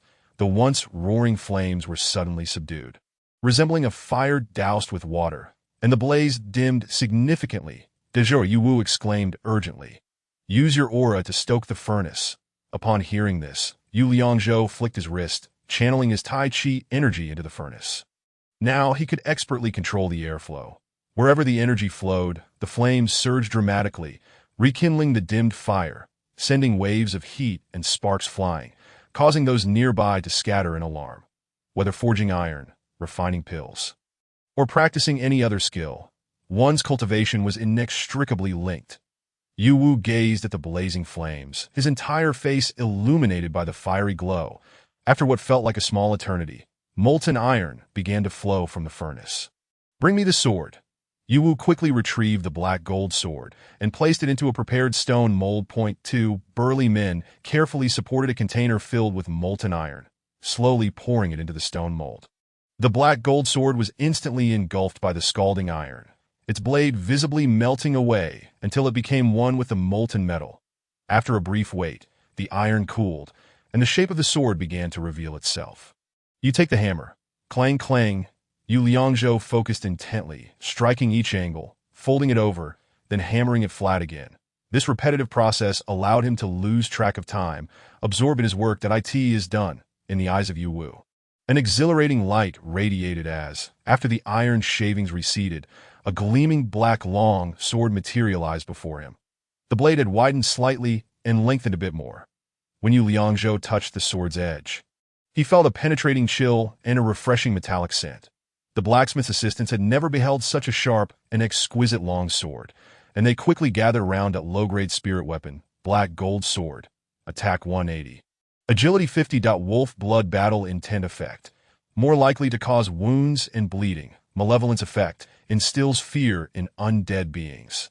Heavy Strike Effect. When executing sword moves, the blade gains weight. Yu Liangzhou grasped the black gold sword in his hand and gently swung it a couple of times to acclimate to its new feel. Though the blade was somewhat heavier, it was far more manageable than the previous black gold sword. With a swish, the blade glided smoothly, its nicks having been mended, and the sound of slicing through the air was crisp and clear. Truly, it was a magnificent sword. Yu Liangzhou caressed the blade, overwhelmed with joy. This sword possessed 3 attributes, making it a rare gem among low-grade spirit weapons. Yu Wu wiped the beads of sweat from his forehead with his sleeve. What a pity there are no 5-element stones. Otherwise, 1 or 2 attributes from gold, wood, water, fire, or earth could have been added. How does one obtain 5-element stones? Yu Liangzhou recalled what Yu Wu had mentioned earlier. The 5 elements transformation realm allows for the utilization of the 5 natural attributes. The most primitive method is through mining for refining. Yu Wu picked up a piece of red ore from the side. This is the raw stone of the fire attribute, but its grade is too low to warrant addition. It can wait to be polished until a higher grade one is acquired. With some materials remaining, why not reforge that 6th grade fine steel light armor? Yu Wu appeared somewhat excited and, disregarding Yu Liangzhou's opinion, directly disassembled and reforged the light armor, that 9th grade fine steel light armor. Defense 88, slight decrease in movement speed, minimal disarming effect not bad at all. 9th grade equipment even as special effects. Yu Wu seemed extremely satisfied, beaming widely that he had surprisingly acquired the disarming effect of the gauntlets. Though the effect is minimal, it is indeed better than none. That I wish to visit by Chongqing's medical clinic to help you and Brother Rinqing concoct the necessary medicinal soup. I will craft some required herbs along the way, then we can set off. Yu Wu nodded in understanding, and the two hastened towards Bai Chongqing's residence. After Yu Liangzhou explained their intentions, Bai Chongqing pulled out a box. I am no longer under the Liu family's coercion. I now have time to brew medicine for you. Everything is prepared. Inside the box, various pills were neatly arranged, including those for restoring stamina and enhancing attack and defense. This is to be used at critical moments. Bai Chongqing took out a uniquely exquisite small vial. The 6th grade violent pill can exponentially increase your attack power for a short time, but you will suffer muscle soreness afterward. He earnestly cautioned, do not use it unless absolutely necessary. Yu Liangzhou personally prepared the medicinal soup for Yu Wu and Rinqing, as this golden-grade exquisite soup was exceedingly difficult to concoct, even beyond Bai Chongqing's capability. General, Rinqing had regained some strength after resting. Though his hands remained immobile, he could now stand and walk. Take good care of your health. Yu Wu placed his hands on Rinqing's shoulders. When the time comes, follow my son to reclaim Liangzhou City. Yes, Rinqing spoke little, but that single word carried the weight of 1,000 troops. After resting for a day, Yu Liangzhou packed up and prepared to depart. He only brought along Mu Ta and Ajia, as they were the local inhabitants familiar with the forest environment, which might prove helpful. Little Silver must accompany you. Yu Qingxi's Little Silver struggled fiercely in her arms. Attempting to reach Yu Liangzhou, it had grown considerably and was much stronger now, breaking free from her embrace and launching itself towards Yu Liangzhou. Chapter 63. Strong Woman. Bring it along. Yu Wu stroked Little Silver's head, regarding it as the 3rd member of the Yu family. Little Silver is no ordinary beast. Its intelligence is remarkably high, and its senses are sharp. It may prove invaluable in critical moments. The gentle sunlight cascaded down, and the refreshing scent of the earth invigorated the spirit. Qingxi, for the sake of your brother's journey. Yu Wu stood tall, exuding the valor of a soldier embarking on a campaign. Yu Qingxi was no longer the downtrodden neighbor girl clad in tattered clothing. She now donned a brand new, pristine embroidered gown, her tall figure and delicate features radiating the unique aura of the Yu family. Her silken hair cascaded down her left shoulder like a waterfall descending from the galaxy to the mortal realm. She gently closed her eyes and slowly raised her right hand. Falling leaves danced through her slender fingers, and the breeze caused her hair to sway. As Yu Qingxi opened her eyes, her bright gaze sparkled with a purity akin to the starry sky. From the Tian Shan to the great desert, winds and clouds stretch for thousands of miles. The long spear guards the border, steadfastly protecting the soul of the great Zhou, that as she parted her lips. A melodious chant floated forth, seemingly halting the passage of time, with only her celestial voice resonating in the air. The soaring notes invigorated Yu Liangzhou's heart, though it was a delicate feminine voice. It inspired an indomitable spirit in the face of adversity. As the chant concluded, its lingering echoes continued to reverberate in the hearts of all present. The men of the Yu family defend their homeland.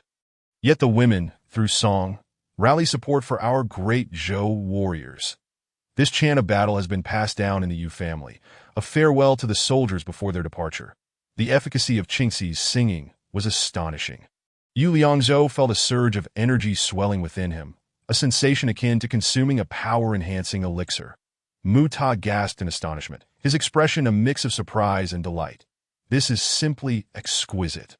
Xiao clenched his fists, feeling his pain diminish significantly. Such a voice is truly beyond expectation. I too sense a surge of strength. Why not let Qingxi attempt the trial stone? Yu Liangzhou sensed that his sister possessed a unique talent. Zhouer speaks wisely.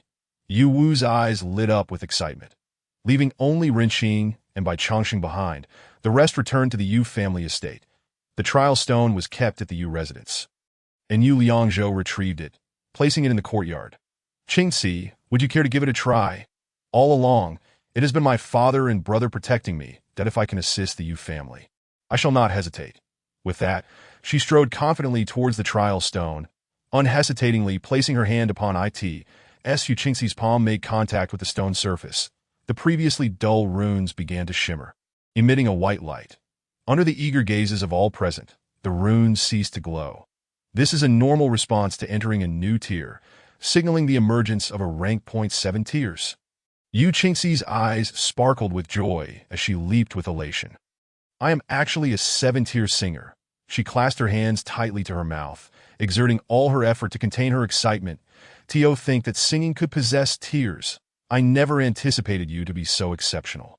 Yu Wu then pressed his hands together, gazing skyward as he exclaimed, Truly, the heavens are favoring our Yu family. Father, I wish for Qingxi to accompany me. Yu Liangzhou produced the 9th grade fine steel light armor and assisted Yu Qingxi in donning it. What weapon or instrument is required for singing? I have no idea. Yu Qingxi looked helplessly at Yu Wu. Naturally, it should be an instrument or something akin to it. But it is not an ordinary instrument. It must possess a special melody. Originally, singers have commendable support abilities, but now it is a rare sight. After Yu Qingxi's trial entry, she acquired the skill, Battle Chant. Increases allies' attack power for a short duration, slightly slowing stamina consumption. Then we shall proceed with this for now. Although lacking a suitable instrument, her singing alone can provide substantial support. After all, she now possesses formidable 7-tier prowess, and further practice will be beneficial. Brother, what troubles you? Yu Liangzhou observed Little Silver nestled at his feet, appearing deep in thought. What is the matter with Little Silver? I wish to see if Little Silver can attempt the trial entry. Yu Liangzhou crouched down to stroke its small head. Yu Wu chuckled helplessly at the idea that Zhouer's notion is truly unprecedented. Why not give it a try? Yu Liangzhou picked up Little Silver and walked towards the trial stone. When its tiny paws made contact with the stone, astonishment swept over everyone. The trial stone responded, the runes glowing and beginning to pulse with light, indicating that the stone had reacted to Little Silver. Could it be that a wolf can also enter a new tier? Heavens! Yu Qingxi gasped in surprise, her joy rivaling her own achievement of a new tier. 9. Yu Wu rubbed his eyes and bent over to gaze at the trial stone. Now at the remarkable level of 9. Xiaoyin had achieved this rank in the trial, acquiring skills such as Gale Charge, which allows for a rapid forward dash that tears through the opponent's defenses while slightly increasing movement speed. And Wolf Fang Claw, which inflicts damage on armor, reduces defensive capabilities, and causes a tearing effect. Such heights are attainable only by those esteemed sects, particularly the inner disciples. To think that Yu Qingxi's 7th rank had already astonished Yu Wu. Now, Xiao Yin had astonishingly reached the 9th rank. Regardless of his extensive experience as a general at the border of Hushou, he could not help but acknowledge that what unfolded before him had surpassed his comprehension. This child indeed possessed extraordinary talent, truly remarkable. Yu Wu's heart surged with excitement. Brimming with confidence for the future of the Yu clan, perhaps they could indeed reclaim Liangzhou City. He never expected Xiao Yin to be so formidable. Suddenly, Yu Qingxi embraced Xiao Yin tightly, pressing her cheek against its fluffy little head. Clad in form-fitting steel light armor, her tall and trim figure exuded the grace of a female general. "Let us go." "Wait, I shall accompany you as well to at this moment." A Xiao cast an eager glance at Yu Liangzhou. "Father needs assistance here. You should remain." However, Yu Liangzhou refused, instead offering consolation. "Moreover, you are injured. Rest and recuperate, and we shall fight side by side another day." After whispering a few words to a Xiao, she gently bit her lip and nodded. They mounted the magnificent steeds waiting outside, the whinnies heralding the commencement of a new adventure. "You stay close to your sister and protect her." Xiao Yin called out a few times, seemingly understanding his words, its bright eyes darting between Yu Liangzhou and Yu Qingxi, its tail wagging incessantly. Chapter 64.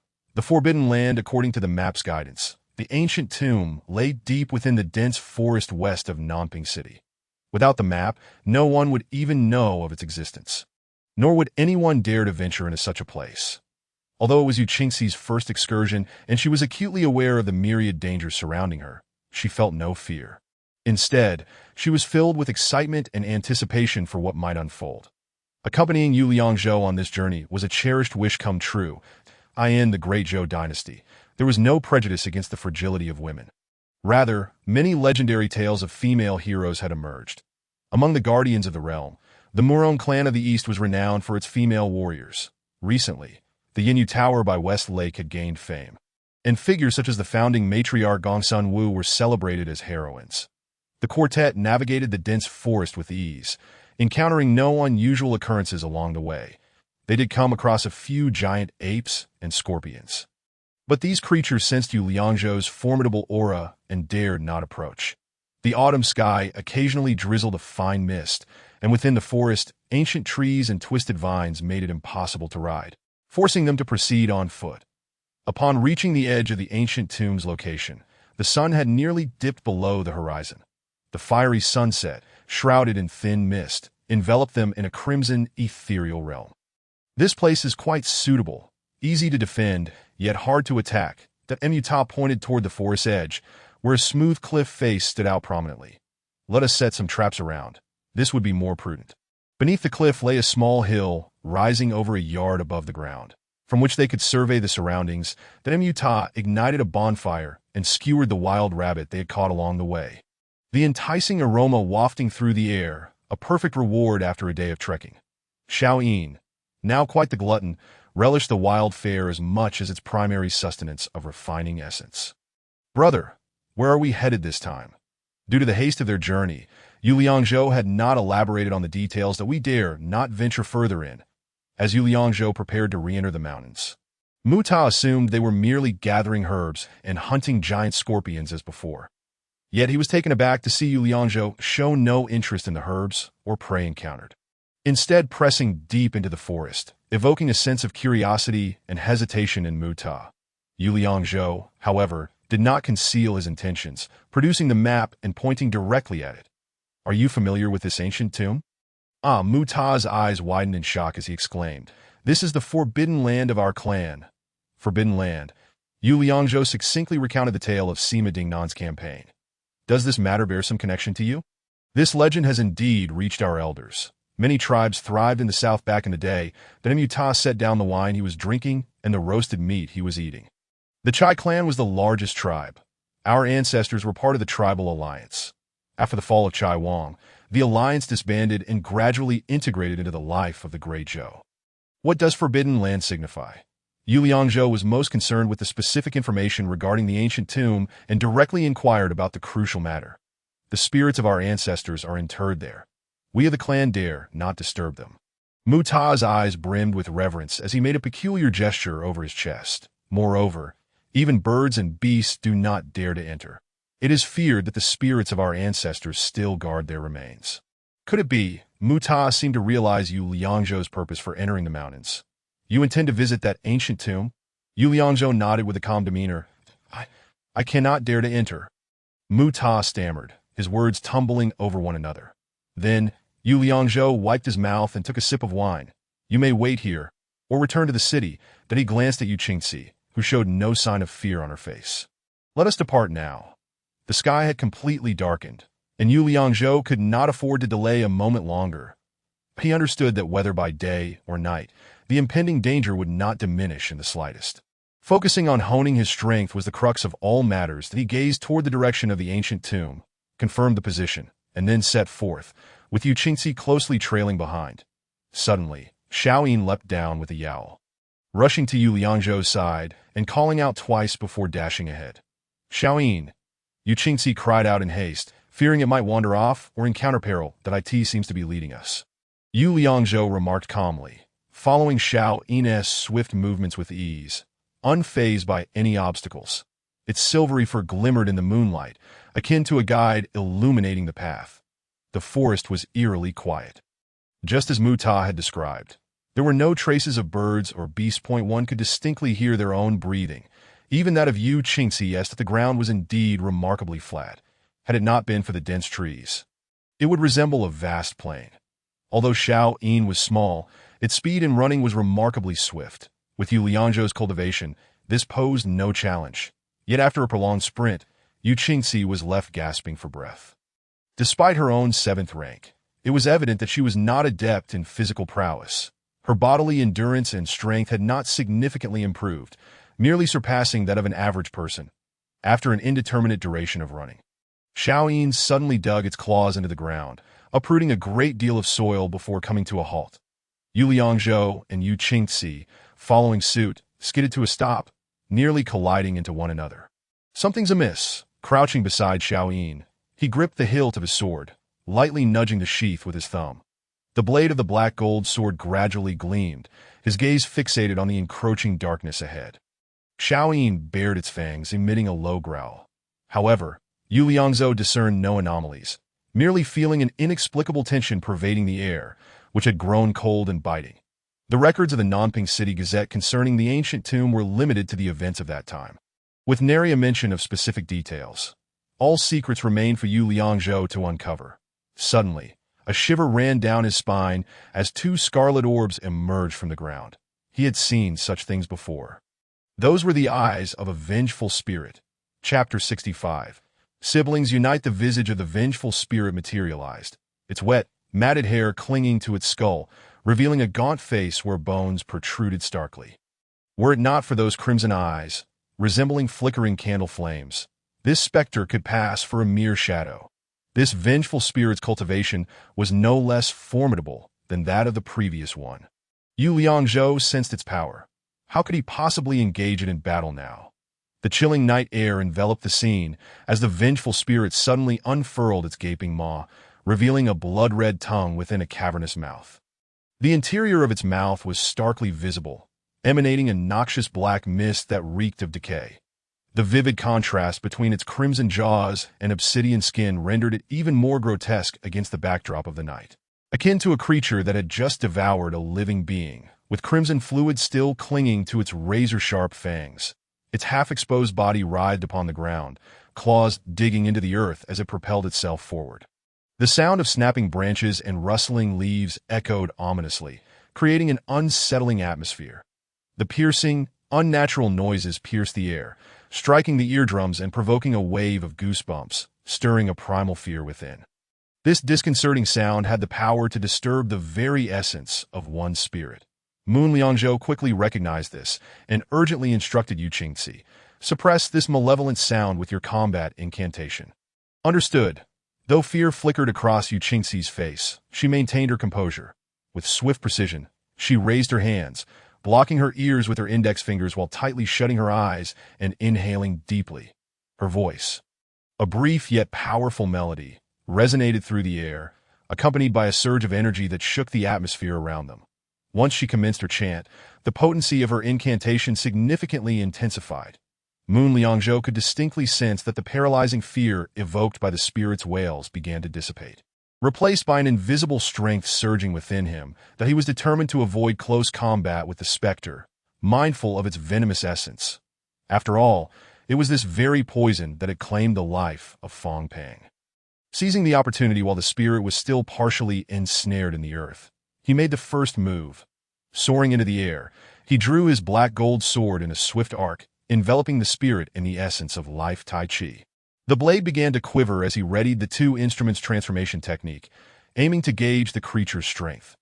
Moon Liangzhou refrained from employing the formidable purple chi from the east, wary of exhausting his energy on such a minor adversary. If vanquishing this lesser spirit required all his might, how could he hope to contend with more formidable beings within the ancient tomb? Within the aura of life Tai Chi, the spirit's movements noticeably slowed.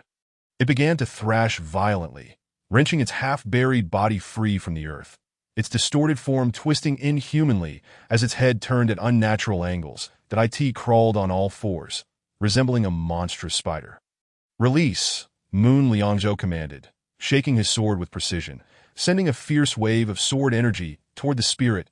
That moment, the two instruments' transformation technique had grown significantly stronger, the black gold sword now a spiritual weapon imbued with a powerful impact effect. As he unleashed the sword energy, he felt an added force accelerate the speed of his strike. Fortunately, he had prepared himself, gripping the hilt firmly to avoid losing his weapon. The enhancement from Yu Qingxi's chant augmented the sword's sharpness, allowing him to strike effortlessly. The sound of slicing air resonated with a gratifying sharpness, a seamless extension of his will. This remarkable effect, which spared his own stamina, proved advantageous in battle, permitting him to focus solely on offense without concern for his own energy expenditure. The spirit, sensing impending danger, grew increasingly agitated, thrashing its elongated, dark form with wild ferocity. Da! It shrieked, expelling a cloud of black mist in a desperate attempt to counter Moon Liangzhou's sword energy. As the two forces collided, the black mist faltered and dissipated, allowing the sword energy to surge unabated towards the spirit's head. With a muted thud, the ground trembled as the fallen leaves and soil were sent into disarray. The spirit, which had nearly stood upright, buckled under the force, emitting a heart-wrenching scream as its obsidian skin was marred by deep gashes, oozing black-red liquid that dripped to the earth below. Indeed, it had grown considerably stronger since their last encounter. Moon Liangzhou recalled how his previous attacks had failed to inflict harm without the aid of the Silver Wolf. That moment, Xiaoyin sprang into action, launching itself toward the spirit with fierce determination. The spirit, still reeling from the pressure of Moon Liangzhou's sword energy, reacted sluggishly within the life Tai Chi field, granting Xiaoyin the perfect opportunity to strike. Clearly, Xiaoyin's instinct for battle was remarkable. Moon Liangzhou recognized the formidable power behind Xiaoyin's assault, a primal ferocity inherent to beasts. Although he could not enhance Xiaoyin with the energy of life Tai Chi, he ensured that it remained unaffected by any detrimental slowing effects. Xiaoyin darted over the spirit's head, its claws gleaming, leaving a deep gash across the spirit's scalp. The spirit howled in agony, and before it could catch its breath, Moon Liangzhou unleashed another round of two instruments transformation. This time, he aimed to concentrate the sword energy within a narrow focus, driving it into the wound on the spirit's head. With a swift motion, the sword energy sliced through the darkness, striking the spirit's head and causing its wound to rip open further. The entire head swelling ominously. "Disperse!" Moon Liangzhou shouted, rushing toward Yu Qingxi. They quickly positioned themselves behind a large tree, with Xiaoyin circling protectively around them. The spirit's limbs convulsed wildly, its head swelling uncontrollably. The dark liquid erupting from its crown. With a deafening roar, the night was shattered as the spirit's head finally succumbed to the pressure, bursting apart as Moon Liangzhou's sword energy tore through it. Blood-red mist filled the air, and the severed limbs fell to the ground, twitching sporadically. Having slain a lower-tier spirit, Moon Liangzhou received. Acquired 3x Divine Essence. Experience points increased, medium. Xiaoyin's experience points increased, medium. Combat incantation upgraded. Enhanced ally attack power. Increased duration. Brother, Yu Qingxi exclaimed, joy radiating from her as she leapt into the air. I have gained deeper insights into the combat incantation. The exhilaration surged within her as she reflected on Moon Liangzhou and Xiao Yin's battle, realizing she had gleaned invaluable practical knowledge.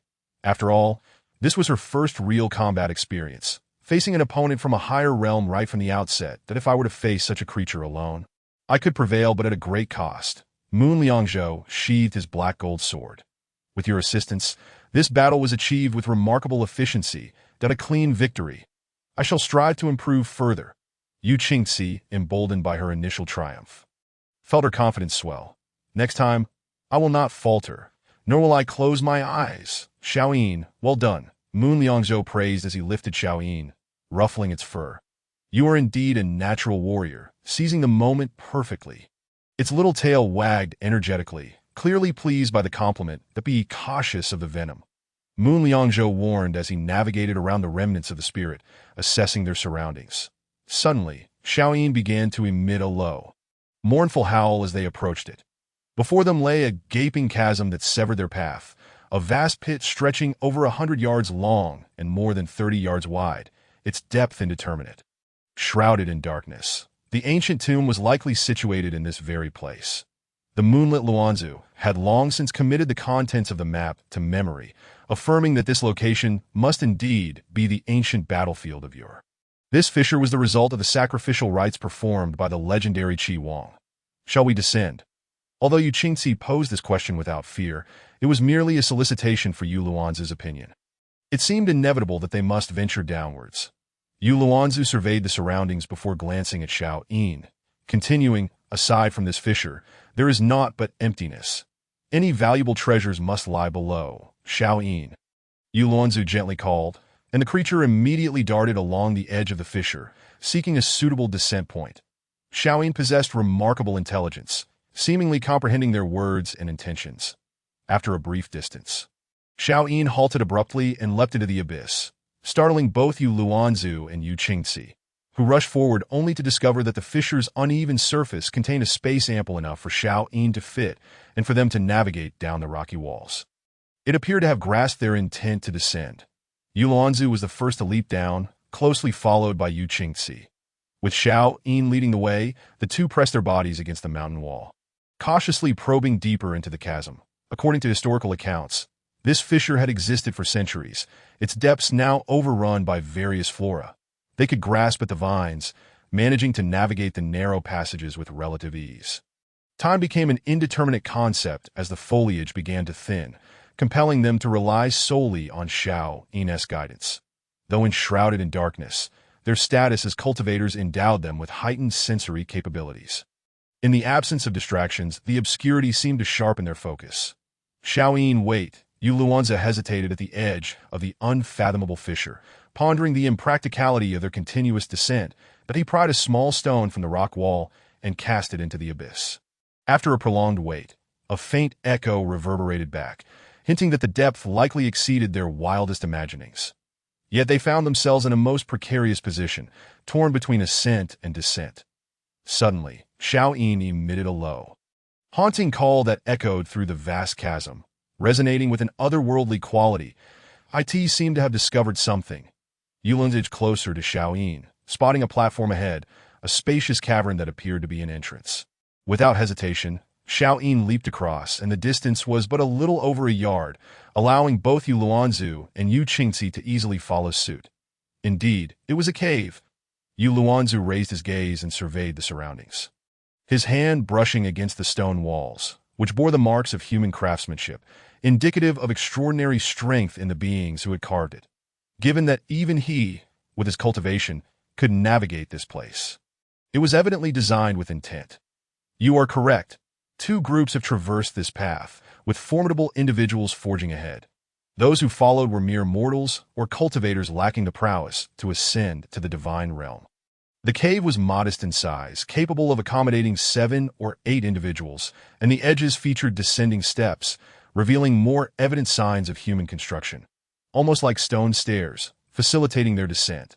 They continued their exploration downwards, discovering similar caves at regular intervals. each consistently sized but devoid of any furnishings. As dawn's light began to filter through the depths, they finally reached the fissure's bottom. "What have I stepped on?" Yu Qingxi exclaimed, hearing the sharp crack beneath her foot. Upon inspection, she discovered that she had crushed a bone. Despite the chasm's depth, the sunlight allowed them to discern the nature of their surroundings.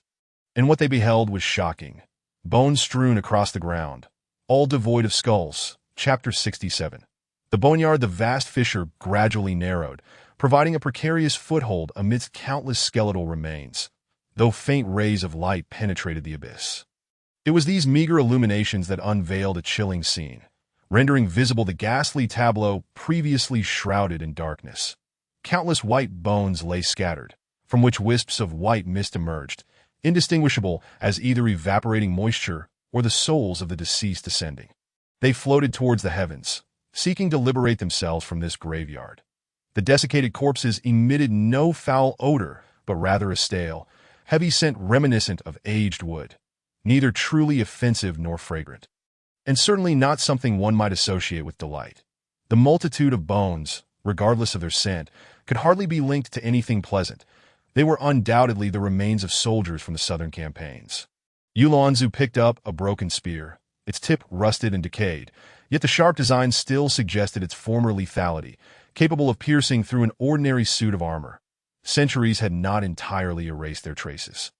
Scattered around were remnants of swords, blades, and personal armor, all stripped of their former glory, leaving only the remnants of a brutal battlefield. Yu Luanzu and Yu Qingxi cautiously navigated along the stone walls. She found herself devoid of the terror she had felt upon first encountering the malevolent spirits. This moment. Yu Qingxi held tightly to Yu Luanzu's words, remaining ever vigilant, attuned to any potential dangers lurking nearby. Xiao Yin, unable to dash through the scattered bones, pawed restlessly, sniffing here and there, as if in search of something. "Why is it that none of them have?" Yu Qingxi trailed off, her voice barely above a whisper. Yet the implication was clear. The necks of the corpses appeared to have been severed by some sharp instrument, and the clean cuts suggested an immense force had been employed, executed with remarkable precision. Such a phenomenon could not arise from typical combat.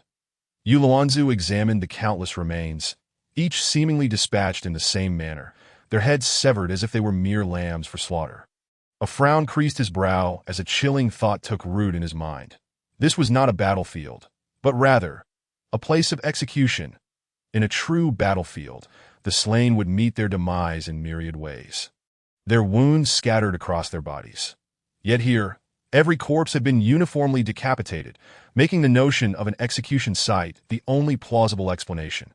Yu Luanzu shared his unsettling theory with Yu Qingxi, who struggled to suppress her emotions, her body trembling slightly, particularly her hands, which she clenched in a tight fist to quell her apprehension. "Brother, what troubles you?" Yu Luanzu, who had been exploring the area, abruptly halted, clutching a rust-covered blade in silence. Beads of sweat forming on his brow. "This place." Yu Luanzu cast aside the steel knife, lifting his gaze to the stone walls around them. His furrowed brow suggested he was bracing for an impending threat. "It is not an execution ground," he declared. Yu Qingxi, hearing his words, remained silent, unsure of how to respond. Thud, thud, thud. The atmosphere grew increasingly frigid, and his heart raced involuntarily. How could a condemned prisoner wield a weapon? How could armed soldiers submit so effortlessly to their fate, collectively beheaded without a trace of resistance? The sheer absurdity of the scene left him astounded, marveling at the formidable and terrifying power at play.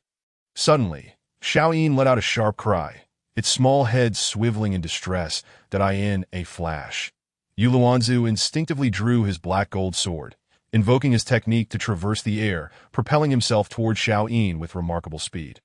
Out of the corner of his eye, he caught sight of three figures emerging in response to Xiao Yin's outcry.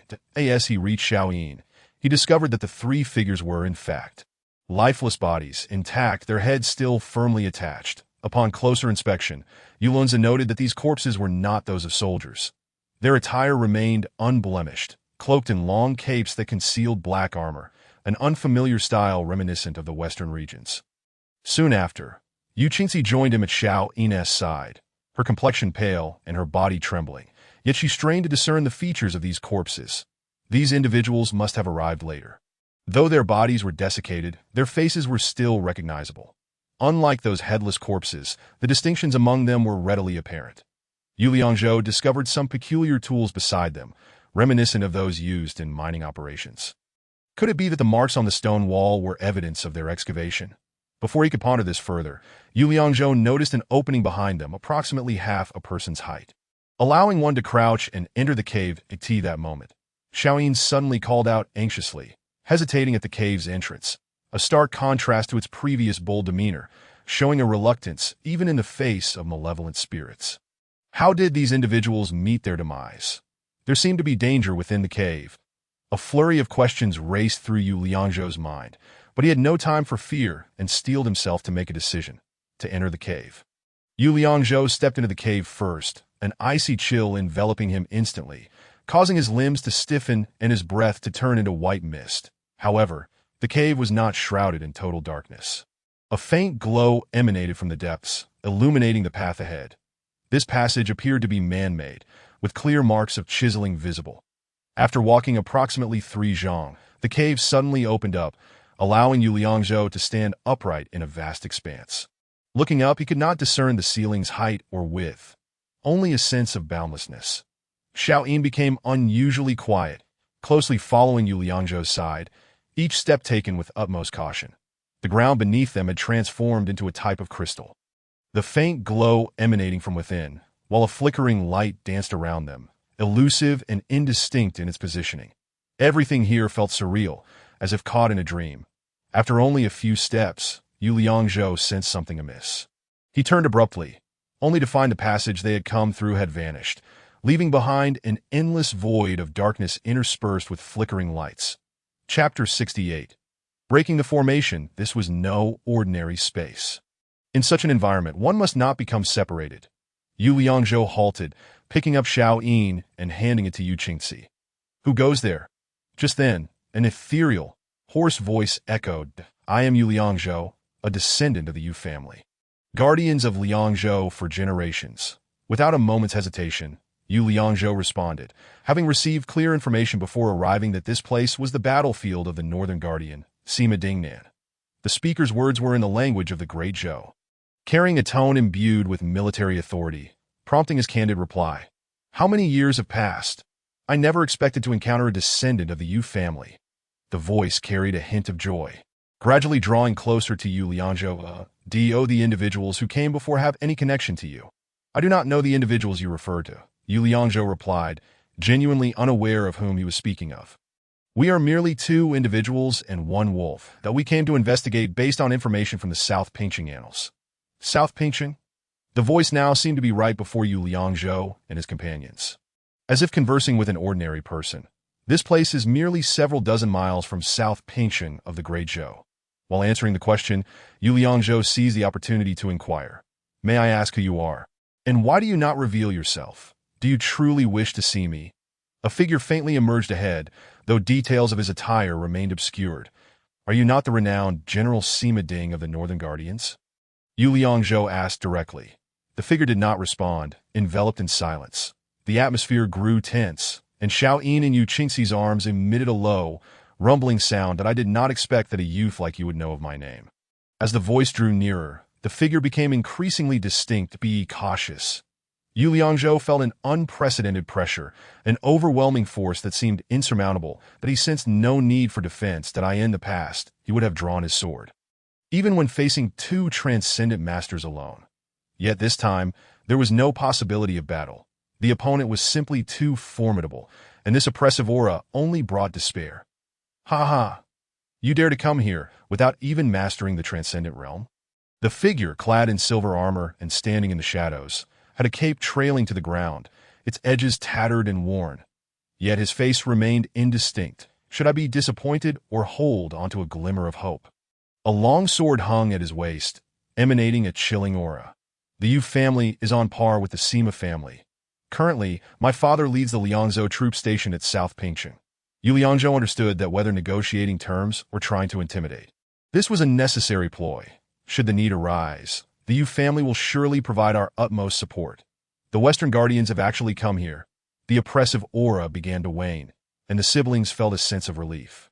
While Xiao Yin quieted down, that is he still among the living? Yu Liangzhou speculated, realizing that the Liangzhou guardian mentioned by Sima Ding must be an ancestor of the Yu family from the same era. Although he had never heard of them, he could sense from Sima Ding's tone that one thing was certain. The Yu family's strength and reputation were not inferior to Sima Ding's.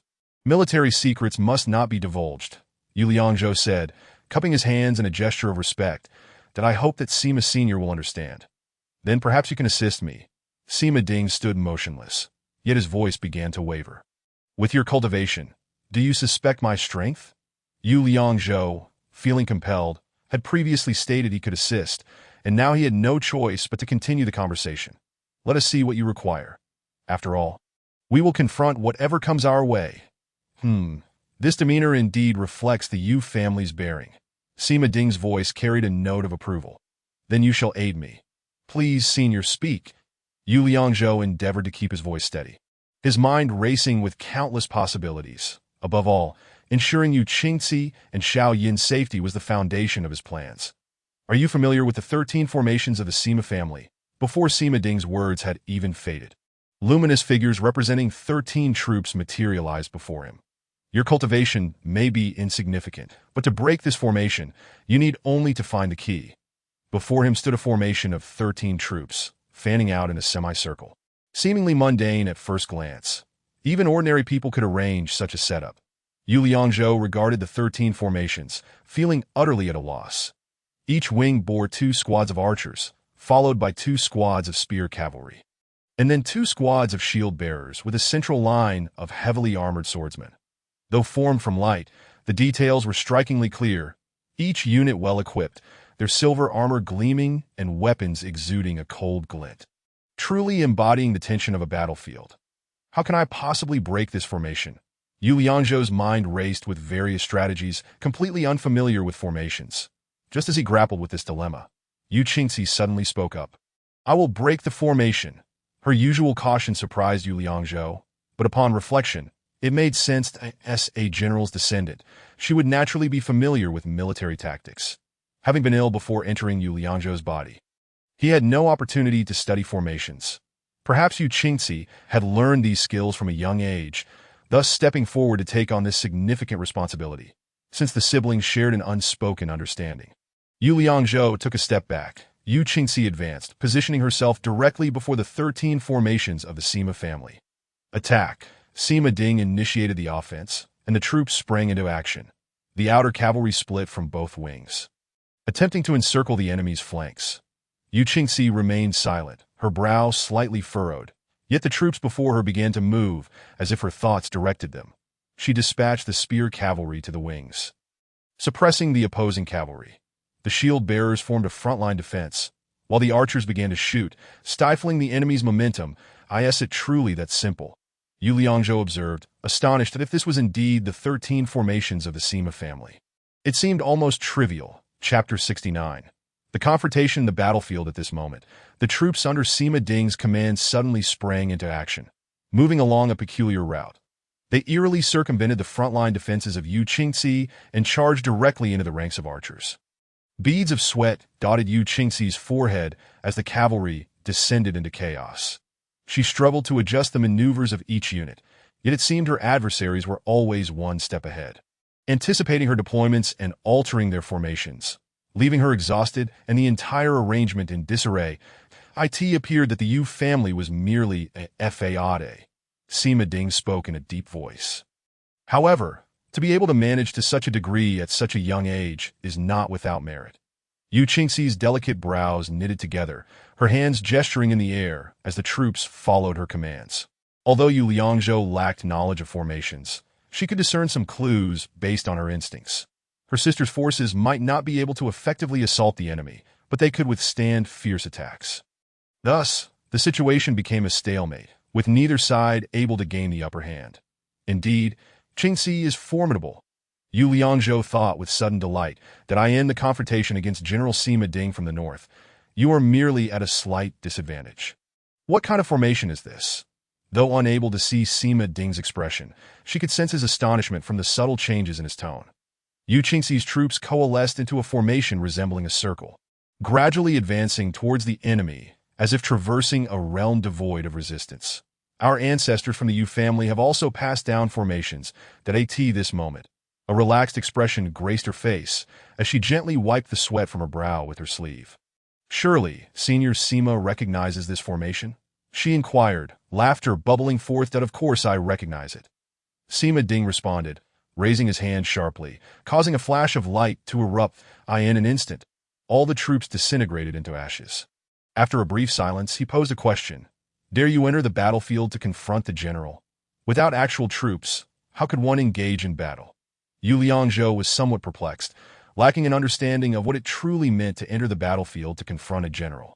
Yet she quickly formulated a different inquiry. This is manageable.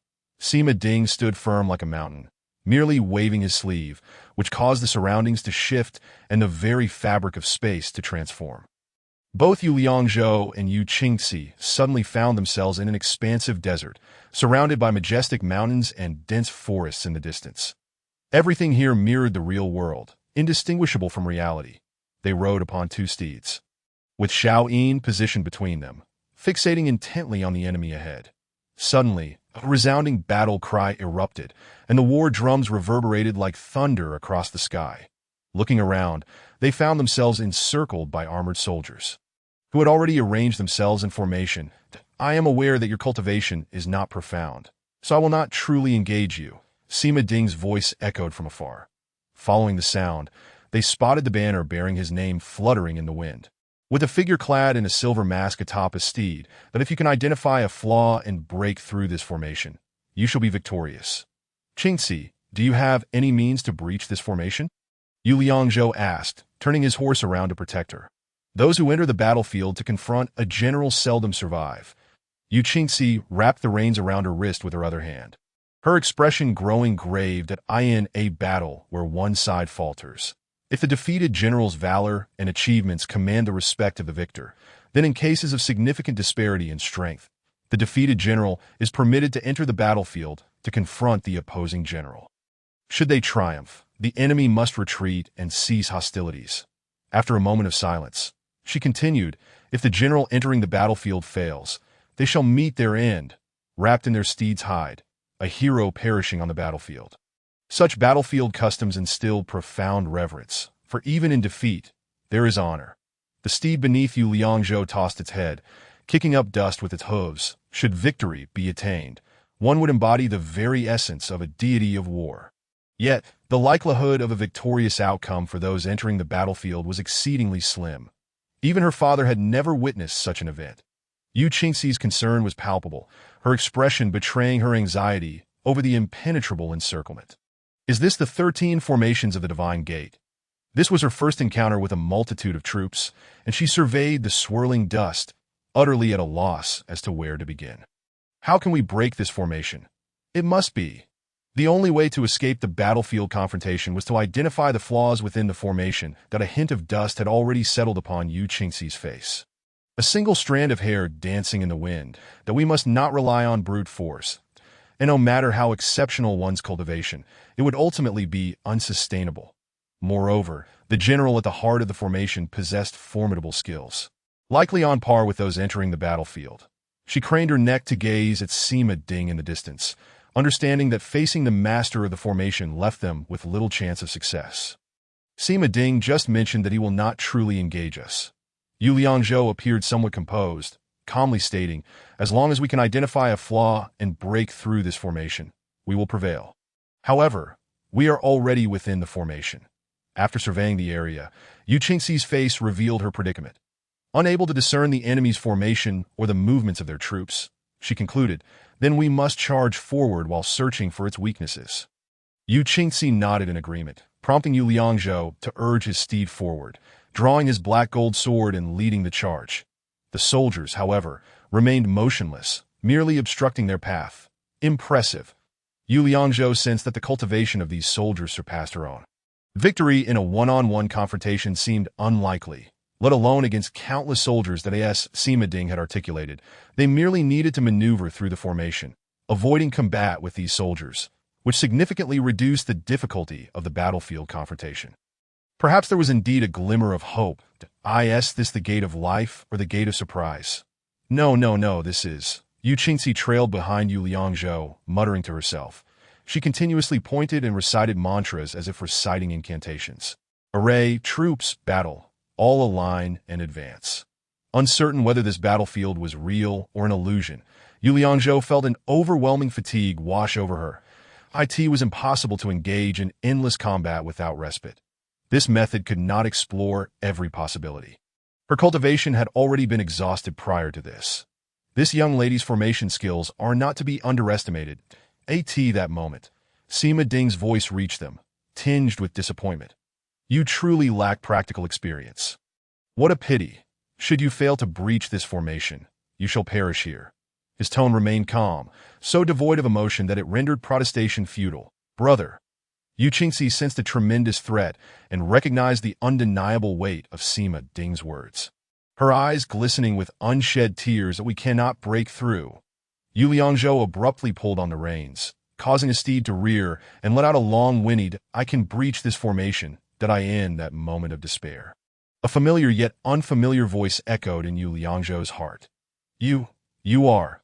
A surge of astonishment coursed through her, quickly overshadowed by joy. Are you at ease? Chapter 70. The Path of Liberation, he will not attack you. The voice of Zizai, its origin unknown, resonated solely in Yu Liangzhou's ears. Close your eyes and calm your mind. Follow me. As the words faded, Yu Liangzhou's body was suddenly lifted by a tremendous force. In an instant, she found herself on a small hillock, surrounded by an array of indescribable wildflowers, vibrant and refreshingly exquisite. There were no ostentatious hues, merely the simplicity of common wildflowers, yet they bloomed in breathtaking perfection. Devoid of any blemish, a gentle breeze carried a hint of floral fragrance, and as she gazed at the distant, towering snow-capped mountains, an unprecedented sense of tranquility and serenity washed over her. Yu Liangzhou. The voice of Zizai emerged from behind her, prompting her to whirl around. Clad in a flowing purple robe, Zizai sat cross-legged between two grand trees, the dappled shadows and shifting light dancing across her face, rendering her exceptionally enchanting. Come here. Yu Liangzhou felt utterly powerless against Zizai's words as she stepped forward, traversing the carpet of flowers towards the slope. Her garments rustled in the wind as Zizai gestured for her to take a seat. The two sat cross-legged beneath the towering trees, with the breeze tousling Zizai's long hair, nearly brushing against Yu Liangzhou's face. Rest assured, neither Yu Qingxi nor Xiao Yin will be in any danger. Zizai gently twirled her hair with delicate fingers, that no matter how long we remain here, it will merely be a fleeting moment for the outside world. What place is this? Yu Liangzhou gazed upward at the dense foliage above. Is it within a dream? You may interpret it as such, Zizai replied, a subtle smile gracing her lips. This is a sanctuary. We shall not be disturbed by anyone in this place. I feel a profound sense of liberation. Devoid of any anxiety, Yu Liangzhou leans forward, an emotion akin to reuniting with a long-lost kin enveloping her. This sentiment transcends familial or romantic love. It embodies a higher state of being, a yearning to merge with the other and soar through the heavens. This realm is indeed a sanctuary of release. The melodious sound of freedom resonates beautifully, her eyes as clear as the spring waters of a mountain stream. Yet, with a subtle shift in tone, she speaks with a newfound gravitas. Can the path to liberation belong solely to the two of us? To attain true emancipation, we must endure further suffering, perhaps even make sacrifices. Indeed, father, sister, and the city of Liangzhou, can I truly relinquish them? The essence of unattachment does not simply lie in severing emotional ties. The light that radiates from her eyes derives from the vast, boundless cosmos, untouched by this mundane world. It is the hope that those whom you cherish find their peace. Only then can one attain true liberation, free from all burdens. Yu Liangzhou clenches her fists, clarity dawning within her. She is yet to express love to those deserving. Debts remain unpaid, and vengeance awaits retribution. Her tone rises with fervor. It seems you have grasped the essence of the path to liberation. Zizai gently caresses a nearby flower. I shall assist you in breaking this formation. I ask the one who set this formation truly Sima Ding? Yu Liangzhou inquires. Why do you ask? Zizai responds with a soft counter-question. Why would Sima Ding require me to dismantle his formation? Yu Liangzhou articulates her doubts, noting that he has yet to reveal his face and tends to speak in vague terms. Indeed, Zizai nods gently. This individual is not Sima Ding. He is merely a priest named Qilu, a subordinate of Qi Huang that he originally perished in that battle, yet possesses a unique ability to survive for centuries on minimal water and decaying flesh. Then why does he not reveal his identity and request my aid to escape? Yu Liangzhou ponders, perplexed. Though he retains life, he has become as unrecognizable as a corpse by a twist of fate. 7 Tomb Raiders descended into the cave, allowing Qilu to regain some power by siphoning their life essence. The 3 at the cave's entrance are indeed Tomb Raiders. Yu Liangzhou receives Zizai's confirming gaze. Qilu is now trapped within Sima Ding's 13 Divine Array, hence his appeal for your assistance in breaking it. Once the formation is dismantled, he may emerge from the cave. Qilu feeds on corpses and has existed in this lightless cavern for centuries. Now reduced to a mere shadow of his former self. Should he escape, he would wreak havoc upon the world. What level of power does he possess?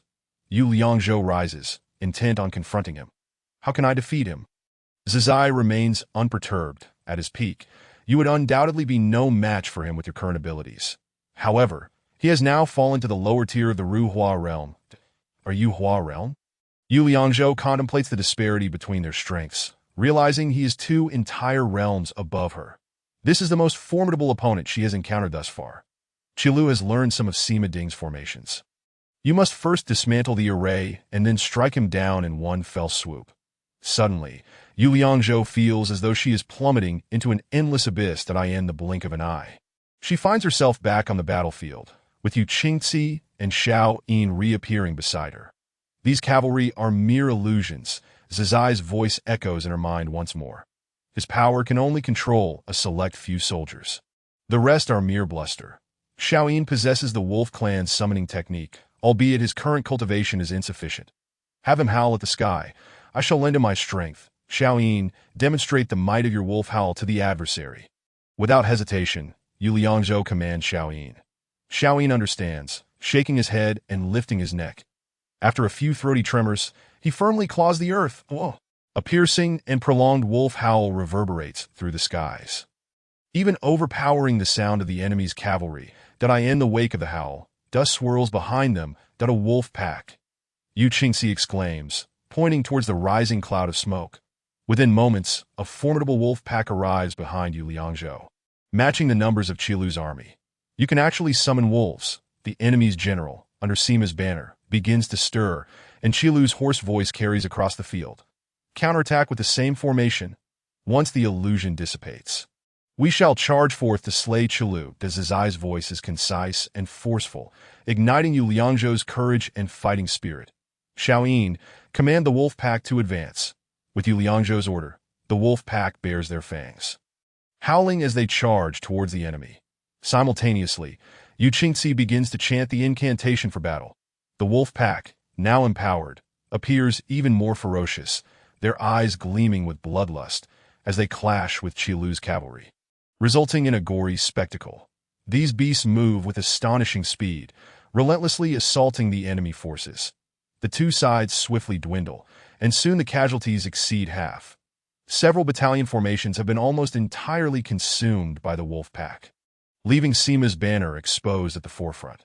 The impostor Qilu remains motionless atop his steed, his face obscured, yet Yu Liangzhou senses an overwhelming aura of malice approaching.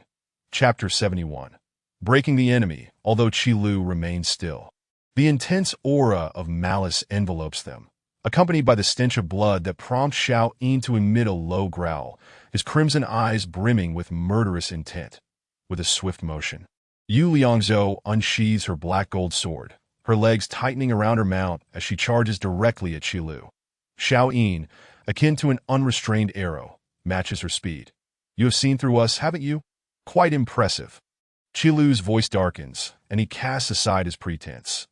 Knowing the truth is futile with your abilities. Without the obstruction of soldiers, she can see him clearly, mounted on horseback, flanked by 4 figures in the corners. Their cloaks concealing their faces, but exuding a palpable aura of menace. These 4 are the Tomb Raiders whose essence he has consumed as Zizai's voice resonates once more. These individuals are now his puppets. Puppets? Yu Liangzhou ponders, her thoughts audible to Zizai.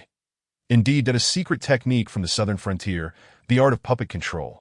This method is exceedingly brutal, and those ensnared suffer a fate worse than death, yet their combat prowess is significantly enhanced.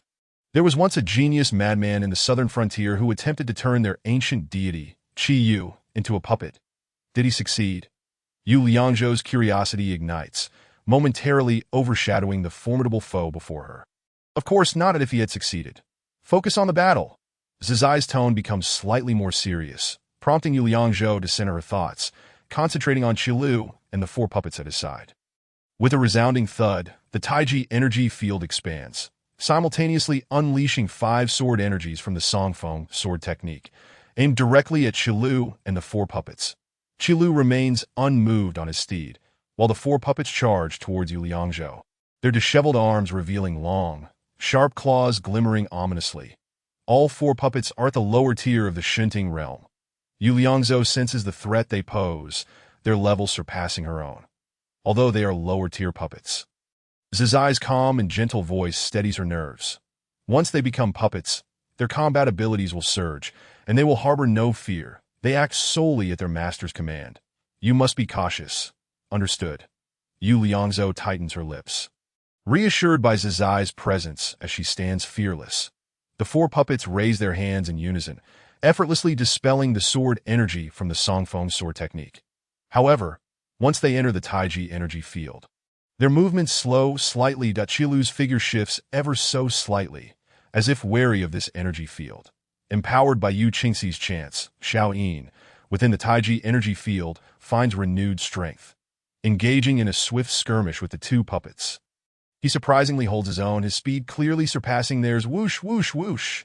The 3 rings of the moon directly pierce towards the other 2 puppets, enveloping them in a tempest of frenzied sword energy that a resonant hum emanated from the black gold sword, its blade producing a sonorous chime. Brilliant cold light erupted from the edge of the sword, striking swiftly and fiercely, imbued with the effects of a heavy blow.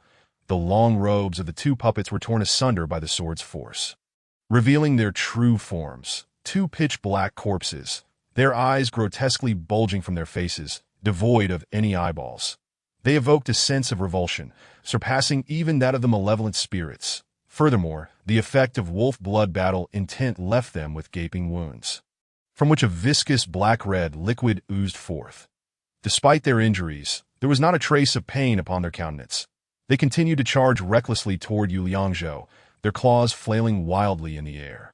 Yu Liangzhou deftly maneuvered to the side of Xiao Yin, who had already inflicted a rending effect upon the 2 puppets, its wolf claws stained with the puppet's blood. Xiao Yin, retreat. Xiao Yin was astonishingly swift, able to keep pace with Yu Liangzhou's movements as they swiftly positioned themselves a good 3 zhang behind Qilu. Let us take down the main body first, with sufficient distance established. Yu Liangzhou prepared to unleash a devastating strike, 2 forms transforming. Purple energy surged from the east. He raised the sword blade to his chest, and a wave of purple aura gradually enveloped his body.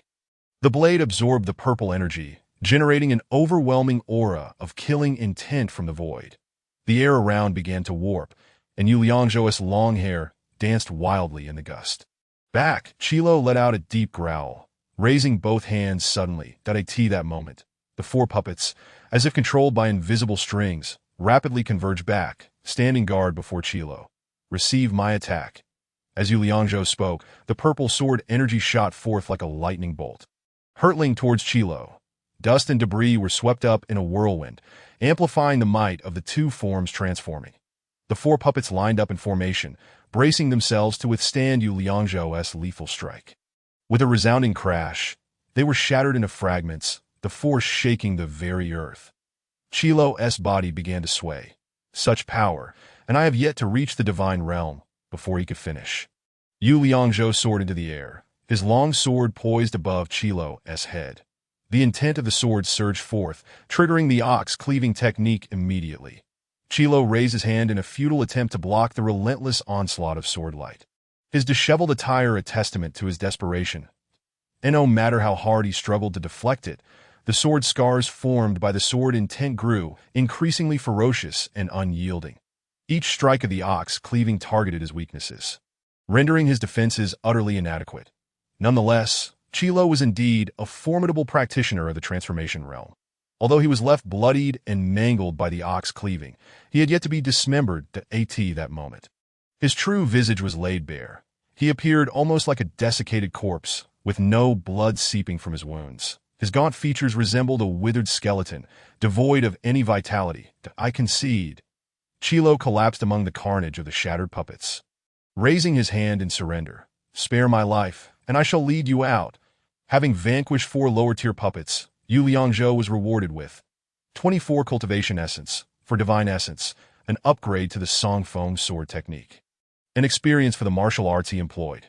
Yu Qingxi received the reward, Battle Presence Upgrade, significantly increase his teammates' attack power, extends duration, and slightly slows stamina consumption. Xiaoyin was rewarded with the skill to summon wolf phantoms, capable of calling forth 2 wolf shadows to attack, and an upgrade to Gale Charge, a rapid dash that rends the opponent's defenses and slightly enhances movement speed, as well as an upgrade to Wolf Fang Claws, inflicting damage to armor, reducing armor defense, and causing a tearing effect that do not deceive me. Yu Liangzhou pointed the sword-s tip at Chilo. Is this all you can muster at the transformation realm? I am already at my wit's end. Though my realm may be higher than yours, Chilo coughed, his body riddled with wounds, yet not a single drop of liquid escaped, an unsettling sight. You 3, no, you 2, and 1 wolf. How can I possibly contend against you? There are deeper mysteries within this cave. Listen to him. There is nothing to fear at that moment. The voice of Zizai echoed in Yu Liangzhou's mind. Lead the way. With a swift motion, Yu Liangzhou sheathed the black gold sword. Follow me. Chilo strained to his feet, dragging his heavy steps deeper into the cavern. Did I end that battle from years past? Aside from myself, both Sima Ding and Qi Wang perished along with the entire army. His diminutive, eerie figure, coupled with Chilo's somber voice, intensified the atmosphere of dread. Yu Qingxi instinctively grasped Yu Liangzhou's hand. That I have endured the torment of a living death for centuries. Should you slay me today, it would be a release. Where is the exit? Yu Liangzhou maintained his vigilance, firmly gripping the sword hilt. That if you require it, I can serve you. Right here. Chilo halted, raising a hand to point in a direction. Yu Liangzhou and the others looked up simultaneously, their expressions painted with astonishment. Chilo's sinister laughter echoed through the silent space. None shall escape. Chapter 72. The loyal soul subdues the demons. Upon the cave wall loomed a colossal stone statue, glaring down with wrathful eyes. The oppressive force it exuded felt as if the very cave were collapsing, sending chills down one's spine, making breath laborious. Xiaoyin fidgeted restlessly, its fur bristling in agitation. Yu Qingxi crossed her arms, her face pale, murmuring incantations under her breath. Yu Liangzhou felt a tingling sensation creep up his back, beads of sweat forming on his brow. This was a form of intimidation he had never before encountered, and it was conjured solely by a stone statue. Do you recognize this statue? Chilo, now invigorated, revealed a hint of pride as he approached and crouched beneath the stone figure. You lot possess some intrigue. Perhaps you truly can aid me in regaining my powers. The oppressive aura weighed heavily upon Yu Liangzhou's body, yet he remained composed, meticulously observing his surroundings. The statue stood roughly 10 zhang tall, its lower half embedded within the mountainside. Its powerful arms bulged with veins, wielding a massive axe, its face adorned with incomprehensible symbols. That it glared fiercely at those below, its gigantic axe seemingly poised to strike, instilling a sense of dread. I shall pin my hopes upon you. Chilo slowly shifted his form, transitioning from a crouch to kneeling on the ground, emitting strange sounds while rolling his eyes, his body beginning to tremble. This is a sacrificial rite. Suddenly, a voice echoed in Yu Liangzhou's mind. Quickly search for Sima Ding's remains. What is it? Yu Liangzhou blurted out that I have no time to explain, and I cannot reveal myself. Zizai continued at a rapid pace. Sima Ding should be directly in front of the statue. Quickly, seek out Sima Ding's remains.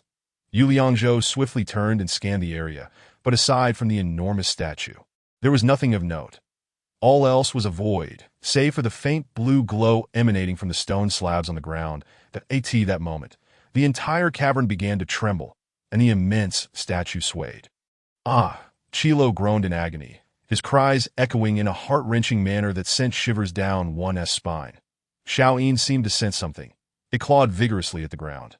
Seeing this, Yu Liangzhou rushed over and noticed a faint crack beneath Xiaoyin. Without hesitation, he drew the black gold sword and thrust it into the fissure. As he did so, the tremors intensified, and cracks began to appear on the statue's body. Meanwhile, Chilo lay sprawled on the ground. Convulsing as if possessed, frothing at the mouth and his eyes turning white, he struggled to lift his head to gaze at the statue, a faint smile appearing on his lips. The black gold sword plunged into the crack, causing the fissure to spread outward. With all your might, Zizai's voice urged. Yu Liangzhou wasted no time, unleashing the life Tai Chi, followed by purple energy from the east as the purple aura coalesced in the air. The energy flowed into the fissure along the sword, and when the two forms transforming reached its peak, it erupted with tremendous force.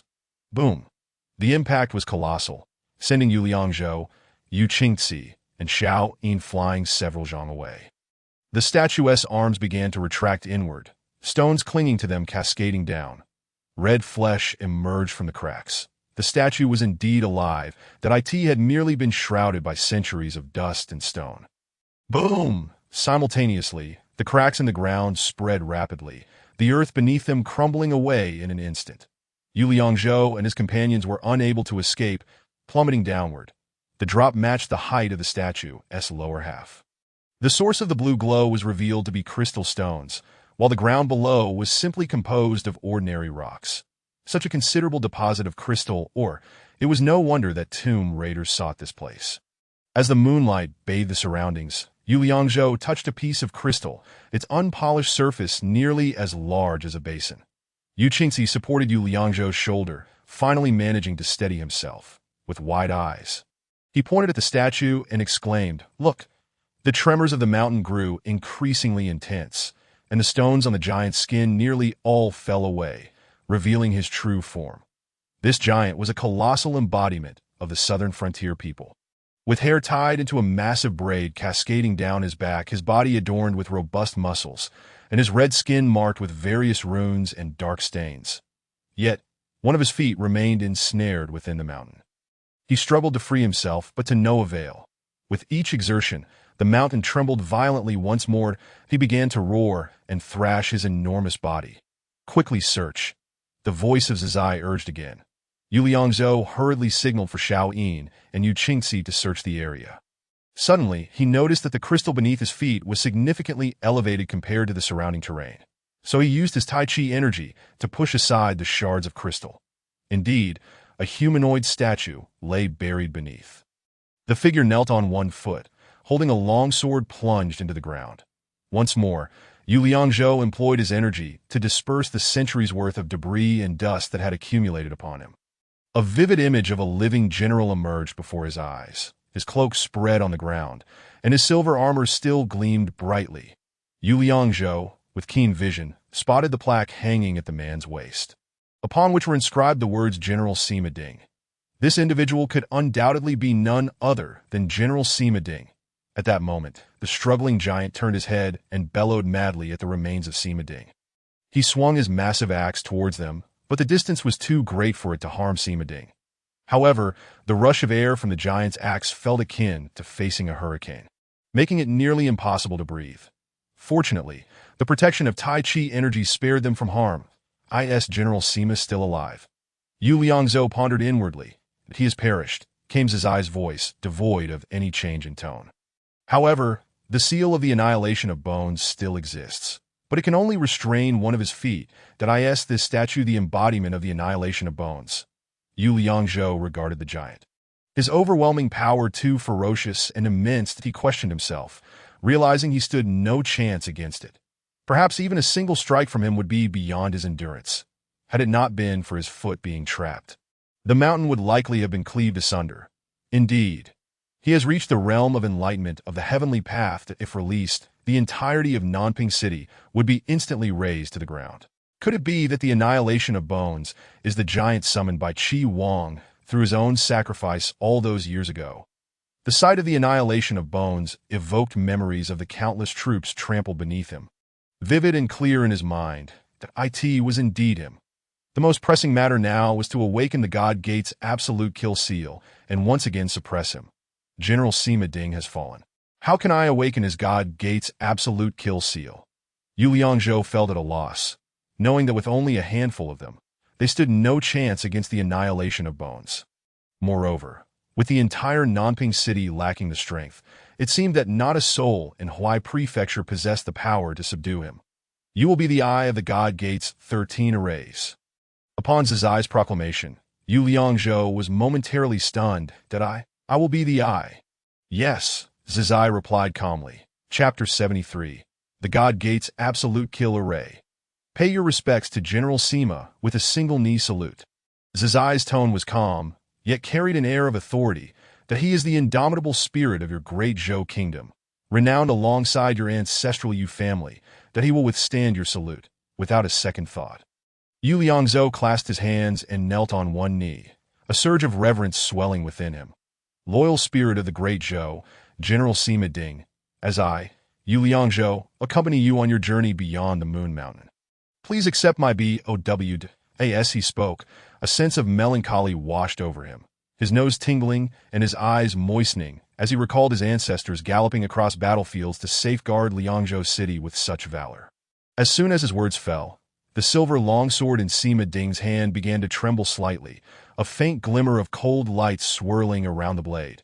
Observing the commotion, the annihilation of Bones roared with even greater ferocity. The entire cavern shook violently, debris and dust raining down. Yu Qingxi could only cover her ears to endure the heart-wrenching roar of the annihilation of Bones. The giant thrashed wildly, propelling his massive form towards Sima Ding's remains. With a thunderous crash, his body slammed to the ground, pulverizing the crystals beneath him into powder. The blood-red axe in his hand swung towards the ground, mere inches away from striking Yu Liangzhou. You can now draw the God Gate sword from Sima Ding's grasp. Yu Liangzhou rose decisively, extending his right hand to grasp the hilt of the God Gate sword. With a forceful pull, a beam of cold light sliced through the darkness of the cavern. The God Gate sword was extracted from Sima Ding's hand, his form instantly transformed into a wisp of azure smoke, leaving behind a silver armor and a red cloak that fell to the ground. Simultaneously, 6 points of light appeared around Yu Liangzhou, slowly revealing humanoid figures. With Yu Liangzhou included, the formation of 13 individuals was completed. Forming the God Gate's absolute kill seal, array .12 generals and Yu Liangzhou formed a fan-shaped formation, chanting in unison. When the nation is in peril, men must take up arms. Hooves tread upon the autumn fields. War drums shake the mountains that if I perish on the battlefield, let my body be wrapped in horsehide that I in the next life, great man, let us battle once more. In the next life, great man, not an inch of our land shall be surrendered. The military song of the Sima family echoed through the ranks that Zizai's voice gently resonated, adding a touch of harmony to the resounding and lofty song. Yu Qingxi joined in their chorus, tears streaming uncontrollably down her cheeks. Her melodious voice intertwined with the robust male voices, creating a more uplifting atmosphere. Yu Qingxi has learned the supportive skill. From the military march, active skill increases allies' defense, instilling an effect of fearlessness. Maintaining unwavering morale. Annihilation of Bones. A figure of light flickered behind Yu Liangzhou. Clad in silver armor and wielding the God Gate sword, it was none other than Sima Ding. Do you recognize this array? The annihilation of Bones howled, speaking in a language Yu Liangzhou could not comprehend. His expression twisted with profound hatred, and then tears streamed from his eyes, evoking a sense of tragic sorrow. Today, the heavens assist Sima Ding. The God Gate's absolute kill seal can once again form an array. You and I shall be eternally trapped in this place. Sima Ding's voice softened slightly, marking a conclusion to this chapter. I shall now lay down this heavy burden. Sima Ding withdrew his piercing gaze from the annihilation of Bones and looked down at Yu Liangzhou, a hint of satisfaction gleaming in his eyes. Even managing a faint smile, I shall borrow your hand to complete this southern expedition. To elevate the prestige of our great Zhou kingdom, I shall not fail my sovereign's command. The annihilation of bones silently rose. Shifting the blood-red axe to his back, suddenly, he thrust his arm forward, hurling the giant axe towards Sima Ding. "Soldiers, heed my command." In this critical moment, Sima Ding bellowed, "Kill!" 13 long swords glimmered with cold light, converging upon the God Gate sword in Yu Liangzhou's hand.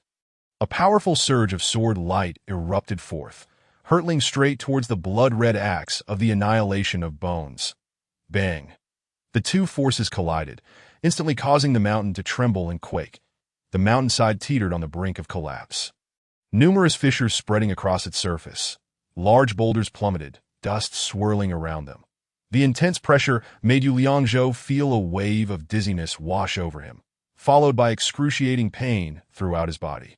Gradually, he lost consciousness, sinking into an abyss of darkness. Time passed, and eventually, a ray of sunlight fell upon Yu Liangzhou's face. He gently opened his eyes, the bright light causing him discomfort, compelling him to raise his arm to shield against the sun. "You have awakened," that a familiar voice reached his ears. Yu Liangzhou moved his arm aside, discovering he lay upon the grass, his head resting on Zizai's thigh, a fragrant aroma revitalizing his spirit. Where am I? The first thing he noticed was Zizai's ethereal visage and the two trees nearby, their trunks straight and branches lush, though their names eluded him. "You are in the Pure Land." Zizai spoke gently. "Where are Qingci and Xiaoyin?" Yu Liangzhou sat up and inquired. "Am I dead? Look." Yu Liangzhou followed Zizai's pointing finger and saw a silver longsword embedded in the grass, alongside a suit of silver armor. The sunlight made them shine brilliantly, light gleaming along the edges of the metal. The God Gate sword and the God Gate armor. What is happening? Countless questions flooded Yu Liangzhou's mind. Everything felt utterly surreal. This ancient battlefield, sealed for centuries, has been reignited due to your arrival. Zizai slowly stood and walked towards the God Gate's sword and armor. The once imprisoned battle spirit was reignited, and the annihilation of bones was on the verge of breaking free from its seal. Sima Ding has also resumed the Divine Gate's ultimate killing seal. Speaking leisurely and unhurriedly, he seems to have witnessed this great battle firsthand. Sima Ding, under imperial orders, led his troops southward, while Qi Wang fought valiantly to defend his homeland. Turning her gaze towards Yu Liangzhou, she asked meaningfully, "Tell me, who is right and who is wrong?" Sighing deeply, Yu Liangzhou displayed a troubled expression, declaring that there is no absolute right or wrong, only differing stances. Following the cataclysmic battle, one would have thought that a peaceful era would dawn. Zizai furrowed her brows slightly, her ruby lips pressed together, her face suffused with melancholy and compassion. Even the most iron-hearted individual would shed tears upon witnessing her plight. Nations engage in annual warfare, filled with treachery and deceit, surpassing all bounds. Do you remember when we first met? I urged you to grow stronger. Zizai's garments fluttered in the wind. That, of course. I remember. Yu Liangzhou nodded emphatically. I once believed that compassion could save the world, but Zizai gazed thoughtfully at the two trees, her voice trailing off. The Annihilation War and all that followed compelled me to re-evaluate this world, to understand the nature of humanity. Though I grasped only a fraction of her words, Yu Liangzhou approached Zizai, wishing to take her hand, yet hesitating to intrude upon this divine woman. However, I can sense the emotions within your heart. Indeed. Zizai turned back, offering a gentle smile. Then go and fulfill the sealing. She then looked towards the Divine Gate sword, urging, use your blood to honor the fallen souls of the great Zhou who lie far from home, as well as the valiant warriors of the south who perished defending their homeland. Yu Liangzhou nodded solemnly, his expression serious as he approached the Divine Gate sword. Kneeling, he grasped the blade with his palm, his blood trickling down the sword, staining the earth beneath. In that instant, Yu Liangzhou was transported back to the brutal battlefield, where two armies clashed in a frenzy of bloodshed, countless valiant souls falling amidst the carnage. Their blood soaked the land, coloring even the sky a deep crimson. The acrid smell of smoke mingled with the scent of blood, leaving him dizzy, as if his heart were being cleaved by a blade. Each breath felt like an exhausting endeavor. Suddenly, wisps of blue smoke began to rise from each fallen body, including Sima Ding and the vanquished. Time pressed forward rapidly. Day turned to night amidst torrential rains. Yet the earth once again blossomed with life, tender green shoots breaking through the soil, Some grew into towering trees, while others cloaked the land scars in lush greenery. Farewell, ancestors. Yu Liangzhou clasped his hands together, offering blessings to the fallen. Zizai bestowed upon him a pouch, within which lay the vastness of the universe. Aptly named Greatness lies in inclusion. 30,000 crystals were contained within, ready to activate the Divine Gate's ultimate killing formation, sealing the lower tier vanquished spirits and granting Divine Gate Sword X1, Great Unknown. Divine Gate Armor X1, Great Unknown. General Sima Ding's Insignia X1, Rank 1. Cultivation Essence X50. Chapter 74. Sacrificing to the loyal souls. Yu Liangzhou opened his eyes once more, finding himself back in the cave that sealed the vanquished spirits. Qingxi, at that moment, a significant portion of the cave wall had crumbled, sunlight streaming in. He saw Yu Qingxi and Xiao Yin lying on the ground and hurried over to shake them awake. Brother! Yu Qingxi opened her eyes, while Xiao Yin groaned and clumsily got up, swaying unsteadily. Are you all right? Yu Liangzhou inspected them closely, relieved to find they were unhurt. Did I ask this the sword and armor of General Sima? Indeed, the silver armor and sword lay scattered about, that I buried them here to accompany General Sima in death.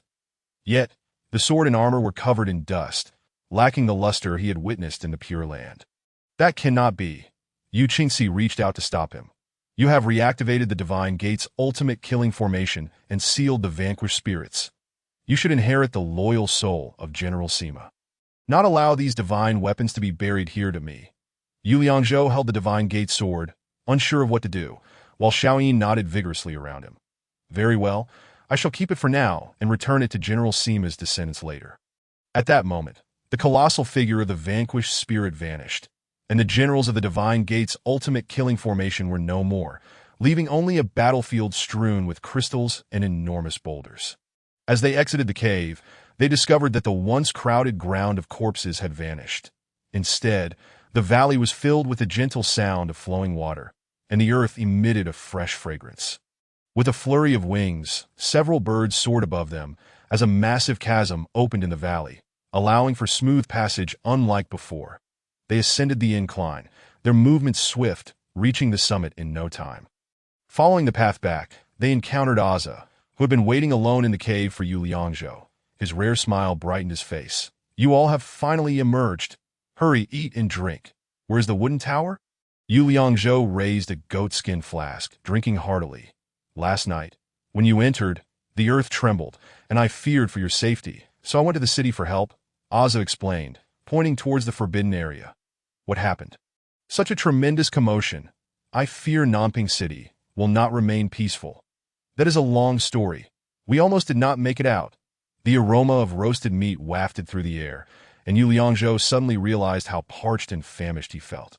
The entire gorge was an expansive hollow, having collapsed the previous night. Thankfully, you all were not caught inside. Our tribe would never dare enter, Aza said, standing up and walking toward the cave's entrance. You didn't take a moment to rest. Did you? The wooden tower will return with reinforcements shortly. Seeing that the danger had passed, and with Yu Qingxi and Xiao Yin safely by his side, Yu Liangzhou relaxed his guard, only to be suddenly overwhelmed by waves of fatigue and soreness. His eyelids grew heavy, and he inadvertently loosened his grip on the flask, letting it fall to the ground. Leaning against the grass mound, he drifted into slumber. Upon opening his eyes, he found himself encircled by a throng of people. The first face to greet him was that of his father. Yu Wu, fear not. Dr. Bai has examined your injuries. Merely superficial wounds. Yu Liangzhou looked up, astonished to see over 100 people gathered. Mostly young, robust men from the city, including Tang Tao and others, though Xiao was notably absent.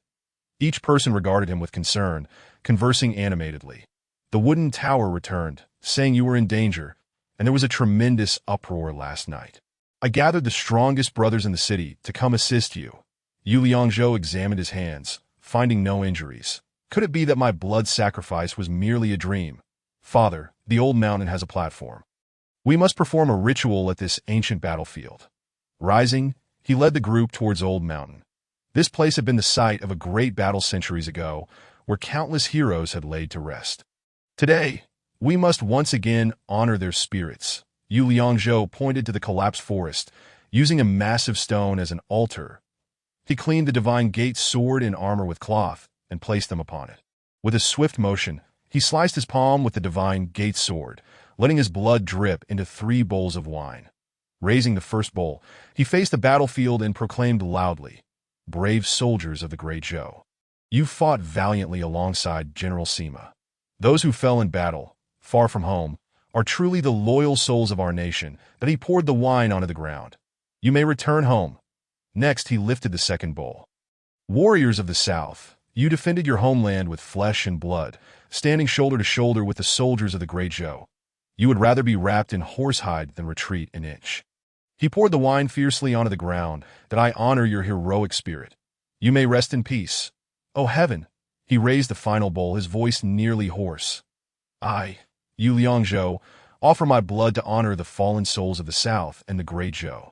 May you no longer suffer the pains of war in your next lives. May our children grow up healthy." As he finished, dark clouds gathered in the once clear sky. Chilling raindrops fell upon every face. As if the heavens themselves wept for these souls that I in Nanping City, at the Yu family estate. "Is this the divine gate sword and armor of Sima Ding?" Yu Wu held the divine gate sword, his eyes shining with excitement. "And they are intact." He ran his hand over the armor, continuing, "Though they lack a certain sheen. Father, Yu Liangzhou found the design of the divine gate sword to be exceptionally appealing. Its heft and comfort surpassing even that of the black gold sword. What grade of treasure are they?" Sima Ding once held the esteemed position of the head of the Sima family. "If I am not mistaken," Yu Wu, stroking his beard in contemplation, mused upon the pinnacle of refining the void and uniting with the Tao. In that moment, a piercing glint illuminated his eyes, indicative of a treasure of ancestral heritage. The individuals wielding such a level of artifact, Yu Wu, standing with hands clasped behind him, gazed upwards in wonder, exclaiming, "We are but a step away from attaining enlightenment." Attaining enlightenment. Yu Liangzhou's face betrayed astonishment. "You mean to become an immortal?" "No, no, no." Yu Wu vehemently shook his head. "That realm is beyond the comprehension of us mere mortals. We refer to it as attaining enlightenment." With a serious demeanor, he continued, "Once one reaches that realm, they no longer engage with us. That I have heard that the giant, Niegu, summoned through the sacrifice of Qi Wang, exists at the level of comprehending the Tao of heaven." "Is that true?" Yu Liangzhou recalled hearing this from Zizai. Though he had not disclosed the matter of Zizai to Yu Wu, he thought it harmless to inquire, "Are you familiar with this realm?" "My father, in truth, was still inexperienced while following your grandfather, and after sustaining grave injuries, became even more isolated and uninformed. I am unaware of what this comprehension of the Tao of heaven entails, or if it is referred to by any other name."